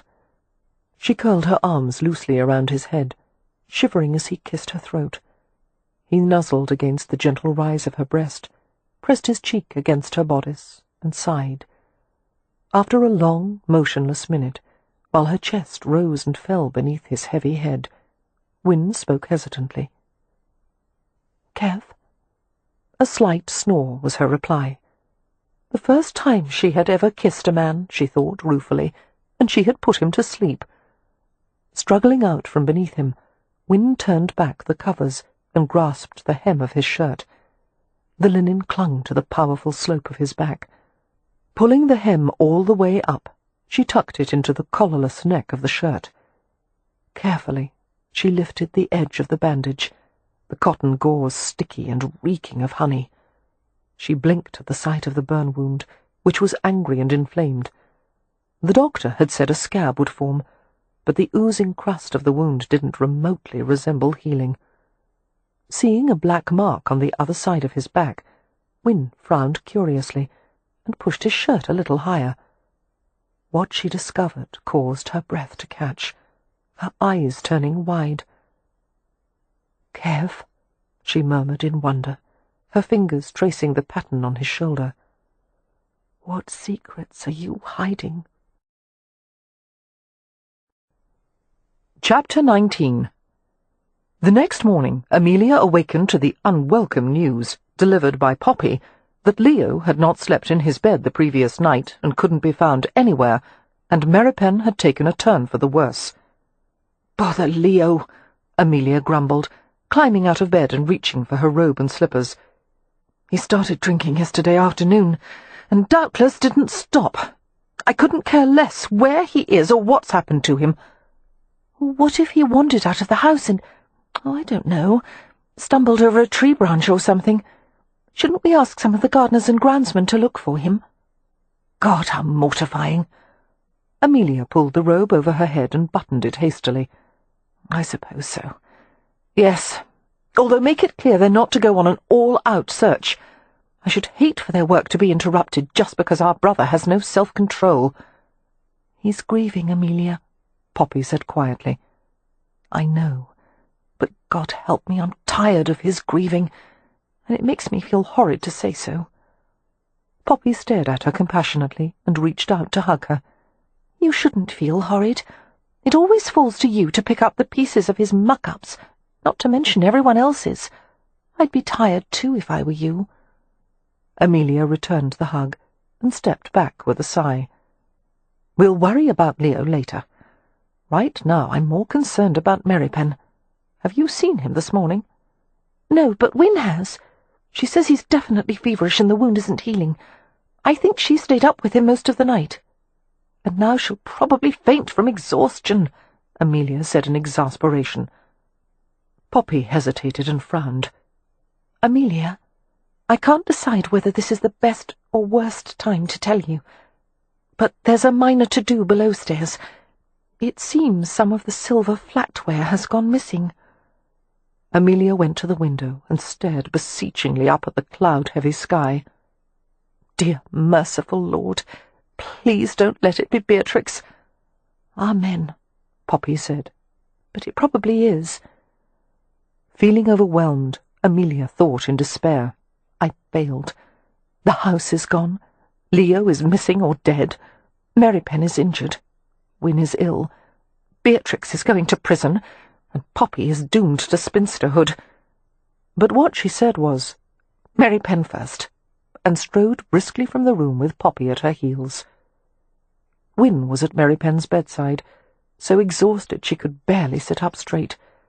Her face was blanched, her eyes bloodshot, her entire body drooping. She had so few reserves it took very little to deplete them. "He has fever," she said, wringing out a wet cloth and draping it over the back of his neck. "I'll send for the doctor." Amelia came to stand beside her. "Go to bed." Wynne shook her head. "Later. He needs me now." "The last thing he needs is for you to make yourself ill over him," Amelia replied shortly. She softened her tone as she saw the anguish in her sister's gaze. "Please go to bed, Wynne. Poppy and I will take care of him while you sleep." Slowly Wynne lowered her face until their foreheads were touching. "It's going all wrong, Amelia," she whispered. "His strength has gone too quickly, and the fever shouldn't have come this fast. We'll get him through this." Even to her own ears, Amelia's words rang false. She forced a reassuring smile to her lips. "Go and rest, dear." Wynne obeyed reluctantly, while Amelia bent over the patient. Mary Penn's healthy bronze colour had been replaced by ashen paleness, the black slashes of his brows and the fans of his lashes standing out in sharp contrast. He slept with his mouth partially open, shallow breaths rushing over the chapped surface of his lips. It didn't seem possible that Mary Penn, always so rugged and sturdy, could have sunk so fast. Touching the side of his face, Amelia was shocked by the heat coming from his skin. "Mary Penn," she murmured, "wake up, dear. Poppy and I are going to clean your wound. You must hold still for us, all right?" He swallowed and nodded, his eyes cracking open. Murmuring in sympathy, the sisters worked in tandem, folding back the covers to his waist, lifting the hem of his shirt to his shoulders, and laying out clean rags, pots of salve and honey, and fresh bandages. Amelia went to ring the servant's bell, while Poppy removed the old dressing. She wrinkled her nose at the mildly unpleasant scent of the exposed raw flesh. The sisters exchanged worried glances. Working as gently and quickly as possible, Amelia cleaned the exudate from the oozing wound, applied fresh salve, and covered it. Mary Penn was quiet and rigid, although his back flinched beneath the treatment. He couldn't stifle an occasional hiss of pain. By the time she had finished, he was trembling. Poppy wiped his sweating face with a dry cloth. "Poor Mary Penn." She brought a cup of water to his lips. When he tried to refuse, she slid an arm beneath his head and raised it insistently. "Yes, you must. I should have known you'd be a terrible patient. Drink, dear, or I'll be forced to sing something." Amelia stifled a grin as Mary Penn complied. "Your singing isn't that terrible, Poppy. Father always said you sang like a bird." "He meant a parrot," Mary Penn said hoarsely, leaning his head on Poppy's arm. "Just for that," Poppy informed him, "I'm going to send Beatrix in here to look after you today. She'll probably put one of her pets in bed with you and spread her jacks all over the floor. And if you're very lucky, she'll bring in her glue pots and you can help make paper doll clothes." Mary Penn gave Amelia a glance rife with muted suffering, and she laughed. "If that doesn't inspire you to get well quickly, dear, nothing will." But as the next 2 days passed, Mary Penn only worsened. The doctor seemed powerless to do anything except offer more of the same treatment. The wound was turning sour, he admitted. One could tell by the way it was bleeding white, and the skin around it was blackening, an inevitable process that would eventually poison Mary Penn's blood and his entire body. Mary Penn dropped weight faster than one would have thought humanly possible. It was often that way with burn injuries, the doctor said. The body consumed itself in its efforts to heal the wounds. What troubled Amelia even more than Mary Penn's appearance was the increasing listlessness that even Wynne couldn't seem to penetrate. "You can't stand being helpless," Wynne told Amelia, holding Mary Penn's hand as he slept. "No one likes to be helpless," Amelia replied. "It's not a question of liking or not liking. I think Mary Penn literally can't tolerate it, and so he withdraws." Wynne gently stroked the lax brown fingers, so powerful and calloused from work. Watching the tender absorption of her sister's expression, Amelia couldn't help asking softly, "Do you love him, Wynne?" And her sister, unreadable as a sphinx, turned mysterious blue eyes to her. Why, of course. We all love Mary Pen, don't we? Which wasn't at all an answer, but Amelia felt she didn't have the right to pursue the matter. A matter of increasing worry was Leo's continued absence. He had taken a horse, but had packed no belongings. Would he have gone on the long ride to London on horseback? Knowing her brother's dislike of travel, Amelia didn't think so. It was likely Leo had remained in Hampshire, although where he could have been staying was a mystery. He was not at the village tavern, nor was he at Ramsay House, nor was he anywhere on the Westcliff estate. On the third morning, Amelia awakened from a nightmare with her arms and legs thrashing, her heart pounding. She had dreamed of finding Leo floating face down in a pond, and as she had swum to him and tried to pull him to the edge, his body had begun to sink. She couldn't keep him afloat, and as he retreated further into the black water, she was pulled down with him, choking on water, unable to see or breathe. Trembling, she climbed out of bed and hunted for her slippers and robe. It was early yet, the house still dark, the atmosphere quiet. She headed for the door, then paused with her hand on the doorknob. Fear was pumping through her veins. She didn't want to leave the room. She was afraid of finding out that Mary Pen had died during the night, afraid, too, that her brother had met with tragedy, and afraid most of all that she wouldn't be able to accept the worst, if the worst should come. It was only the thought of her sisters that caused her to grip the knob and turn it. For their sakes, she could act with strength and confidence. She would do whatever needed to be done. Hurrying along the hallway, she pushed at the half-open door of Mary Pen's room and went to the bedside. The exhausted light of dawn barely leavened the darkness, but it was enough for Amelia to see two people in the bed. Mary Pen was on his side, the formerly strong lines of his body collapsed and sprawling, and there was the slim, neat shape of Win sleeping beside him, fully clothed, her feet tucked beneath the skirts of her house-dress. Though it seemed laughable that such a delicate creature could protect someone so much larger, Win's body was curved as if to shelter him. Amelia stared at them in wonder, understanding more from the tableau than any words could have conveyed. Their position conveyed longing and restraint, even in sleep. She realized her sister's eyes were open. There was the shine of her eyes.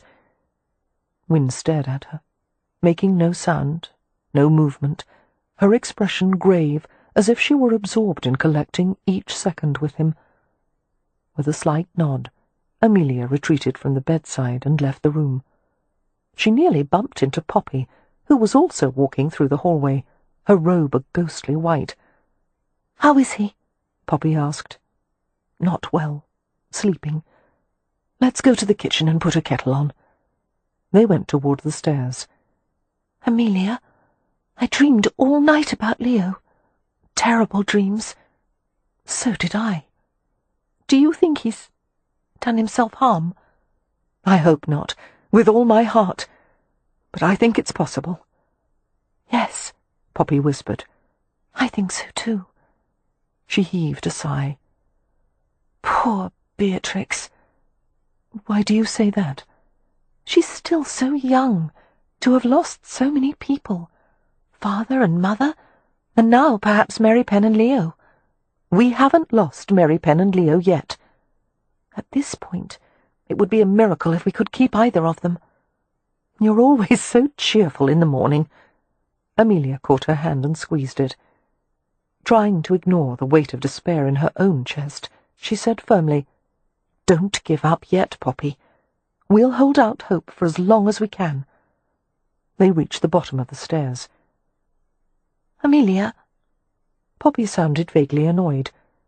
"don't you ever feel like throwing yourself to the floor and crying?" Yes, Amelia thought. Right now, as a matter of fact. No, of course not. Crying never solves anything. "Don't you ever want to lean on someone's shoulder?" "I don't need someone else's shoulder. I've got two perfectly good ones." "That's silly. You can't lean on your own shoulder." "Poppy, if you mean to start the day by bickering—" Amelia broke off, as she became aware of some noise from outside, the thunder and jangle and gravel crunching of a carriage and team of horses. Good heavens! Who would come at this hour? The doctor? Poppy guessed. No, I haven't sent for him yet. Perhaps Lord Westcliff has returned. But there would be no reason for that, especially for him to have come so early. A footman knocked at the door, the sound echoing through the entrance hall. The sisters looked at it uneasily. "We can't answer it," Amelia said. "We're in our nightclothes." A maid came into the entrance hall. Setting down a pail of coal, she wiped her hands on her apron and hastened to the door. Unlocking the massive portal, she tugged it open and bobbed a curtsy. "We'd better go," Amelia muttered, urging Poppy back to the stairs with her. But as she glanced back over her shoulder to see who had come, the sight of a man's tall, dark form struck sparks inside her. She stopped with her foot on the first step, staring and staring, until a pair of amber eyes looked in her direction. Cam. He looked dishevelled and disreputable, like an outlaw on the run. As he saw her, a smile came to his lips, while his gaze ran over her. Amelia rushed to him without thinking, her steps gaining anxious momentum. "Cam!" She threw herself at him. He caught her up with a low laugh. The scent of outdoors clung to him. Wet earth, dampness, leaves. The mist on his coat sank through the thin layer of her robe, making her shiver, but it was a wonderful feeling to be held in a pair of strong arms. Feeling her tremor, Cam opened his coat with a wordless murmur and pulled her into the tough, warm haven of his body. Amelia was vaguely aware of servants moving through the entrance hall, of her sister's presence nearby. She was making a scene. She should pull away and try to compose herself. But she couldn't. Not yet. You must have travelled all night," she heard herself say. "I had to come back early." She felt his lips brush against her tumbled hair. "I left some things unfinished, but I couldn't stop thinking of you. Tell me how things are, sweetheart. Are you all right?" Amelia opened her mouth to answer, but to her eternal humiliation, the only sound she could make was a sort of broken sob. Her self-control dissolved. She shook her head and choked on more sobs, and the more she tried to stop them, the worse they became. Cam held her comfortably and smoothed her hair. The appalling storm of tears didn't seem to bother him at all. Murmuring in Romany, he cradled her head against his chest. Noticing Poppy's awkward retreat, Cam sent her a reassuring smile and murmured, "It's all right, little sister. She just needs—" As he paused, Poppy said, "A shoulder to lean on." "Yes." He drew Amelia to the stairs and gestured for Poppy to sit beside them. Curled on his lap, Amelia tried to explain everything, words spilling out in incoherent rushes, while Cam found a handkerchief in his pocket and wiped her eyes and nose. He rocked her as if she were a child, which made her feel ridiculous, but at the same time it was so soothing that she relaxed against him and hid her face. As Amelia quieted and hiccuped, Cam asked a few questions of Poppy, who told him about Meripen's condition and Leo's disappearance, and even about the missing silverware. Finally, getting control of herself, Amelia cleared her aching throat and breathed deeply. Blinking, she lifted her head from Cam's shoulder. "Better?" he asked, holding a handkerchief up to her nose. Amelia nodded and blew obediently. "I'm sorry," she said in a muffled voice. "I shouldn't have turned into a watering pot. I'm finished now." Cam seemed to look right inside her. His voice was very gentle. "You don't have to be sorry. You don't have to be finished, either." She realized that no matter what she did or said, no matter how long she wanted to cry, he would accept it easily. Her hand crept to the open neck of his shirt, partially open to reveal a glimpse of sun-burnished skin. She let her fingers curl around the linen placket. "Do you think Cleo might be dead?" she whispered. He offered no false hope, no empty promises, only caressed her damp cheek with the backs of his fingers. "Whatever happens, we'll deal with it together." Comforted, Amelia closed her eyes as his lips followed the wing of her eyebrow. "Cam, would you do something for me?" "Anything." "Could you find some of that plant Mary Penn gave to Win and Leo for the scarlet fever?" "Deadly nightshade? That wouldn't work for this sweetheart." "But it's a fever." "Caused by a septic wound. You'll have to treat more than the fever." His hand went to the back of her neck, caressing the fine, tautly strung muscles. He looked down at her, appearing to think something over. His tangled lashes made shadows over his hazel eyes. "Let's go have a look at him." "Do you think you could help him?" Poppy asked, springing to her feet. "Either that or my efforts will finish him off quickly, which at this point he may not mind." Lifting Amelia from his lap, Cam set her on her feet, and they proceeded up the stairs. His hand remained at the small of her back, a light but steady support she desperately needed. As they approached Mary Penn's room, it occurred to Amelia that Win might still be inside. "Wait," she said, hastening forward. "Let me go first." Cam inclined his head and stayed beside the door. Entering the room with caution, Amelia saw that Mary Penn was alone in the bed. She opened the door wider and gestured for Cam and Poppy to enter. Becoming aware of intruders in the room, Mary Penn lurched to his side and squinted at them. As soon as he caught sight of Cam, his face contracted in a surly grimace. "Bugger off," he croaked. Cam smiled pleasantly. "Were you this charming with the doctor? I'll bet he was falling all over himself to help you." "Get away from me." "This may surprise you," Cam said, "but there's a long list of things I'd prefer to look at other than your rotting carcass. For your family's sake, however, I'm willing. Turn over."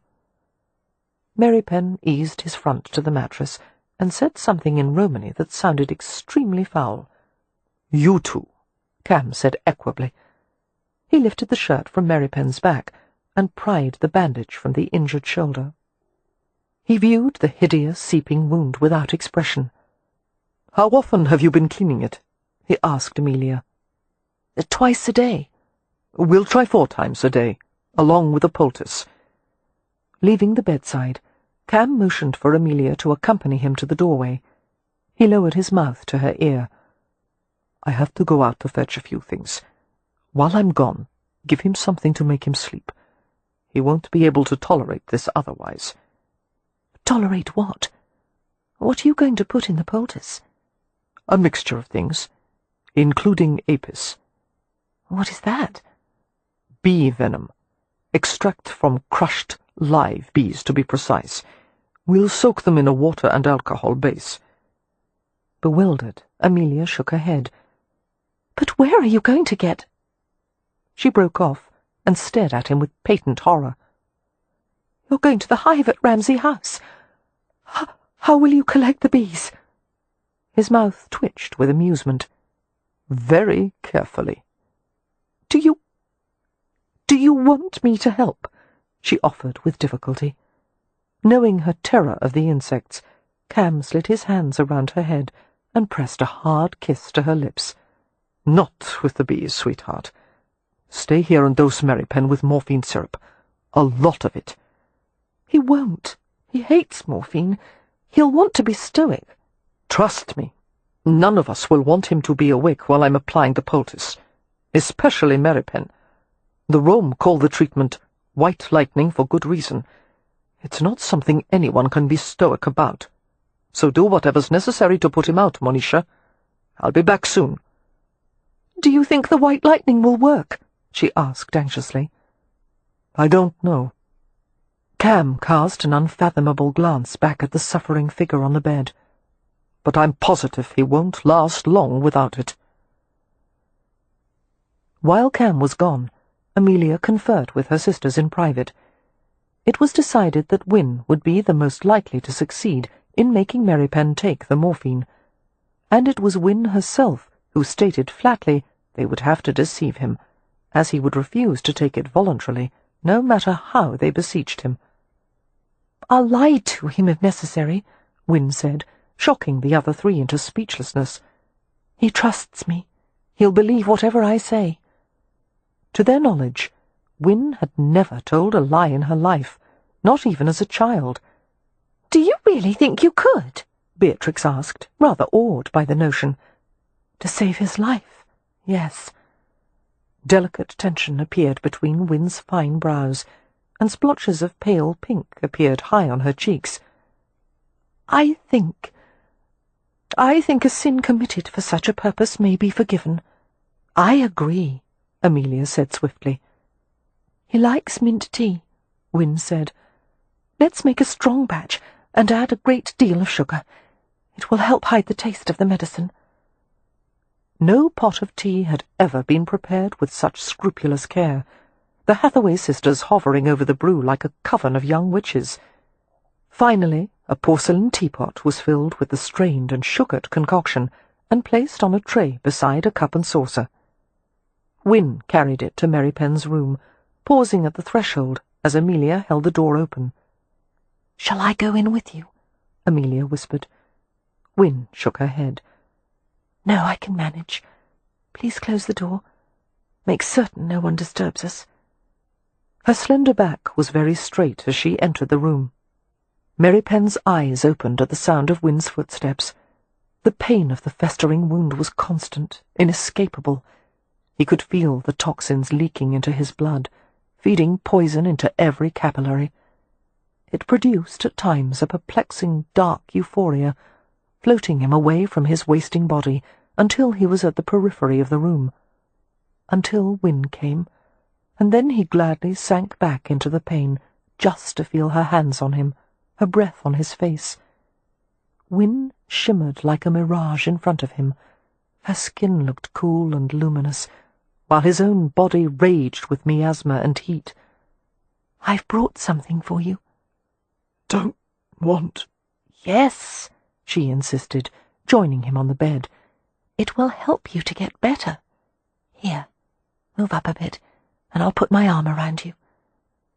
There was a delicious slide of female limbs against him, beneath him, and Mary Penn gritted his teeth against a dull burst of agony as he moved to accommodate her. Darkness and light played beneath his closed eyelids, and he fought for consciousness. When Mary Penn could open his eyes again, he found his head resting against the gentle pillow of Wynne's breasts, one of her arms cradling him, while her free hand pressed a cup to his lips. A delicate porcelain rim clicked against his teeth. He recoiled as an acrid taste burned his cracked lips. "No." "Yes, drink." The cup advanced again. Her whisper fell tenderly against his ear. "For me?" He was too sick. He didn't think he could keep it down. But to please her, he drank a little. The crisp, sour taste made him recoil. "What is it?" "Just mint tea." Wynne's eyes, angel blue, stared into his without blinking, her beautiful face neutral. "You must drink all of this, and then perhaps another cup. It will make you better." He knew at once Wynne was lying. Nothing could make him better, and the bitter tang of morphine in the tea was impossible to conceal. But Mary Penn sensed an intent in her, a strange deliberateness, and the idea came to him that she was giving him an overdose on purpose. His exhausted mind weighed the possibility. It must be that Wynne wanted to spare him more suffering, knowing the hours and days to come were beyond his endurance. Killing him with morphine was the last act of kindness she could offer him. Dying in her arms, cradled against her as he relinquished his scarred soul to the darkness, Wynne would be the last thing he would ever feel, see, hear. Had there been any tears in him, he would have wept in gratitude. He drank slowly, forcing down every swallow. He drank part of the next cup until his throat would no longer work, and he turned his face against her chest and shuddered. His head was spinning, and sparks were drifting all around him like falling stars. Wynne set the cup aside and stroked his hair, and pressed her wet cheek to his forehead. And they both waited. "Sing to me," Mary Penn whispered, as the blinding darkness rolled over him. Wynne continued to stroke his head as she crooned a lullaby. His fingers touched her throat, seeking the precious vibration of her voice, and the last sparks faded as he lost himself in her. His fate, at last. Amelia lowered herself to the floor and sat beside the door, her fingers laced in a loose basket. She heard Wynne's tender murmurs, a few rasping words from Mary Penn, a long silence, and then Wynne's voice, singing gently, humming, the tones so true and lovely that Amelia felt a fragile peace steal over her. Eventually, the angelic sound faded, and there was more quiet. After an hour had passed, Amelia, whose nerves had been stretched to the limit, stood and stretched her cramped limbs. She opened the door with extreme care. Wynne was easing from the bed, tugging the bedclothes over Mary Penn's prone form. "Did he take it?" Amelia whispered, approaching her. Wynne looked weary and strained. "Most of it." "Did you have to lie to him?" A tentative nod. "It was the easiest thing I've ever done. You see, I'm not such a saint after all." "Yes, you are," Amelia returned, and hugged her fiercely. "You are." Even Lord Westcliffe's well-trained servants were inclined to complain when Cam returned with 2 jars of live bees and brought them to the kitchen. The scullery maids ran shrieking to the servants' hall. The housekeeper retreated to her room to compose an indignant letter to the Earl and Countess, and the butler told the head groomsman that if this was the kind of house-guest Lord Westcliff expected him to attend, he was thinking seriously of retiring. As the only person in the household who dared go into the kitchen, Beatrix stayed with Cam, helped in the boiling, straining and mixing, and later reported to her revolted sisters that it had been great fun crushing bees. Eventually, Cam brought what appeared to be a warlock's brew up to Mary Penn's room. Amelia waited for him there, having laid out clean knives, scissors, tweezers, fresh water, and a pile of clean white bandages. Poppy and Beatrix were commanded to leave the room, much to their disgruntlement, while Wynne closed the door firmly behind them. She took an apron from Amelia, tied it deftly around her narrow waist, and went to the bedside. Placing her fingers at the side of Mary Penn's throat, Wynne said tensely, "His pulse is weak and slow. It's the morphine." "Apis stimulates the heart," Cam replied in a matter-of-fact tone, rolling up his shirt-sleeves. "Believe me, it will be racing in a minute or 2. "Shall I remove his bandage?" Amelia asked. Cam nodded. "The shirt, too." He went to the washstand and soaped his hands. Amelia almost smiled at the sight, being reminded of Mary Penn's similar habit. The Rome were ritualistic hand-washers. Wynne helped her to remove the linen shirt from Mary Penn's prostrate form. His back was still heavily muscled, but he had lost a great deal of weight. The sides of his ribs jutted in ledges beneath the swarthy skin.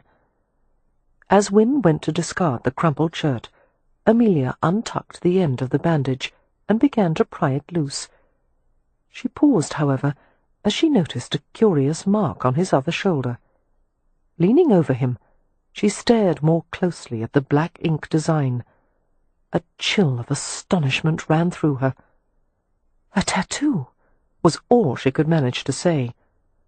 "Yes, I noticed it a few days ago," Wynne remarked, coming back to the bed. "It's odd that he never mentioned it, isn't it? No wonder he was always drawing pukas and making up stories about them when he was younger. It must have some significance to—" "What did you say?" Cam's voice was quiet, but it reverberated with such intensity he might as well have been shouting. "Mary Penn has a tattoo of a puka on his shoulder," Wynne replied, staring at him questioningly as he reached the bed in 3 strides. "We've never known about it until now. It's a very unique design. I've never seen anything quite—" She stopped with a gasp, as Cam held his forearm next to Mary Penn's shoulder. The black-winged horses with the yellow eyes were identical. Amelia lifted her gaze from the astonishing sight to Cam's blank face. "What does it mean?" Cam couldn't seem to take his gaze from Mary Penn's tattoo. "I don't know." "Have you ever known anyone else who—" "No." Cam stepped back. "Sweet Jesus!" Slowly he paced around the foot of the bed, staring at Mary Penn's motionless figure as if he were a variety of exotic creature he had never seen before. He picked up a pair of scissors from the tray of supplies. Instinctively, Wynne moved closer to the sleeping man's side. Noticing her protectiveness, Cam murmured, "It's all right, little sister. I'm just going to cut the dead skin away." Leaning over the wound and working intently, Cam didn't resemble a physician so much as a warlock weaving a spell. After a minute of watching him clean and debride the wound, Wynne went to a nearby chair and sat abruptly, as if her knees had been unbuckled. Amelia stood beside him, feeling a sting of nausea in her throat. Cam, on the other hand, was as detached as if he were repairing the intricate mechanism of a clock, rather than treating festering human flesh. At his direction, Amelia fetched the bowl of poultice liquid, which smelled astringent but curiously sweet. "Don't let it splash into your eyes," Cam said, rinsing the wound with salt solution. "It smells like fruit." "That's the venom." Cam cut a square of cloth and pushed it into the bowl. Fishing it out gingerly, he laid the dripping cloth over the wound. Even in the depths of his sleep, Mary Penn jerked in reaction and tried to move. "Easy, chal." Cam laid a hand on his back, keeping him in place. When he was assured Mary Penn was still again, he bandaged the poultice firmly in place. "We'll replace it every time we clean the wound," he said. "Don't tip the bowl over. I'd hate to have to go back for more bees." "How will we know if it's working?" Amelia asked. "The fever should go down gradually, and by this time tomorrow we should see a nice leathery scab forming." He felt the side of Mary Penn's throat and told Wynne. "His pulse is stronger." "What about the pain?" Wynne asked anxiously. "That should improve quickly." Cam smiled at her as he quoted a Latin phrase. "Pro medicina est dolor, dolorem qui necat." "The pain that kills pain acts as medicine," Wynne translated. "That would make sense only to a Roma," Amelia said, and Cam grinned. He took her shoulders in his hands. "You're in charge now, Hummingbird. I'm leaving for a little while." "Right now?" she asked in bewilderment. "But where are you going?" His expression changed. "To find your brother." Amelia stared at him with mingled gratitude and dread. "Perhaps you should rest first. You travelled all night. It may take a long time to find him." "No, it won't take long." His eyes glinted with irony. "Your brother is not one to cover his tracks." Chapter 20. Approximately 6 hours after his search for Leo had begun, Cam knocked at the front door of a prosperous manor farm.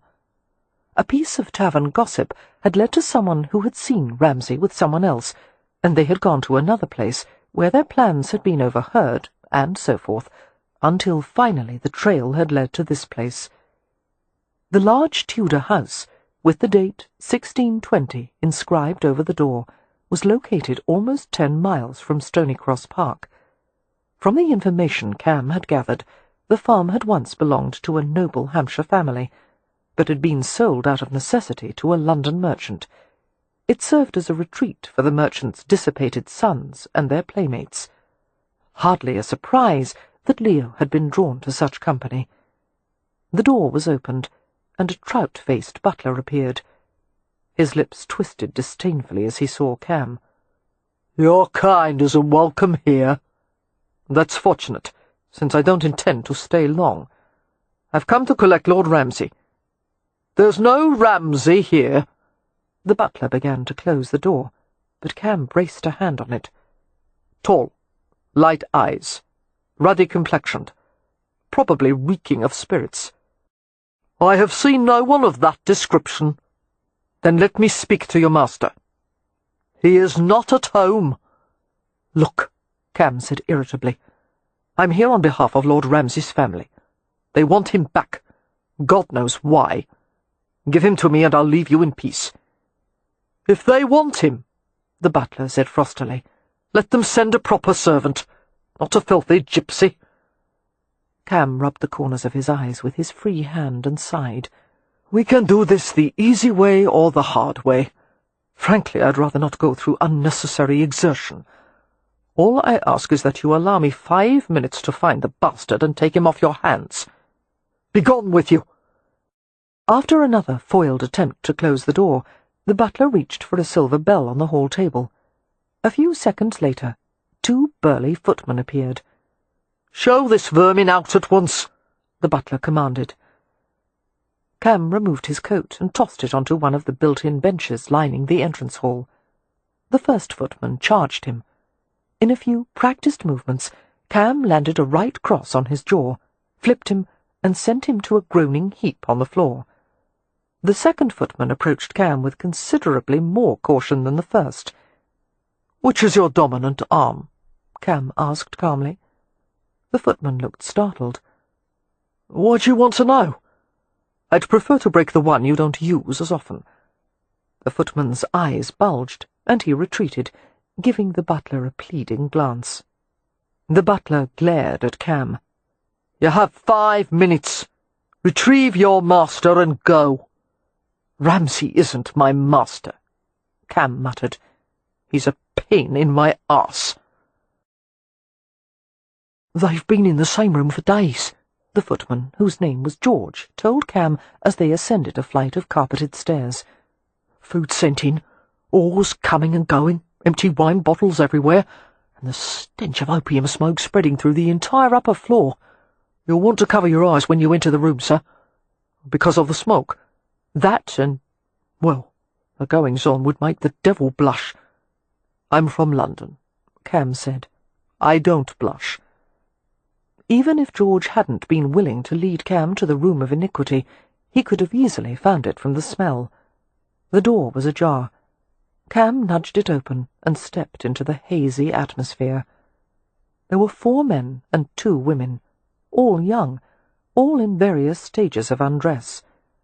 Although only one opium pipe was in evidence, it could have been argued that the entire room served as a huge pipe, so thick was the sweet smoke. Cam's arrival was greeted with remarkable unconcern. The men listlessly draped across upholstered furniture, one coiled on cushions in the corner. Their complexions were cadaverous, their eyes filmy with narcotic dullness. A side table was littered with spoons and pins, and a dish filled with what looked like black treacle. One of the women, who was entirely naked, paused in the act of lifting a pipe to a man's slack mouth. "Look," she said to the other woman. "Here's a new one." A drowsy giggle. "Good. We need him. They're all at half-mast. The only stiff thing left is the pipe." She twisted to look at Cam. "Gaw, what a pretty man." "Oh, let me have him first," the other one said. She petted herself invitingly. "Come here, love. I'll give you a—" "No, thank you." Cam was beginning to feel slightly dizzy from the smoke. He went to the nearest window, opened it and let a cold breeze into the room.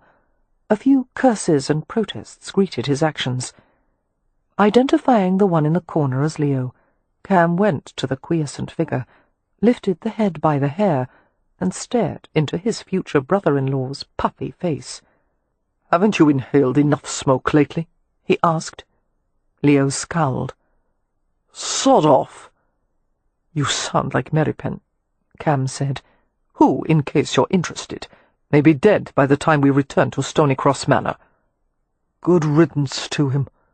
"I'd agree with you, except that agreeing with you probably means I'm on the wrong side of the argument." Cam began to tug Leo upward, and the other man struggled. "Stand up, damn you!" Cam hoisted him with a grunt of effort. "Or I'll drag you out by the heels." Leo's bloated bulk swayed against him.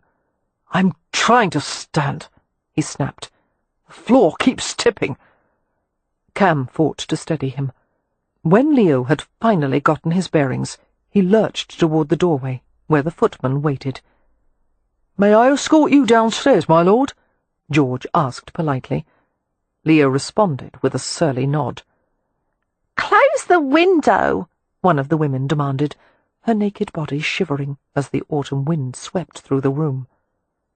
Cam glanced at her dispassionately. He had seen too many of her kind to feel much pity. There were thousands of them in London, round-faced country wenches, just pretty enough to attract the attention of men who promised, took, and discarded without conscience. "You should try some fresh air," he advised, reaching for a discarded lap blanket beside the settee. "It promotes clear thinking." "What do I need to do that for?" she asked sourly. Cam grinned. "Good point." He draped the blanket over her shivering white body.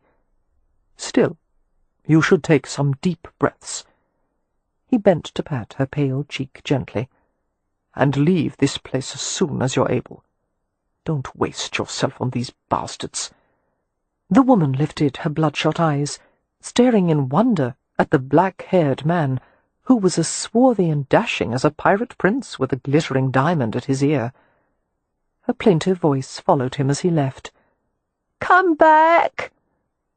It took the combined efforts of Cam and George to load the grumbling, protesting Leo into the carriage. "It's like hauling 5 sacks of potatoes all at once," the footman said breathlessly, pushing Leo's foot safely inside the vehicle. "The potatoes would be quieter," Cam said.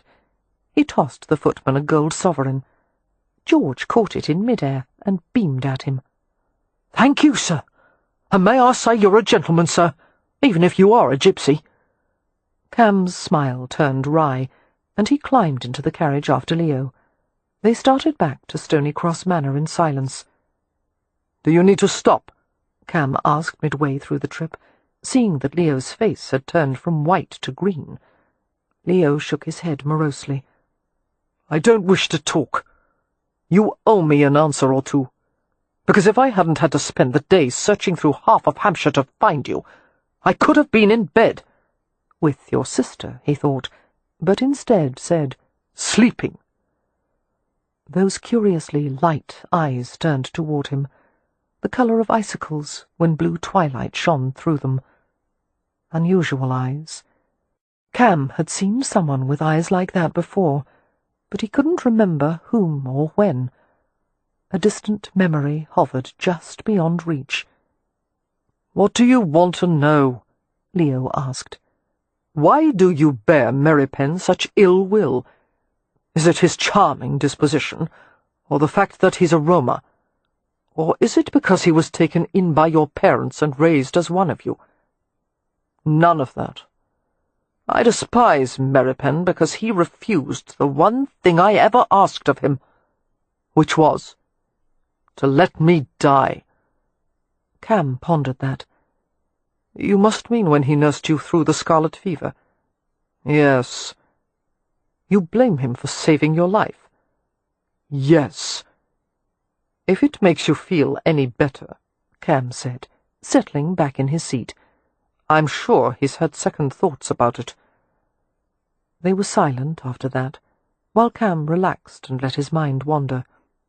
As darkness fell, and Leo was cast in shadow, the unnerving eyes flickered silver blue, and Cam remembered.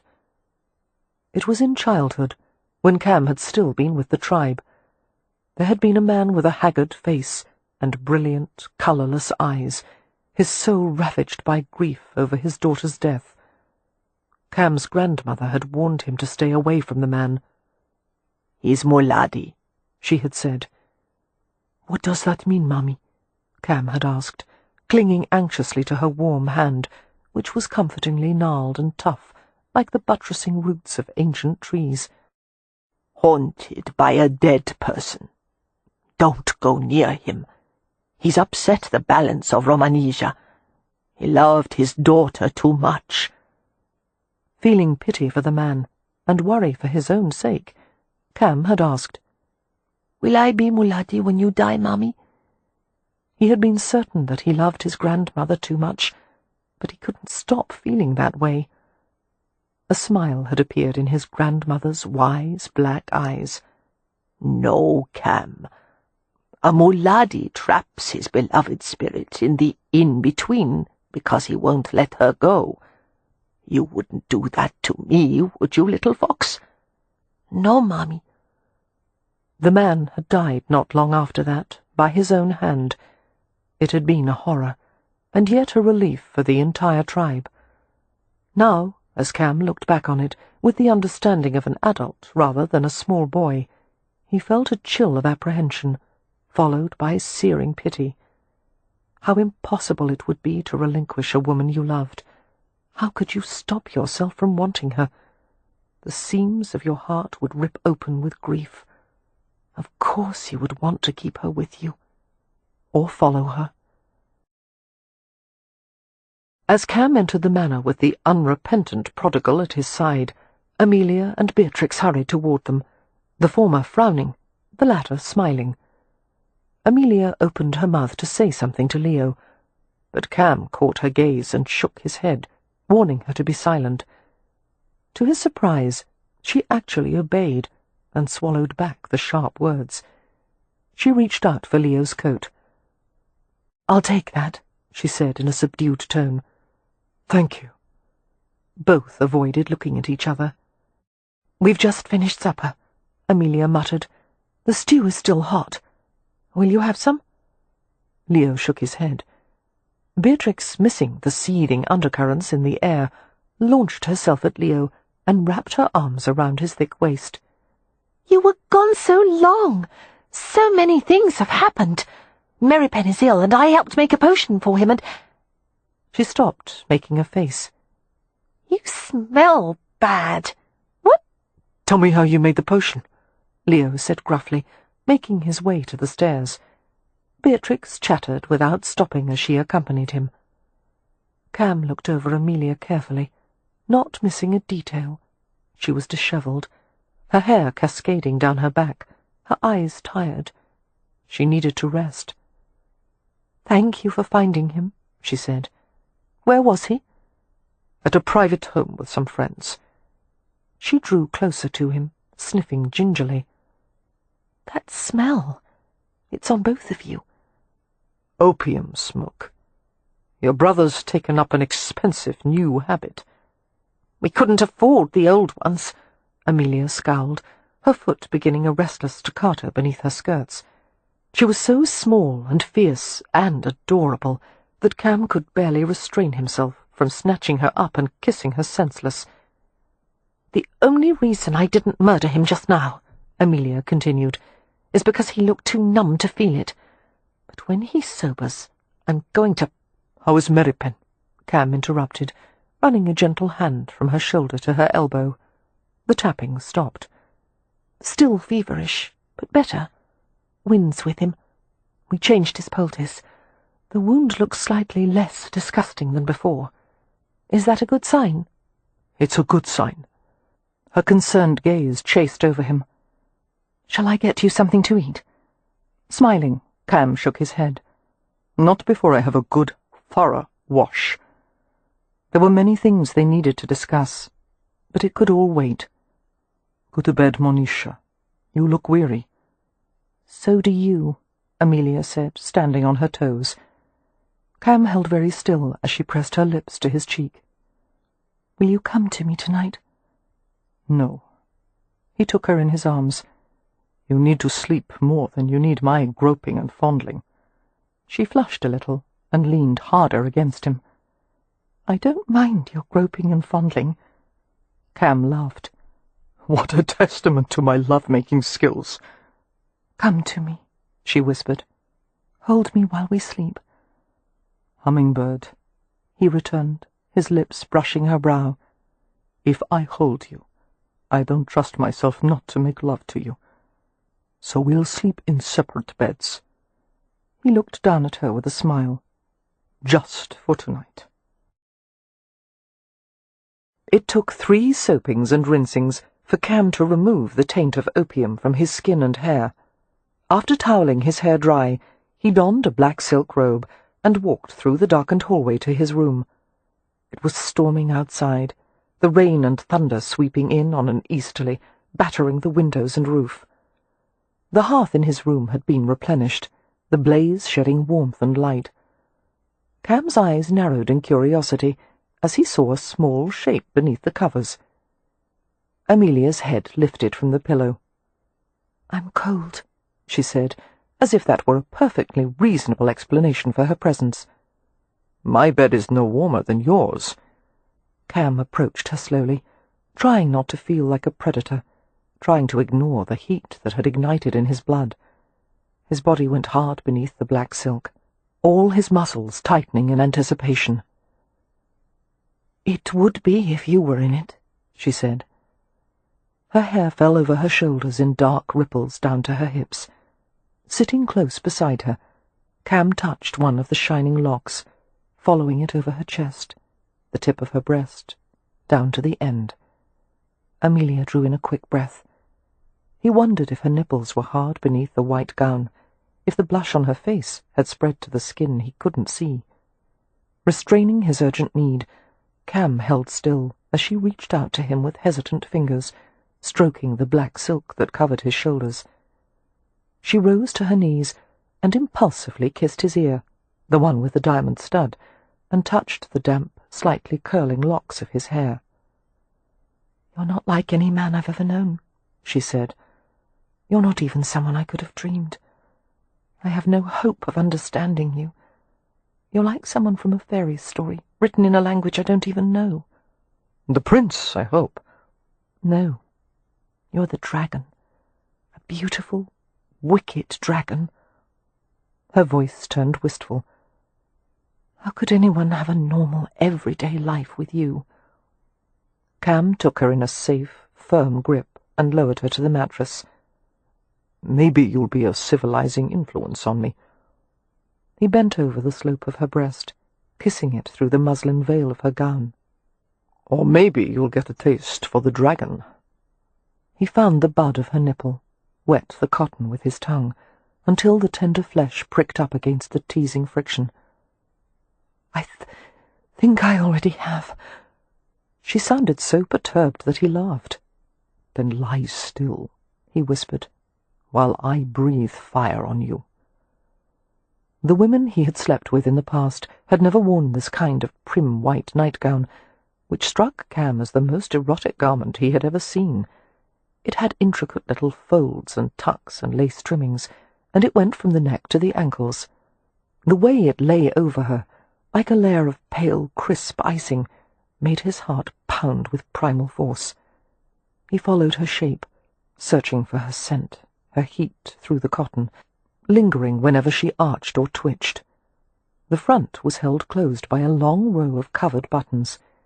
He worked at them while her hands slid restlessly over his silk-covered back. He kissed her, his tongue searching the sweetness of her mouth. The top of the gown slipped open, revealing the gleaming rise of her breasts, the tempting shadow between. He pulled the garment lower, lower, until her arms were delicately trapped and her chest was exposed. His head lowered, and he took what he wanted, licking a taut nipple, prodding with his tongue, making it wet and deep pink. Amelia sighed deeply, her eyes half closed, her body lifting helplessly as he bent to her other breast.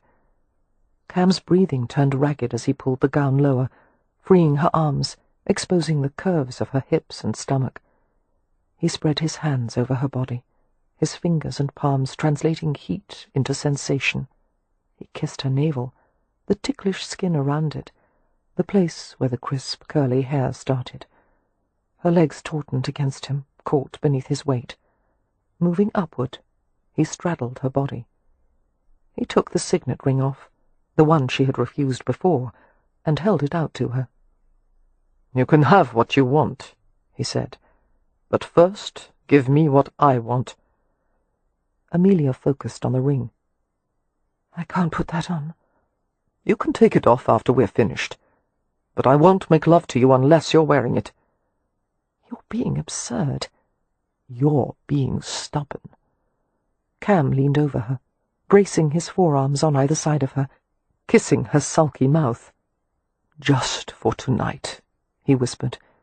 "Wear my ring, Amelia, and I'll give you as much pleasure as you can bear." He kissed her throat, his hips shunting gently against her. She gasped at the feel of him, hard and swollen behind the black silk. His mouth travelled slowly up to her ear. "I'll enter you, fill you, and then I'll hold you still and quiet in my arms. I won't move. I won't let you move either. I'll wait until I feel you throbbing around me. I'll follow that rhythm deep in your body, that sweet pulse. I won't stop until you weep and shiver and cry out for more, and I'll give it to you, as long and deep and hard as you want. Take my ring, love." His mouth descended to hers in a smouldering kiss. "Take me." Fitting himself against her soft cleft, he felt her heat seep through the robe, wetness and silk stretched tightly between them.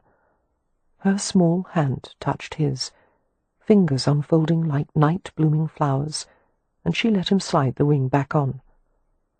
Cam stripped her naked and laid her back into his discarded robe, her skin startling white in the glimmering pool of black.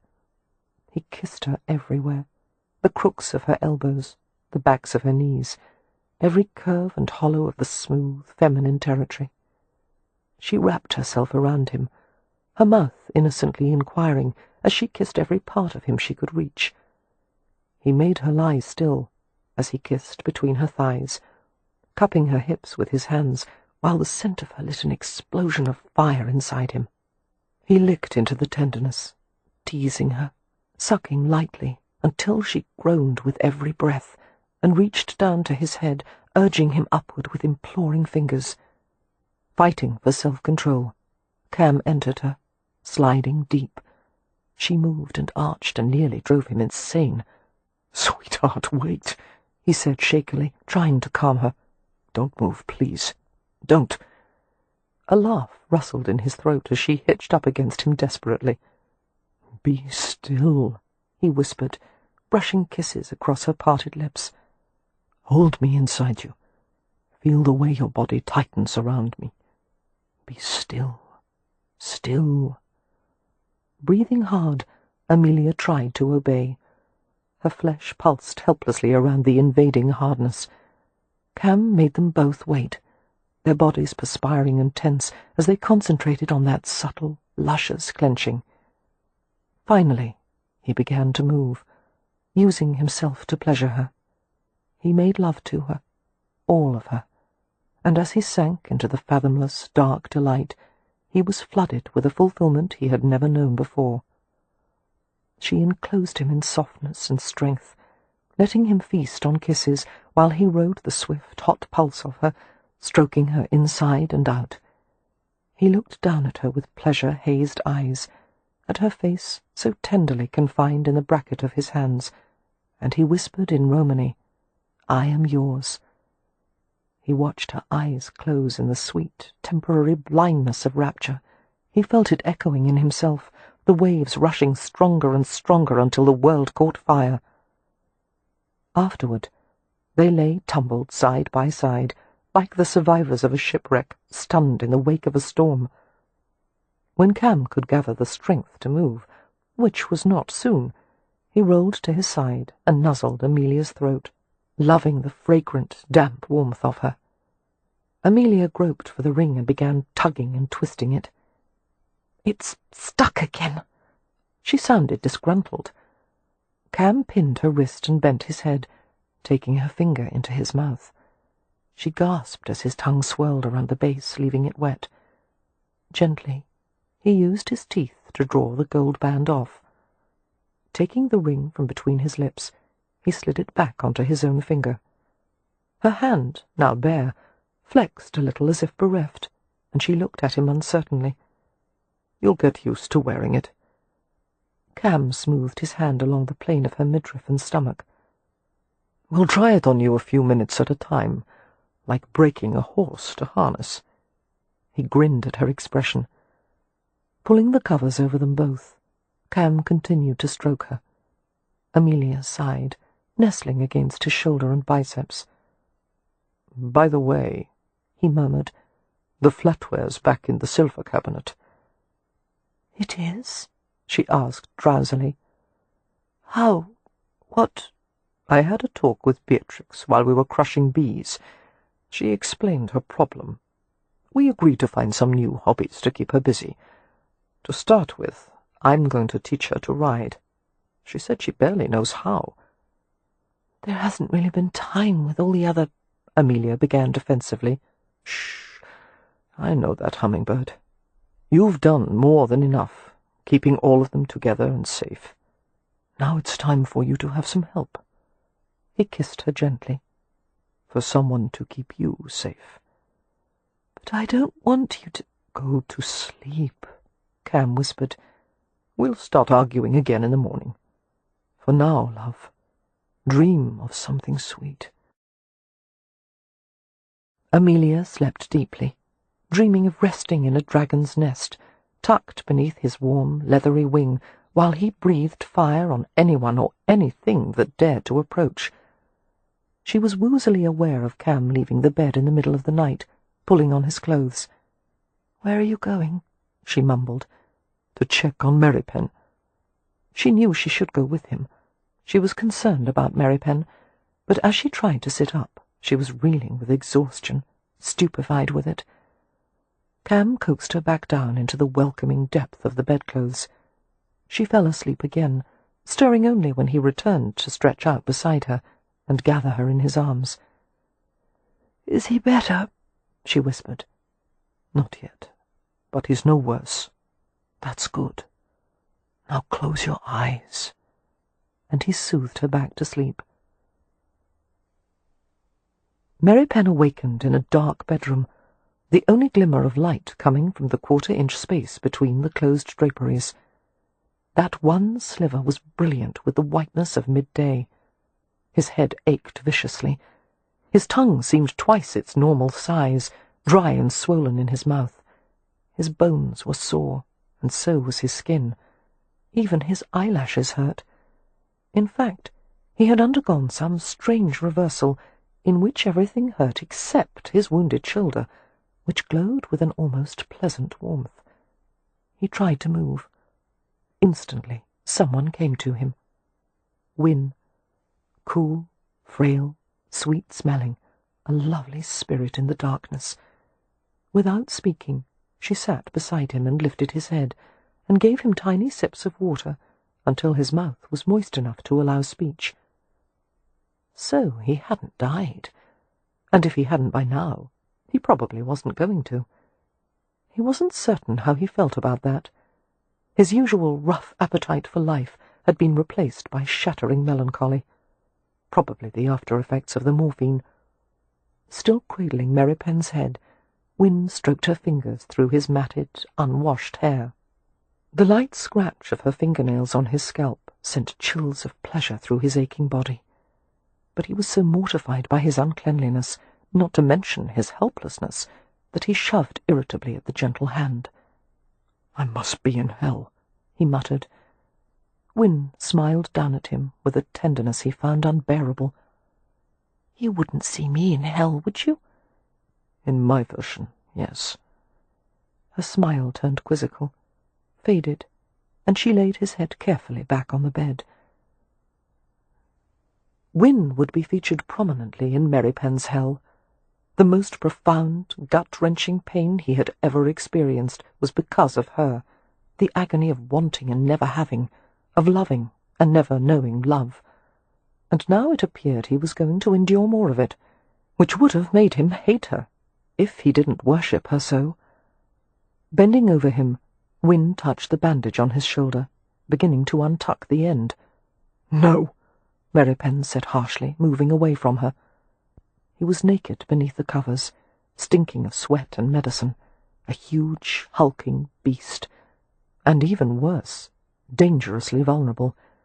If she continued touching him, tending him, his defences would be smashed, and God knew what he would say or do. He needed her to go as far away from him as possible. "Kev," she said, her too careful tone maddening him further, "I want to see the wound. It's almost time to change the poultice. If you'll just lie flat and let me—" "Not you!" Lie flat, as if that were even possible, with the roaring erection that had sprung to life as soon as she had touched him. He was nothing more than an animal, wanting her this way, even when he was ill and filthy and still drugged from morphine, even knowing that to make love to her was like signing her death warrant. Had he been a prayerful man, he would have begged the pitiless heavens never to let Wyn know what he wanted or how he felt. A long moment passed before Wyn asked in a perfectly normal tone, "Who do you want to change the poultice, then?" "Anyone." Merrypen kept his eyes closed. "Anyone but you." He had no idea what Wyn's thoughts were, as the silence became heavy and prolonged. His ears pricked at the sound of her skirt swishing. The thought of fabric moving and swirling around her slender legs caused every hair on his body to rise. "All right, then," she said in a matter-of-fact tone as she reached the door. "I'll send someone else as soon as possible." Merrypen moved his hand to the place on the mattress where she had sat, his fingers splayed wide, and he fought to close his heart, which contained too many secrets, and therefore could never be shut all the way. Descending the grand staircase carefully, Wyn saw Cam Rowan coming up. She felt a spasm of nerves in her stomach. Wyn had always felt a bit twittery around unfamiliar men, and she wasn't quite certain what to make of this one. Rowan had assumed a position of influence over her family with astonishing speed. He had stolen her older sister's heart with such adroitness that she didn't even seem to know it yet. Like Merrypen, Rowan was a big, virile male, and like Merrypen, he was a roamer, but he was so much easier with it, infinitely more comfortable in his own skin. Rowan was smooth and prepossessing, whereas Merrypen was secretive and brooding. But for all Rowan's charm, there was a subtle edge of danger about him, a sense that he was acquainted with a side of life the sheltered Hathaways had never been exposed to. He was a man who harboured secrets, like Merrypen. Those identical tattoos had caused Wyn to wonder at the connection between the two men, and she thought she might know what it was, even if neither of them did. She stopped with a timid smile as they met on the stairs. "Mr. Rowan." "Miss Winifred." Rowan's unnerving, golden gaze moved across her white face. She was still upset from her encounter with Merrypen. She could feel the colour burning across the crests of her cheeks. "He's awake, I take it?" Rowan said, reading her expression far too accurately. Strange. Not even Amelia could guess at her thoughts so well. "He's cross with me for tricking him into drinking the tea with morphine." "I suspect he would forgive you anything," Rowan replied. Wyn rested her hand on the balcony railing and looked over the edge absently. She had the curious feeling of wanting, needing to communicate to this friendly stranger, and yet having no idea what she wanted to say. Rowan waited in companionable silence, in no apparent hurry to go anywhere. She liked his company. Having long been accustomed to Merrypen's brusqueness and Leo's self-destructiveness, she thought it was rather nice to be in the presence of such a level-headed man. "You saved Merrypen's life," she ventured. "He's going to get well."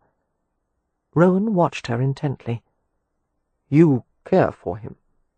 "Oh, yes, we all do," Wyn said too quickly, and paused. Words gathered and flew inside her as if they had wings. The effort to hold them back was exhausting. She was suddenly glassy-eyed with frustration and desolation, thinking of the man upstairs and the untraversable distance that was always, always between them. "I want to get well too," she burst out. I want... She closed her mouth and thought, "Good Lord, how must I sound to him?" Feeling chagrin at her loss of self-control, she passed a hand over her face and rubbed her temples. But Rowan seemed to understand, and mercifully there was no pity in his gaze. The honesty in his voice comforted her immeasurably. "I think you will, little sister." She shook her head as she confessed, "I want it so much. I'm afraid to hope." "Never be afraid to hope," Rowan said gently. "It's the only way to begin." Chapter 21. Amelia was at a loss to understand how she could have slept until after luncheon, as if she were an upper-class lady from London. She could only attribute it to Cam, whose mere presence in the house caused her to relax. It was as if her mind automatically handed over all worries and cares to him, allowing her to sleep like an infant. She didn't like it. She didn't want to depend on him, and yet she couldn't seem to stop it from happening. Dressing smartly in a chocolate-coloured gown with pink velvet trim, she went to visit Merrypen, whose surliness didn't dampen her joy in his recovery. Upon going downstairs, she was told by the housekeeper that a trio of gentlemen had just arrived from London, and Mr. Rowan was meeting with them in the library. Amelia guessed that one of them must be the architect Cam had sent for. Curious about the visitors, she went to the library and paused at the doorway. The masculine voices stopped. There were men grouped around the library table, 2 seated, 2 leaning casually against it, and another, Leo, lurking in the corner. The men all rose, except for Leo, who merely shifted in his chair, as if the courtesy were too much effort to be bothered with. Cam was dressed with his usual dishevelled elegance, well-tailored clothes, but a conspicuous lack of a cravat. Approaching Amelia, he took one of her hands. He raised it to his lips and pressed a lingering kiss to the backs of her fingers in a territorial gesture not likely to be lost on the other men. "Miss Hathaway." Cam's tone was polite, while a heathen glint danced in his eyes. "Your timing is perfect. Some gentlemen have arrived to discuss the restoration of the Ramsay estate. Allow me to introduce them." Amelia exchanged bows with the men. A master builder named Dashel Frost, who appeared to be in his late 30s, his younger brother Christopher, and their assistant, Mr. Francis Barksby. Frost Brothers was a well-known firm. Dashel Frost had gained a sterling reputation as the builder of the Rutledge Hotel several years earlier, and subsequently carried out private and public projects all over England. He had established a prosperous firm with the relatively new concept of employing all his subcontractors internally, rather than hiring outside workers and craftsmen. By keeping all his employees under one roof, Frost maintained an unusually high degree of control over his projects. Dashel Frost was a large-framed, beefy man with a neatly trimmed beard, warm brown eyes, and a ready smile. One could easily imagine him in his early days as a carpenter's apprentice, hammer in hand. Amelia liked him immediately. Her heart sank a little, however, when she was introduced to the younger brother, and realized who he was. Christopher Frost had studied architecture at the same time Leo had, when they had both been articled to the London architect, Roland Temple. Amelia had never met Frost, but Leo had talked about him a great deal on his visits home. In those days, a friendly rivalry had developed between the apprentices. They had gone to pubs with other young architects, debating how to interpret classic styles with modern flourishes, and which buildings would stand the test of time. Toward the end of the 3 years they had worked for Temple, Frost and Leo had even discussed starting a practice together, designing speculative houses. But then the scarlet fever had struck, and Leo's world had fallen apart, whereas Frost had gone on to establish himself as a sought-after architect. Christopher Frost was handsome, with alert blue eyes and thick, close-trimmed hair, too dark to be blonde, too light to be brown, a polished professional man, lean and fit as Leo had once been. It almost hurt to look at him, knowing this was what Leo could have been. She couldn't imagine what her brother must have thought or felt upon seeing his former rival, but it helped that Christopher Frost was so pleasant and straightforward, seeming to disregard the awkwardness of the situation. "My old acquaintance," Leo said from the corner of the room. "You remember my having mentioned him?" "On many occasions," Amelia replied, smiling at Frost. "We never had the chance to meet, however." "Much to my regret." Christopher Frost returned her smile and glanced in Leo's direction. "I did send a letter when I learned of your ascendancy to the peerage, my lord. Something to the effect that, while I was pleased for your sake, I was disappointed to have lost a worthy rival. You always drove me to reach beyond the limits of my abilities." "Yes," Leo said sardonically. "I was a great loss to the architectural firmament." "You were," Frost agreed without irony. He turned back to Amelia. "I hope to persuade your brother to accompany us to the Ramsay estate. I would welcome his opinions about redesigning the place." "I've given up opinions," Leo said. "Hardly anyone ever agrees with them, and if someone does, it's proof he has no judgment whatsoever." But somehow, by some verbal equivalent of a sleight of hand trick, Cam managed to get Leo to accompany them to Ramsay House. Later in the day, Cam described it to Amelia in private, the way Leo had mumbled and sulked for most of the visit, while Christopher Frost had made notes and sketches. But there had been moments when Leo had seemed unable to resist commenting on his abhorrence of Baroque trimmings and flourishes, and how the house should be designed with symmetry and proportion. "Did Mr. Frost listen to him?" Amelia had asked with a slight frown. "Or did he treat Leo disdainfully?" "Frost was courteous." They walked slowly along a path that led into the wood, the sky blushing with the advent of evening. A brisk wind sent leaves skipping and fluttering over the ground. Cam adjusted his stride to match Amelia's shorter one. Drawing off one of her gloves, he deposited it in his pocket and kept her bare hand in his. "Did you know Mr. Frost and Leo were once acquainted?" Amelia asked. "Did you bring him here as a part of some plan?" "No." Cam's voice held a faint whisk of annoyance. "I had no idea they'd once been rivals. I don't manipulate people that way." Glancing into Amelia's apologetic face, he added in a softer tone, "Besides, that wouldn't work with your brother. What he suffers from can't be cured by reminding him of what he used to be. He won't ever be that man again." "Do you think he'll always stay the way he is now?" Hearing the trepidation in her tone, Cam stopped with her in the shade of a stand of beeches and nestled her against him. "No, Hummingbird. People change. As the Roma say, no wagon keeps the same wheels forever." He eased her closer, feeling her body through the layers of clothes. You're not wearing a corset." "This is a walking dress. Cam!" He was pulling her to the trunk of the largest beech, its smooth grey bark knobbed and time-scarred. The massive branches had been weighted by their own mass until they touched the earth and reached upward again, as if the tree were a lazy giant resting on ancient elbows. Untying Amelia's bonnet ribbons, Cam tossed the garment to the ground and grabbed her. "I hope you don't think," she began, and immediately found her mouth occupied by his. His kiss was impatient, his tongue stabbing inside her in rough, delicious strokes.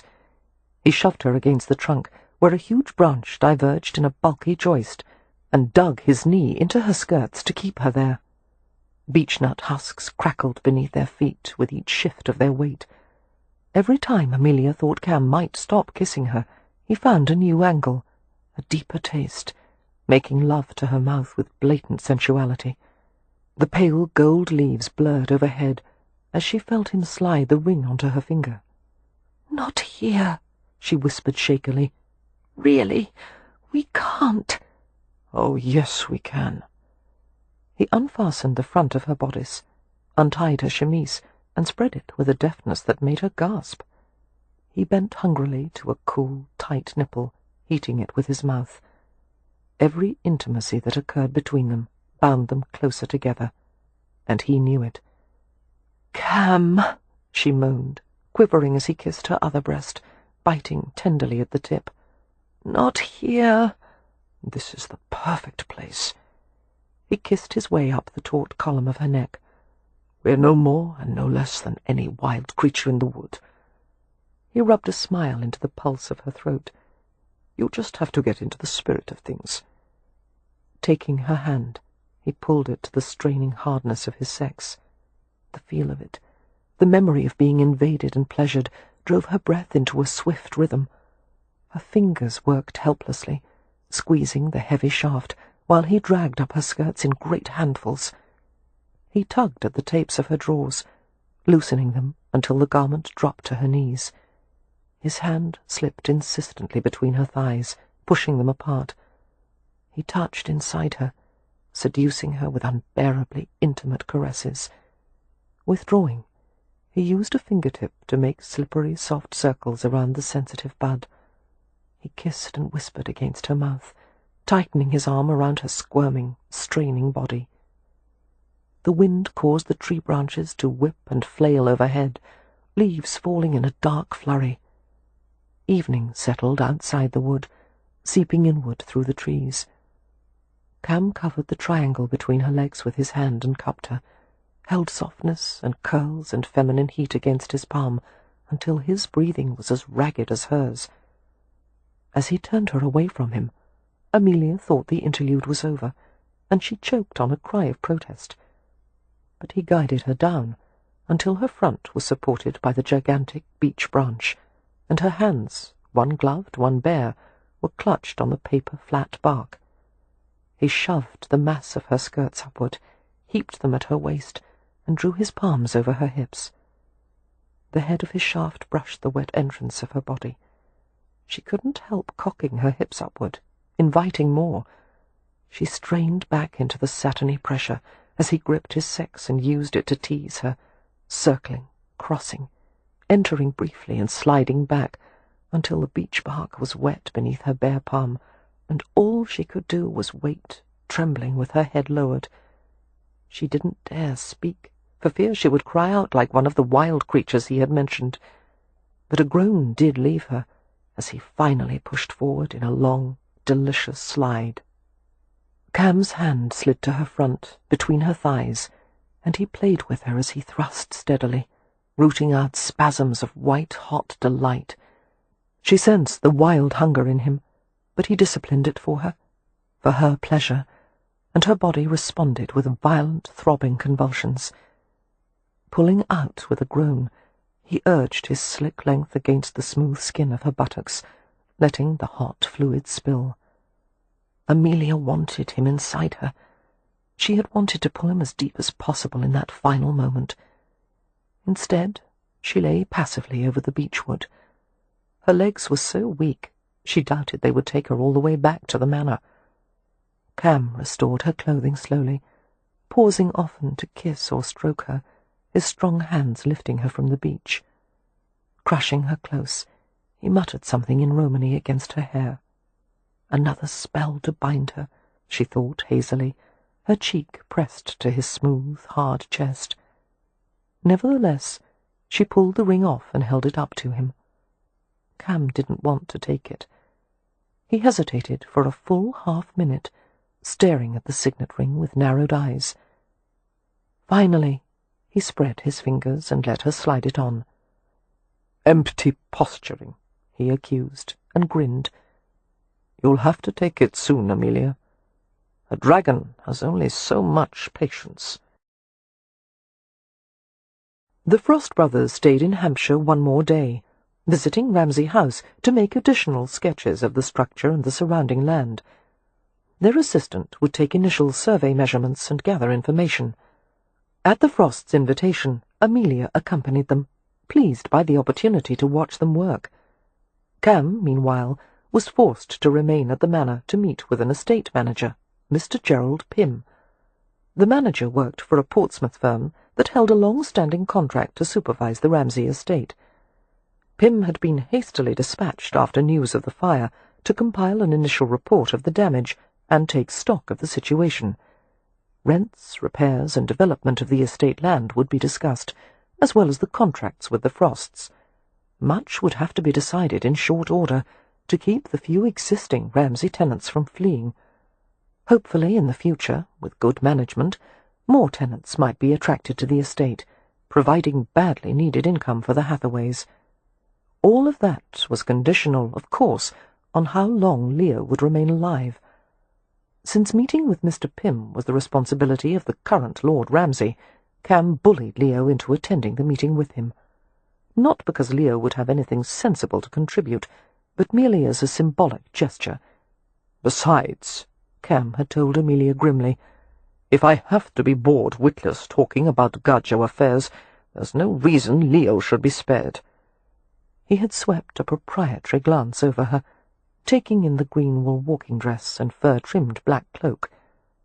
"I shouldn't let you go with the Frosts," he said with a scowl. "You'll be the only woman there. I don't like it." "Oh, it's all very circumspect. They're both gentlemen, and I'm—" "Spoken for," he had said curtly. "By me." Her heart beat a little faster, and she looked away from him uneasily. "I'm not—" "You're mine. I want them to know it." She had stiffened at his tone. "I belong to no one."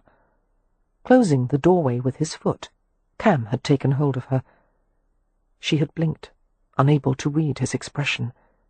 He didn't look angry, precisely, but his eyes were hard, and his grip was a shade too tight to be comfortable. "Mine," he repeated, his voice soft in a way that caused the back of her neck to prickle. "Even though you're afraid to admit it." "I'm not." Amelia was discomfited, feeling the intensity of his stare even when she averted her face. "Cam, please. They'll be waiting in the entrance hall." "Let them wait." He held her against the door, one hand coming to her chin to lift her face up. "You're afraid because you know that when you fall in love with someone, you'll give him everything you have. You think you'll be taken advantage of, that your love won't be returned in equal measure, that if the worst happens, you'll end up like Leo." His hand had left her chin, and she felt him touch her, as a blind man might explore a marble statue, fingertips trailing gently over her forehead, nose, closed eyes, lips. "I can't promise you a perfect life, but I can promise that no matter what happens, I'll give you everything I have. We'll be together, you inside me inside you." Goosebumps had risen all over her. She shivered and breathed as if she'd just emerged from deep underwater. "Cam, let me go." And he had, eventually, but only after a few scalding minutes of holding her against the door while he had reached beneath her cloak with importunate hands. He had kissed her as if he could breathe her in, fierce kisses, angry ones, teasingly articulate ones, soft, enticing ones, kisses to light bonfires and fill the sky and hold the stars aloft. When Cam finally relented and eased her away from the door to open it, he said one word in her scarlet ear before she fled. The word went down to the marrow of her bones. "Tonight." Walking around the charred, ragged exterior of Ramsay House, Amelia talked animatedly with Christopher Frost, asking about his past projects, his ambitions, and whether there were difficulties in working with one's older brother. "We knock heads quite often, I'm afraid," Frost replied, squinting against the afternoon sun. He glanced at the figure of his older brother, who stood with Mr. Barksby as they took a survey measurement. A quick grin illuminated his face. "We both hate to compromise. I accuse him of being set in his ways, and he accuses me of architectural arrogance. The pity of it is, we're both right." Amelia laughed. "But the job gets done." "Yes, we're inspired to reach a compromise by the necessity of paying the bills. Here, take my arm. The ground is uneven." His arm was firm and steady beneath her gloved hand. She felt a rush of liking for him. "I'm very glad you came to Hampshire, Mr. Frost. I know Lord Ramsay has enjoyed seeing you again." "Has he?" Frost asked quietly. "It didn't appear that way. He doesn't seem to enjoy much of anything." "I'm sure he is greatly altered from the time you saw him last." "He's a different man altogether. The last time I saw him he was full of plans, and very much in love. I envied him. He seemed to have everything a man could want." "He hasn't yet recovered from his fiancée's death." Amelia's voice dropped to a near whisper as she confided, "Sometimes I fear he never will." Frost stopped and turned her to face him.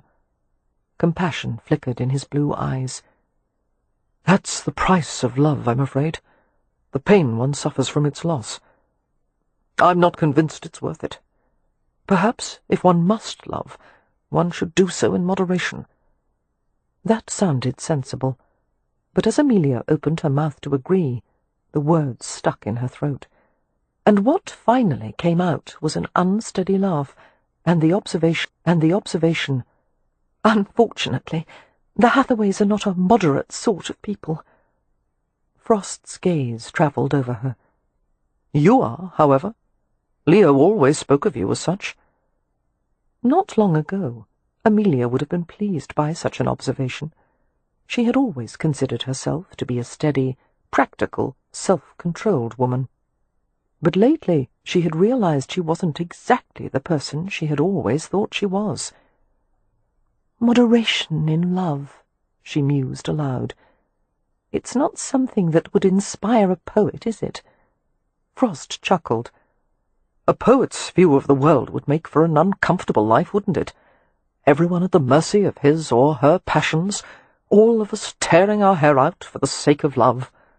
"Or riding off at midnight," Amelia said. "Living out one's dreams and fantasies." "Exactly. It has the makings of disaster." "Or romance," she said, hoping he didn't notice the slight catch in her voice. He laughed. "Spoken like a woman." Amelia laughed along with him. "Yes, Mr. Frost. I'll confess that I am not immune to the idea of romance.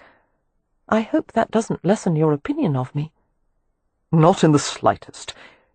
In fact," his voice gentled, "I hope that I'll be able to spend some time with you over the next few months. You are a charming and lovely woman." "Thank you," Amelia said, the colour in her cheeks rising. But as she stared at the well-dressed, sophisticated gentleman before her, the embodiment of all she had once admired in a man, her mind summoned the image of a handsome face, with wicked golden eyes, and the mouth of a fallen angel, his head silhouetted against a sky flooded with midnight stars. Exotic, unpredictable, a man who would never be quite tame. You inside me inside you. "I hope we may be friends," she heard herself say. "But I have an understanding with Mr. Rowan." "I was afraid that might be the case. I noticed the way he looks at you. He gives a definite impression of wanting you all to himself." Christopher Frost smiled ruefully. "One can hardly blame him." Flattered, uncertain how to reply, Amelia returned her attention to the house. She was not accustomed to men making such comments about her. Her gaze travelled along the uneven roof-line. The house looked so shipwrecked, so weary, the windows like wounds in the side of a fallen beast. The windows— She saw movement in one of them, a shimmer, something that looked like a tangle of moonbeams and shadows. A face! She must have made a sound, for Christopher Frost looked at her closely, and his gaze followed hers to the house. "What is it?" he asked at once. "I thought—" She found herself clutching a fold of his sleeve like a frightened child. Her thoughts were in chaos. "I thought I saw someone at the window." "Perhaps it was Barksby." But Mr. Barksby was coming round the corner of the house, and the face had been at a second-floor window. "Shall I go in to have a look?" Frost asked quietly, his eyes narrowed with concern. "No," she said at once, managing a shallow smile.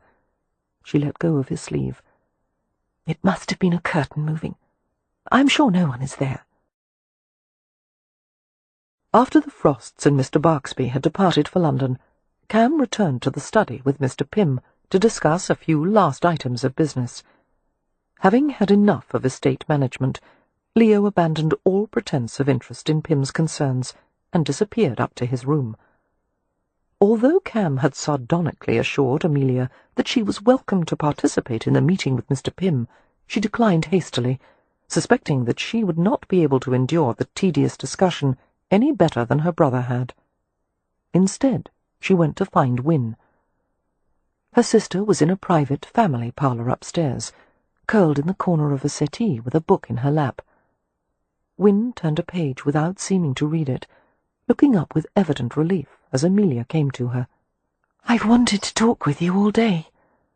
Win moved her feet to make room for Amelia. "You seemed so distracted after the visit to Ramsay House. Was it seeing the house? Did it make you melancholy? Or was it Mr. Frost? Did he try to flirt with you?" "Heavens!" Amelia said with a disconcerted laugh. "What could have given you the idea that he would want to flirt with me?" Win smiled and shrugged a little. "He seems rather taken with you." "Pshaw!" Win's smile broadened until she looked like her old, mischievous self, as she had been in the days before the scarlet fever. "You only say pshaw because you have Mr. Rowan on the string." Amelia's eyes turned round, and she looked around as if fearing someone might have overheard them. "Hush, Win. I don't have anyone on the string."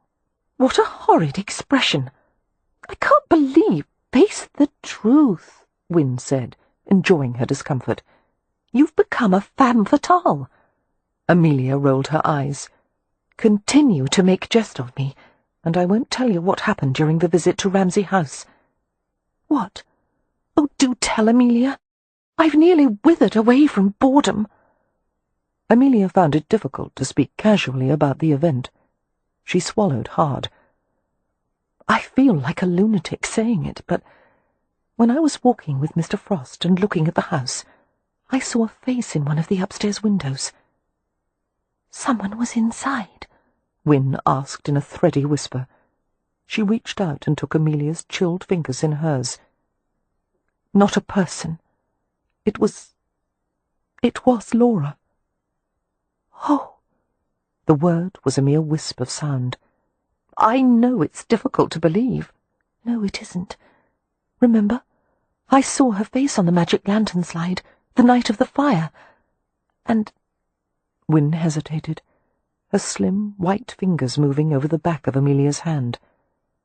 "Having been close to death once, I find it easy to believe such apparitions could be real." The silence was cold and tense. Amelia struggled to be rational, to make sense of impossible things. She spoke with difficulty. "Then you think Laura is haunting Leo?" "If she is," Win whispered, "I think it's out of love." "I think he's going mad from it." At Win's silence, the lack of disagreement, Amelia said desperately, "How can we stop it from happening?" "We can't. Leo's the only one who can." Annoyed, Amelia jerked her hand away. "Pardon me if I can't be fatalistic about it. Something has to be done."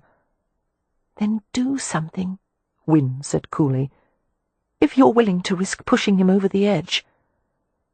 Amelia leapt from the settee and glared at her. What in God's name did Win expect of her?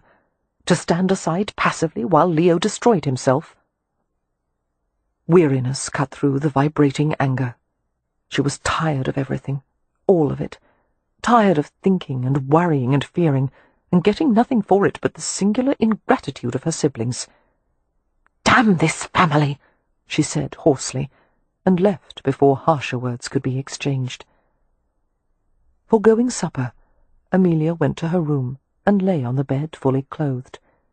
She stared up at the ceiling until the room grew quite dark, the sun extinguished, the air still and cool. She closed her eyes, and when she opened them again, the room was filled with impenetrable blackness. There was movement around her, beside her, and she started and put her hand out. She encountered warm, human flesh, an arm lightly covered with hair, a strong wrist. "Cam," she whispered. Relaxing, she felt the smooth gold band at the base of his thumb. Cam undressed her slowly, one garment at a time, and she accepted his ministrations in a dreamlike silence. The troubled feeling in her chest eased as sensations rose and blossomed. He found her mouth and licked it open, kissing her fully. She lifted her arms to the dark, gorgeous creature over her, the powerful, flowing strength of him covering her. With every breath he took, his chest slid against the stiff tips of her breasts, the light friction eliciting muted cries from her throat. His mouth broke from hers, exploring her shoulders and chest, with hot, open kisses, as if he were intent on tasting every part of her. He caressed her stomach with the backs of his fingers, teased his thumb around the rim of her navel, his hands clever and sublimely gentle. He had not entered her yet, but she already felt him at the center of her, the pulse, the heat. You inside me. She reached for him blindly, her limbs folding around him. He resisted with a silken laugh, playing, stretching her limbs out and spreading her wide beneath him. His mouth dragged over her, sucking and teasing, and between her thighs she went utterly wet. He touched her with his tongue, delving with the tip, until he found the sensitive place that throbbed so exquisitely. The muscles in his arms bulged as he slid them beneath her legs, making a cradle of her hips. She struggled a little, not in protest but supplication, shivering with each swirl and glide of his tongue. Dazed and aching, she felt herself lifted in the darkness, his hands arranging her, closing on her legs. He made her kneel over him, pulling her hips down, pushing them back and forth in a gentle rhythm. His mouth was on her again, and she groaned helplessly as she was rubbed repeatedly across the heat and wetness and the tender flicking tongue. His teasing fingers slid inside her, and she began to pant with ecstasy, sensation wrapping around on itself. A knock at the door shattered the voluptuous atmosphere. "Oh, God!" Amelia whispered, freezing. The knock repeated, more urgent this time, along with Poppy's muffled voice. "Poppy!" Amelia called out weakly. "Can't it wait?" "No."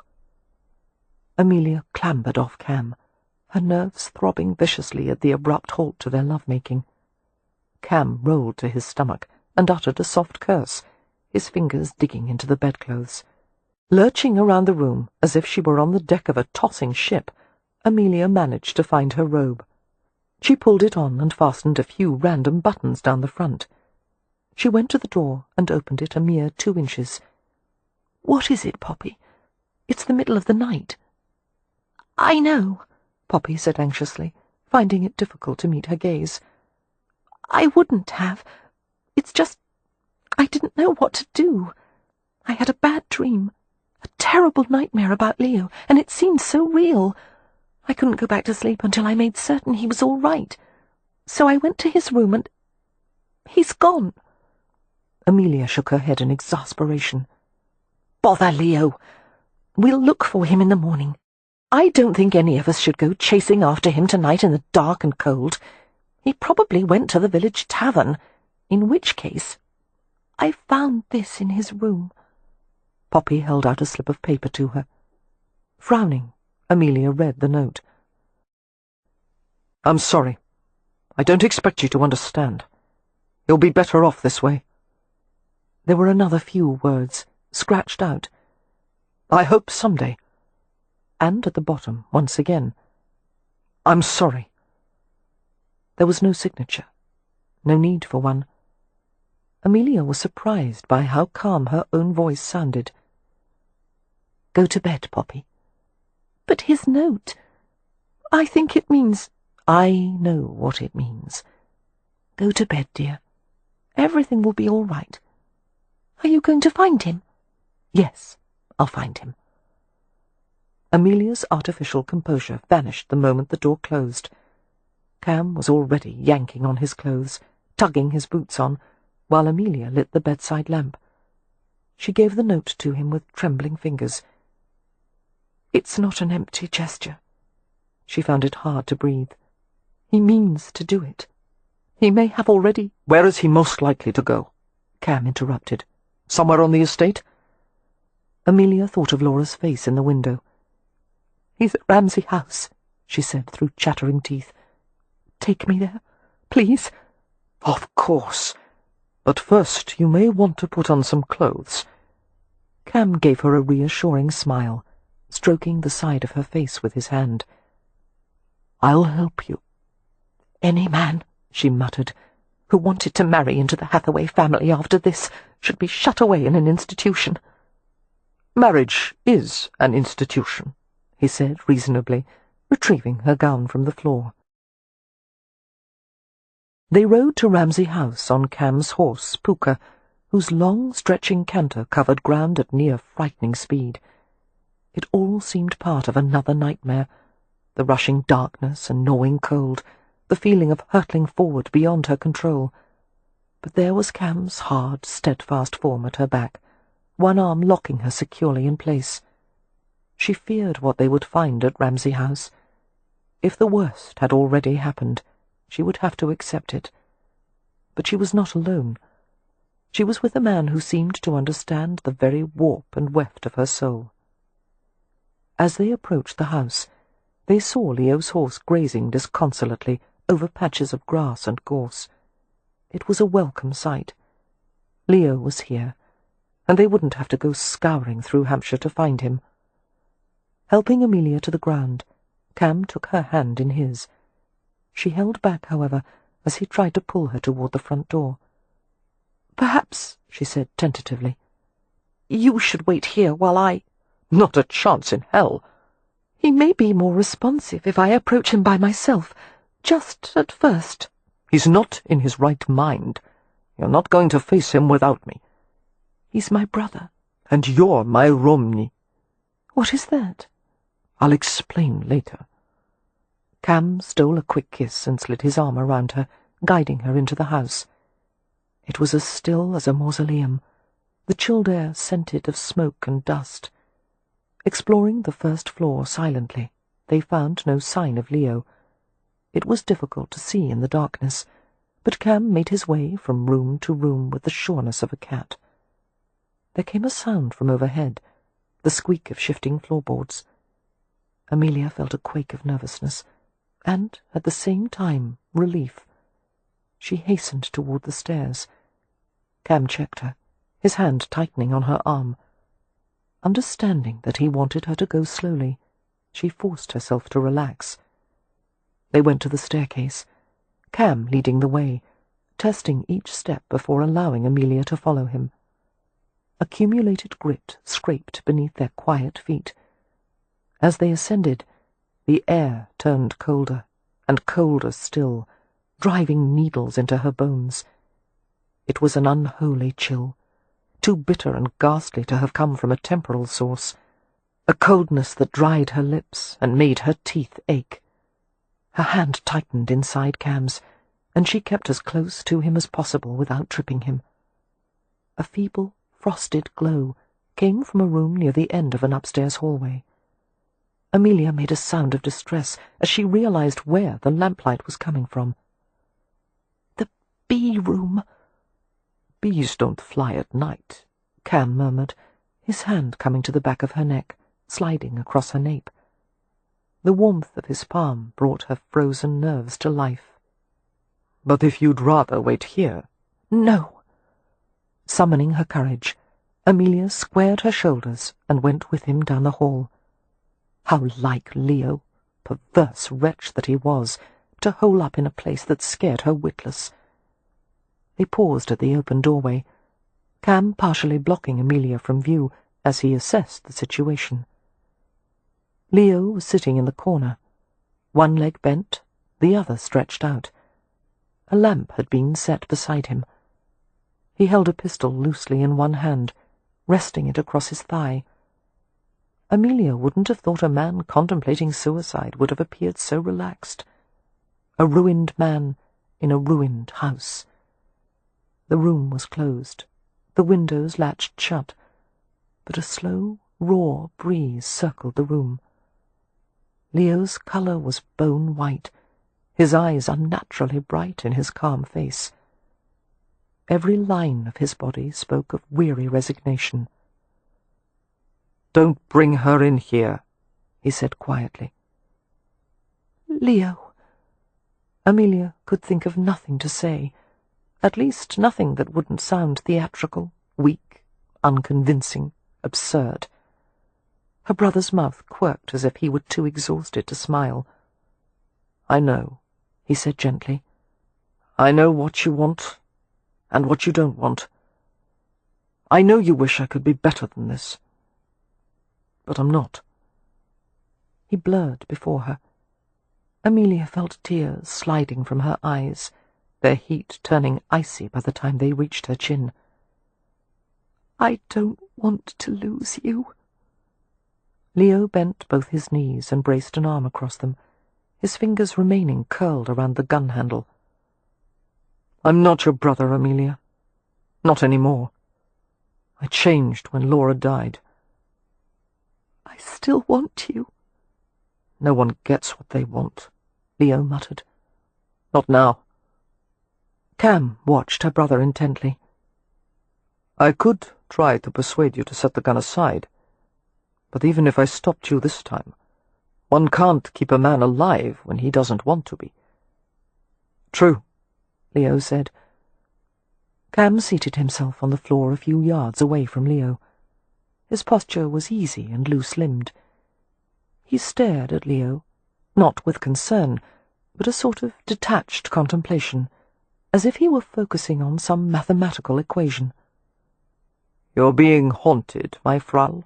he asked. The room grew even colder, if that were possible, the windows rattling, the lamplight flickering. Alarmed by the taut vibrations in the air, the sense that an unseen presence was circling them, Amelia went to Cam and sank down to the floor behind him, huddling against his back. "Because I want her to," Leo said. "Even if it's bad for both of you?" came the gentle query. "Yes. I should have died when she did. I never wanted to be left behind." Leo shook his head, his eyes light-splintered and bleak. "You don't know what it's like. The thought of finally ending this is a bloody relief." "But that's not what she wants." Amelia knew that Cam wasn't referring to her, but to Laura. "How the hell would you know?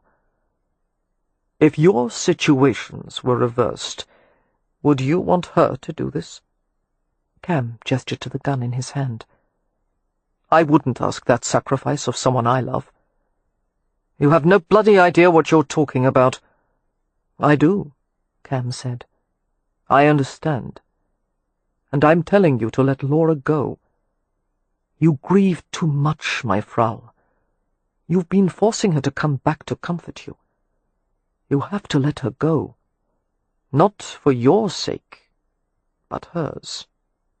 "I can't." But emotion had begun to spread across Leo's face like cracks in an eggshell. Blue light danced through the room, while a frigid wind lifted a few locks of Leo's hair like invisible fingers. "Let her be at peace," Cam said, more quietly now. "Love her enough to set her free." Leo gave a wordless shake of his bent head, cradling his folded knees in a posture that reminded Amelia of the boy he'd once been, and she understood his grief with a thoroughness that had been impossible for her before. What if Cam were taken from her without warning? She could never again know the feel of his hair in her hands, or the thump of his heartbeat. No consummation of all she had begun to feel, the promises, smiles, tears, hopes, all ripped from her grasp, forever. How much she would miss, How much could never be replaced by anyone else? Aching with compassion, she watched as Cam moved to her brother. Leo hid his face and jerked a hand up, fingers spread, palm facing out in a broken, helpless gesture. He made a choked noise and shook his head again. The lamp blew out, and a pane of glass shattered, while a freezing blast of air swept around them. Energy crackled through the room, tiny snaps of light appearing around them. "You can do it for her," Cam said, putting his arms around her brother in the way he might have comforted a lost child. "You can." Leo began to cry harder, each breath a burst of angry despair. Amelia was afraid for him. She had never seen him at the mercy of his own emotions, not even when Laura had died. But as he wept, the atmosphere seemed to settle, glacier cold and calm, and the blue light, like the afterglow of a distant dying star, began to fade.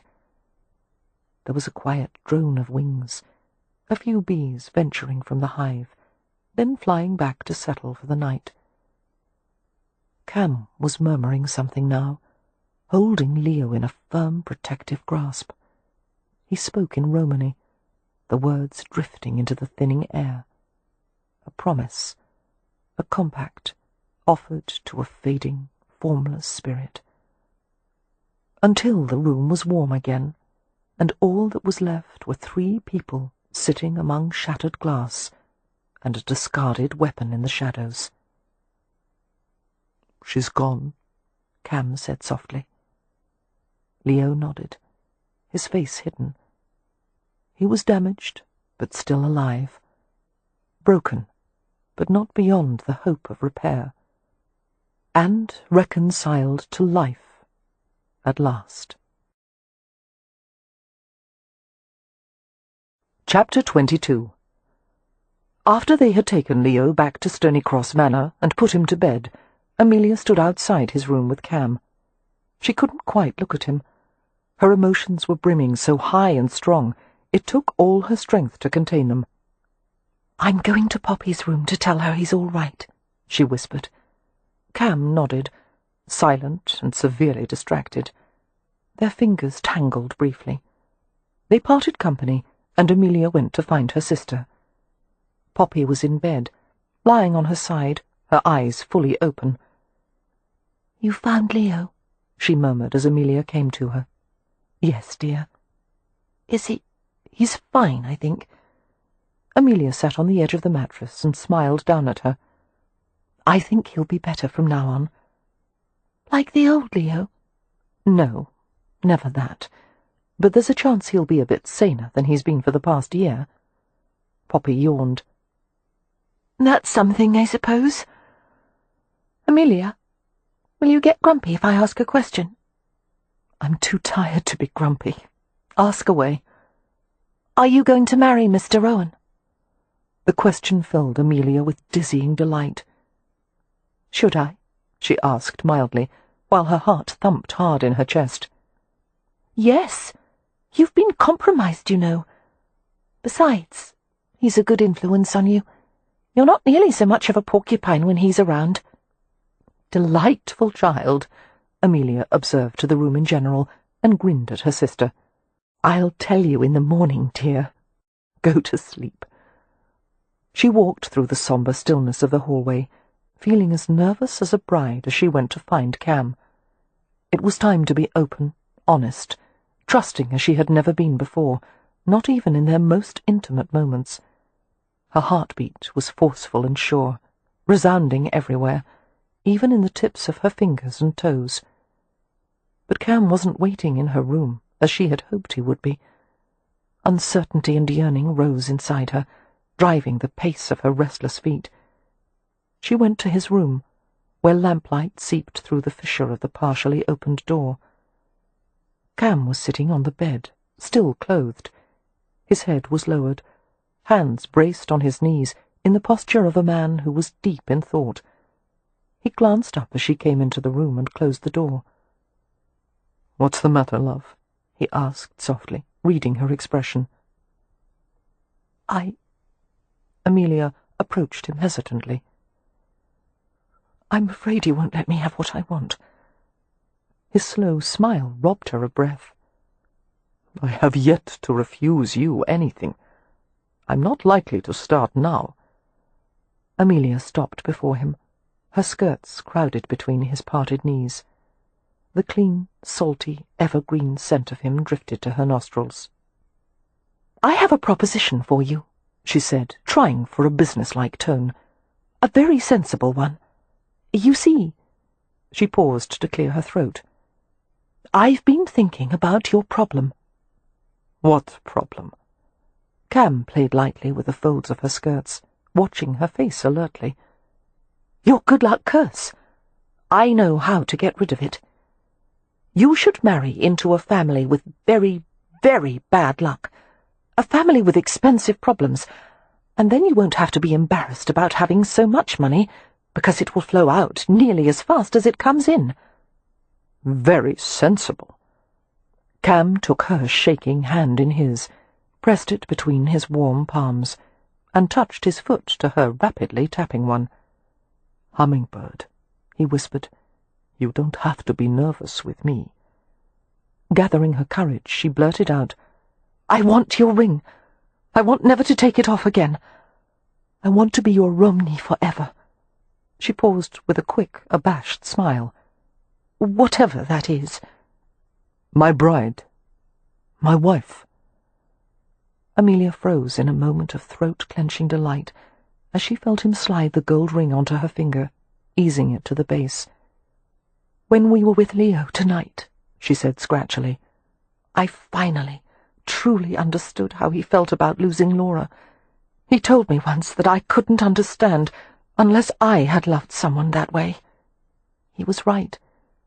And tonight, as I watched you with him, I knew what I would think at the very last moment of my life." His thumb smoothed over the tender surface of her knuckle. "Yes, love." "I would think," she continued unsteadily, "oh, if I could have just one more day with Cam, I would fit a lifetime in those few hours." "Not necessary," he assured her gently. "Statistically speaking, we'll have at least 10,000–15,000 days to spend together." "I don't want to be apart from you for even one of them." Cam cupped her small, serious face in his hands, his thumb skimming the trace of tears beneath her eyes. His gaze caressed her. "Are we to live in sin, love? Or will you finally agree to marry me?" "Yes. Yes, I'll marry you. Although I still can't promise to obey you." Cam laughed quietly. "We'll manage around that, if you'll at least promise to love me." Amelia gripped his wrists, his pulse steady and strong beneath her fingertips. "Oh, I do love you. You're—" "I love you more." "My fate. You're everything I—" She would have said more if he had not pulled her head to his, kissing her with hard, thrilling pressure. They undressed with haste, tugging at each other's clothes with a clumsiness wrought of desire and fervour.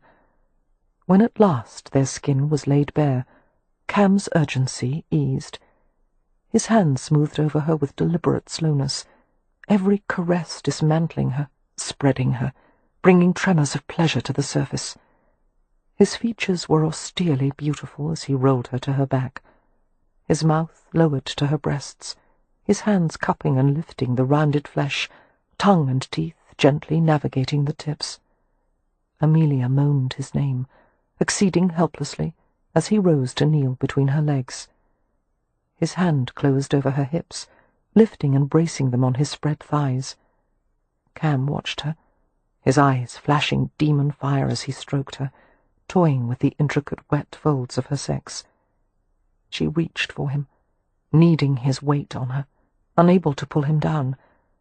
All she could do was whimper and arch as he filled her with his fingers, his thumb making light, wicked swirls, his thighs solid beneath her straining hips.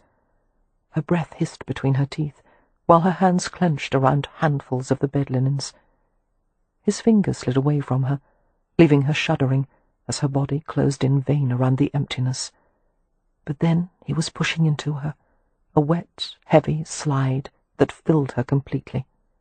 She gasped and held still, arched high against the tickling caress of his fingers, while he thrust over and over. "Come inside me," she begged hoarsely, as the heat and rhythm and sensation of him swept through her. "I want to feel you inside me when you finish. Don't pull away, please, don't!" The words flattened into a long moan as release exploded and surged, white fire filling her. Cam bent over her, driving hard and steady, his breath coming in hot strikes against her face and throat. He stared into her dazed eyes, taking fierce satisfaction in the sight of her pleasure. His hands clipped beneath her skull, cradling her head as he kissed her. He buried a vehement groan into the sweet depths of her mouth, and let his pleasure spin out inside her. Cuddling her afterward, Cam traced lazy patterns on her back and shoulders. Amelia rested on him, enjoying the steady lift and fall of his breathing. "After the wedding," he murmured, "I may take you away with me for a little while."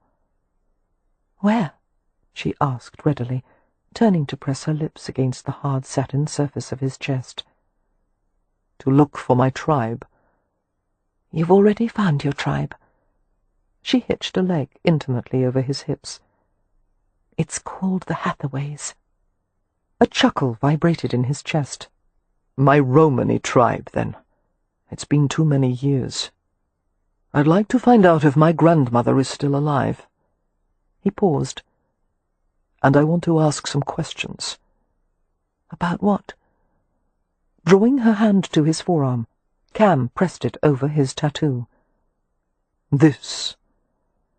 Thinking of Merrypen's identical tattoo, and the strange, impossible coincidence of it, Amelia frowned in curiosity. "What kind of connection might there be between you and Merrypen?" "I have no idea." Cam smiled ruefully. "God help me. I'm half afraid to find out." "Whatever it is," she said, "we'll trust in fate." Cam smiled and kissed her. "So you believe in fate now?" "And luck," Amelia said, her hand tightening on his arm. "And magic, and mystery. Because, as any sensible woman knows—" She had to pause as he kissed her again. "Some things," another impassioned kiss, and another, "are written in the stars." We hope you have enjoyed our presentation of Mine Till Midnight by Lisa Kleypas. Copyright 2007 by Lisa Kleypas. Read by Rosalind Landor. Directed by John Baker. Performance copyright 2009 by Brilliance Audio. All rights reserved. For further information concerning this program or other Brilliance Audio titles, please call the following toll-free number: 1-800-222-3225, or visit our website at www.brillianceaudio.com. No part of this recording may be played for an audience or reproduced in any form. It may not be streamed, downloaded, broadcast, or copied without written permission. Address all inquiries to Brilliance Audio, P.O. Box 887, Grand Haven, Michigan 49417.